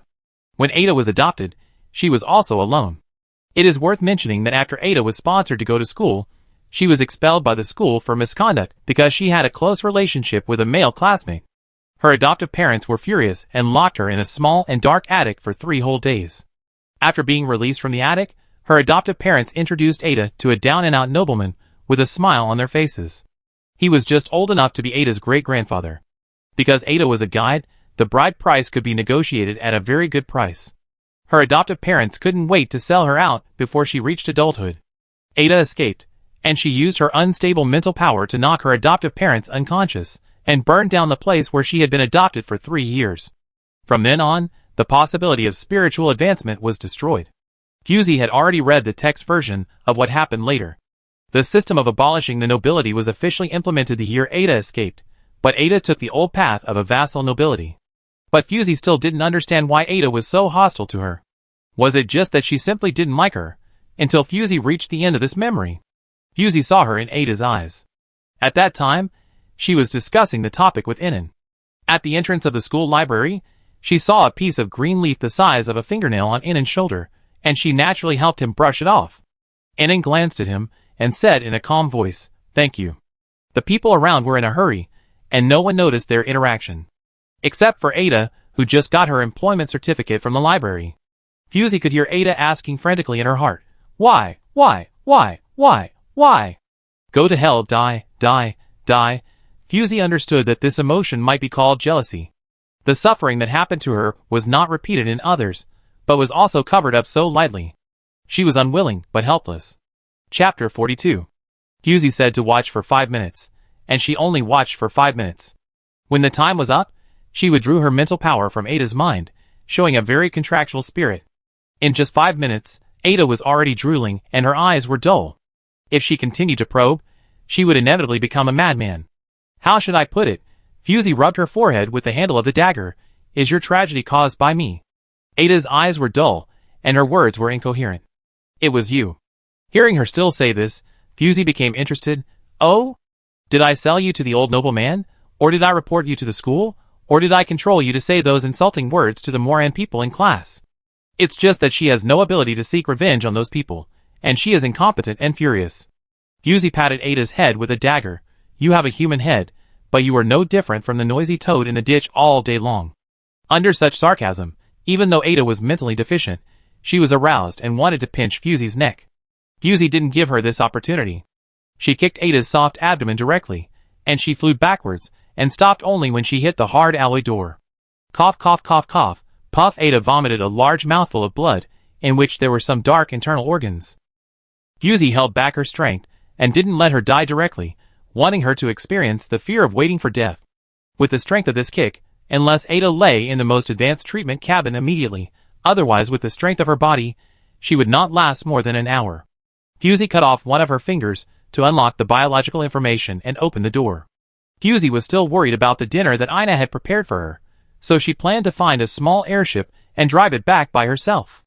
The Loy cage that captured Fusey was listed as a banned item by Moran. It was one of the failed products of Moran's laboratory. It randomly captured life forms according to the input coordinate range. It was originally used to explore stellar life forms, but later it was found that there were too many unstable factors in this thing. Sometimes it would randomly crush the captured things, and sometimes it would capture only a few life essences. The research value was not proportional to the actual return, so it was abandoned. Fusey was able to be captured alive by this thing. In a word, she was unlucky but lucky. Fusey rubbed her eyebrows. The dark crystal weapon was actually in Ada's hands. This was one of the few weapons that could hurt her and prevent her wounds from healing quickly. Looking around, the interior decoration was very retro. At least it was a product of 200 years ago. It doesn't look like a formal organization. Fusey muttered. Normally, a civilian flying ship is used for about 25 to 30 years, and the military one is even shorter, requiring a replacement and repair almost every 10 years. The safety index of this antique from 200 years ago is very worrying, and it is possible that it will disintegrate while driving. Fusey lowered the parameters of the suppressor on her wrist, releasing her 5 senses, and the pain in her shoulder was instantly magnified more than 10 times. Ugh. Fusey couldn't help but stagger, and suddenly the hammer hitting her hand turned into a guillotine cutting her fingers, which was not a pleasant feeling at all. The 5 senses were enhanced, and a burst of human voice passed through the layers of walls, and was captured by Fusey. Listen up. The other side. Prepare 100 emergency medical needles, 300 barrels of white stone mineral oil, and 40 grams of microcloud mineral crystals. If it's too late, just wait to collect her body. What? No white rock oil. Then change it to 300 barrels of clay water. What? There is no clay water either. How come you have nothing? Do you still want to redeem the hostages? Ahem, boss, they are warships, and they are only equipped with the most advanced energy types. The 2 types you mentioned were eliminated more than 100 years ago. Shut up. How could I not know? Then tell me, what do we want? It would be best if it is Shui Yin. Then change it to Shui Yin. Give us 300 barrels of Shui Yin. Wait, boss. No. As Fusey was listening, the airship under her feet seemed to be hit by something and shook wildly. Fortunately, Fusey quickly held the wall next to her and stabilized her body. There was a chaotic shouting and cursing in my ears. Damn it! Why are they firing? Don't you want to talk? Save me. Boss. The energy warehouse was blown up. What should I do? Fusey couldn't help shaking her head. 300 barrels of water flames are equivalent to 300 small, habitable planets. A full 6 trillion sibs. The cost of a henny is only 10 billion sibs. It would be strange if the other side didn't turn hostile. Following the sound, Fusey walked to a half-open alloy door and looked inside. Shingchi's projection was floating on the main console. This airship did not have the function of simultaneous audio and video transmission. Only text was floating on the side. Shingchi's face was still gentle, but his eyes were inevitably stained with anger. This group of robbers kidnapped her students, and also boasted that they wanted 300 barrels of water flames. Their attitude was so bad that it was difficult to judge whether they would keep their promise. In this case, there was no need for peace talks. Boom! Another shot. The violent shaking forced Fusey to half squat and lower her center of gravity. However, the Haney was equipped with the most destructive plasma weapon. After 2 shots, it turned the airship into cosmic debris. Soon, Fusey realized that because she was not sure of the location of the hostage, Shingchi could not act rashly. The 2 shots only played a deterrent role, and did not hit the vital point at all. Fusey felt strange. In the past, she was the one who rescued the hostage, but today she was rescued as a hostage. There were 3 people in the main control room. The man who had been negotiating with Shingchi just now was a man of nearly 2 meters, with a very obvious red birthmark on his face, and the man who called him boss was a short dwarf. There was also a long-haired woman standing in the corner, with her back to the door, and she never said a word. 3, Fusey secretly complained. Why are there only 3 people? Such an antique airship needs at least 10 people to maintain it. At present, Fusey has found only 4 people, including Ada. Emergency button. Quick! 1680, the one next to you, press it. The man, with the red birthmark on his face, shouted. Hearing his order, the woman in the corner who had been silent all the time finally pressed the button next to her, and the airship gradually stabilized. Fusey's heart moved. 1680, is it a number? Fusey pressed the blood hole on her shoulder, and the wound that had been gradually solidified burst again, and fresh scarlet blood flowed out, and the smell of blood filled the air. Who is outside? Accompanied by a quick shout, a hand covered with phosphorus armor flashed out from the narrow crack of the door. Fusey's pupils shrank slightly, and her shoulders slightly raised to avoid its grasp. When she really faced the man, Fusey realized that her estimate was still conservative. The man was at least 2.2 meters tall, and he could reach the top directly by standing at the door. How did you get out? Where's Ugela? The red birthmark questioned while reaching out to grab Fusey. This was their bargaining chip in exchange for resources, so she must not run away. Fusey dodged his attack again and looked behind him. The dwarf and the woman were all standing still, with no intention of coming forward to help. You dare to be distracted? I deliver the goods with your body. The man who was as strong as an ox shouted, and the fish scale armor covered his body, arming him from head to toe. Fusey was injured and didn't want to fight with him too much. She retreated and dodged, looking for a flaw. As the cabin shook unbearably, the man became more and more impatient. His phosphorus armor was extremely hard and heavy at the same time. It was difficult for him to continue fighting in such an unstable environment. As his movements became more and more chaotic, Fusey raised her eyelids and stabbed upwards with the old dagger in her right hand. The blood that spurted out was like a beautiful hibiscus flower, but Fusey was not in the mood to appreciate it at the moment. The man fell to the ground, wailing like a beast in his throat, and gradually died down. Fusey rolled her eyes, looked at the dwarf not far away with a horrified expression, and smiled a little evilly. Have you seen enough? The dwarf waved his hands repeatedly. Don't kill me. Boss. From today on, you are my boss. Don't kill me. Fusey pointed to the corner. Where are you going? Cover your right ear with your left hand. Cover your left ear with your right hand. Cross your legs, and squat down. The dwarf rolled over and twisted himself into the appearance described by Fusey, curling up in pain. Fusey circled around 1680. Its eyes were lifeless, and its body was wrapped in a pure white straitjacket. It seemed to be a bionic man or a cyborg. Without the man's order, 1680 seemed to be unable to move. It stood there stupidly, without any threat. Fusey walked to the main console, and tried to send a distress signal to Shingchi. Not long after, Shingchi responded to the command from the interface, successfully understood the situation on Fusey's side, and sent a small clone airship of the Haney to take her back. Fusey detected again, and confirmed that there were no other life forms in the airship. Did it escape? Fusey glanced at the dwarf squatting in the corner with a trembling look, and thought, well, just catch him alive and torture him. Soon, the clone boat of the Haney completed the docking with the antique. As soon as the hatch opened, Ina couldn't wait to step out of the airship. Fusey. Fusey quickly reached out to support her. Be careful, the balance instrument of this airship is broken, and the gravity may fail at any time. Ina looked Fusey up and down, her eyes fixed on her shoulders. Fusey looked sideways. Her current condition was not good. The blood stained most of her body red, not to mention that she had pressed the wound herself. How could it be described as miserable? Ina pulled Fusey back, but Fusey said anxiously, "Hey, there are 2 people behind, take them back, there are still things to ask." Ina looked behind her, Before she finished speaking, Ina suddenly opened her eyes wide, pulled Fusey back, and half turned sideways to block her in the corner. Boom! A huge explosion sounded, and Fusey hurried to see that number 1680 actually blew up with the dwarf. The room was blown up to ashes, so tragic. When did the self-destruction program of the bionic man become so exaggerated? Before Fusey could analyze it, Ina dragged her onto the clone boat of the Haney. "Go, we can't hold on here for long." As the Haney clone sailed away, this antique that had sailed in the universe for more than 200 years finally completed its mission, and became one of the scum of the universe. Fusey saw it disintegrate and collapse through the small window, and a strong sense of discomfort came over her. Why does it feel like things always come to an abrupt end at the most critical point? Is she overthinking? Chapter 43. Fusey and Ina returned to the Haina, and Jinsi was waiting for them.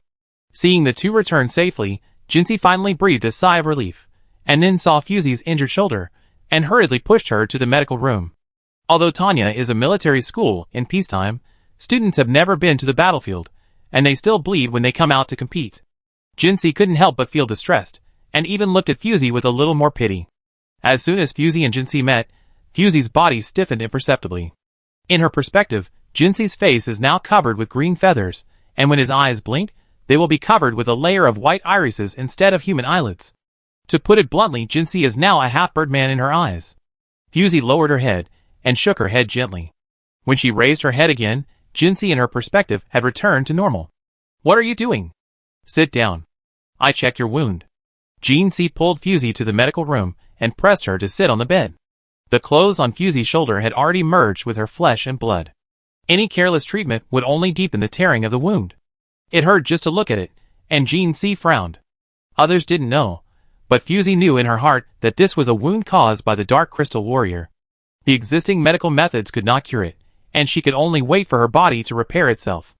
Even so, she still let Jinsi treat her with various gamma-attenuated ray devices and medical cabins. Jinsi looked at the wound on Fusey's shoulder that had not yet healed, and he rarely showed a solemn expression. Ina asked softly, "Is it serious, teacher?" Jinsi's eyes never left Fusey. "Ina, go out first," Jinsi said gently. Ina and Fusey looked at each other, nodded, turned around and went out, and closed the door intimately. "Your wound doesn't look like it can be caused by conventional weapons. Did they use genetic weapons?" Jinsi asked while treating her wound. Fusey and Jinsi were not familiar with each other, and she had not seen Jinsi many times when she was in Tanya. But the dean's reputation has always been good, and Bailey always praises her every time he mentions her. She should be trustworthy. So Fusey confessed, "It's Dark Crystal Wu." Jinsi's face changed when he heard these 3 words, and he was surprised and doubtful. "Are you sure? How do you know it's Dark Crystal Wu?" Dark Crystal was discovered by an executive 12 years ago on an unknown star in a remote galaxy. It is a non-renewable resource with very little output, and has material uniqueness and exclusivity. In short, it is very suitable for making genetic weapons, or wormhole weapons. As soon as this material came out, it was snapped up by all the galaxies. Because it was really limited, Moran quickly mined it. The most important thing is that the weapons made of this material, although mostly cold weapons, have a function similar to curse. This statement is very unscientific, but it is only circulated privately, and is considered a colloquial term. The wounds caused by the dark crystal weapon will be parasitized or assimilated by it. Trace amounts of dark crystal will wander around the wound, limiting the regeneration and connection of flesh and blood. The best way to treat it with existing medical methods is to remove the wounds that have been touched by it. Because it is too strange and rare, this weapon is only included in the private arsenal of Governor Moran. The rulers of other galaxies also have some in their hands. Generally speaking, this weapon has not been used on a large scale. Fusey is just an ordinary student in the military academy. She is not outstanding in age and experience. She should not have seen this long-extinct weapon. Jinsi looked at Fusey with a questioning look. Fusey scratched her cheek and said slowly, "I often go to the library, and saw the description of this substance in it. It is black and like charcoal. It's just a guess, and may not be accurate." "Then did you bring it back?" Shingchi asked. Fusey had put the dagger in her folding pocket a long time ago, but now she could only say, "No, it probably disintegrated with the airship." It's not that she wants to embezzle it, but if this thing is given to Shingchi, it will eventually be in Bai Li's hands, and then Bai Li will give it to her. It's really unnecessary, isn't it? Shingchi looked at her suspiciously, obviously not believing this statement. Fusey suddenly covered her shoulder and cried, "Teacher, I'm in so much pain." The wound on her shoulder was still bleeding. Shingchi could only temporarily put aside his doubts, and use a convenient suture chain to sew Fusey's wound together. After a simple treatment, Shingchi sent a message to the accompanying doctors to prepare for the operation. Fusey's peripheral vision accidentally glanced at Shingchi's optical brain interface and coughed twice. "Ahem, teacher, I forgot to say that my physical evaluation is S level, and ordinary scalpels may not work on me." Shingchi was a little surprised when he heard this. S level? Why is your student file recorded as B level? Fusey recalled that in order to keep a low profile, she deliberately asked Bai Li to modify her personal evaluation level. Unexpectedly, this boomerang still stabbed her after many years. "Oh, I was indeed B-level when I was tested. Later, when I went to be 92 for training, my potential was unexpectedly awakened, and I forgot to change it at the Academic Affairs office." Fusey began to make up stories with her eyes closed. "Anyway, I just need to tell Bai Li when the time comes, and there will be no loopholes when Shingchi asks." This reason is reasonable. Shingchi did not continue to ask, but looked at Fusey's shoulder in distress. "Then you have to endure it until Indakla. Although this trip is equipped with special medical equipment, there is no corresponding doctor accompanying you." Fusey saw that her goal was achieved, and immediately said, "It's okay, teacher, let me recover on my own for a while after the bleeding stops." Shingchi always felt that something was wrong, but he couldn't tell it. It can't be that Fusey deliberately didn't want to have surgery. Who doesn't take their health seriously? "Okay, then if you need anything during this period, just tell me, and I will prepare everything for you." Shingchi touched her forehead, seeming to be very distressed. Fusey agreed, put on her coat impatiently, and pointed to the door. "Then teacher, I will go back first, my teammates are still waiting for me." Shingchi saw her anxious look, and had to let her go. After all, she still had to find out what organization dared to openly hijack the people on the Moran warship. Fusey just pushed the door open, and then remembered something, turned around and said, "Teacher, I hope you can keep it secret about me being injured by the dark crystal weapon." Shingchi nodded. This matter involved more than imagined, and to avoid causing panic, confidentiality work must be done well. Fusey turned around and went out. Ina came to meet her, but she saw Fusey took a step back. Ina's appearance was gentle and generous, and her eyes were always soft like water. At this moment, two furry animal ears appeared on her head, pointed upward, one white and one black. Her original peach blossom eyes also turned into charming cat-like vertical pupils, and a pair of furry claws tried to hold Fusey's hand. Fusey subconsciously dodged. She liked cats, but it didn't mean she liked cat claws made of human hands. This was too weird. Fusey was stunned for a moment, and then realized that this was Ina, and not some strange person. She stood back, and handed her hand to Ina for her to hold. Ina tentatively held Fusey's hands and asked, "How is it?" Fusey was dazed for a while, and now Ina looked like a human again. Oops, her mental strength has declined seriously. It was the wound caused by the Dark Crystal Warrior that stimulated her belated combination heat. Since Ina asked, Fusey could only think of countermeasures quickly. Fusey had a headache. One lie required countless lies to cover it up. She couldn't just repeat what she had just said to Shingchi to Ina, right? In the next second, Ina patted her forehead and said in a daze, "You must be hungry. Go back and eat." From the time Fusey was kidnapped to her return to the Haney, only 6 hours had passed. It was neither long nor short. So when Fusey returned to the lounge, the food placed in the insulation layer was still hot. Fusey had been starving for a long time. For Ina's meal, she didn't drink any nutritional supplements and was almost starving. The whole table of dishes was delicious and tasty, and it made her appetite grow. Fusey sat down at the table with great interest. Shingchi sat opposite her and handed her a set of tableware. Fusey politely raised her head to thank him. Her eyes went dark. She looked up as if she had sensed something. At this moment, Shingchi had 2 horns on his head. Dark red patterns were circling on the black horns. The sharp and vigorous horns stretched out like the branches of an ancient tree. His originally brown eyes were no longer gentle and soft. A scarlet dark eroded his eyes. Rectangular pupils appeared on Shingchi's handsome face. At that moment, Fusey seemed to see the devil's body in the world. "Here it comes again." Fusey closed her eyes tightly.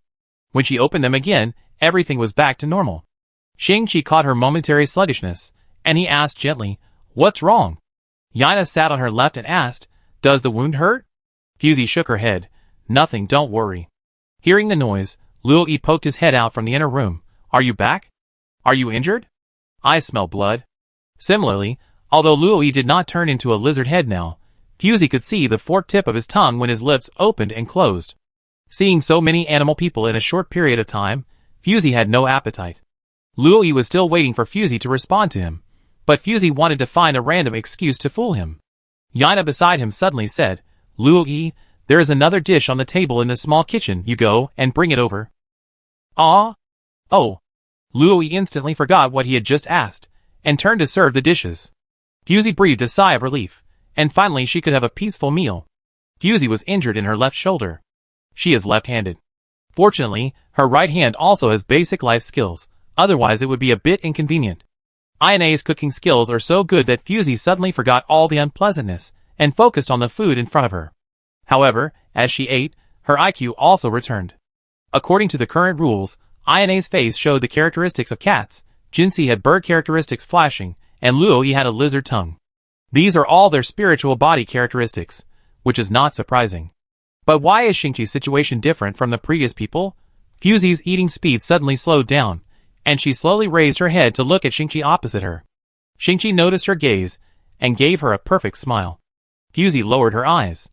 It seems that sometimes, mental disorder can also bring some unexpected gains. Chapter 44.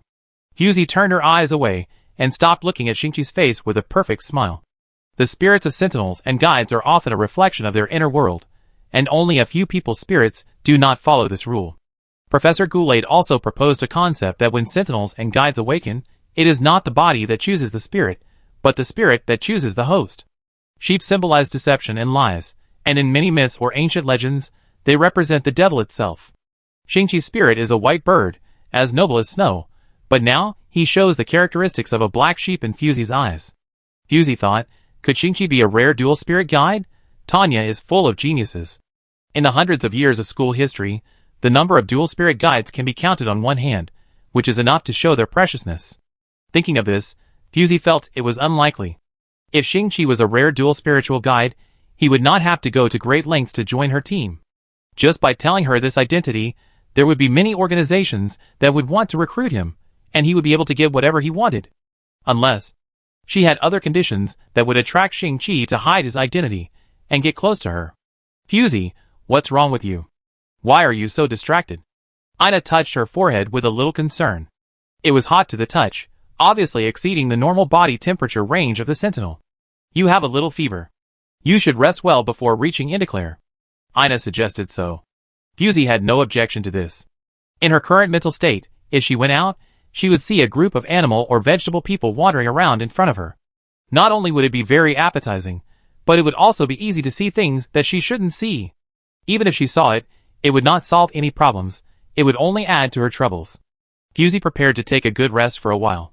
In the next few days, Fusey received a small lunch box prepared by Jean C. As for the nutrient solution and repair water, they were sent to her for free. During this period, Jean C came to visit several times, and was politely led in by Ina, and then politely sent away. For some reason, there was always an indescribable kindness in Jean C's eyes every time he looked at Fusey. Fusey could only regard this as the care of an elder. This kind of day lasted for a few days, and Fusey was a little overwhelmed. Fusey was really not used to outsiders pouring too much kindness on her. When the High Ni finally sailed into the sky above Qingyu, Fusey felt relieved.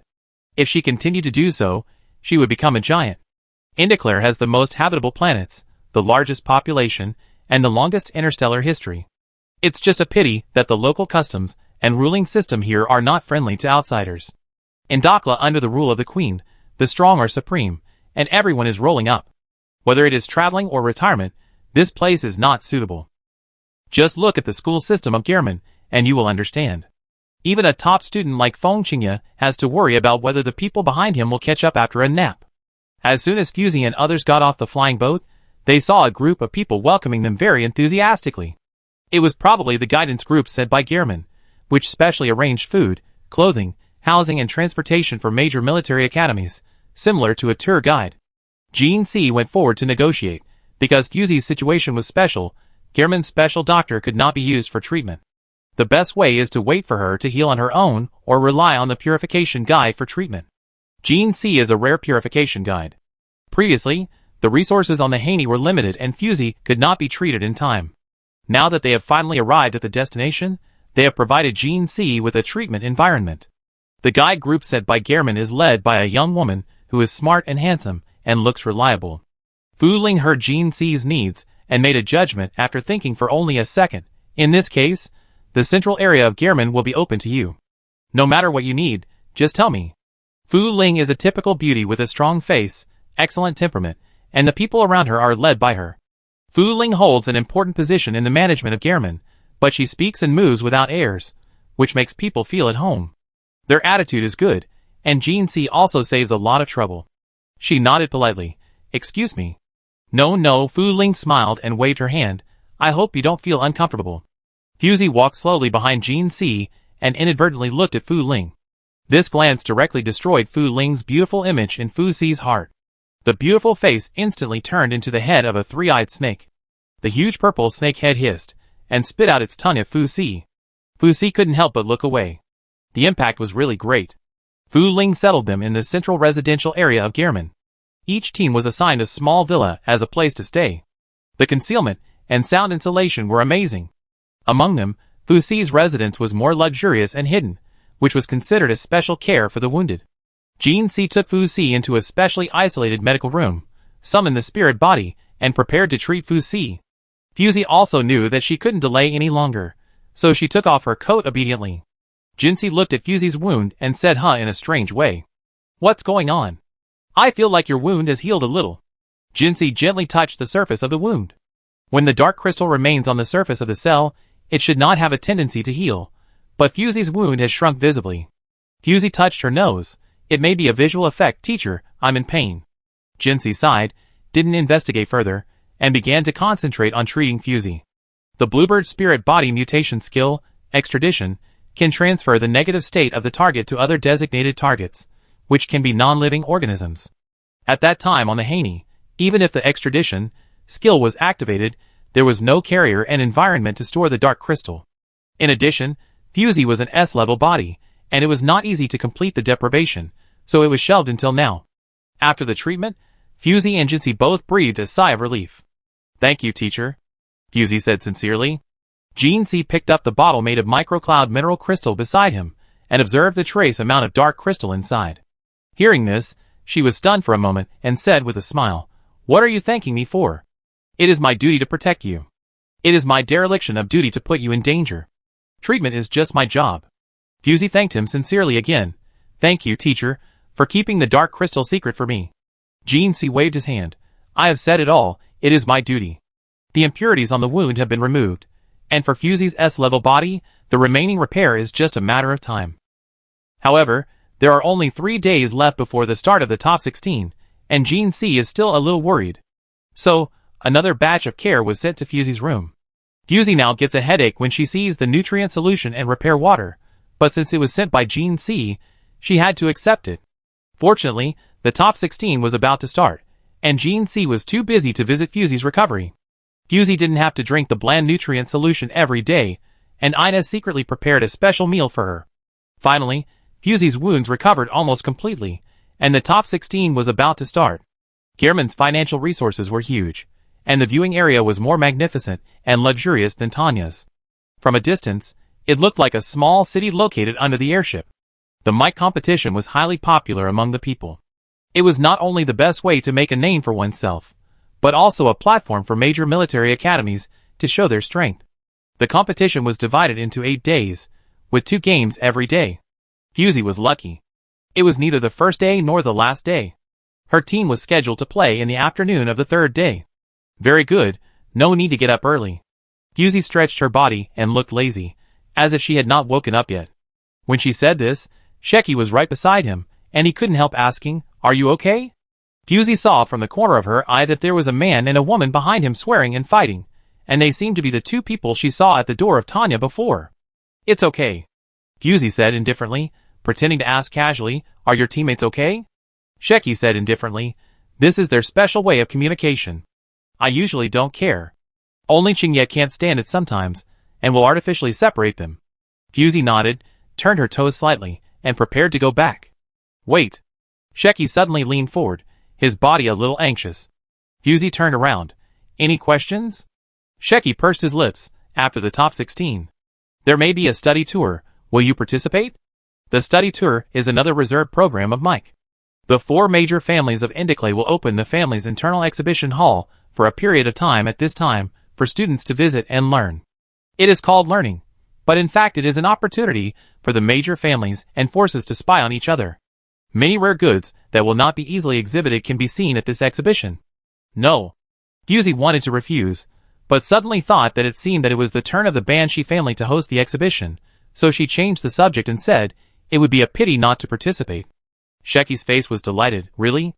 Okay, see you then. Fusey turned and walked out of the exhibition hall. Luo Yi, who had been pretending to be invisible beside her, dared to speak. You and Sheki knew each other before. Fusey glanced at him. No. Luo Yi scratched his head. What's the difference between the tone he used when talking to you and that of a little boy who was just beginning to fall in love? Fusey couldn't help laughing. Not bad, you have learned to use idioms. Luo Yi said proudly. Of course, the 3 years in Moran were not in vain. He forgot what he asked Fusey at the beginning, and began to talk about other things, chattering all the way back to the villa where they stayed. Fusey listened to him talking about his learning experience, and study abroad experience all the way. The first thing he did when he entered the door was to push him to Ina, and ask him to help. Speaking of which, the surname Sheki is really uncommon in Indiclay. Is it related to the Banshee family? Luo Yi muttered. Fusey couldn't help but knocked him on the forehead. You just realized it now. This is already a secret of Herman. Luo Yi opened his eyes wide. What? Ina came out of the kitchen, shaking her hands and answering. Sheki and Feng Qingye can be said to be rich young masters who went to the grassroots.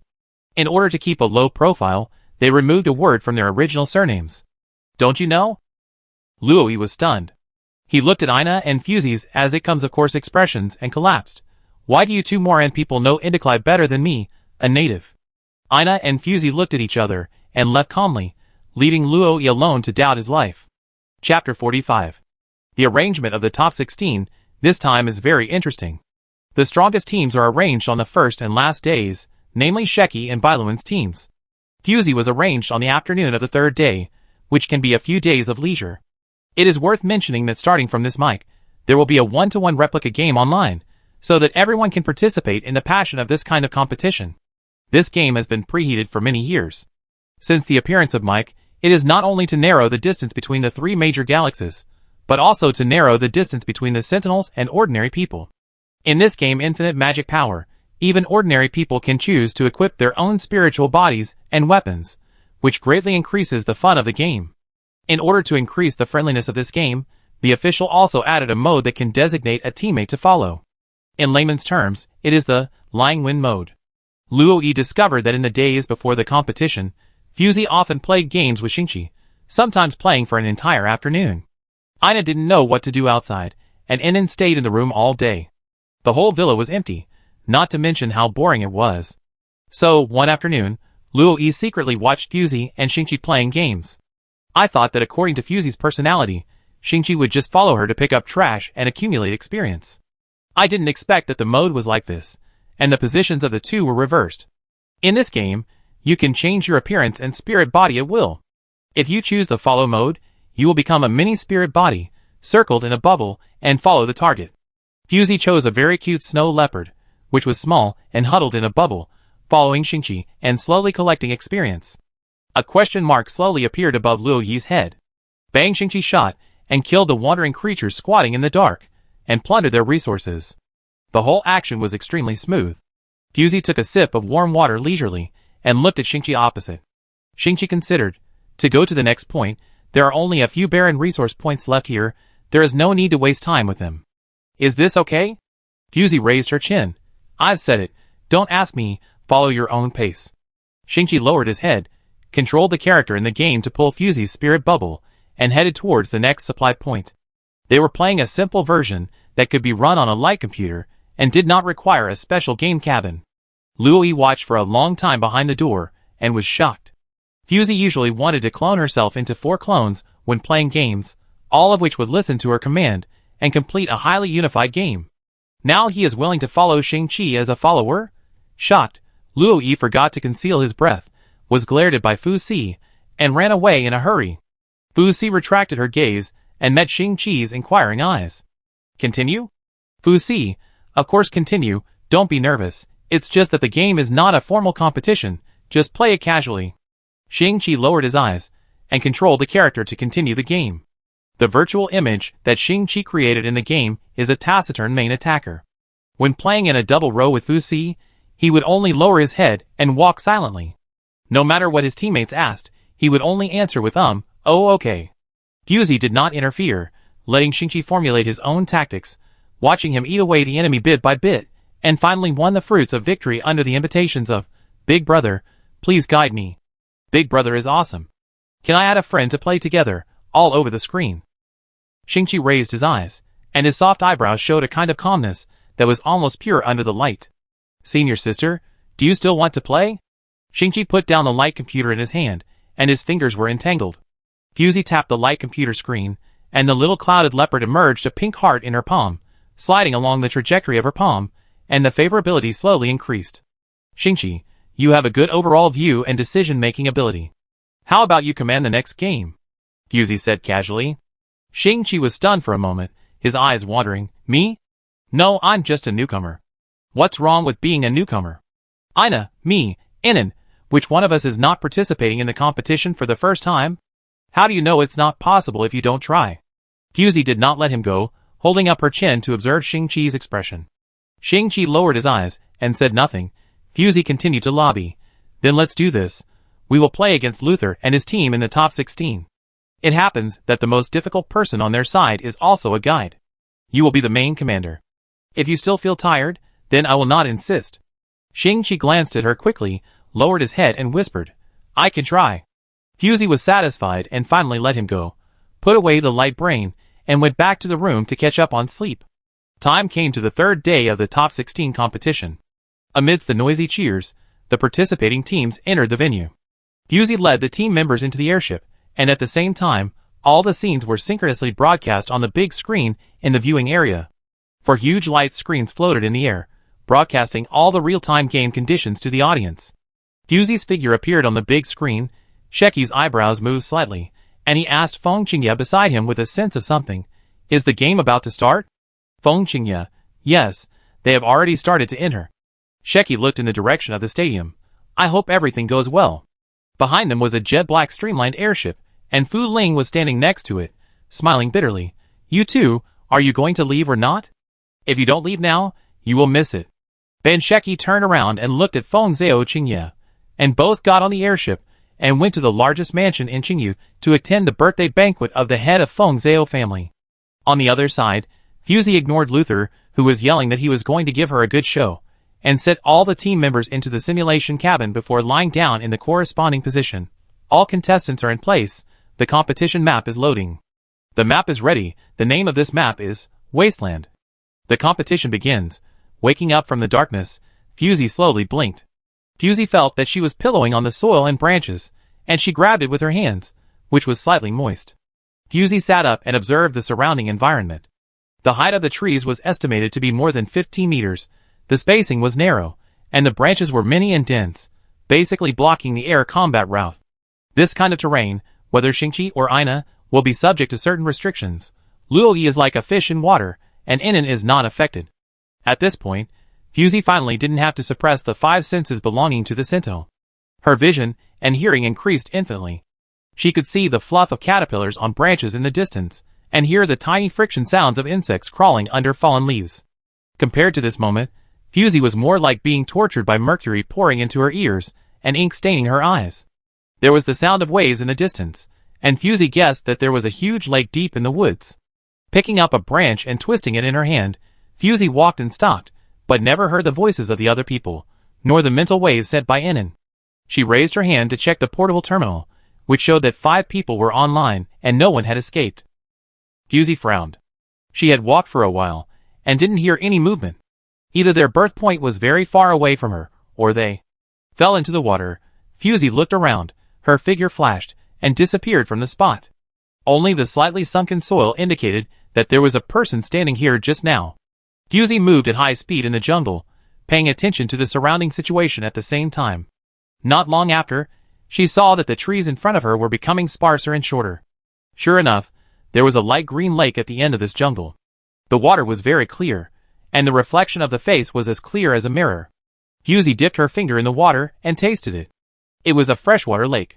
She didn't really like underwater combat, not because of anything else, but because her teammates couldn't hold their breath underwater for a long time, so she had to pay attention to their life status at all times, otherwise it would only take a few minutes for them to be asked to leave. Fusey roughly estimated that the deepest part of the lake should not exceed 100 meters, so it was possible to dive. Fusey no longer hesitated, and went into the water directly. After diving into the water, there were no aquatic plants or animals in sight. The water was a little too clean. Fusey had a bad idea, and she spread her 5 fingers and slowly paddled the water beside her. Sure enough, she noticed a slight fluctuation. There is a big guy at the bottom of the water, so there are few creatures in this area. Fusey is very good at swimming. She is as flexible as a fish at the bottom of the water. She dives quickly, and is close to the bottom of the lake in a few moves. The bottom of the lake is dark mud, and several deformed stones are scattered on the bottom of the lake, like ferocious beasts solidified in the process of fleeing. Fusey got closer, and a few white pieces of black mud appeared. They were 2 familiar faces. Luoyi and the others were indeed teleported to the bottom of the water, and even buried in the mud. No. There are only Luoyi and Inon here. Ina and Shingchi are not here. Fusey couldn't help but hold her forehead. This time her luck was too bad. She actually started with the difficulty of hell. The most urgent thing is to dig them out first. Fusey approached the bottom of the lake and reached out to pull Luoyi's shoulder. This kind of mud seems to have a strong adhesion, and Inon and Luoyi were not buried in a flat position. The mud pressing on them could not pull them out by pulling force alone under the increased water pressure. Otherwise, Luoyi's body could still hold on, but Inon would be separated from his head. Fusey felt a slight headache and could only start digging people under the high pressure. Fusey tried to wake up the 2 while digging. They should have been affected by the thing at the bottom of the lake and fell into a coma. If physical means could not wake them up, she could only find Shingchi and let him try. It would be better if it was not the latter. The light around them suddenly dimmed a little, and the waves in the water gradually increased. The originally calm lake surface gradually began to ripple. The busy Fusey seemed to have not noticed it yet, and was still conscientiously cleaning the mud pressing on the 2. The waves in the water gradually calmed down. If you look down from a high altitude, you can probably see a huge black shadow appearing in the originally clear lake, occupying 1/3 of the lake's surface. It floated quietly, and its golden eyes looked down at the 3 little humans at the bottom of the lake. After a while, Fusey finally rescued Inon and turned to dig Luoyi. Perhaps this action revealed her defenselessness and ignorance. It opened its mouth and rushed directly towards Fusey.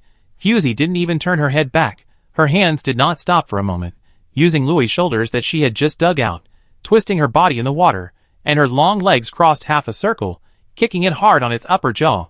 "You didn't see I was working, so you are so tactless." Fusey spoke silently, her face full of impatience for being disturbed. The force of that kick was not relieved by the water resistance, and its upper jaw was obviously crooked. From the middle to the tip, it was kicked off. The severe pain made it keep rolling its body, and the originally clear lake water became turbid. Fusey was very angry. She had a mild mysophobia, and now this environment made her very uncomfortable. Fortunately, Luoyi's upper body had been dug out, leaving only a pair of legs buried in the mud. Fusey completely lost her patience, and directly dragged him under the armpits, and pulled him up suddenly. The guy behind him rushed over, with a crooked bloody mouth. Fusey threw Luoyi aside, turned around to avoid the brutal bite, grabbed the horn on the guy's head, twisted her body and kicked again. This time she kicked the jaw, and this time its mouth was completely broken. She watched this alien fish that looked like an oarfish rolling at the bottom of the lake because of the severe pain, and casually pulled out the dagger on her waist, tried the speed of swinging the knife. Well, it was not affected. This time, it seemed to know that Fusey was not easy to mess with, and turned around and quickly approached the 2 people under the water. Unfortunately, Fusey was faster than it. It rushed to the bottom of the lake, only to find that the scary man was clinging to its jaws, shaking its head, and trying to escape. As it moved, Fusey found that the skin on its throat was much thinner than other parts, and there was a faint core energy leaking out. Not bad, it was not a complete failure. Fusey pulled its horn and gestured with the dagger in her hand, wondering where to cut to accurately find the core. It swung its tail in fear and twisted its body to escape, but Fusey rudely opened its mouth, and the mouth that was kicked was in great pain again. Fusey looked at its throat, where a faint golden light was flickering, and then she no longer hesitated, and cut off half of its neck with a knife, and her hand stopped struggling. She cut out a cube-shaped glass object that was only half the size of a palm, and inside it was a round energy body that emitted golden light. Fusey put away the core, moved her stiff shoulders, and dragged Inon and Luoyi out of the water. They were in the middle of the lake, some distance from the shore, and she saw two figures waving at her. They were Ina and Shingchi. Chapter 46. The cold lake water flowed around her legs. Fusey narrowed her eyes, and brushed the black hair that was stuck to her face to the back of her head, hoping that this picture was mainly about the rainforest. Fusey waded forward in the water, but suddenly felt something. She looked down, and saw that the water around her legs transmitted the waves to her. The water seemed to start flowing, but Fusey had just found no undercurrents or holes at the bottom of the lake. This was clearly a dead lake, and even the dragonfish had no intention of escaping. Is it an illusion? Fusey shook her head gently, trying to relieve the burden on her heavy head. Ina and Shingchi were still waiting in the distance. Fusey put aside her distractions, and dragged Inon and Luoyi to the shore. Ina came up and explained, I heard the sound of waves here, so I came to see, but I didn't expect it was you. Fusey squatted down to check on Inon and Luoyi. They had no external injuries, but their faces were pale, and they looked seriously lacking oxygen. Luoyi's condition was slightly better, but his complexion was not right. At least his lip color was normal. On the other hand, Inon's lips were purple, and the blood vessels under his eyes were black and purple. His conductivity was far inferior to that of the Sinto. After staying in the water for a long time, his blood oxygen was terribly low. Shingchi lowered his eyes and stood aside, and did not seem to have the intention of going forward to check. Ina stretched out her hand, as if to test their breath, but Fusey grabbed her hand before she touched them. Don't you have mysophobia? The water is not clean, don't touch it. Ina took her hand back embarrassedly. I am just worried about them. Fusey said in a calm voice. It's nothing serious, you will wake up after a rest. Which direction did you come from? Did you meet anyone else? Ina pointed in a direction. We came from that side, and didn't meet anyone else. This map is bigger than expected. Fusey nodded and turned to look at Shingchi. There is no time to wait for them to wake up naturally. Try to wake them up with your spirit body. Shingchi's body froze slightly, and then he agreed. He came to Luoyi and Inon, squatted down, and just as he stretched out his hand, he felt a strong wind coming from behind. He turned around to hide, but it was too late. Fusey knocked one out, fixed his eyes on Ina, and said playfully, Susie? When did you activate the skill? Ina's originally gentle expression broke a little, as if he didn't expect her to see through it so quickly. This is impossible, obviously. You have already activated the skill on me. From my perspective, you should have no flaws. What do you want to say? Fusey reached out, and picked up Shingchi, and put the dagger on his neck. Remove the mental control skill on me, otherwise I will stab him now. Fusey ordered. Susie bit her lip. She had wanted to strike first, and inject mental toxins into the main sentinel of the opponent at the beginning, so that she would lose all her mental value and be eliminated.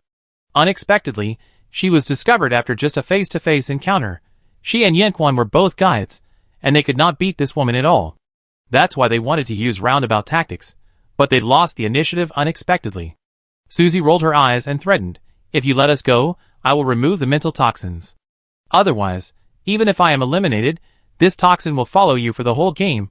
Don't think you will have a good time. Fusey and the blonde youth should be the main attacking positions. If Fusey was here alone, she could fight them to the death, but she was with two unconscious teammates and could not take any risks. Thinking of this, Susie was more confident. Not only you, but the two of them have also been poisoned by my mental toxin. If you don't want to start the game with 3 fewer people, you better accept my proposal. Seeing Fusey frowning slightly and looking a little heavy, Susie was happy in her heart, thinking that she was wavering, and hurriedly continued to lobby. What's more, how could she know that Fusey was thinking now that it was agreed that this game would be given to Shingchi to practice? If the most difficult guide on the opposite side was solved by her, what tactical layout would be discussed? Just rush in. No, the game can't end so quickly. Fusey lowered her eyes. You remove it first, and I will let you go. Susie secretly clenched her fist and raised her head. Okay. I believe in your character. As she said, she raised her hand, and a white and yellow scorpion appeared on her palm, which was as big as a palm, and the scorpion tail occupied half of it, raised high, and a drop of transparent venom slowly flowed down the scorpion tail.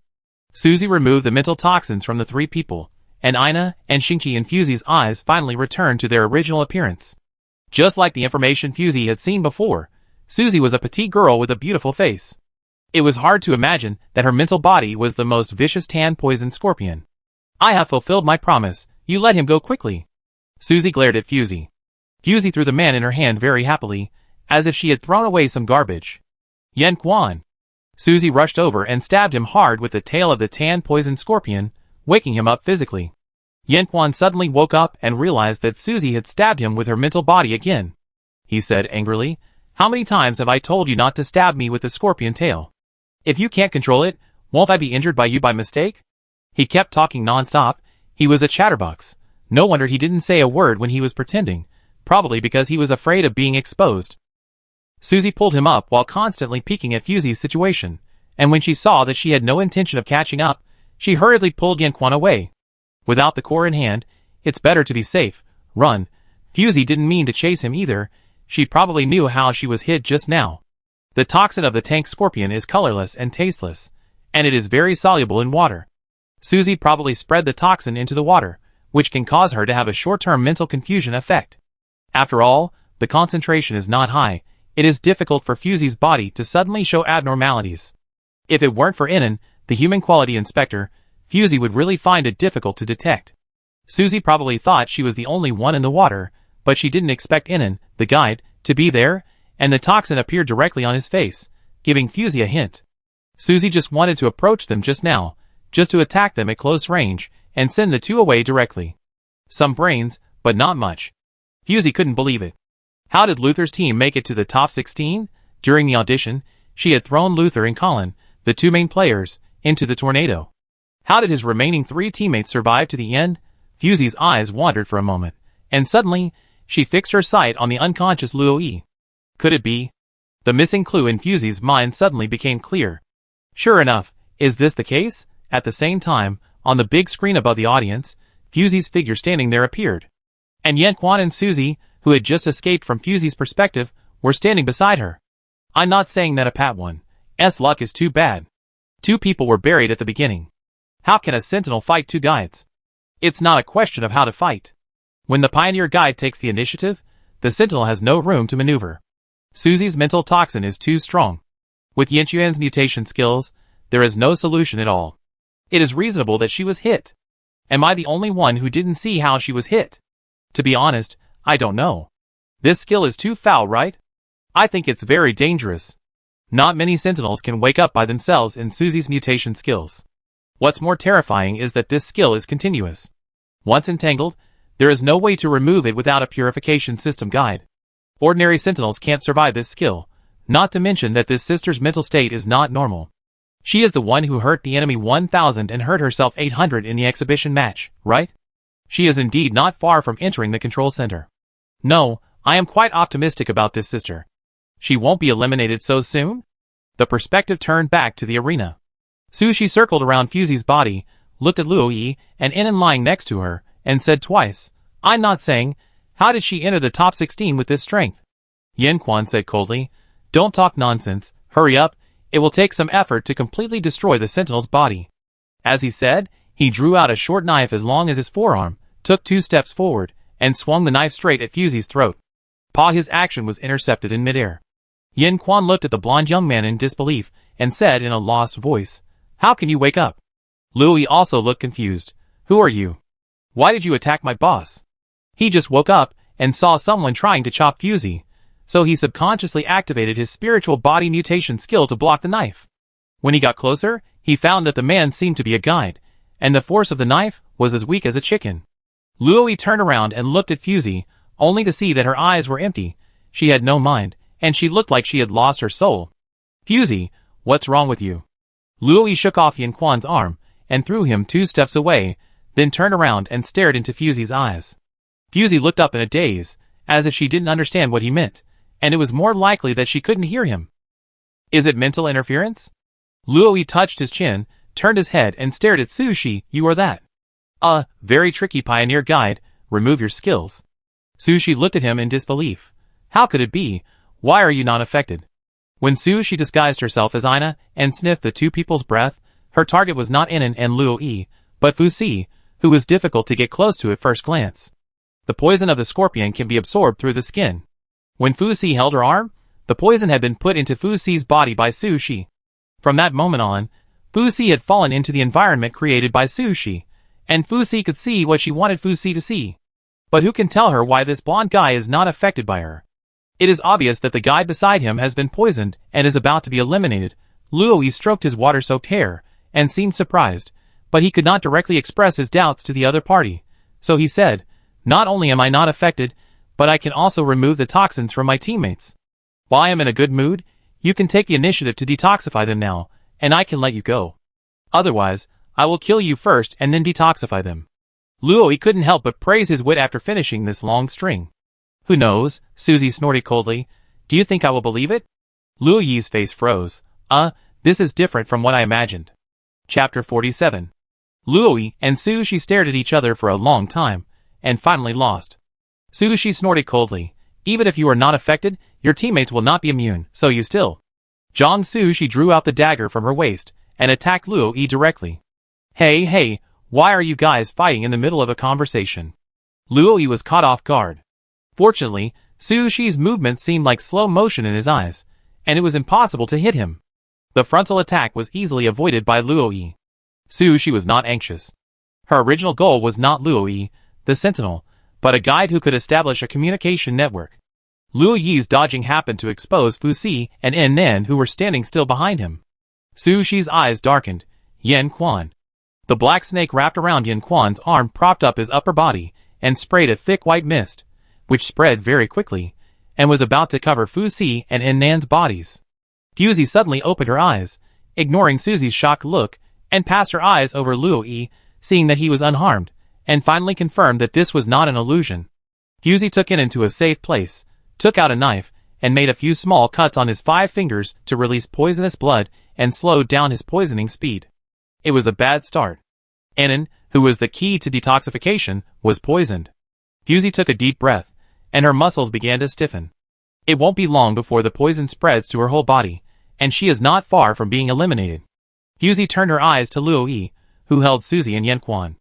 Their poison had no effect on Luo Yi, and Luo Yi couldn't kill them because he was concerned about detoxification.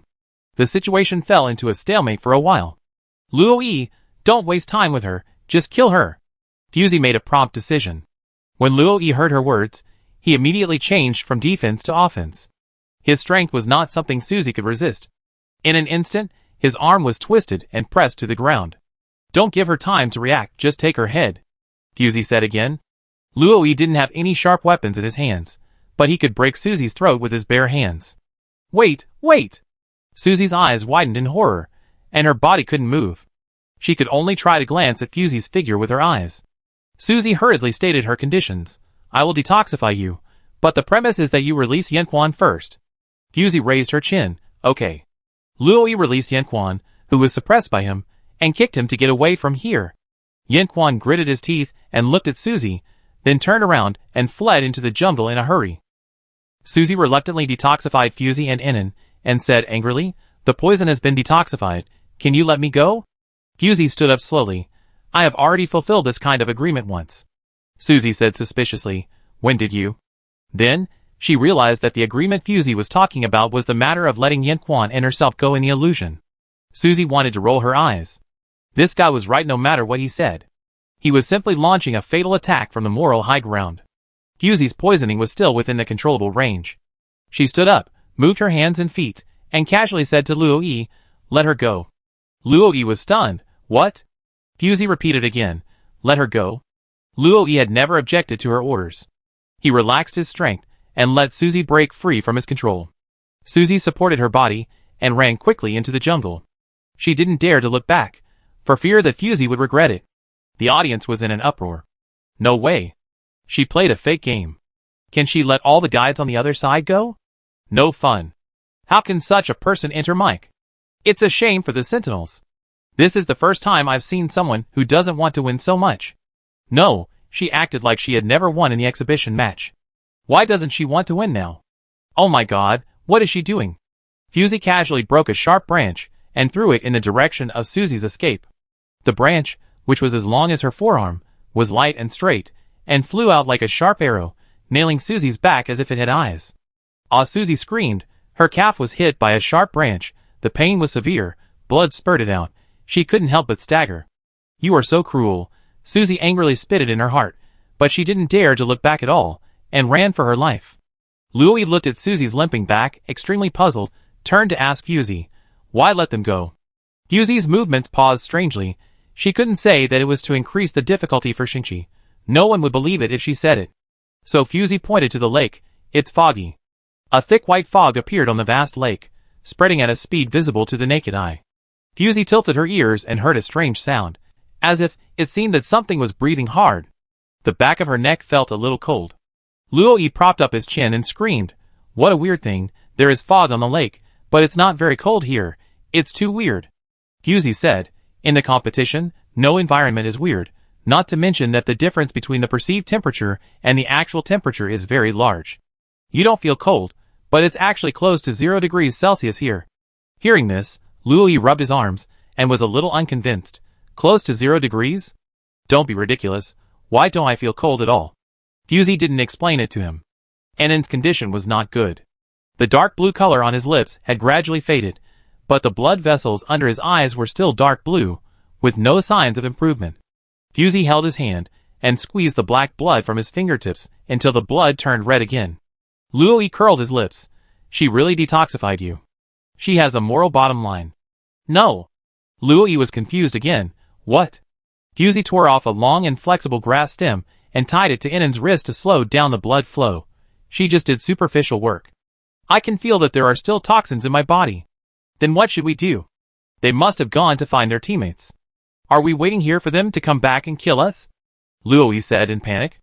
Fusey gently shook Enen's body and whispered, Enen, wake up. As she called, Enen slowly opened his eyes. His body was heavy, as if filled with lead. He couldn't see the scene in front of him for a short time. Enen raised his hand to rub his temple, but he smelled the blood on his hands, and couldn't help but black out. How do you feel? Luo-Yi hurriedly came up and asked. After finally regaining some vision, Enen saw Luo-Yi's face so close, and his eyes went dark again.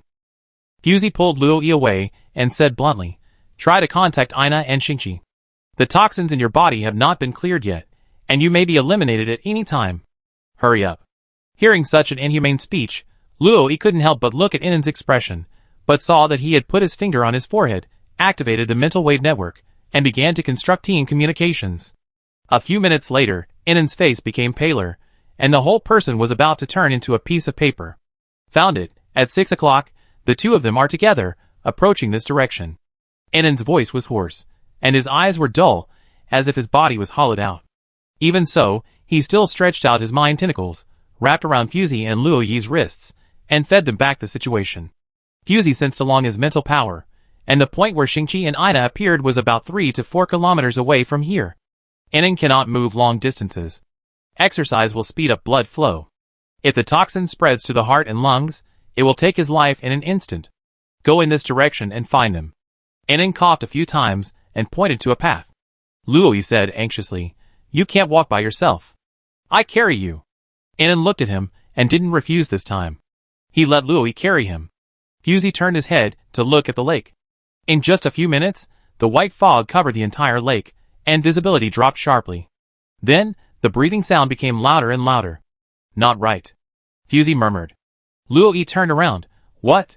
Fusey narrowed her eyes, and finally saw what was hidden in the white mist. It was a group of translucent rove insects, hiding in large groups in the white mist, which invisibly increased the diffusion speed of the mist. And the strange breathing sound was the sound of the insects flapping their wings. Let's go! Fusey made a prompt decision. Luo-Yi hurriedly followed her, and the three of them quickly moved away from the lake. The audience sighed. The poisonous fog spreads too fast. We just discovered it now. We will be caught up soon. By the way, this map is full of poisonous things. The branch that just shot Susie is also highly poisonous. Wait, how did you know that? That branch is a variant of the ghost vine. It's everywhere in Defil. You know it naturally after seeing it more often. Was Fusey deliberately letting Susie go and letting her taste the taste of being poisoned? If that's the case, I can understand her previous actions. What a vicious woman, torturing her opponent like this. Don't blame anyone. Didn't Susie's spirit bring enough torture to the Sentinels? In fact, Fusey didn't know that the branch was poisonous. She just wanted to find Susie by following the smell of blood. As for now, Fusey is on the way to escape. Fusey led the way in front, and Luo-Yi walked behind her with Inon on his back. The speed of the white mist spread far exceeded Fusey's expectations. It was still cautious when it was on the lake, but once it was out of the lake, it was like a wild horse that had broken free from its reins, chasing after her relentlessly. As it got closer, the sound of its wings fluttered like a buzzer, constantly circling Fusey's ears, constantly reminding her that the border of death was approaching. Fusey didn't hate many things, and insects were barely one of them. When she thought of so many fingernail-sized insects flapping their wings and flying over her body, drilling into every pore, even her ears and eyes were not spared, Fusey felt a chill. Luo-Yi, hurry up, their speed has increased again. Fusey swung her knife to split the tree branches in front of her, and turned back to greet Luo-Yi. Luo-Yi listened to Inon's breathing getting weaker and weaker on his back, and couldn't help but feel anxious. Inon, can you still hold on? Try to breathe calmly, and slow down the blood flow.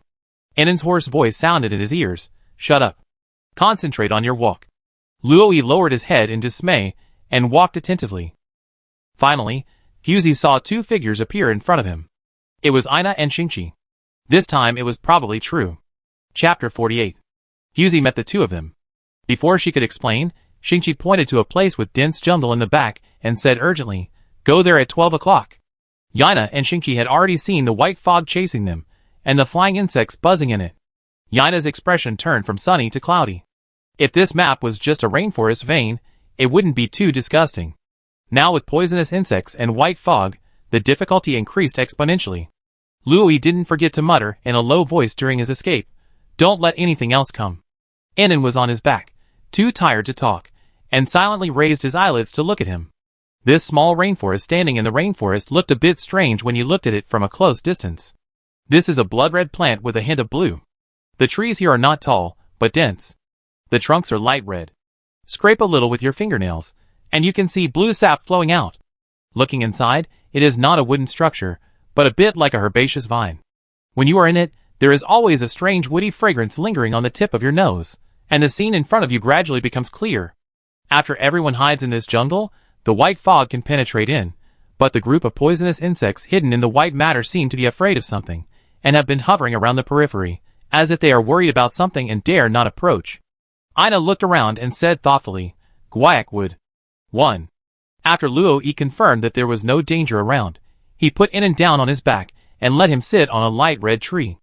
Fusey reached out and touched the trunk, and said with lingering fear, "It's still a bit humane." After sighing, Fusey turned around and asked Ina, "How did you find this place?" Ina pointed at Shingchi. "The guide's detection ability is particularly important on this map." Shingchi looked up and saw the white bird circling above their heads. Because it was far from the ground, it was not affected by any fog. However, as the fog on the surface spread, the road of high-altitude detection was completely blocked. What should we do next? Luo-Yi looked at Fusey habitually. Fusey turned to look at Shingchi. "What do you think?" Luo-Yi and Ina looked at Shingchi, then moved their eyes back to Fusey, and finally looked at each other, not understanding what Fusey was doing. Shingchi first squatted down and checked Inon's condition. Inon controlled his heartbeat very well, and did not speed up the blood flow. Shingchi put his hand on his carotid artery, carefully felt it for a while, and said solemnly, "You met the tank scorpion. Have you seen her other teammates?" Fusey began to describe the situation of the fight just now, including that Inon and Luo-Yi were refreshed at the bottom of the lake, and were ambushed by Susie after they came out. She omitted the fact that she deliberately let Susie and Yanquan go. Fusey explained that she was disturbed by her mind at that time, and accidentally let them go. At the end, Fusey still put her hand on her chest and said helplessly, "The remaining poison in my body has not been cleared, and my mobility is limited to a certain extent." Shingchi squeezed her fingertips, and it was cold as expected. The perception went up and was blocked. Some of Fusey's nerves had been paralyzed. Shingchi's thinking tentacles hit the wall everywhere inside. It was indeed the effect of the toxin. Luo-Yi was alive, and well and unharmed. Shingchi lowered his eyes.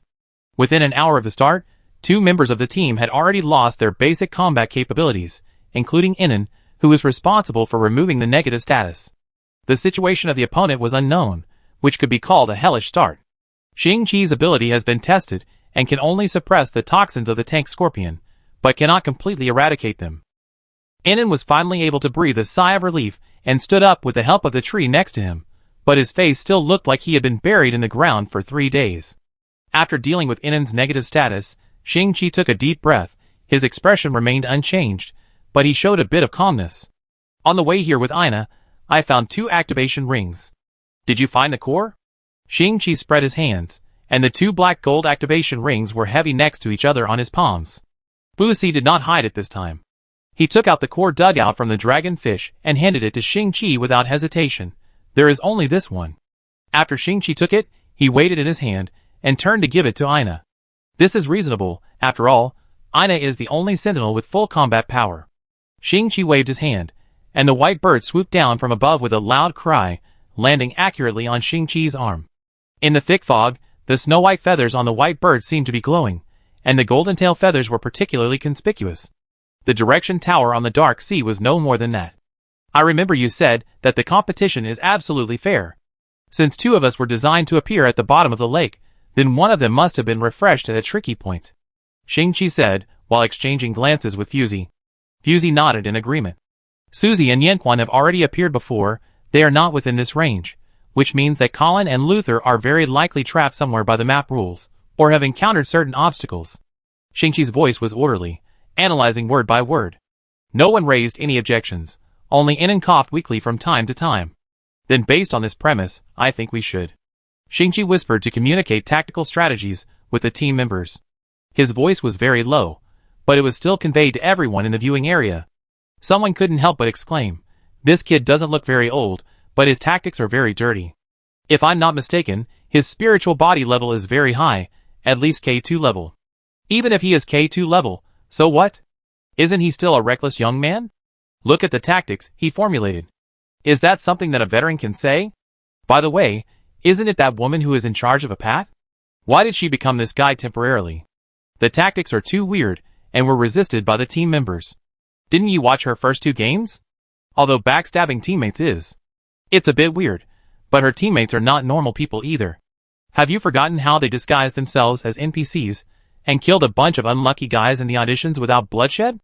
There are basically no normal people in this team. They are exposed when facing a strong team. To be fair, Poison Bottle 2 is already a very strong team. Luther is in the top 10 of the Gauls' Rising Star ranking.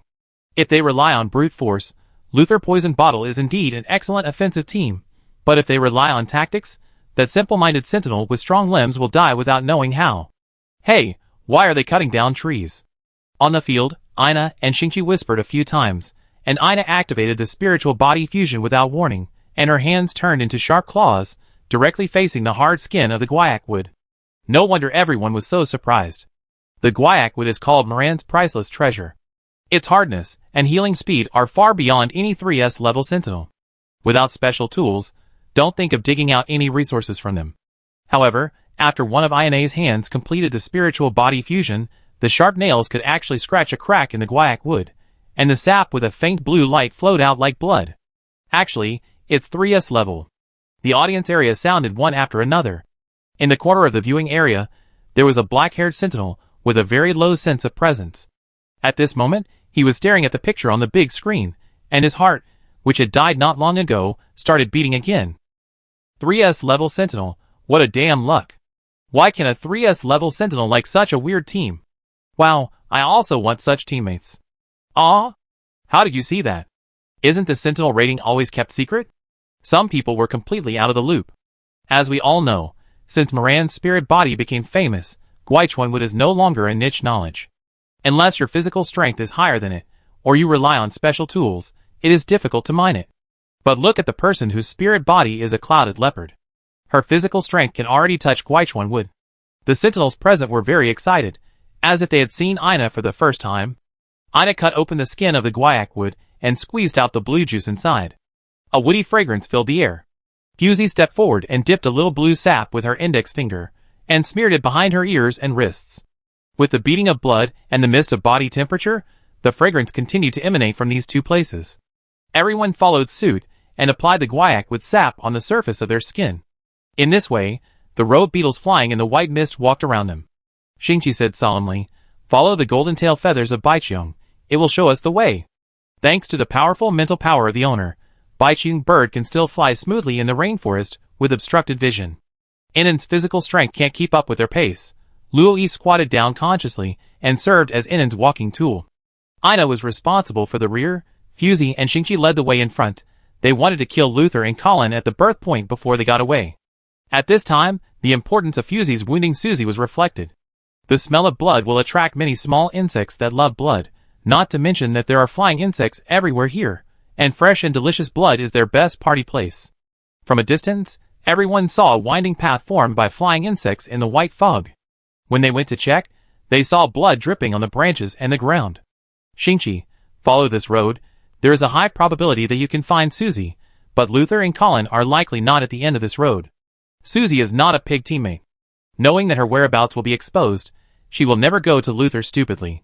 Mostly, it is a fake path made to confuse their sight. Shingchi turned around and looked at Inan, who was half closed his eyes, and was still conscious. "I am not good at tracking." "Sorry, senior," Shingchi said earnestly. Inan slowly raised his hand, and a colorful hummingbird landed on his fingertips.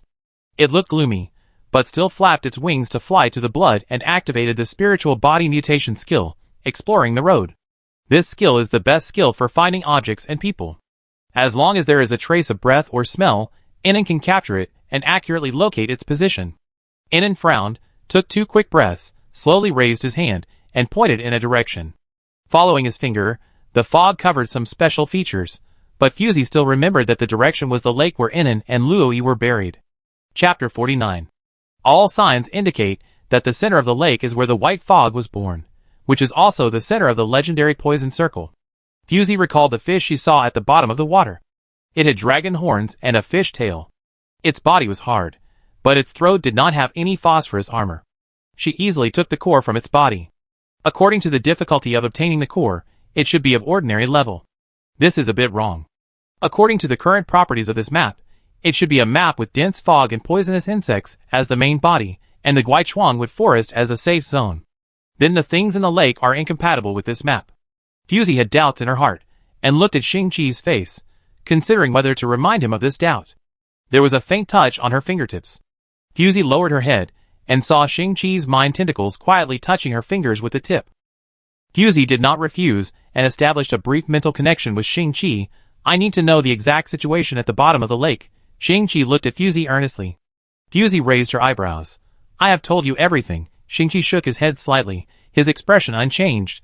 "I don't doubt that you have reservations, but I always feel that there are still many doubts about this map."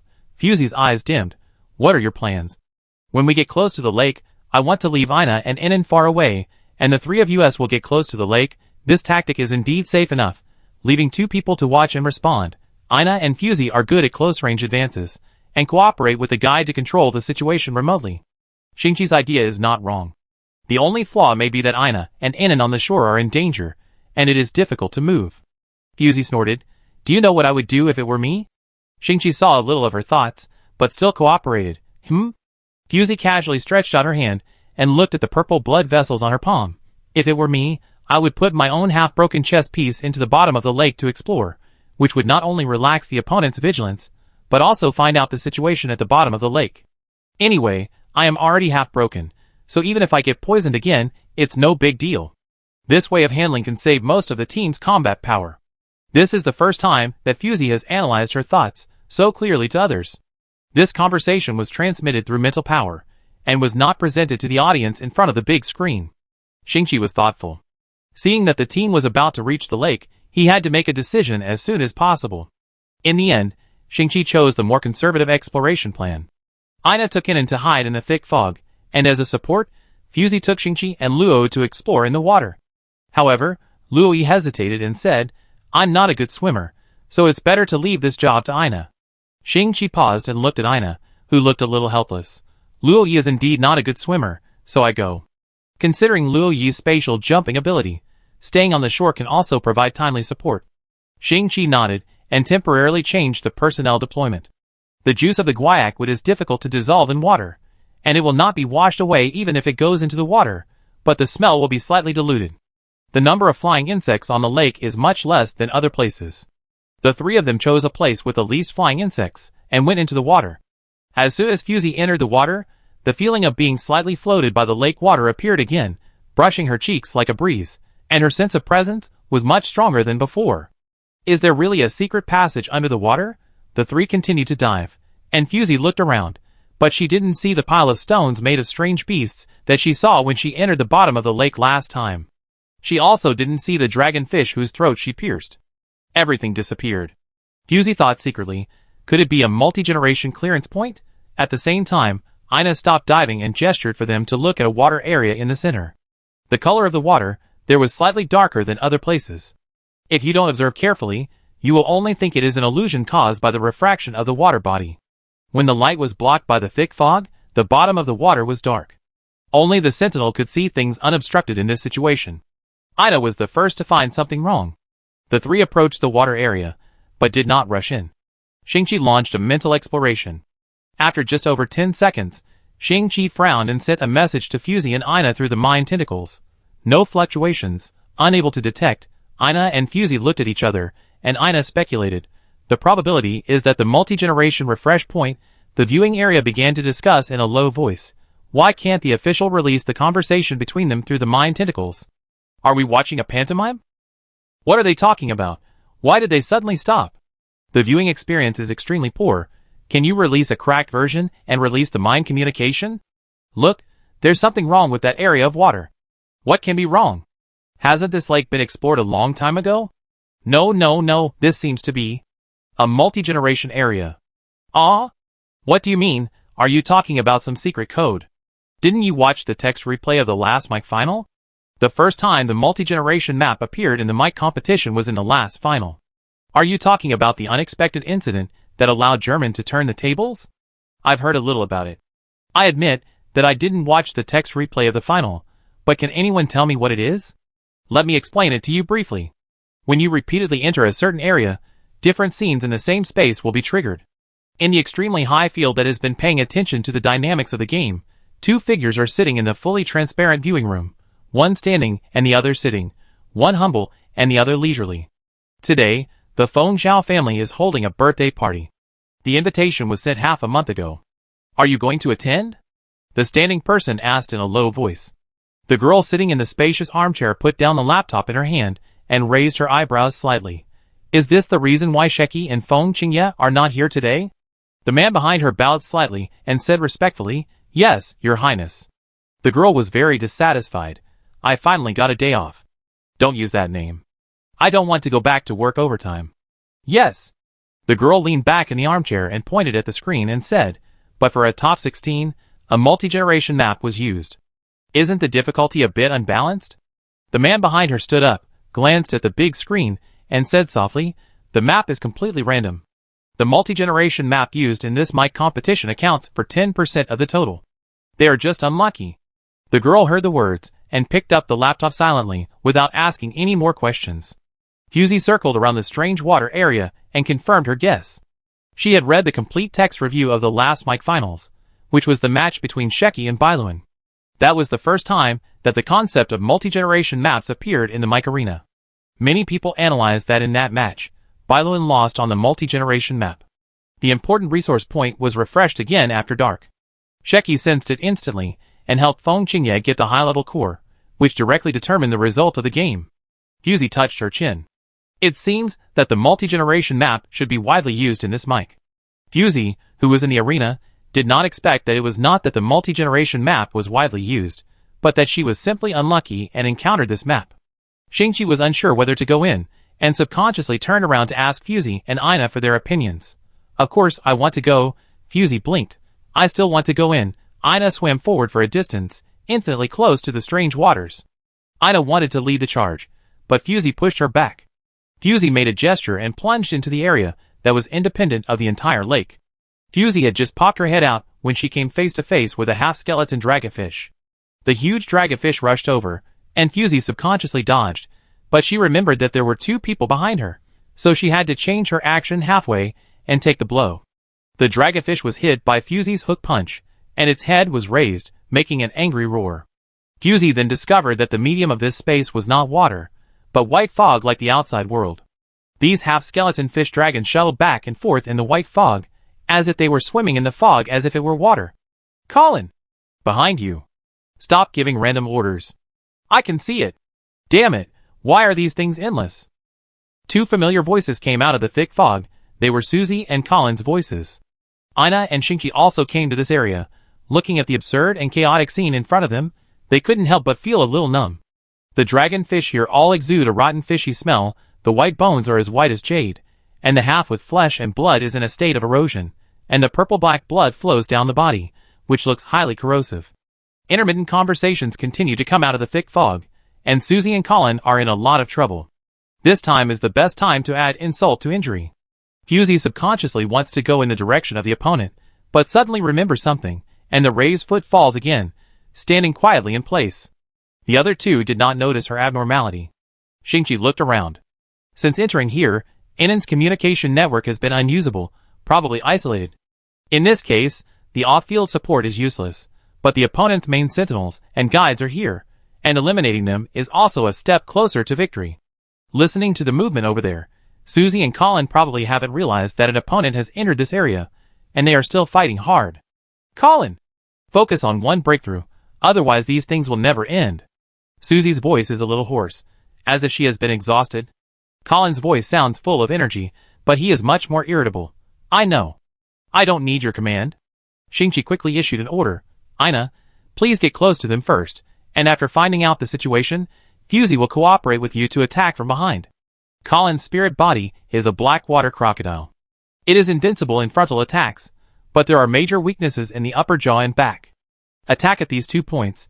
Fusey and Ina both nodded, confirmed the direction, and groped over. Ina's spirit body is a clouded leopard, which makes her a natural sneak attack expert. She walked silently and held her breath, and followed the sound of fighting to see the scene of thick fog rolling. Colin was fighting with a group of half-bone dragonfish, and he was protecting a core with a mysterious purple light in his hand. Judging from the size, it was a very high-level core. Once used, it would triple the combat power of his spirit body, but he never intended to use this core. Suzy was behind him, constantly soothing his violent spirit body, but Suzy was a pioneer guide after all, and even if she tried her best to soothe him, the effect was still unsatisfactory. Use the core, Colin. If this continues, we will all die here.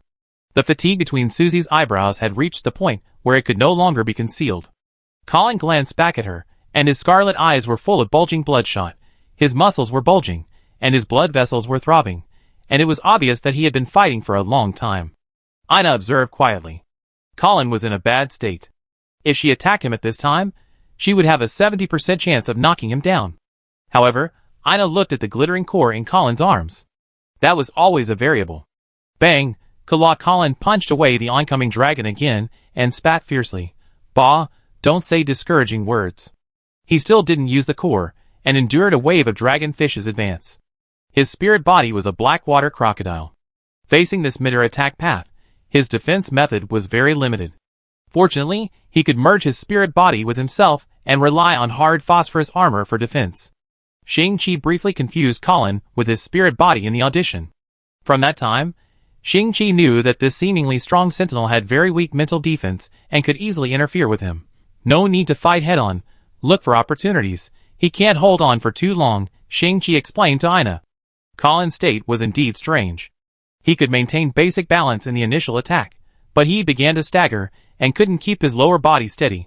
Suzy behind him was dodging the impact of the dragonfish in a panic. Damn it, I don't believe it. Colin raised the core in his hand and was about to press it into the start ring. Suzy hurriedly stopped him and said, No. Your current mental state can't withstand this core. You still have to find the start ring. Colin didn't care about her dissuasion. He didn't like Suzy, this pretentious guy. If Luther hadn't insisted that he couldn't participate without a guide, he wouldn't have agreed to let this woman join the team. Colin's resentment that had been pent up in his heart burst out, and coupled with his current poor mental state, he had no patience to listen to her. Dazzling purple light burst out from Colin's wrist. He was equipped with a core. Ina and Fusey couldn't help but take a few steps back to avoid being affected. Roar the black water crocodile opened its bloody mouth, and its body expanded more than 10 times, swallowing 3 small dragon fish in one bite. The huge body of the black water crocodile rushed into the thick fog, as if it rushed into a cafeteria, and its sharp teeth bit the dragon fish, as if it was chewing some crispy small yellow croaker. After swallowing dozens of dragon fish, Colin laughed wildly, looking like a patient who had just escaped from the detention center.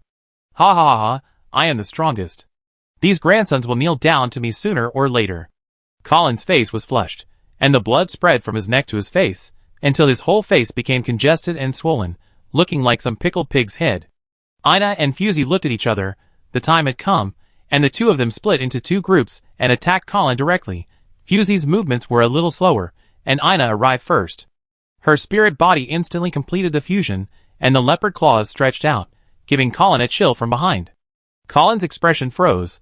Obviously, he didn't expect that someone could break his defense at this time, but he reacted instantly and turned around and kicked. Ina squatted down, put her 5 fingers together and clenched upwards, directly grabbed Colin's calf, folded her hands, and the huge palm force directly broke Colin's calf. Ah! Sneak attack from behind. He was so angry that scales covered his cheeks, and his fist as hard as a rock came at Ina's face. Ina didn't dodge or evade, watching the dark brown fist enlarge in front of her eyes. When it was about to hit, Colin's movement suddenly stopped, and he felt a tearing pain in his heart and temple. Ina slowly smiled. Has the backlash finally begun? Colin opened his mouth to say something, but suddenly vomited blood. He coughed twice to spit out the blood in his lungs. Ina didn't give him a chance to breathe, and half a palm-long nail went in and out, white and red, and directly pierced his heart. On the other side, Fusey looked at Susie, who was pale in front of her, and watched her limp back, and said insincerely, "You can choose how to die." Susie looked at Fusey angrily, then turned her eyes to Colin, and whispered, "Idiot." Fusey spread her hands. So, choosing teammates is a very important thing. If you choose well, you can fish in the water. If you choose badly, you have to take the responsibility yourself. Susie has not yet awakened the mutation skills, but she has already achieved an influence that Fusey noticed. I believe her future growth will be even more amazing. In the end, Susie's neck was broken by Fusey lightly and sent out. Colin was ripped out of his heart by Ina, but he still struggled for a while, until his core energy was exhausted, and then he completely closed his eyes. So far, Susie and Colin are out, and the number of people on the poison bottle, 3. Shingchi saw Fusey and Ina returning safely, and breathed a sigh of relief. Let's go back. Fusey and Ina nodded, and the 3 of them passed through the entrance they came from, and returned to the calm lake. Shingchi tried to contact Luoyi and Inan as soon as he came out, but he never got a response.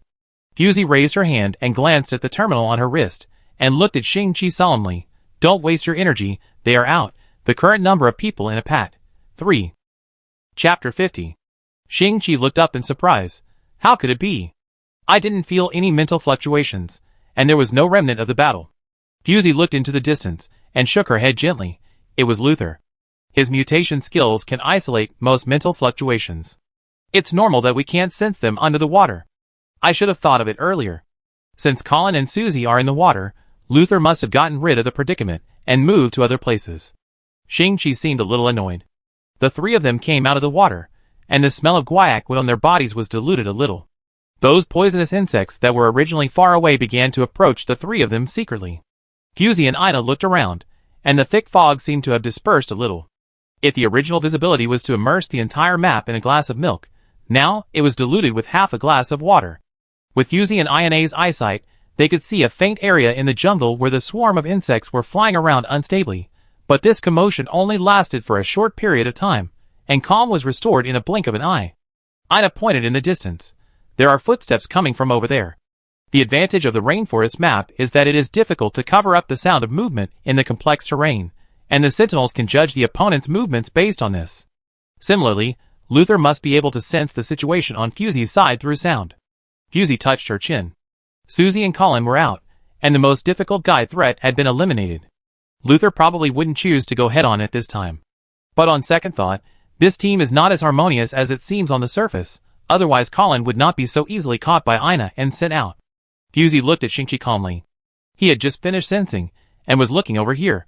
He opened his mouth, but was about to speak. What's wrong? Fusey asked softly. Shingchi hesitated. He didn't want to confront Luther and the others head-on. But he just found out that Luther, and the remaining 2 team members were already guarding the only way to the Yuchuan forest. And they didn't rush in. They just wandered around, setting up a spiritual body sensing field from time to time to prevent someone from stealing the back. It was obvious that they were waiting for the opponent to enter the net. After Enon was eliminated, the communication within the team was completely blocked. The danger of acting separately was greatly increased, and was not considered. Do you want to move forward together? Ina squatted down and tapped the ground with 2 fingers. There was no vibration. Luther's spiritual body was in a hidden state.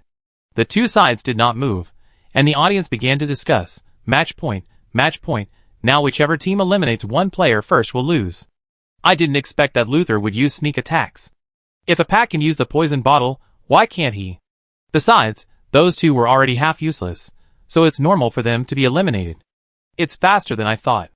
With such a complicated map, I thought it would take 6 or 7 hours. It's probably time to fight a team.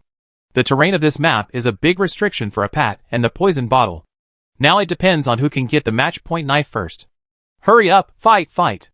The offensive intentions of these 2 teams are still quite strong, and they probably won't choose to avoid fighting. As expected, on the field, Shingchi made a prompt decision and advanced directly towards the Guichuan forest. Although Fuzi's combat power was halved due to poisoning, Ina still had the core and the starter ring in her hand to make up for the lack of offensive positions. Fuzi and Ina lowered their bodies and used cover in the dense jungle to get closer to the safe zone. In order to prevent the swarm of insects from revealing their whereabouts, the 2 washed off some of the guaiac sap on their bodies. They could only avoid being bitten. The insects almost danced in front of their eyes and flew past their eyelids. Fuzi's eyelids twitched slightly, and a centipede crawled past her feet. Its fat and weird body was fluorescent green, and its palm-sized body looked overnourished. Ina put her hand on Fuzi's shoulder and gave her a look, and the 2 of them communicated in this instant. On the other side, Luther kicked the centipede crawling all over the ground out of boredom. Hey, how long do we have to wait? Why is there no movement at all? Are you kidding me? Luther grabbed the thin boy who was shrinking aside and questioned. Yulik said tremblingly, No, they will definitely take the initiative to attack. This is the last person in the poison bottle, responsible for the construction and communication of the team's communication network, and also a leading guide with no combat power. His eyes and hair color are all dull black, looking like a ball of ink that has not been blurred. His spirit body is squatting carefully at his feet. It is a mole with a black body. 2 small claws are grabbing Yulika's trouser legs, and the black bean eyes are looking at Luther eagerly. Luther snorted coldly, put Yulik down, and said rudely, It's better this way. Yen Quan watched coldly from the side. Luther has been bullying the guides in the team for a long time. Relying on his family background and strength, Luther walks sideways in gales, and doesn't even take the precious guide seriously. Yen Quan thought coldly that such a person probably didn't deserve to win. Luther looked around anxiously, scratching his neck constantly. Blood marks appeared on his skin, but he still felt nothing. Just when Luther couldn't help but grab Ulich to question him again, the bushes on the right suddenly made a strange sound. Luther's expression moved. A touch of excitement filled his eyes. His spirit body was hidden on the side, and he was breathing anxiously. Yen Quan straightened up and whispered, Don't be impulsive, wait for them to take the first move. Who knew that Luther didn't want to listen to his advice at all, and rushed out arrogantly. Luther! Yen Quan chased forward 2 steps. The sentinel was not something the guy could catch up with, but in the blink of an eye, Luther's back disappeared in the thick fog. Idiot! Yen Quan couldn't help but curse in a low voice. Luther quickly moved into the bushes, and directly killed Ina, who was hiding in the bushes. A trace of surprise flashed across Ina's face, and then she reacted and quickly dodged Luther's fist. What are you hiding for? Luther grinned, Do you dare to take it head on? As he spoke, he instantly completed the fusion of his spirit and body, covering the surface of his body with a layer of hard dragon scales, and the protruding joints were also covered with sharp barbs, looking more like a strong ankylosaur. Ina would not be angered by him. She was not a power-type Sento. Fighting Luther head-on would only knock her out of shape, which would not be worth the loss. Luther punched several times in a row, but he didn't touch a corner of Ina's clothes. He was already very irritable, and suddenly he was furious. Regardless of whether his body could bear it, he took out the core in his arms, and installed it on the activation ring on his wrist. For a moment, the red light surged. At the same time, on the other side, Fuzi had already touched Ulix's back without anyone noticing. Yen Quan was not far away, and seemed to have not noticed the movement here. Ulixi lowered his head, and there were 2 purple handprints on his white and slender neck. They were pinched by Luther just now, so miserable. Without delay, Fusey saw the opportunity, brushed past a bush beside Yanquan, and kicked. Yanquan's eyes flashed with fear, and he stepped back more than 10 steps without thinking, just in case Fusey had a backup plan. Who knew that Fusey was just a feint, and her real target was the thinner Ulixi. Ulixi only felt that his body was in the air for a moment, and the poisonous insects in the white mist were constantly scattered and hit by him. Ulixi fell from the air with a dizzy head. What happened? Where am I? Before Ulich could figure it out, he saw a face that was infinitely magnified in front of him, which made him extremely terrified. Luther. Time went back 30 seconds. Ina looked at the scene in front of her, with a barely perceptible smile on her lips, but the upper half of her face was still pretending to be terrified, and she quickly retreated. Luther would never let her escape. His mental power surged, and his speed increased tenfold. He took a step forward, and his terrifying jumping power was enough to support him to close the distance between him and Ina in an instant. At this moment, Ina in front of him suddenly screamed, "Don't kill me! I am." Luther's eyes were bloodshot, and he could no longer listen to anyone. He swung down and cut off Ina's head. The bloody head rolled down and stopped when it hit Luther's shoe surface. Luther looked closely, and Ulich had his eyes open, and he died with his eyes open. The game is over, Apate wins. The whole audience was in an uproar. What? It's over just like that. What did Luther eat to grow up? How did he grow so big? Apate is really an upset this time. Don't blame them for the upset. Luther is just letting the team go. I suspect he's faking the game. You already knew that the opponent could interfere with the vision in the preliminary round. Why didn't you wait for your teammates to go in? Luther has a big problem with this game. Yanquan is also responsible. Why didn't he notify the sentry in time? It's too late. That woman was too fast. She just threw it. Luther faking the game. Request a rematch. Until he woke up from the simulation chamber, Luther realized belatedly that he had lost. Lost to an unknown team. How is this possible? But the fact is that his team had 3 people eliminated, and they really lost. It's all Ulich's fault. Luther thought angrily that he shouldn't have been allowed into the team because of his communication skills. Luther stood up angrily, walked to Ulich's simulation chamber, and grabbed him. What did you do? Why are you there? Ulich pursed his lips tightly. Although he was very afraid of Luther, he still whispered to defend himself. No, I was thrown over there. They had a guide to interfere with your mind. Don't talk nonsense. Luther interrupted coldly. It's because of you. If it weren't for you, I wouldn't have lost at all. Ulich wanted to say something, but Luther raised his arm high and was about to swing it down. Don't be crazy. Susie's voice came from behind him. Luther put down his hand, turned around, and narrowed his eyes. He didn't say you were right. Susie was not afraid of him, and said contemptuously, what else can you do besides being impotent and furious? You might as well go and check your brain if you have this time. The day when you go to the detention center is not far away. Luther was scolded by her. His face was so gloomy that water could drip out, but he didn't say a word, and didn't have the slightest intention of scolding back. Susie didn't intend to entangle with him, and brushed past him unhappily. Ulich whispered to her, thank you. Susie walked away without looking away. Luther glared at Ulich fiercely, but didn't do anything in the end, and slammed the door and left. Fusey then slowly came out from behind the door, and said calmly, fortunately, we only played for 5 hours, and still made it in time for lunch. Yana was originally following her, and she couldn't help laughing when she heard it. You still have the mood to eat after completing this map? Fusey glanced at her, and recalled the poisonous insects everywhere, and said involuntarily, so what? A good attitude is the key to my victory. Yana, okay, let's have dinner when we get back. Shingchi followed them, and listened to their conversation silently. Luoyi was not interested. Just now in the map, Luther suddenly attacked, and he failed to protect Inan. Both of them were stabbed, causing heavy losses to the team. Although Fusey didn't say anything, Luoyi still felt a little sorry. Luoyi? What are you in a daze? Let's go! Yana suddenly turned around and greeted.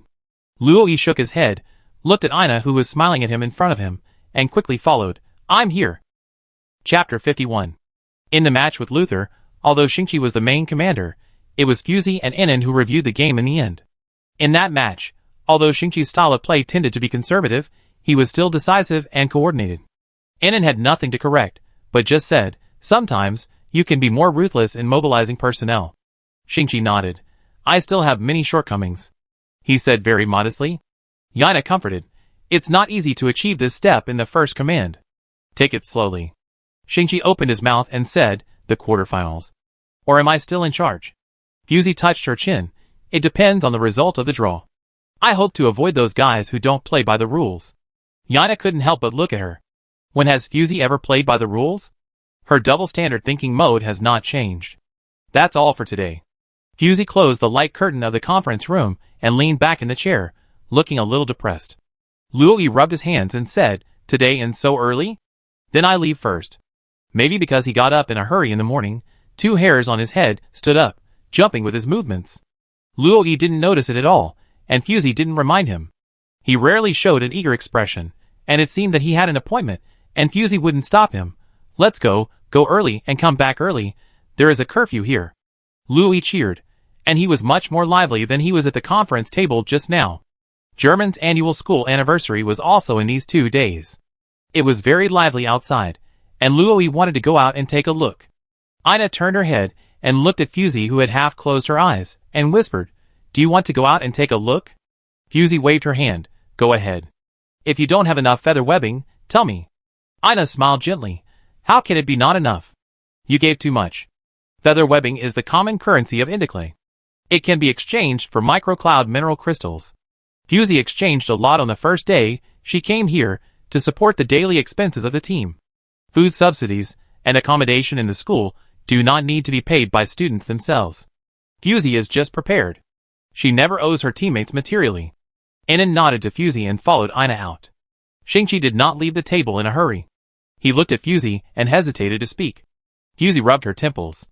The suppressor on her neck was heavy and cold, but it still made her irritable. I heard that Luther went into a manic period because of losing the game last night. He was sent back to the resident embassy of Defil in the morning. German did not directly detain Luther in a different place on the charge of disturbing the lives of citizens. He has given face to Gales. What is even more regrettable is that among all the participants from Gales, no guide was willing to provide spiritual counseling for Luther. Including Susie and Ulich, 2 so-called teammates of Luther. Luther's mania came suddenly and collapsed 2 small villas. Fortunately, it was not late at night, and everyone was awake and evacuated in time, so there were no casualties. But I am afraid that he will have to compensate Hermann for a lot of repair costs afterwards. This not only made the students of Gales unable to raise their heads in the verbal battle, but also made the students, who were originally bullied by Luther, breathe a sigh of relief. When Fusey looked through the forum, she saw a lot of posts about this incident, and there were cheers below. It can be imagined how bad Luther's popularity is. As a last resort, the team leader had to go out in person, but was injured in the arm by the furious Luther. The team leader could only throw him into the straitjacket in a rage. The reason for the victory this time was half because Shingchi's command was measured, and half because Luther's team was not in harmony and had no tacit understanding. However, in the top 16, the abilities of each team were uneven, and it was reasonable that there would be a lack of running in. In team competitions, 1 point is luck, 9 points are strength, and the remaining 90 points are all based on cooperation. In short, this time in the top 16, Fusey successfully slacked off again. Senior sister. Do you need my help with anything? Shingchi asked tentatively. Fusey then realized that he was still sitting in his original position, with no intention of leaving. Seeing his concerned face, Fusey said patiently, no, you can go out and play with them too. When the top 16 is over, you won't have so much free time. Shingchi looked at Fusey's pale face. Although they were only half a meter apart, Shingchi could hardly feel the human touch. If he held her fingertips at this time, it would be cold again. Sometimes Shingchi couldn't help but guess that Fusey's spirit body was probably a cold-blooded animal, otherwise why would it keep a low temperature all year round? The people beside him stopped talking. Fusey was bored and swiped her light brain, diving in the forum, paying attention to the teams that qualified in the past 2 days. The posts on the forum are updated in real time, and the results of the competition appear simultaneously. If nothing unexpected happens, the quarterfinals will filter out all the teams that slack off, and the probability of meeting Bailuan and Sheki will also rise sharply. In addition to these 2 teams, Yanji and Shuwei's team is also very strong. They are called the biggest dark horse of this mic, and may reach the semifinals. While browsing, Fusey saw a very strange post. The gist was that the study tour held by Gehrman this time was contracted by the Banshee family. The exhibits were unprecedentedly luxurious, and even the family treasure, dark blue, was offered. Speaking of dark blue, Fusey became interested. It was a strange life form discovered by the Banshee family when they were exploring the unknown star field. It could not only restore life forms to their best age and condition, but also restore old airships that had been damaged for many years. In other words, it could act on both non-living and living things. At first, the researchers thought that it was just a group of unconscious blue mist, until later it ran to the room of a certain experimental subject and stole a piece of strawberry raspberry cake. The researchers found that it had self-awareness and could clearly express emotions and behaviors. It's just that its mind is still in the childhood period, without subjective behavioral rules, and it does things according to its preferences. The researchers tried to negotiate with it, tried nearly 1,000 languages and ways, but still could not get an accurate response. Until a guide was invited to the laboratory, Yuan showed obvious favor and had a brief spiritual connection with the guide. Only then did everyone realize that it always knew how to communicate with humans, not just words and sounds. This realization was undoubtedly a big blow, because Yuan stayed in the laboratory for so long just because it was fun or interesting. If Yuan really didn't want to stay here, Indiclay's existing means would not be able to force it to stay.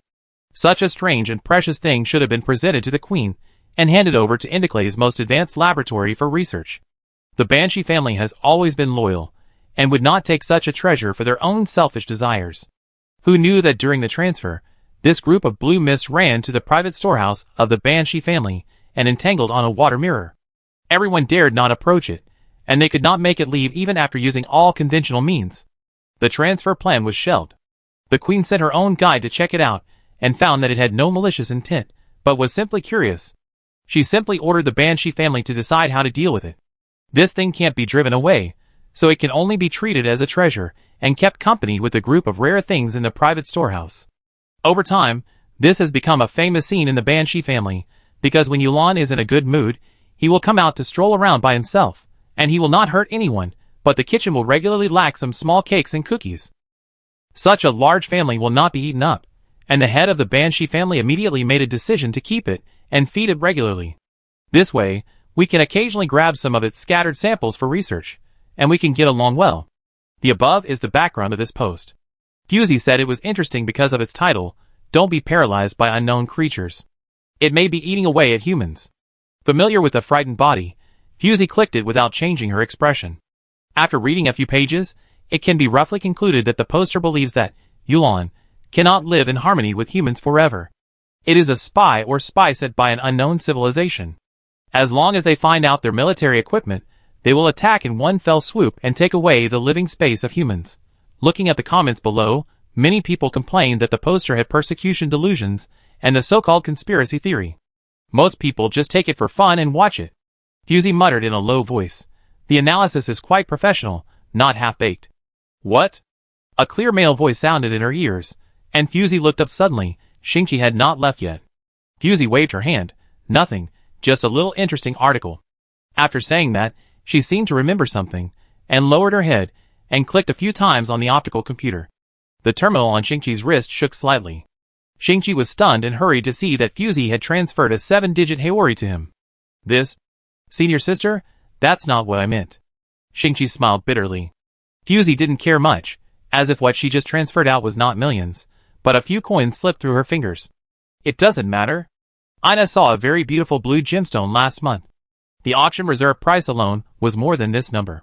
What's more, a guy of unknown origin bid me up, and finally I won it by 10 times the reserve price. Fusey said this. Her expression was tinged with a little helplessness. Shingchi heard this. His eyebrows jumped slightly, and he seemed a little surprised. Blue gemstone? I didn't expect that senior sister also likes to go to auctions.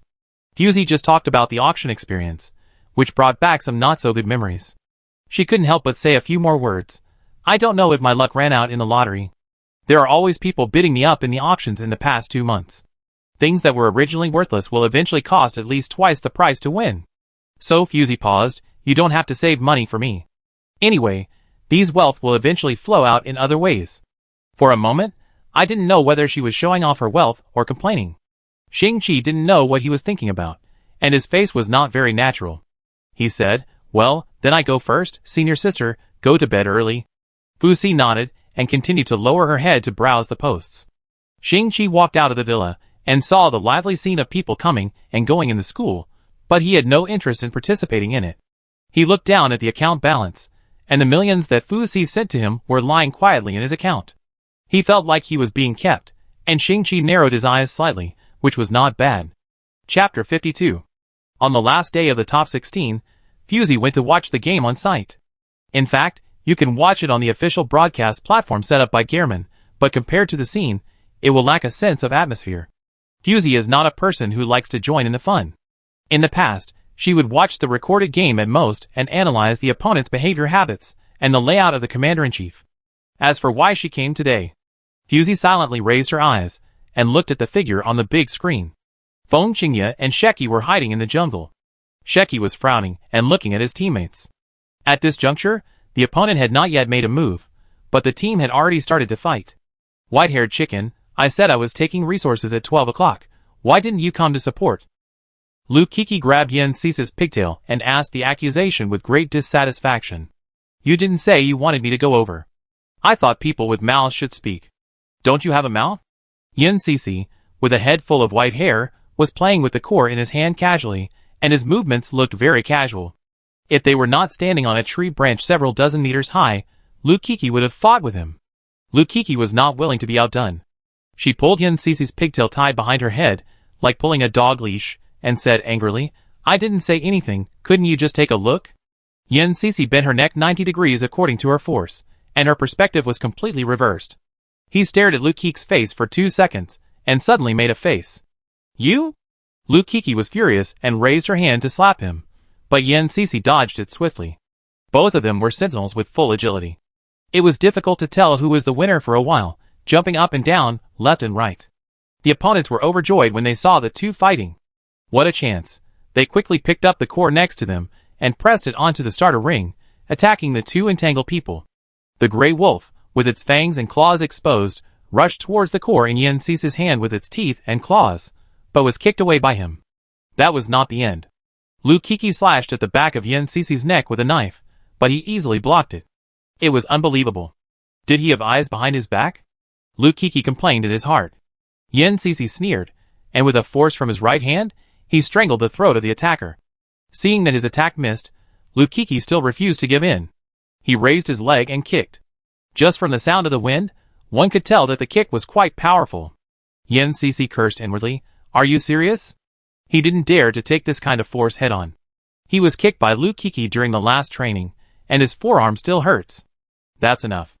Feng Qingye fell from midair, and had no choice but to separate the two to prevent them from causing more casualties. The captain had spoken, and Yen Cici was the first to stop what she was doing. Lu Kiki saw Feng Qingye appear, curled her lips in dissatisfaction, but did not chase Yen Cici anymore.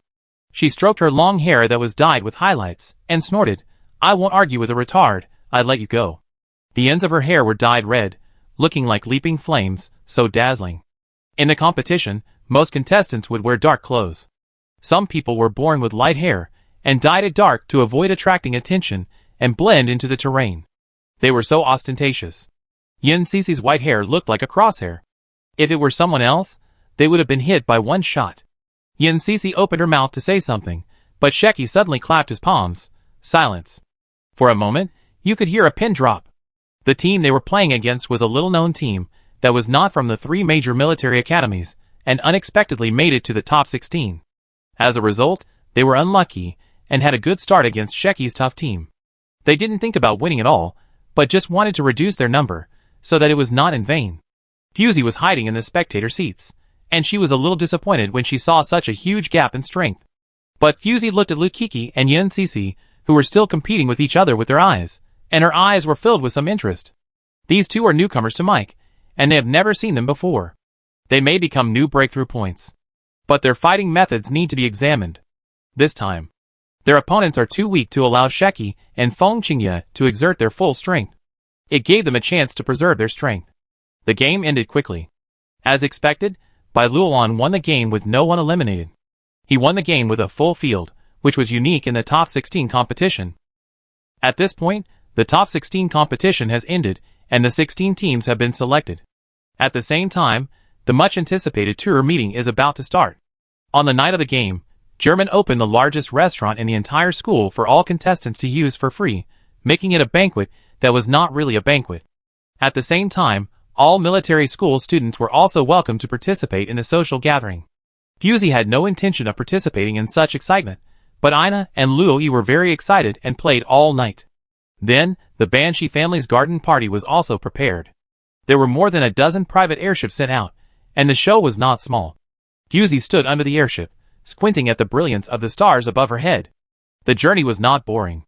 The reason was simple. Along the way, there was a constant whisper of discussion around her. I really didn't expect that the Banshee family had such great financial resources. Look at this configuration, look at this decoration. TSK, I dare not imagine how great it would be to be born in such a family. What is there to envy? Do you know why everyone wants to settle in Moran, but no one wants to come to Indicly? Why? There is abundant food, rich land, and a large population here. It is obviously a good place to make a living. But I heard that the law of the jungle is very much advocated here.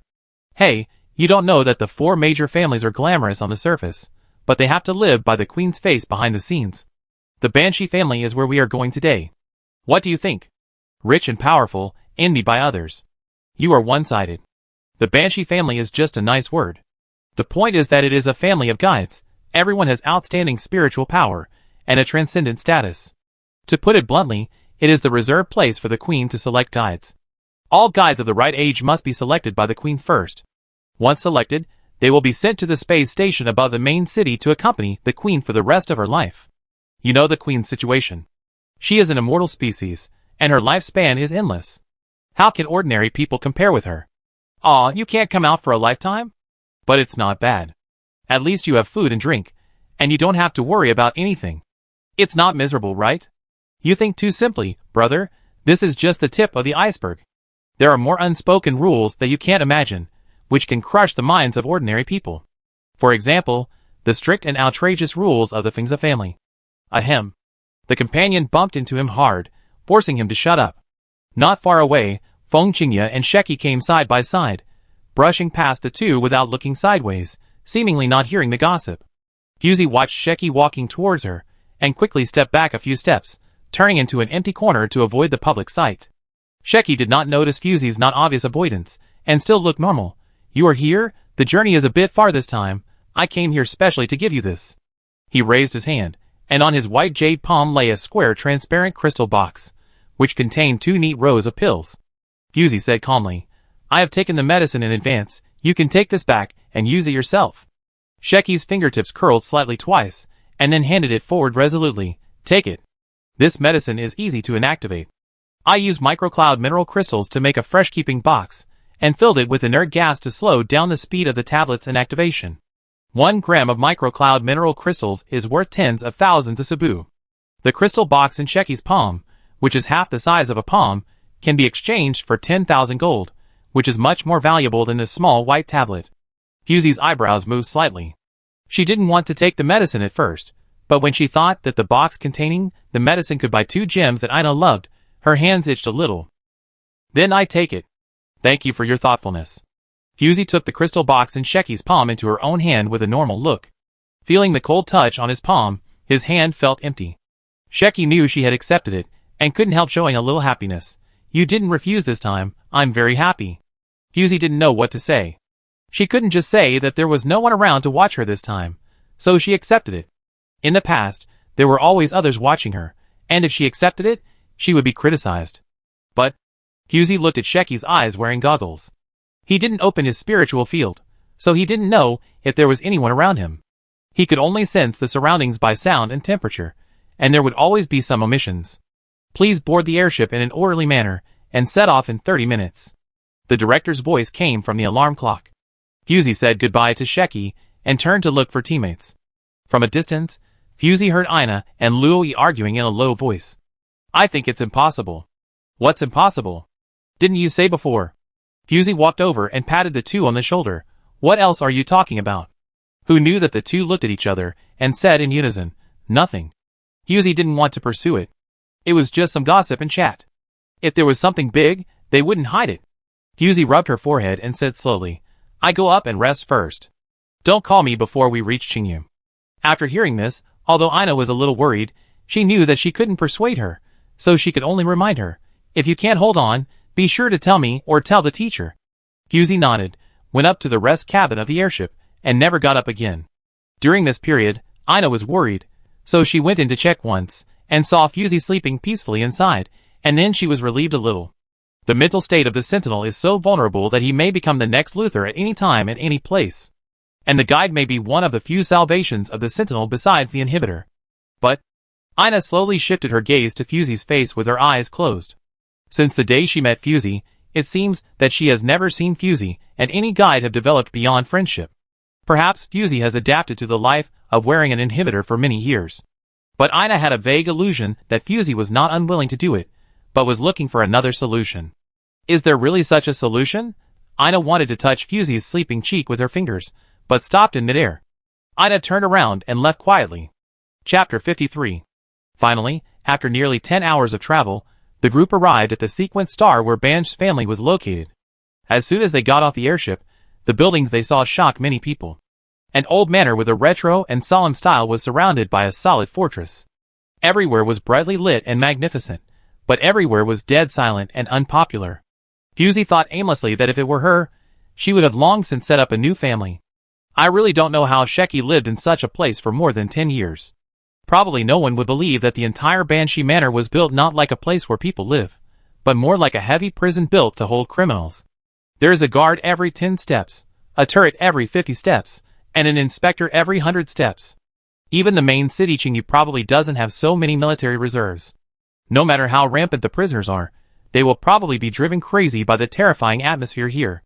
Although all those weapons or inspectors were hidden under the gorgeous decorations, they could not escape the eyes of these military academy students. TSK, it's really exaggerated. Living here every day must be depressing. With so many monitoring stars, there is no privacy at all. Every move will be seen, right? Fortunately, we are only staying here for a few days. I can't imagine if we live here for a long time. It's really eye-opening. I thought Defear was already depressing enough, but I didn't expect it to be more terrifying here. Moran is still the best. I love Moran. Hey, are those people here to participate in the tour meeting too? Why do they look so weird? Their clothes are so strange. What are they painted on? Is it birds? Don't talk nonsense. That is the greatest church in Indicli, the Golden-Footed Crow Church. It is powerful, and a loyal supporter of the Queen. If you dare to say that the Golden-Footed Crow is a bird, be careful to be thrown into the interstellar prison. I heard that there are basically no secrets here. With your current volume, you will definitely be heard clearly. What? Why didn't you say it earlier? The rest of the words were swallowed by him. Fusey looked with her peripheral vision, and saw 3 women standing near the gate with the same clothes and hair accessories. The emblem on their backs was a golden-footed crow flapping its wings and about to fly. In order to avoid suspicion, the golden-footed crow was only drawn with a few strokes, with only the charm but no specific shape. The only legal church in Indicli is the Golden-Footed Crow Church. They only obey the Queen and have branches throughout Indicli. Their relationship with the 4 major families is very complicated. In short, they are an organization that checks and balances each other. How could the church appear here? This thought flashed through Fusey's mind, and she couldn't help but be more vigilant. Following the exit, Fusey stepped on the ground with both feet, and the dizziness that followed her all the time finally faded a little. Fusey couldn't help but reach out and knock on her forehead, trying to make her chaotic mind clearer. What's wrong? Shingchi walked behind her and asked softly. Shingchi noticed that Fusey had abnormal mental fluctuations. And this kind of mental fluctuation, Shingchi had only seen those sentries detained in the detention center. This inevitably made him a little worried. Your condition is too bad, you need to rest for a while. Fusey raised her hand and waved it gently. Don't say anything more, I'm fine. The two exchanged only for a brief moment, without attracting anyone's attention. According to the process, everyone will live in the apartment complex arranged by the Banshee family for the next 2 days and 1 night. This entire sequence star is a private domain, including the exhibition hall that will be opened soon, which is also a private enterprise of the Banshee family. Many people are looking forward to this tour and study session, not only because many rare treasures are about to be unveiled, but also because the Sheki family has a precious natural spring that can infinitely bring out trace elements from the ground to form hot springs, which can alleviate the mental disorder of the Sentinels to a limited extent. Usually, if you want to use this spring, You have to pay a high membership fee and queue regularly before you can enter and use it. This time, it will be open to all participants for free. I have to sigh again, rich and powerful. In view of the hard journey, the school arranged for everyone to rest for one night and start the tour and study session early tomorrow morning, so that everyone can communicate and learn in a brand new state. But unlike in German, there are many noise reduction towers next to this apartment tower, which always look a bit cold and solemn. Fusey moved into the apartment building with a normal look. It was not a villa, but more like a large flat, covering an area of 300 square meters. Even if 5 people lived in it, they would not interfere with each other. It was very suitable for the team to live in. Bench's arrangement was very careful. Fusey chose the room farthest from the door, which was also the quietest one. She needed to rest at this time. Shingchi was a little strange. Fusey had never used her spirit body in the game. Compared with her, Ina and Louis had a heavier mental burden. Why did they look much better than Fusey, unless... Shingchi looked at Fusey's back obscurely. At this distance, he could spread his mental power and directly explore her deep spiritual sea. It was difficult for Fusey to detect his little movements now. In the end, Shingchi gave up the idea. He couldn't bear the consequences of being discovered. No sentinel could tolerate others invading his spiritual sea without warning, unless it was a partner. Shingchi couldn't help but smile bitterly. It was more difficult to invade Fusey's spiritual sea from this way than to defeat her head-on. He gave up this idea. Shingchi raised his eyes, and found that Fusey had disappeared in front of the door. The tightly closed door seemed to have never been opened, and not even a mosquito could get in or out. The attitude of rejection was evident in his words. Shingchi moved his eyes away, and moved into the room opposite Fusey. Fusey confirmed that the person outside the door had left before removing the isolation bandage that had been wrapped around her shoulder. It was called a bandage, but it was more like a thin layer of feathers. When it was attached to the skin, it was almost invisible to the naked eye, and it could well isolate bacteria and air. It would not emit any bloody smell, and even the sentinel, with the most sensitive sense of smell, would not be able to detect the existence of the wound. This kind of bandage is not common, because it is not conducive to wound healing. It will only increase pain and burden when applied to the wound. It will only be used by sentinels for emergency treatment during special operations. Jean-C always thought that Fusey's wound had healed, and he didn't ask about it later. It was all because of this isolation bandage that it was concealed until now. Fusey deliberately left this wound for tonight's tour. The wound on the shoulder has almost healed. The wound that was deep enough to see the bone is now only a pink crack. However, if you look closely inside, you can still see some granulations that are constantly rising and falling with breathing, and are closing and hugging each other. The smell of blood slowly spread in the air, faint, more like a strange flower fragrance. It was not as pungent as the smell of rust, but it calmed Fusey's mind. Fusey did not treat the wound again, but let it be exposed to the air. 10 minutes later, the temperature around began to drop without warning, and a light blue mist passed through the wall and gradually condensed in front of Fusey. Fusey closed her eyes and hummed, "You are smart enough to come here just by smelling the smell?" The thing seemed to understand her words, condensed its body into a human shape, stretched out a hand, covered the wound on Fusey's shoulder, and took it off after a moment. Fusey's shoulder was as bright as new, without any scars. It tasted the blood, and its body was excited to spread out, but it seemed to be afraid that Fusey would dislike it, so it quickly gathered its body back and returned to human shape. It hummed and moaned, like a child who never grew up. Fusey stood up and touched the scar on her shoulder. She seemed very satisfied. She casually threw a sparkling pink diamond, which was instantly swallowed by the blue mist and disappeared. "How is it? Isn't it good here?" Fusey communicated with it in normal language. It spread its body, made a gesture similar to nodding, and quickly retracted it. It seemed that it was trying its best to imitate human behavior, even though no normal human would remove his head from his neck and nod. If you can't learn it, don't learn it. It's so ugly. Fusey couldn't help but say. It bit its body, as if it was expressing something, but there was no pattern at all. Fusey understood what it meant. It was not imitating. It felt that this way of communication was inefficient.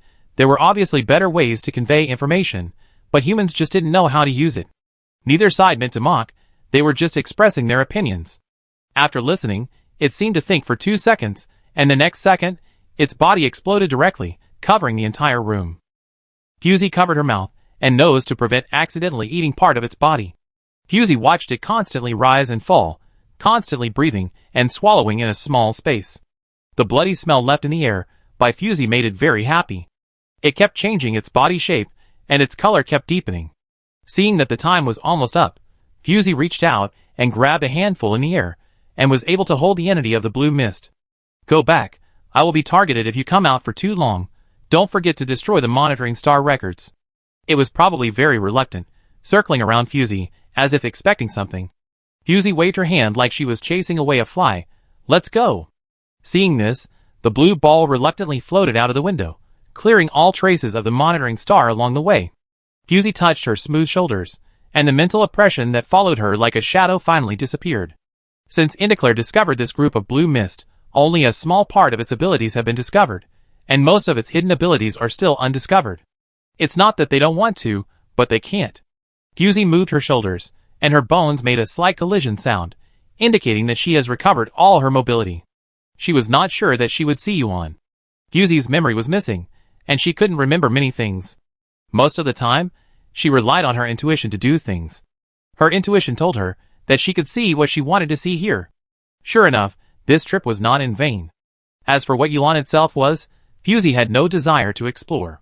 Fusey was not interested in this kind of tour itself, but this time it happened to be the turn of the Banshee family to be the organizer. Since leaving here a few years ago, Fusey has been looking for an opportunity to come back again.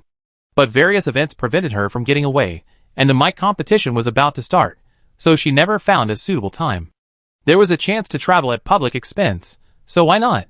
This time, when she participated in the travel association, Fusey made up her mind to bring Yuan back to Moran. Although it was a few years late, it was not too late. Her subconscious told her that Moran was where Yuan belonged. Chapter 54. The next morning, Fusey just woke up from sleep and saw the light brain flashing non-stop. Fusey just picked up the light brain body and saw a message in bold capital letters pop up. It was sent by Jean C, asking Fusey why she didn't come to the designated location to gather. Fusey glanced at the time. According to the Interstellar Universal Time, she slept for a full 10 hours that night, and it was already an hour late for the gathering time. Something was wrong. Even if Fusey missed the time because of the instability of her mental body, why didn't anyone come to call her? Where are Ina and the others? Fusey pushed the door open and listened carefully for a while. In addition to her, there were 4 shallow heartbeats in the entire large flat. And judging from the depth of the heartbeat, there was 1 woman and 3 men, exactly Ina and the others. Fusey's heart jumped, and she quickly pushed open Ina's door, and saw that she was still asleep, nothing unusual. Fusey didn't dare to take it lightly, and quickly came to the window to test Ina's vital signs, and there was no problem. At this moment, Ina woke up and saw Fusey's face enlarged in front of her. She was surprised. What's wrong? Fusey pushed the light brain in front of her, and motioned her to check the time. Ina reacted for 2 seconds, noticed something strange, and slowly frowned. The two quickly recalled last night's food and water, confirmed that no one had tampered with them, and did not hear any strange noises at night. If only Fusey overslept, she could still use indirect mental disorder to get away with it, but now 5 people in a team have this situation, which is a bit unusual. The two looked at each other, and went to call the team members separately. Everyone looked confused, as if they didn't notice anything wrong last night. Ina's expression was a little solemn, but now was not the time to review. Jean C had been urging them to gather. The main force had already set off, only missing a few of them, and Jean C was still waiting for them. The group had to rush to gather. Who would have thought that when they got there, they found that the person waiting was not Jean C, but a tall and slender young man with his back to them. He turned around when he heard the sound. Everyone saw the goggles on his face, and realized that it was Shingchi, who was waiting for them. It was just that his temperament and behavior were very different from before, which led to everyone not recognizing him at all. Luoyi whispered, "You changed your clothes like a different person. How did you do that?" Yana touched him with her arm, signaling him not to talk about others behind their backs. Luoyi scratched his head. He said that there was no malice in what he said. Why was Yana so cautious? Shingchi smiled slightly, half bowed and said, "Welcome everyone to my home. I specially asked Dean Jean to lead the large group first. I will wait for you here. I have lived here for more than 10 years. I should be qualified to be a guide for half a day." Fusey's eyes dimmed, and she said calmly, "Before the game is over, we are still opponents. I won't bother you with this kind of work." Seeing her refusal, Shingchi did not feel embarrassed, but said more kindly, "Then I won't force it. Your team has been away for more than an hour. Now it should be at the Ecological Exhibition Hall. Go in that direction." Sheki pointed away to them, then leaned forward slightly, and walked away tactfully. Luo Yi's eyes followed him. Just left like that? Fusey followed the direction Sheki pointed out. Sheki could be completely trusted in this regard. Although they were in a competitive relationship, Sheki would not do such a thing as assassination. Fusey and others successfully joined the main force. Thanks to the amazingly large area of the exhibition hall, they did not move much distance after an hour. Fusey found Dean Jinsey near the door, and made up a random reason to explain her lateness in the morning. Jinsey thought that she had suffered a lot along the way, so he didn't say much and let her follow the end of the team to get away with it. Looking at Jinsey's busy back, Fusey thought about it, and decided to tell Jinsey about what happened in the morning after today's trip, and put it aside for now. "Oh my god, what is that?" Luo Yi exclaimed secretly. Fusey raised her eyes. They had already reached the edge of the ecological exhibition area. A huge transparent glass was used to enclose an area with a dark green tree planted inside. It is not quite accurate to call it a tree. Its skin is not as hard and solid as a tree, but is parasitized by something similar to mucus. The whole tree has branches and tree patterns, but no leaves and roots. When someone approaches, images and text automatically appear on the transparent glass, with the basic information and evolution process of the tree marked in Moros and Tan Sui. This is the first fungus cultivated in the research laboratory of the Banshee family. It is neither a plant nor an animal. Its mucus is one of the basic ingredients of the special medicine for treating genetic diseases. This tree was cultivated more than 120 years ago, and solved a medical problem that Indiclay had not been able to solve for many years. As for now, its ornamental value is far greater than its medical value, so it is placed here for people to visit. Fusey put her hand in front of the glass and looked at the old experimental subject. Not long after, the tree, which had lost most of its vital signs, actually raised a small branch and placed it on the other side of Fusey's palm. Through a glass, Fusey sensed its tranquility and peace. It was almost at the end of its life. There were endless visitors here every day, which reminded it of its life in the laboratory. It was infected by the vitality of young people and praised by people's voices. It liked it here. Fusey tilted her head and watched the mucus on its body slowly wriggle twice, a bit like a human wave. The visiting team had already turned to the historical area. Fusey did not stay any longer and gently tapped the glass as a farewell. Indiclare has a very long history. Unlike Moran, which has only a few hundred years of history, its heritage and culture all rely on tens of thousands of years of evolution and elimination. Many animals and plants that have become extinct in Moran can be found here. All major galaxies advocate genetic modification, but only Indiclare sticks to the rules and insists on the purity of blood. Only they have the ability to inherit the spiritual body. The inherited spiritual body of the Banshee family, the three-eyed snake, is the best among the pioneer guides. At the same time, in each generation of the Banshee family bloodline, only one guide will awaken the Medusa's spiritual body. This is the foundation for their family to stand at the top of the food chain. And this generation is Sheki. Fusey withdrew her thoughts, and saw Sheki returning to the team. She didn't know what he had done. He just pointed the way to Fusey and walked in the opposite direction. As if he had noticed something, Sheki looked in the direction of Fusey and raised the corners of his lips slightly. Fusey was slightly absent-minded, her eyebrows twitched slightly, and she had a wonderful premonition. She looked around and didn't see anything unusual. She pulled the sleeve of Shingchi next to her and asked him if he had found any mental fluctuations, but still got a negative answer. Was she too suspicious? Fusey suddenly came back to her senses. In front of her was a huge gold foil wall. This was a very famous gold foil history book. The whole book was 106 meters long and 1.2 meters wide. It engraved the history of the creation of Indiclay from ancient times to the present. It is impossible to write down the history of tens of thousands of years in ordinary language, so the Banshee family used four-dimensional language. One word can express the time, place, and what happened. Whether you look at it forward or backward, you can see different meanings. In this way, you can record everything completely. It's just that humans are limited to this body, and cannot transcend the existing dimension to directly observe the meaning of these words. Analysis becomes particularly difficult, so they just watch the fun, and no one really considers the above sentences and history. Fusey read from the end to the beginning, and suddenly thought that this thing seemed to be a little longer than the last time she saw it. Fortunately, it is an inert metal like gold, otherwise it would take a lot of effort to grow this wall every time. Just to remember, it takes so much effort. Fusey shook her head gently, she couldn't understand. Just as after fireworks dissipate, there will be only a little ashes to prove that it once existed, after humans die, there will be corresponding products of civilization to prove that they once existed. But what's the point of that? Dead? Why do we need to gather together? Fusie's tone was helpless, as if she was talking to herself. Her voice was very low, and there was sound-absorbing material, so no one could hear it. Classmates, we are about to enter the largest exhibition hall of this time. I hope you don't make sounds higher than 30 decibels. Yuan doesn't like to be disturbed, okay? The teacher leading the team was Fu Ling. There was an imperceptible pride on her face. After all, she was also a member of the Banshee family, and the family's glory was equal to hers. Fusie followed the team into the so-called largest exhibition hall, which had all the living facilities. It didn't look like an exhibition hall, but more like a high-end apartment without a bed. There were also small cakes and cookies, as high as a mountain on the table next to it, all of which were strawberry flavored. There was a semi-transparent window between the observation area and the inside. Fu Ling adjusted it, and turned the semi-transparent window into a fully transparent one. He gently knocked on the window, and pushed the cart full of small cakes prepared next to it into the designated window. It was just that for a long time Yuan did not show up. Fu Ling was a little strange. Yuan had been moving regularly for the past 6 months and had never left this room. He should have shown up long ago. Fu Ling did not believe in evil and sprayed some pink interferon into the room again, but still did not see Yuan.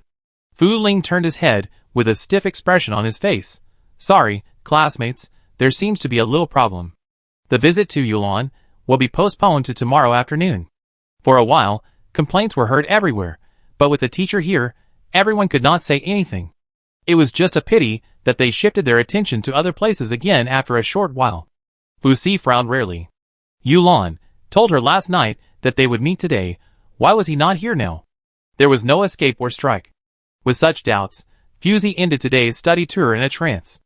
Until that night, red lights covered the entire manor, the alarm sounded continuously, and all forces entered the first level of alert. Yuan was stolen. Chapter 55. Yuan stolen? This sentence flashed through Fusie's mind, and her first reaction was that someone deliberately released this false news. Yuan has no entity. Its body can be scattered throughout the manor, or it can be condensed to the size of a palm, but no matter what form it takes, it cannot be captured by conventional means. According to the feedback from Yuan, although the Banshee family has never stopped its experiments on it, it has never conducted large-scale research in public. Those researchers only took some of the blue substances that it shed by itself for chemical analysis and research, and could not find its fatal weakness. In other words, no one can fully control Yuan, and no one can steal it. Fusie's mind was in 1,000 twists and turns, but in fact, only a blink of an eye had passed. You have a visitor. Do you want to connect to the real-time monitoring program? A mechanical female voice suddenly sounded at the door, and there was someone outside the door. It was almost late at night. Who had come to visit at this time? The visitor's waiting time exceeds 60 seconds. Do you want to turn on the recording mode? Everyone was awake. With such an announcement, everyone was a little curious and gossiping. Luo Yi was pulling Ina to the small kitchen to make supper. When they heard the question from the smart housekeeper, they looked at each other, and had no intention of opening the door. Fusie came out of the room, and everyone's eyes were cast on her, asking questions. Fusie ignored them, and went straight to open the door. The visitors were Yanji and another stranger. They were holding a light computer in their hands, and seemed to be recording something. Fusie raised her eyebrows slightly and said calmly, "What's the matter?" Yanji looked at her and raised his hand to indicate the record sheet in his hand. "The teacher asked us to count who went out last night, and why you were late this morning." Fusie understood, because they were outsiders, and if something like theft happened, of course, they had to be investigated first. Fusie looked over his shoulder, her eyes stayed on the monitoring star disguised as a snakehead for a second, and said in a bad tone, "Our whereabouts? There are so many monitoring stars here, do we still need to tell them orally?" Yanji seemed helpless, his eyes moved slightly to the left. Fusie knew that he was just going through the motions, and the one next to him was really difficult. Accompanying Yanji was a woman with a feminine and beautiful face. Half of her face was covered in the shadow under the hood. She wore a golden-footed crow-style badge on her chest. She was a member of the church. Fusie saw her golden hair hidden in the hood, the light-colored hair color, and could preliminarily judge that her mental power was not low, at least rated at the K2 level. Fusie said calmly, "No one went out last night. As for the morning, I overslept, and they went a little late to wait for me." Her attitude seemed sincere, but the content was perfunctory, and it was not convincing at first. Yinji was quite speechless, but he still recorded it diligently. As for the woman from the church who came with him, she said nothing, staring at Yinji recording Fusy's words on the light brain, then half turned sideways, silently urging her to go to the next room for questioning. Fusy pretended not to see these little movements. She half leaned against the door, looking at the two people outside the door with her arms raised. Anything else you want to ask? Yinji shook his head and left with the church people neatly. Fusy looked at their backs and was really a little surprised. When did the church people become so easy to talk to? You know, a few years ago, Fusy just happened to pass by here and took a look at Yulan. She was bitten by the dogs of the church for several days in a row. It was not until she entered the main city of Qingyu that she shook off those tails. Unexpectedly, after a few years, the Jinza Church not only replaced the old pope, but also got rid of the original bad habits. Not bad, not bad. Fusy just didn't have the patience to deal with their official rhetoric. She stretched her body, and her bones creaked. Are you cooking supper, dear? I want it too.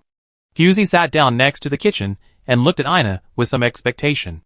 Of course, Ina would not refuse. She brought out a bowl of very soft and chewy things and put it in front of Fusy. Fusy was in a good mood. She picked up the fork and teased the pudding-like thing. Is this your new dish? Ina explained. Indeclare lacks seafood, and many of my specialties can't be made well. I can only develop some new dishes. Try it. How about it? Fusy picked up the soup spoon and slowly slid it over the edge of the bowl, making an inadvertently harsh friction sound. The sharp edge of the soup spoon cut the food in the bowl, and a crack appeared on it. It has a very soft and glutinous taste, slightly sweet, and slightly bitter. If I guess correctly, sea salt was added here. Fusy praised. Not bad. Ida was happy. Getting praise from diners is a lifelong wish for a chef. It's okay now? Luo Yi was a little confused. Yulan is missing, so will the tourist society be cancelled? Fusy slowly finished a bowl of pudding-like things. She was in a good mood and had the patience to answer Luo Yi's questions. It's lost, but you don't need to look for it. To put it bluntly, Yulan is now the private property of the Banshee family. If it's lost, someone will naturally worry. We just need to wait. Fusy put down the tableware. Xingyu saw it and took it to help her clean it. Fusy nodded in thanks and continued, but by the way, did you really not go out last night? Luo Yi shook his head. Of course not. I went to sleep as soon as I got home yesterday. Fusy moved her eyes to Inan. What about you? Inan put his index finger and middle finger together and slowly pushed the portable light computer on the bridge of his nose. No. Fusy touched his chin. Well, very good, then we don't have to worry about it. It wasn't stolen by us. Just wait with peace of mind. Shingchi lifted his eyelids and glanced at Fusy obscurely. Why didn't she ask him? Did she notice something? Or did she feel that she couldn't get a correct answer? However, Shingchi glanced at Ina beside him, and Fusy didn't ask Ina. Let's not talk about this. Take a good rest these 2 days. The draw ceremony has just been completed online. There is a bad news and a good news. Which one do you want to hear? Fusy spread her hands. Luo Yi said excitedly, What is the bad news? Fusy clenched one of her hands into a fist. The bad news is that we drew Tianguang, Shu Wei's team, which is the Griffin Club. Luo Yi's expression collapsed suddenly, and then he remembered that there seemed to be a good news that he hadn't heard, and asked, What is the good news? Fusy clenched another hand into a fist, and said in a joking tone, The good news is that due to the sudden situation of the Yoshua Society, the quarterfinals were delayed for 3 days, and we have more time to prepare. What good news is this? Luo Yi was puzzled. Fusi offered her arm. Or do you want to play the quarterfinals with Sheki or Bailuan? Luo Yi waved his hands repeatedly. No, this is good, I'm going to go back and rest. Watching Luo Yi rush back to the room, Fusi slowly narrowed her eyes. Speaking of Sheki, when she met him this morning, he looked a little strange. Recalling the situation at that time, Sheki seemed to have a very faint fragrance on his body, but if it was a smell, with Fusi's sense of smell, she would have found something wrong at that time, and she wouldn't have remembered it now. Moreover, as far as Fusi knew, Sheki didn't have the habit of using perfume, and his clothes had never been fumigated. There was only one possibility left, that Sheki had been somewhere, and was stained with the smell there, and because he didn't have time to clean it up, he hurried to see Fusi. At that time, Sheki offered to take them to visit the exhibition hall. After Fusi refused, the expression on Sheki's face, rather than disappointment, it was more like relief, as if he had known she would say that. Sheki's suggestion was very abrupt, and Fusey didn't think much about it at the time. Now it seems that he used Fusey as an alibi and disappeared for a while. What did he do? Fusey closed her eyes and carefully analyzed the odor molecules on Sheki's body at that time. It seemed that there was a little smell of white laurel.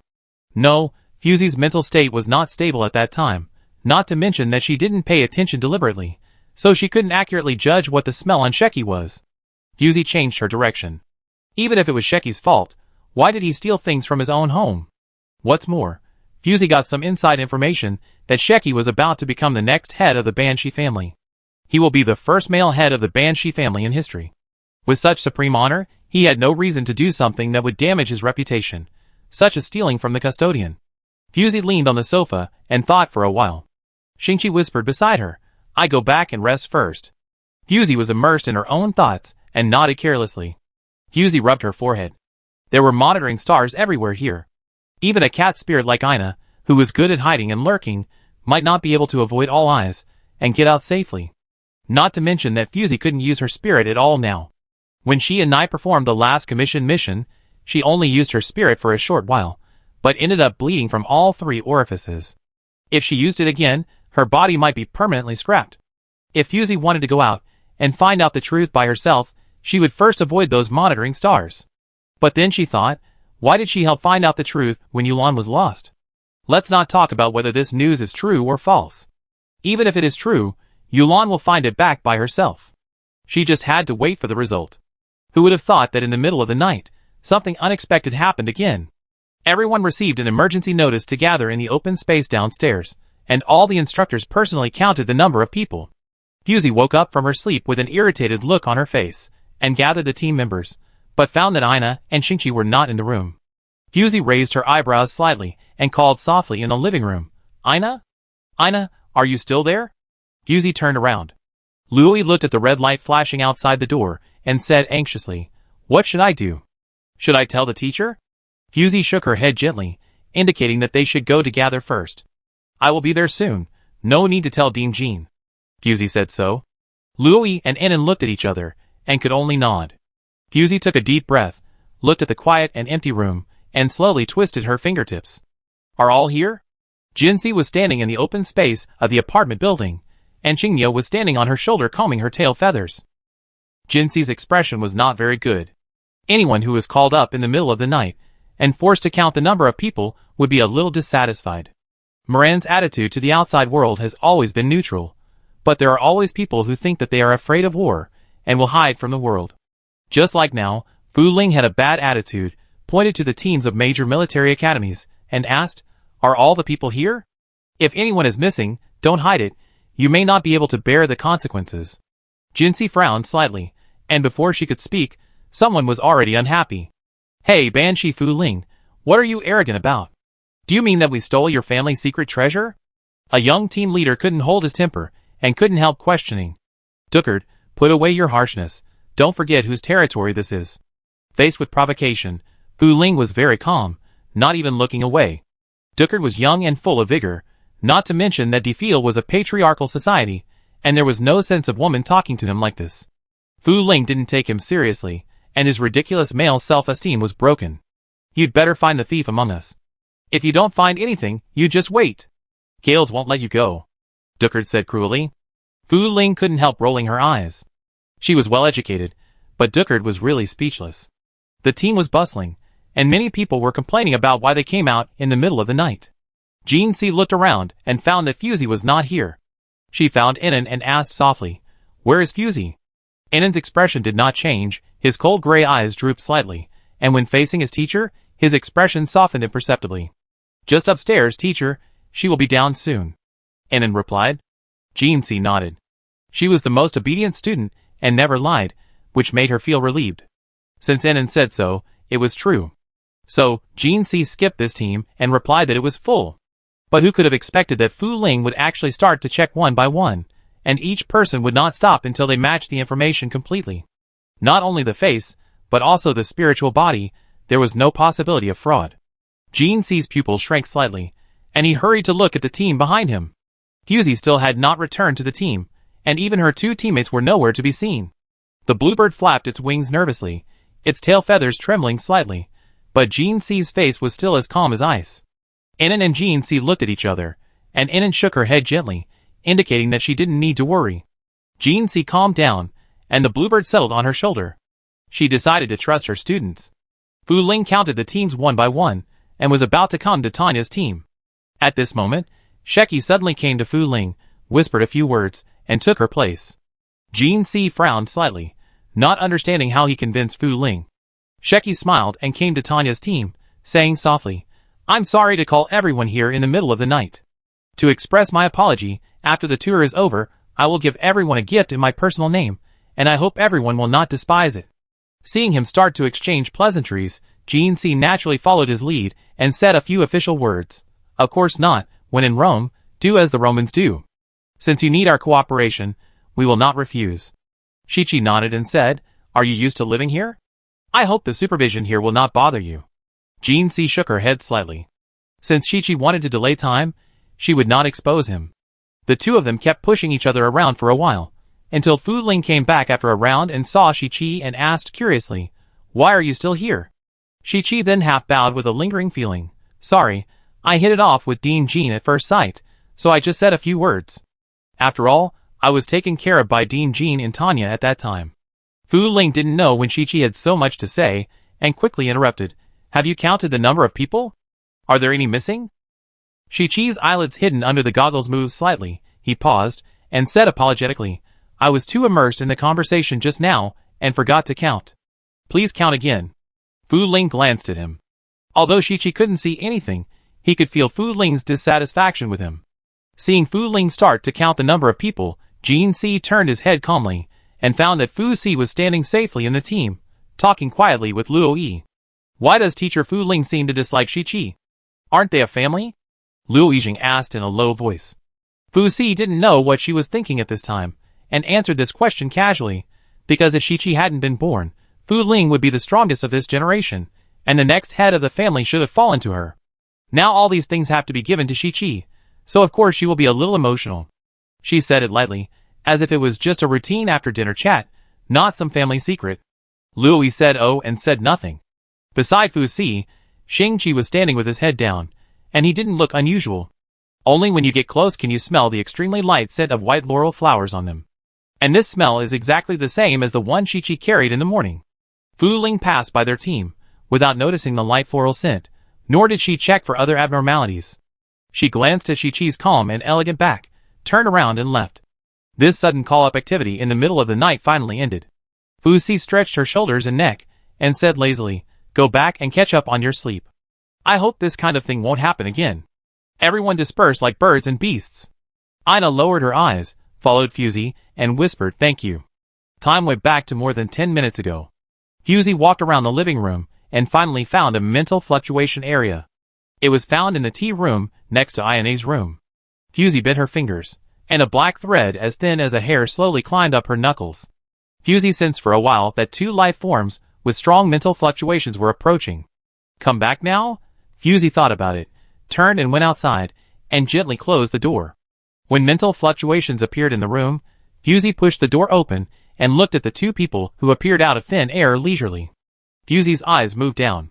In the dimly lit room, she could still see the blood dripping down Shingchi's palm, and she could hear it very clearly in the silent night. Fuzi leaned against the window and looked down. Fu Ling had already walked in front of Tanya's team, and was about to check the number of people. From Fuzi's perspective, Sheki came from the opposite direction. He said something to distract Fu Ling, but it bought her some time. Fuzi turned around and said to the two, "I give you 2 minutes to deal with the smell and bloodstains. I wait for you at the door." As she said that, she picked up a bottle of hemostatic spray from the side and threw it over.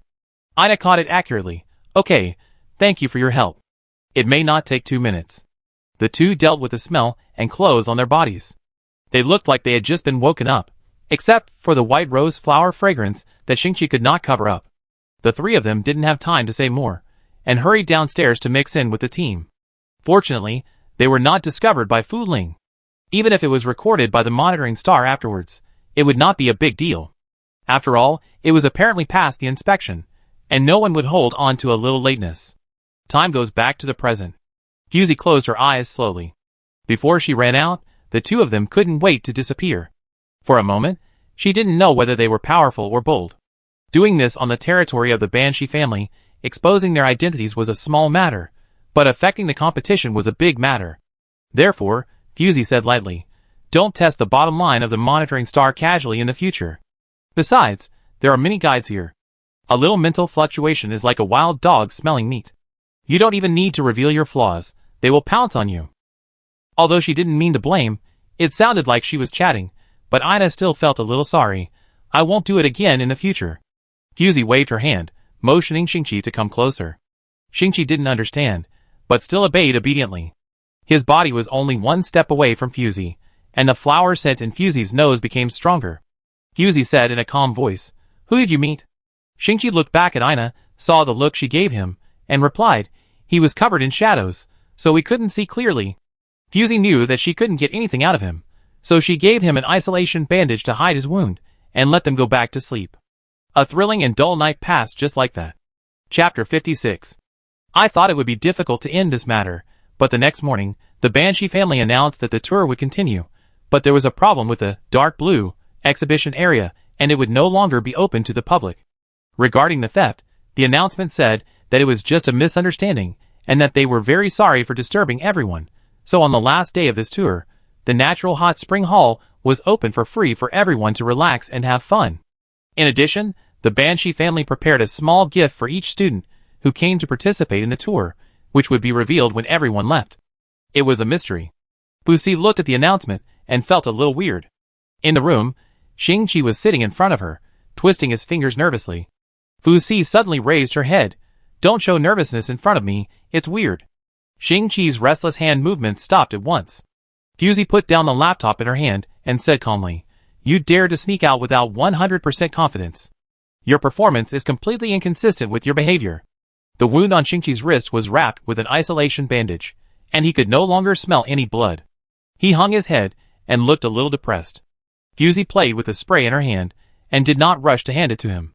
Instead, she brought up a completely unrelated topic. "Do you know how I met Ina?" Shingchi was slightly stunned and tentatively followed her. "I don't know, are you willing to tell?" Fusey supported her forehead, as if recalling, "Strictly speaking, we didn't have a process of getting to know each other. The first time I saw her was on the edge of Defear, where there was constant war and chaos. All the great industries you can imagine can take root there. I was stopping there, and happened to walk into the restaurant where Ina worked. I happened to order her signature dish, and found half a human bone in it." Fusey paused slightly, and the expression on her face changed slightly. "Shingchi, What an unusual meeting." Fusey sighed slightly. "So, in order to shirk responsibility, the store gave me Ina as compensation." Shingchi slightly widened his eyes, and looked at Fusey's calm face, and couldn't help asking, "The slavery system in Defei was abolished hundreds of years ago, and it won't happen." Fusey spread her hands. "Of course, Ina did it on purpose. I saw her little thoughts, so I took the opportunity to let her go back to Tanya with me, go to school with me, and participate in Mike together. After the competition, whether she graduated or not, she would be free again." After saying this, the expression on Shingchi's face finally disappeared. Without the deliberately disguised gentleness and well-behavedness, he finally looked a little better. "You seem to know everything." Shingchi was thoughtful. Fusey was lying on the chair like a boneless person. Hearing this, she smiled slightly and said, "I refuse to flatter you. It's just that there is someone around me who likes gossip, so I hear more things." Shingchi leaned forward slightly, and got closer to Fusey. This was the first time he got close to Fusey under his subjective will. "Then, do you know who I am?" Shingchi asked abruptly. Fusey stared at his face for a while, recalling the goat horn she saw on him last time. If that was his real spiritual body, the answer could be narrowed down to a very small circle. Fusey did not answer Shingchi's question directly. She asked back, "Is this important?" Shingchi blinked. "Don't you care?" "That's right. You seem to only care about whether Mike can win the game. As for what secrets your team members hide, you don't seem to care at all." He wanted to say something else, but was interrupted by a sudden knock on the door. Yana's head popped out from the crack of the door. "Have you finished talking? The gathering time is almost here." Fusey's eyes turned between Shingchi and Ina, and her originally lazy demeanor faded a lot. "Why are you nervous?" "I won't eat him." Yana's eyes were erratic. "I don't doubt you. It's just that you have been in there for too long."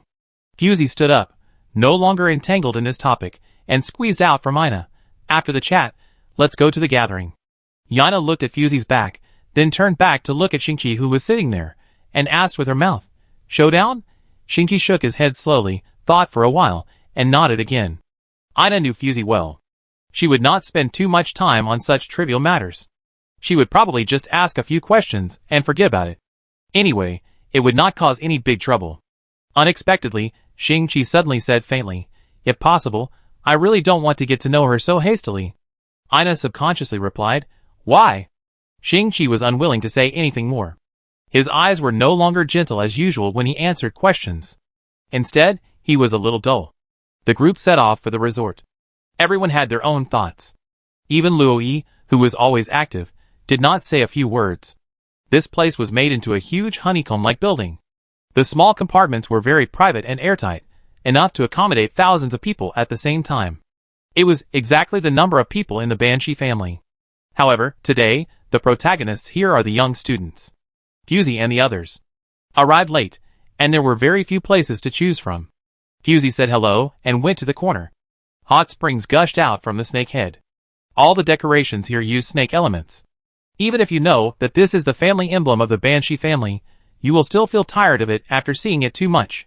Fusey rarely uses water to wash her body, which is time-consuming and laborious. However, after coming to Tanya, her pace of life has slowed down, and she doesn't mind wasting some time on some trivial things. As soon as she closed her eyes, the conversation with Shingchi just now appeared in front of her again. She originally intended to ask about the purpose and method of their going out last night, but Shingchi of course refused to say, so there was the following conversation. Fusey did not expect Shingchi to act alone, but she did not expect Ina to follow him. Fusey trusted Ina and understood her. If Ina didn't want to hide something, she would definitely tell her.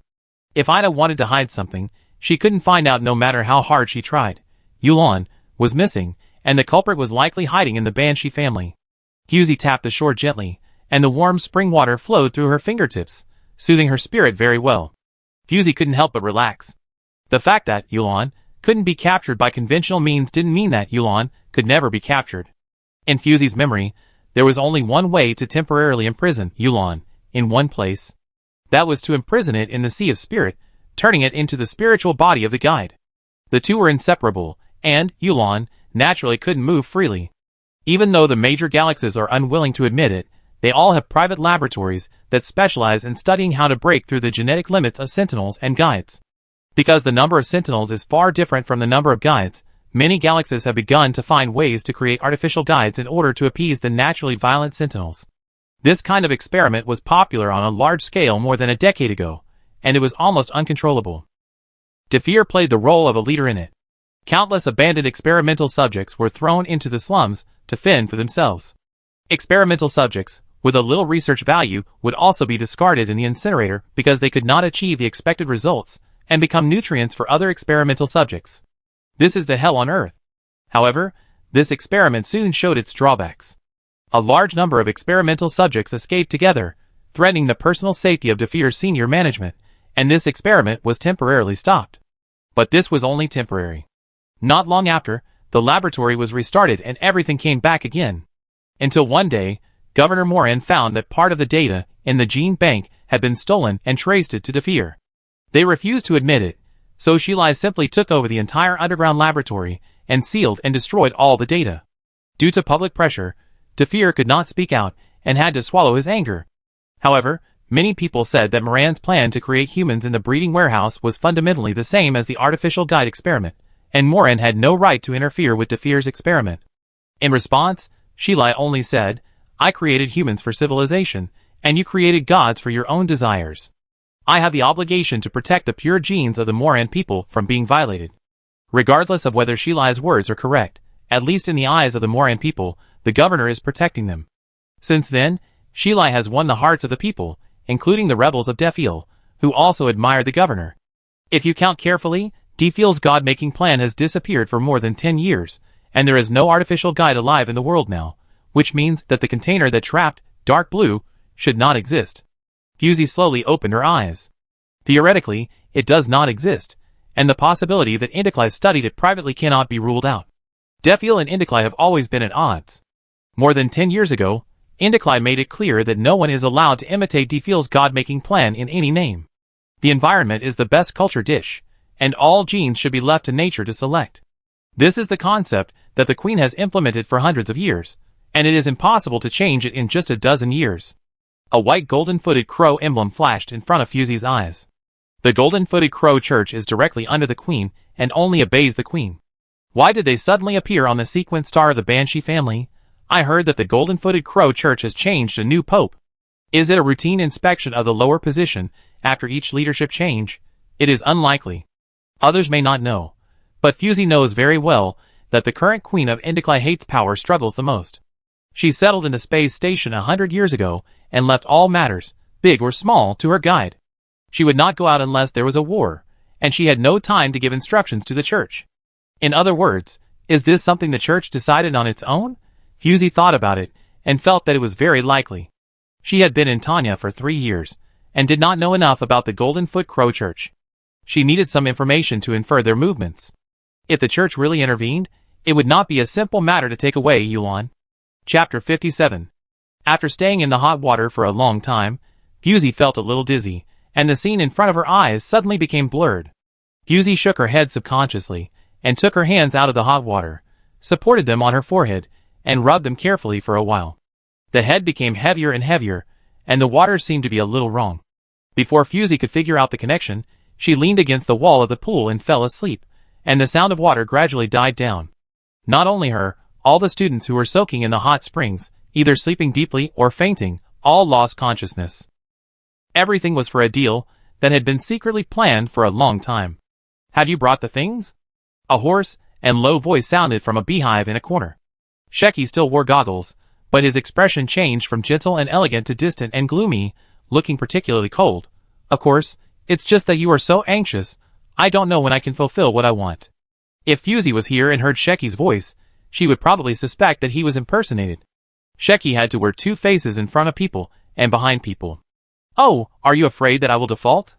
The man wrapped in the shadows seemed to be laughing, his shoulders shook twice, and he took out a round thing emitting green light from the shadow. Looking closely, the thing was still breathing, but it had no facial features and limbs that a normal creature should have, and it only had a round body. Sheki couldn't see things, but fortunately he had extraordinary mental power. Medusa with a human face and a snake body swam out from behind him, circled around the thing, and confirmed its authenticity. Medusa's tail tapped the floor twice to make sure no one was eavesdropping. The surveillance star in the corner had long stopped working, so this place was absolutely hidden and safe. To be honest, I don't understand. You can even find this thing. Why are you still obsessed with Yuan? Sheki asked in confusion. The man wrapped in the shadows seemed very young. His voice was deliberately lowered, but it still had a hint of magnetism. You talk too much. I have no obligation to satisfy your curiosity. Sheki was not angry when he heard this. He raised his hand and showed the thing in his hand to the shadow opposite. Yuan has self-awareness. Although it is defenseless against me, I still haven't caught all of it. It cut off part of its body and forcibly interrupted my capture of it. As a top guide, Sheki sneered at the method of capturing Yuan at first and deeply suspected that the man opposite was deceiving him. With the mentality of giving it a try, Sheki took action while Yuan was devouring the strawberry cake. Unexpectedly, this method is really effective. Almost, Yuan could be imprisoned in his spiritual sea. However, this method is also risky. Sheki's spiritual sea is seriously damaged, and I am afraid that he will feel exhausted in subsequent games. Sheki stretched out his hand, and the blue object in his palm was imprisoned in a crystal box made of microcloud mineral crystals, which was similar to the small box he gave to Fusey before. Only this part, Yuan escaped and disappeared. Sheki had no intention of hiding it. Anyway, at the beginning of the transaction, he had said in advance that the success rate was not 100%. The black shadow took the box from his hand. The blue mist had shrunk in the corner, but once it fell into the black shadow's hand, it jumped wildly, bumping left and right to escape from here. Does it still have self-awareness? Sheki did not take back Medusa. Through its eyes, Sheki could see some limited scenes. The black shadow was not surprised. If his face was not hidden in the shadow, he would have laughed wildly at this time. Finally! These fools did not understand the true value of this thing at all. They let it be neglected for so long. Although his heart was trembling with excitement, the black shadow's voice was still low and obscure. Okay, you did not bring back Yuan intact. The transaction still counts, but I want you to add another chip. Sheki slowly frowned. What? The black shadow knocked on the closed door of the hive, and said meaningfully, "After you take over, I want you to exile 30 collateral guides to the 9th sequence star, which is where your Banshee family handles garbage." Being exiled to the 9th sequence star basically means that the ending of these guides will not be much better than death. Sheki had no expression on his face, and said without hesitation, "Okay, I promise you. Straightforward, I like to do business with people like you. I have long been fed up with that old woman Banshee Wui. If you need it, I may be able to make another deal with you and help you." Sheki interrupted, "No, my family affairs are not your concern. Please write down the coordinates for me." The black shadow seemed to feel bored, and casually took out a piece of light yellow paper from his folded pocket, wrote down a string of data, and handed it to Sheki, and rolled, dark blue, into his arms. Medusa beside Sheki swam over, saw the data on it clearly, and synchronized it to Sheki. It was a string of interstellar coordinates and material analysis reports. After Sheki confirmed its authenticity, he slightly exerted force on his fingers, kneaded it into a ball, took out the high-temperature processor he carried with him, and burned it into a pool of ashes. Both parties seemed very satisfied with the transaction this time. Even though Sheki did not bring the complete yuan, the man was still very satisfied and gave Sheki a small gift before leaving. "I got this thing by accident. If you want someone to obey your orders, or temporarily confuse his mind, inject this thing into his body. Oral administration is also okay, but the effect will be a little worse. The effective time is about 12 hours, depending on the other party's mental strength. It is especially useful for sentinels. Don't miss this opportunity." At the end of the speech, the black shadow also brought a little bit of bad taste. Sheki didn't want to take it. This thing sounded shady, and it must have great side effects. It's not a good thing. But he didn't know what he thought of, and accepted the transparent and colorless potion again. Seeing him accept it, the black shadow seemed very satisfied and walked away leisurely. There are too many eyes in the Banshee family. Only here, in this temporarily open hot spring hall, the number of monitoring stars has decreased significantly. Besides, it is well known that the Banshee family has a hot spring that relaxes the muscles, activates blood circulation and relaxes the mind. Even if a sentinel is absent-minded and accidentally takes a nap here, he can use the reason that the hot spring has excellent efficacy to cover it up, and will not arouse suspicion. In order to create a trading environment like today, Sheki has spent a lot of effort to persuade the old patriarch to open the hot spring hall. Fortunately, the result is acceptable. Sheki took Medusa back to the Sea of Spirituality, and after a while, he opened the door and walked out. This is a room used by internal personnel, and no strangers will enter by mistake. The confidentiality is excellent.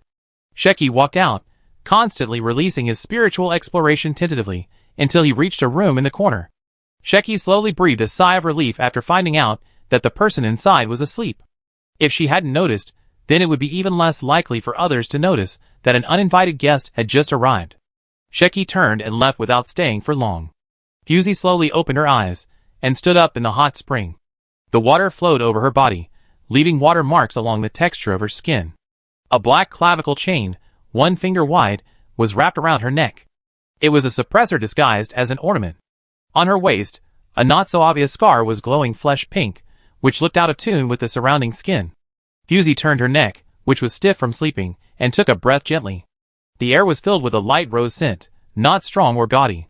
But roses are not a kind of soothing and nourishing variety. Why are they here? Fusey didn't pay attention to this problem when she first entered, thinking that the person managing this place didn't know how to make fragrances, but now Fusey felt that someone might want to use the scent of roses to cover up something. Fusey put on a soft bathrobe and pushed the door open. There was no one outside the door, and the fragrance of roses was a little lighter, but Fusey felt that the smell was different from the smell inside. It seemed that something else had mixed in. Moreover, she seemed to have sensed the breath of Yulan in a half-awake state just now. The mental fluctuation value of Yulan is in a very low range, which is difficult for ordinary guides to sense, let alone the spiritually deficient sentinels. Is it an illusion? As the saying goes, what you think about during the day, you will dream at night? Fusey was thinking, but the door next to her suddenly opened, and Shingchi walked out while wiping his half-wet hair. Seeing Fusey, he seemed surprised. "Fusey, why are you here?" Fusey came back to her senses, stared at Shingchi's half-wet black hair, and asked softly, "Do you think the incense here is a bit strange?" Hearing this, Shingchi sniffed his wrist, and the rose scent had spread all over his body, and this smell lingered on his skin for a long time. "No, roses are mostly vulgar and strong spices, But the smell here is light and subtle. I think it's very good, Shingchi said. He spoke very clearly, and Fusey became interested. You seem to be very knowledgeable about this. Have you played it before? Perfuming is a niche hobby, and many upper-class people will play it for a while to pass the time when they are free, which is not uncommon. But Fusey didn't expect that Shingchi actually had this hobby. Shingchi waved his hands repeatedly, and habitually said modestly, "It's just a casual dabble, not worth mentioning." Fusey asked again, "Don't you think that there is a little bit of white rosa mixed in the rose fragrance?" White rosa is the divine flower of Indiclay, which is extremely favored by the queen and is planted everywhere. It is not a rare thing. Shingchi looked confused. I didn't smell it. My 5 senses can't compare with yours. Fusey shook her head slowly. She took 2 steps forward, approached Shingchi, and said in a low voice, "Don't you think this smell is particularly obvious on you?" Shingchi's expression froze. Chapter 58. Shingchi's expression froze for a moment, then he regained his composure. Is there? I didn't smell it. I guess I got it outside, Shingchi said indifferently. Fusey took 2 steps back. Her questioning of Shingchi was just a spur of the moment. Even if there was something wrong with Shingchi, she would not expose him now. Let him be quiet for a while. I'm leaving first. It's too stuffy here. I don't like it.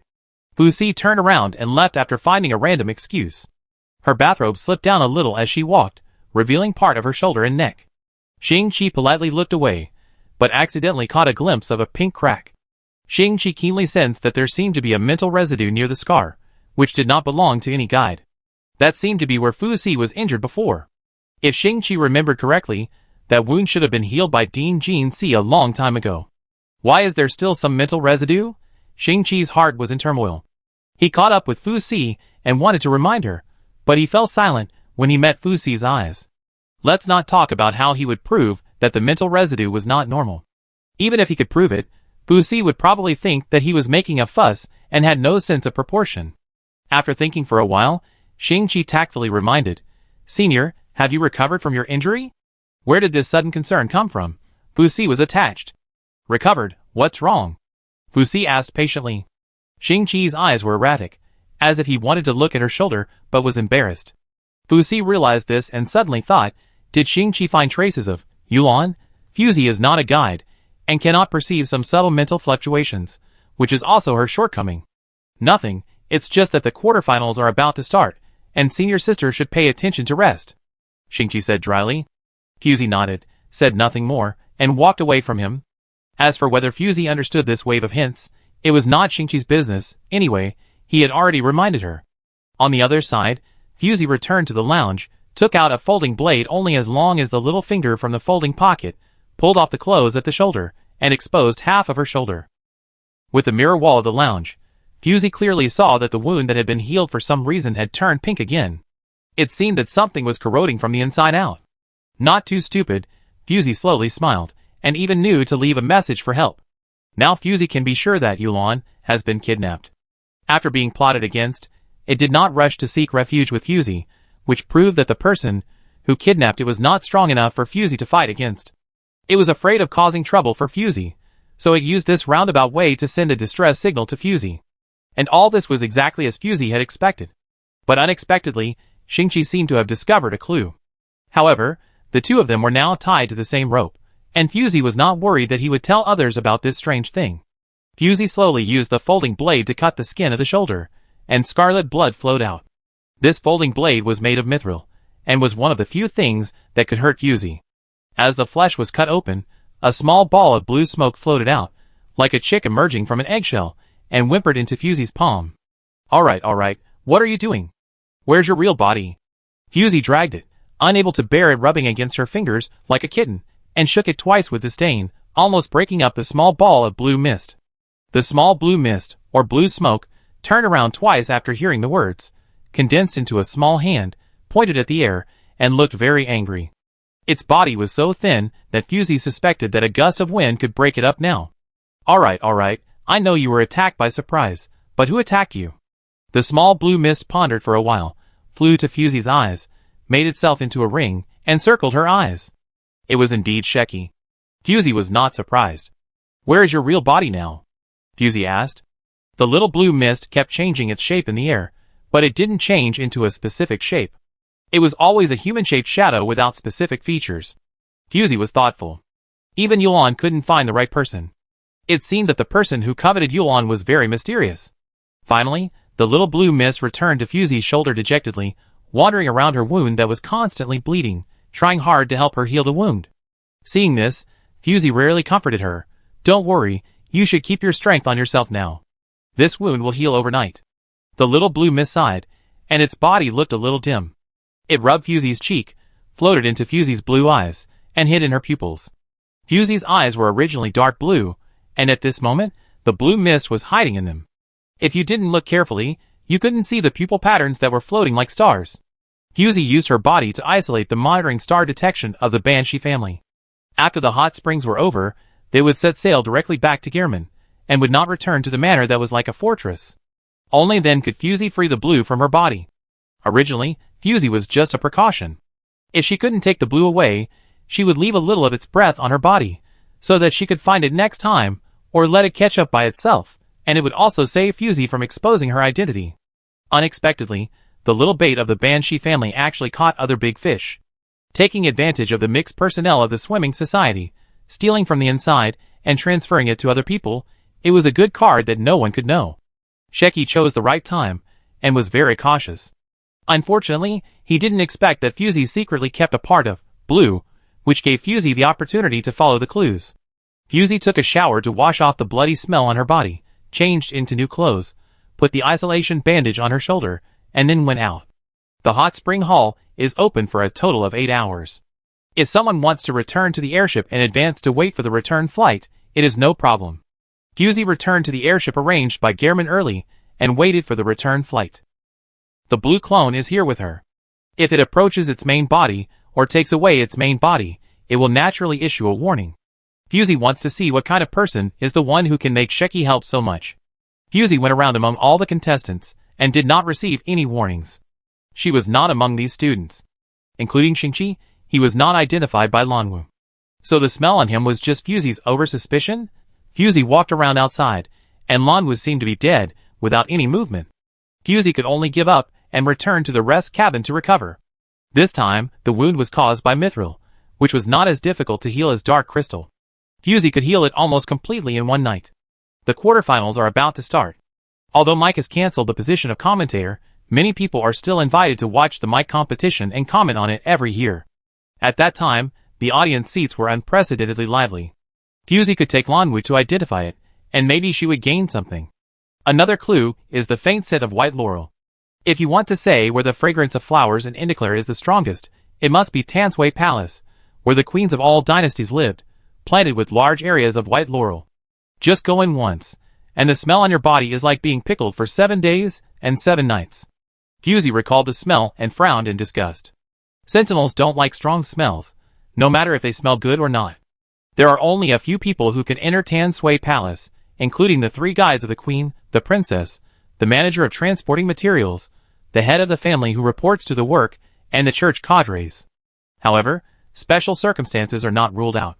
Fusey recalled some not-so-wonderful experiences, and had a headache.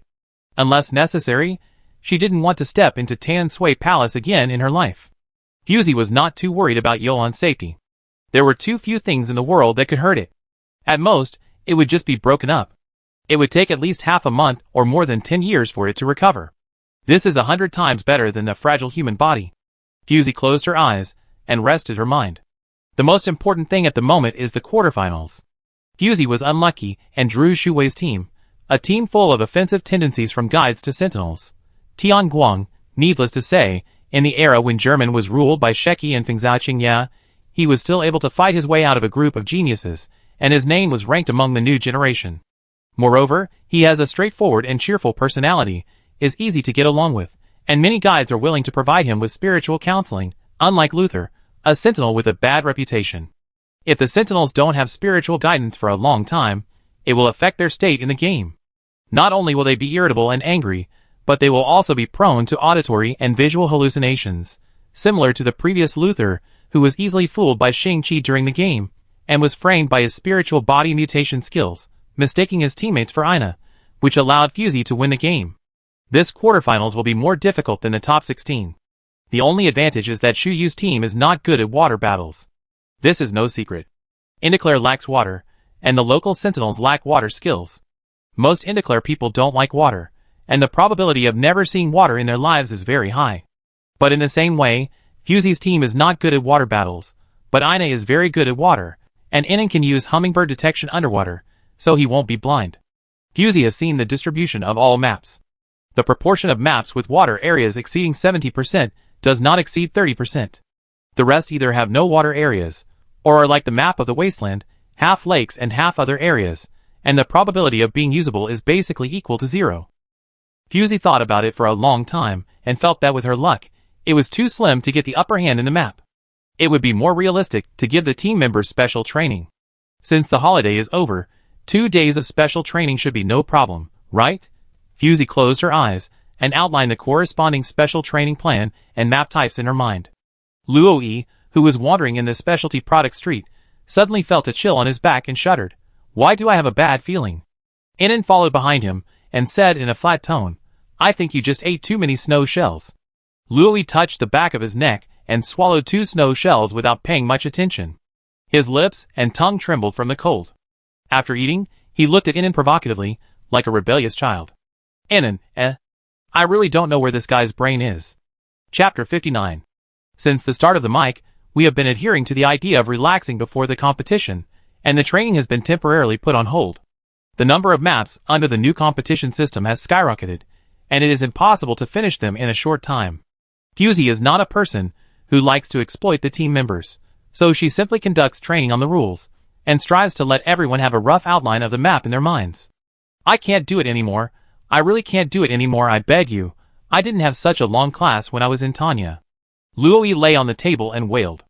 Fusey stopped writing and looked at Luo-yi, saying in a flat tone, It's only 4 hours. The guy didn't even say he was tired. So why are you yelling?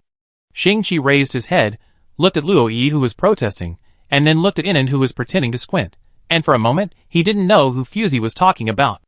Luo-yi pointed at Inan's half-closed eyes, and complained loudly. He was obviously dozing off. Why didn't you say anything to him? Fusey said seriously, Look at him. He was studying even when he fell asleep, unlike you, who always wanted to sleep when studying. Luo-yi was stuck, and seemed to think that what she said made some sense, but felt that something was wrong. Yaina played the role of peacemaker again. Okay, take a break, I'm tired too. Yaina's words were always better than Luo-yi's. Fusey didn't say anything, but turned off the shared light screen and waved her hand to signal them to move freely. Why are you so nervous suddenly?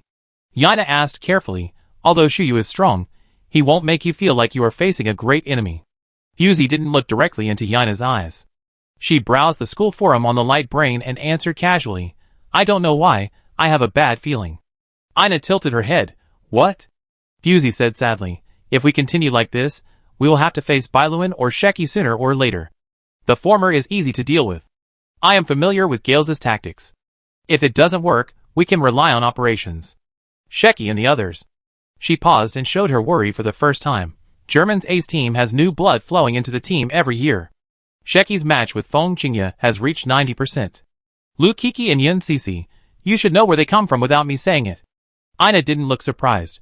Well, the youngest daughter of Lu Yu's family, and the second son of Yin Shi's family both grew up with a silver spoon in their mouths. They should not lack training resources and vision. This is also no secret. In German, Sheki's team is jokingly called heirs, but they are low-key and not ostentatious. Lu Kiki is a little domineering, but it's just bullying in the nest, so the reputation is not bad, and everyone usually treats them as ordinary students. But no matter how much they disguise themselves, they can't hide the fact that they have resources that ordinary people can't touch. Fusey rubbed her forehead and revealed a secret that ordinary people don't know. Shu Wei actually has some origins with the Feng Zhao family. They are called the Queen's Eye and are best at air combat. When they followed the Queen to fight, they took down many resource stars. The offensive of those who fought bravely was really a headache. Ina looked at her expression, and was very curious. Why do you seem to have seen it with your own eyes? No matter how prosperous the Feng Zhao family was, it was hundreds of years ago. The qualifications of the new generation are uneven now. Don't be too anxious. Fusey leaned back in the chair, and her fragile throat bent a soft arc in the air. No, Ina. Shu Wei is just a little tricky after all. What I'm really worried about is Luo-yi. Ina thought about Luo Yi's performance in the past few days. There was nothing abnormal, or in other words, with Luo Yi's mental state, it was difficult for him to have the mental problems that ordinary sentinels would have. Fusey obviously knew what Ina was thinking, and interrupted her assumption. It's not that he will get sick, but he is too kind. If he continues like this, he will be sold to the auction house sooner or later, and still count money for others. Ina couldn't help laughing. There's nothing wrong with this. He was born in a peaceful era. Thinking too much will only become a burden. But on the court, such kindness will only make him a breakthrough. You also watched the replay of the top 16 game. Enon was in poor condition, and it was reasonable for him to be plotted against. Luo Yi was lured to meet and kill in seconds. The top 16 game was the one they played against Luther. When Fusey and the others climbed out of the lake, Enon and Luo Yi were already out. After watching the replay of the game, they realized that Enon was plotted against by Yan Quan because he was too deeply poisoned, and he didn't last long before he was out. When it came to Luo Yi's side, the situation was even more speechless. Ulrich relied on his harmless face to make up a story to Luo Yi that he had a falling out with his teammates, and was bullied too much by Luther, so he wanted to turn against them. Luo Yi actually believed it foolishly. The opponent was probably speechless too. The pitiful expression on Ulrich's face at that time almost made him lose his temper. In the end, of course, he was lured to the designated location by Ulrich. Under the double attack of Luther and Yan Quan, he was eliminated and did not even last 3 minutes. Because Luo Yi's space jump had already made a name for himself in Mike, it was not surprising that the opponent would target him. Fusey was not easily emotional, but after watching the game video, she did not come back to her senses for a long time. I really don't know what to say. Luo Yi's idea of everyone is a good person, and the world is full of love has been around for a long time. Fusey didn't deliberately correct his idea before. After all, he was still living in the huge ivory tower of the school, and there was nothing wrong with being naive.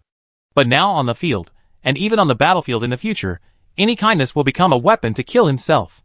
Fusey doesn't want Luo Yi to become a so-called breakthrough because of his overflowing kindness.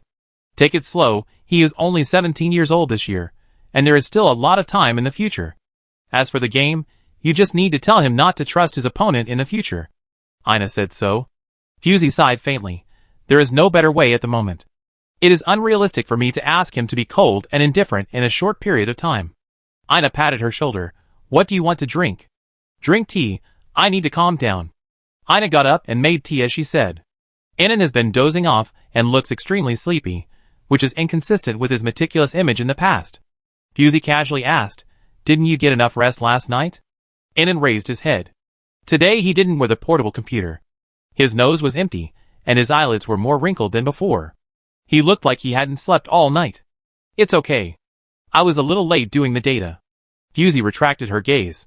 Enon was about to graduate. If it weren't for the mic competition, he should be preparing for his graduation project. It would be difficult for him to balance his studies with such a close competition. You should go back first. You don't need to come in the afternoon. Have a good rest, Fusey said calmly. Enon did not refuse. He stood up, pinched his nose, nodded to Fusey, and went back to rest. Fusey thought about it, and retrieved the team information about Chao Ming. Chao Ming consists of 2 sentinels and 3 guides. Shu Wei is the main attacker. The information is already very complete, and Fusey did not dwell too much on him. In addition to him, the other sentinel is also a male. His spiritual body is a Saker Falcon that is good at air combat. His combat power on land is relatively scarce. He lacks frontal attack means, and his indicators are not outstanding. It looks ordinary. Fusey stared at the ordinary face in the information and recalled it in her mind. She didn't match it with any face. Maybe she is a newcomer and has never participated in mic. Fusey turned her eyes to the other 3 guides. They are all women, and all of them are guiding guides with first-class soothing ability. The probability of making Shu Wei lose the game due to mental disorder like Luther is basically 0. The indicators of these 3 guides are mediocre. They are in the upper middle level in German. They are good students who pay attention to written grades like Enon, and have no record of failing any courses. It looks like a regular team with 3-legged and 2-legged. The team that Shu Wei met in the top 16 was a strong main attacking team. The main attacker's spirit body was a huge black bear, and the strength was absolutely top-notch. Fusey watched the replay of that game. Shu Wei faced the sentinel of the black bear's spirit body head-on, and did not avoid the battle, but chose to fight him. The 2 palms touched, and the space between their hands was distorted for a moment. There was a flash of lightning between Xu Wei's palms, and the opponent's palm was burned through a layer of gloves. In the end, the black bear howled and wanted to give up this palm fight, but found that his muscles could not relax at all. It was actually held tightly by Xu Wei until his strength was exhausted. The result is self-evident. Xu Wei won the game and laughed twice, saying that it was very enjoyable to fight with him. Few people directly received his fists, which made him not satisfied in fighting. His opponent was extremely speechless after hearing these words. Who wants to receive his fists? That is not a fist, it is clearly a ball of lightning. Tianguang's basic ability is to control lightning, and it has a high temperature physique. Bu Si noticed that Xu Wei's opponents all had obvious burns. With such a physique, Bu Si can't think of any map that can suppress his innate advantage except the pure water map. However, if Xu Wei is very skilled in controlling lightning, it will be difficult to deal with it in water. Water conducts electricity, and if one is not handled properly, it will be a chain reaction. However, except for Xu Wei, the other 4 people can be called breakthrough points. If they are defeated one by one after the start of the game, the situation will be very different. Fusey made a plan in her mind. She saw Shingchi hadn't left yet, and was a little surprised. What are you doing? Shingchi raised his eyelids, doing homework. He was holding a pen between his legs. There were faint red marks on his thin joints, which were left by holding the pen for a long time. It seemed that he was not idle even when he went on vacation. He was probably rushing to finish his homework. I forgot that he was still a freshman. Although he didn't have to go to class, he still had to finish his homework before taking the final exam. What's more, this kid didn't know where he would go to work overtime at night. Fusey had also had this experience of running back and forth, and could empathize with him. Fusey thought of Tanya's outrageous homework, and waved her hand. You should go back too. The quarterfinals will be in 3 days. The competition will last for 4 days. We will play in the afternoon of the second day. The special training will be postponed to the day after tomorrow. This time is enough for you to finish your homework, right? Shingchi was stunned, and then realized what she was saying. He said, Enough, thank you, senior sister. Fusey didn't say anything else, lowered her head, and didn't know what she was writing. Shingchi got up quietly, and tiptoed back to his room to finish his homework. Chapter 60. Time flies, and in the blink of an eye, it is the second day of the quarterfinals. The first day was not a game for any popular team, and there were not many people in the viewing area, but the second day was different. Xu Wei was very popular, although not as popular as Shingchi and others, but he also had a group of fixed supporters. And after the first few games, Bu Si was able to make it to the quarterfinals, which really shocked a group of people. I heard that Apate was also very lazy when he was in Tanya, and the team members' performance was uneven. How did they make it to the quarterfinals? By picking up the loose ends. Look at the people they played against. That loser Luther was sent to a detention center because no one gave him mental counseling. It's embarrassing for Caligar to tell anyone about it. Luther is actually from Caligar. Why haven't I heard anyone mention it? He is originally a marginal bloodline. You know that after the coup in Defil, the old nobles are out of power, and don't care about the lives of these marginal people. Luther has always relied on his family background to bully others. If you ask me, he deserves it. When did he have a mental disorder? Why did he have to fail in the court and let Tanya pick up the loose ends? Alas, you can't say that. After all, luck is also a part of strength. As soon as Fusey entered the court, she heard the above whispers. Fusey's expression did not change. She walked past them without looking sideways. She glanced at their hair color from the corner of her eye. They seemed to be locals of Indiclare. These rumors, either malicious or curious, have never stopped since the day Fusey participated in the competition. These so-called analysis posts can be seen in the corner of the spectator seats and on the forum homepage. Fusey never cared about these speculations. She looked back at the team members talking and laughing, feeling a little relieved. Fortunately, she didn't have to spend too much energy to stabilize their emotions. On the other side, Xu Wei also appeared at the entrance and took his team members to conduct routine pre-match inspections. Fusey stared at Xu Wei's face for a while. Perhaps her gaze was too hot. Xu Wei raised his head and looked around, and met Fusey's eyes. The two of them looked at each other from a distance across 2 aisles and dozens of simulation chambers. Fusey did not feel embarrassed to be discovered, but stared more vigorously. Xu Wei thought about it in his mind, and confirmed that he did not know Fusey. He could only smile, and show his 8 white teeth. What's wrong?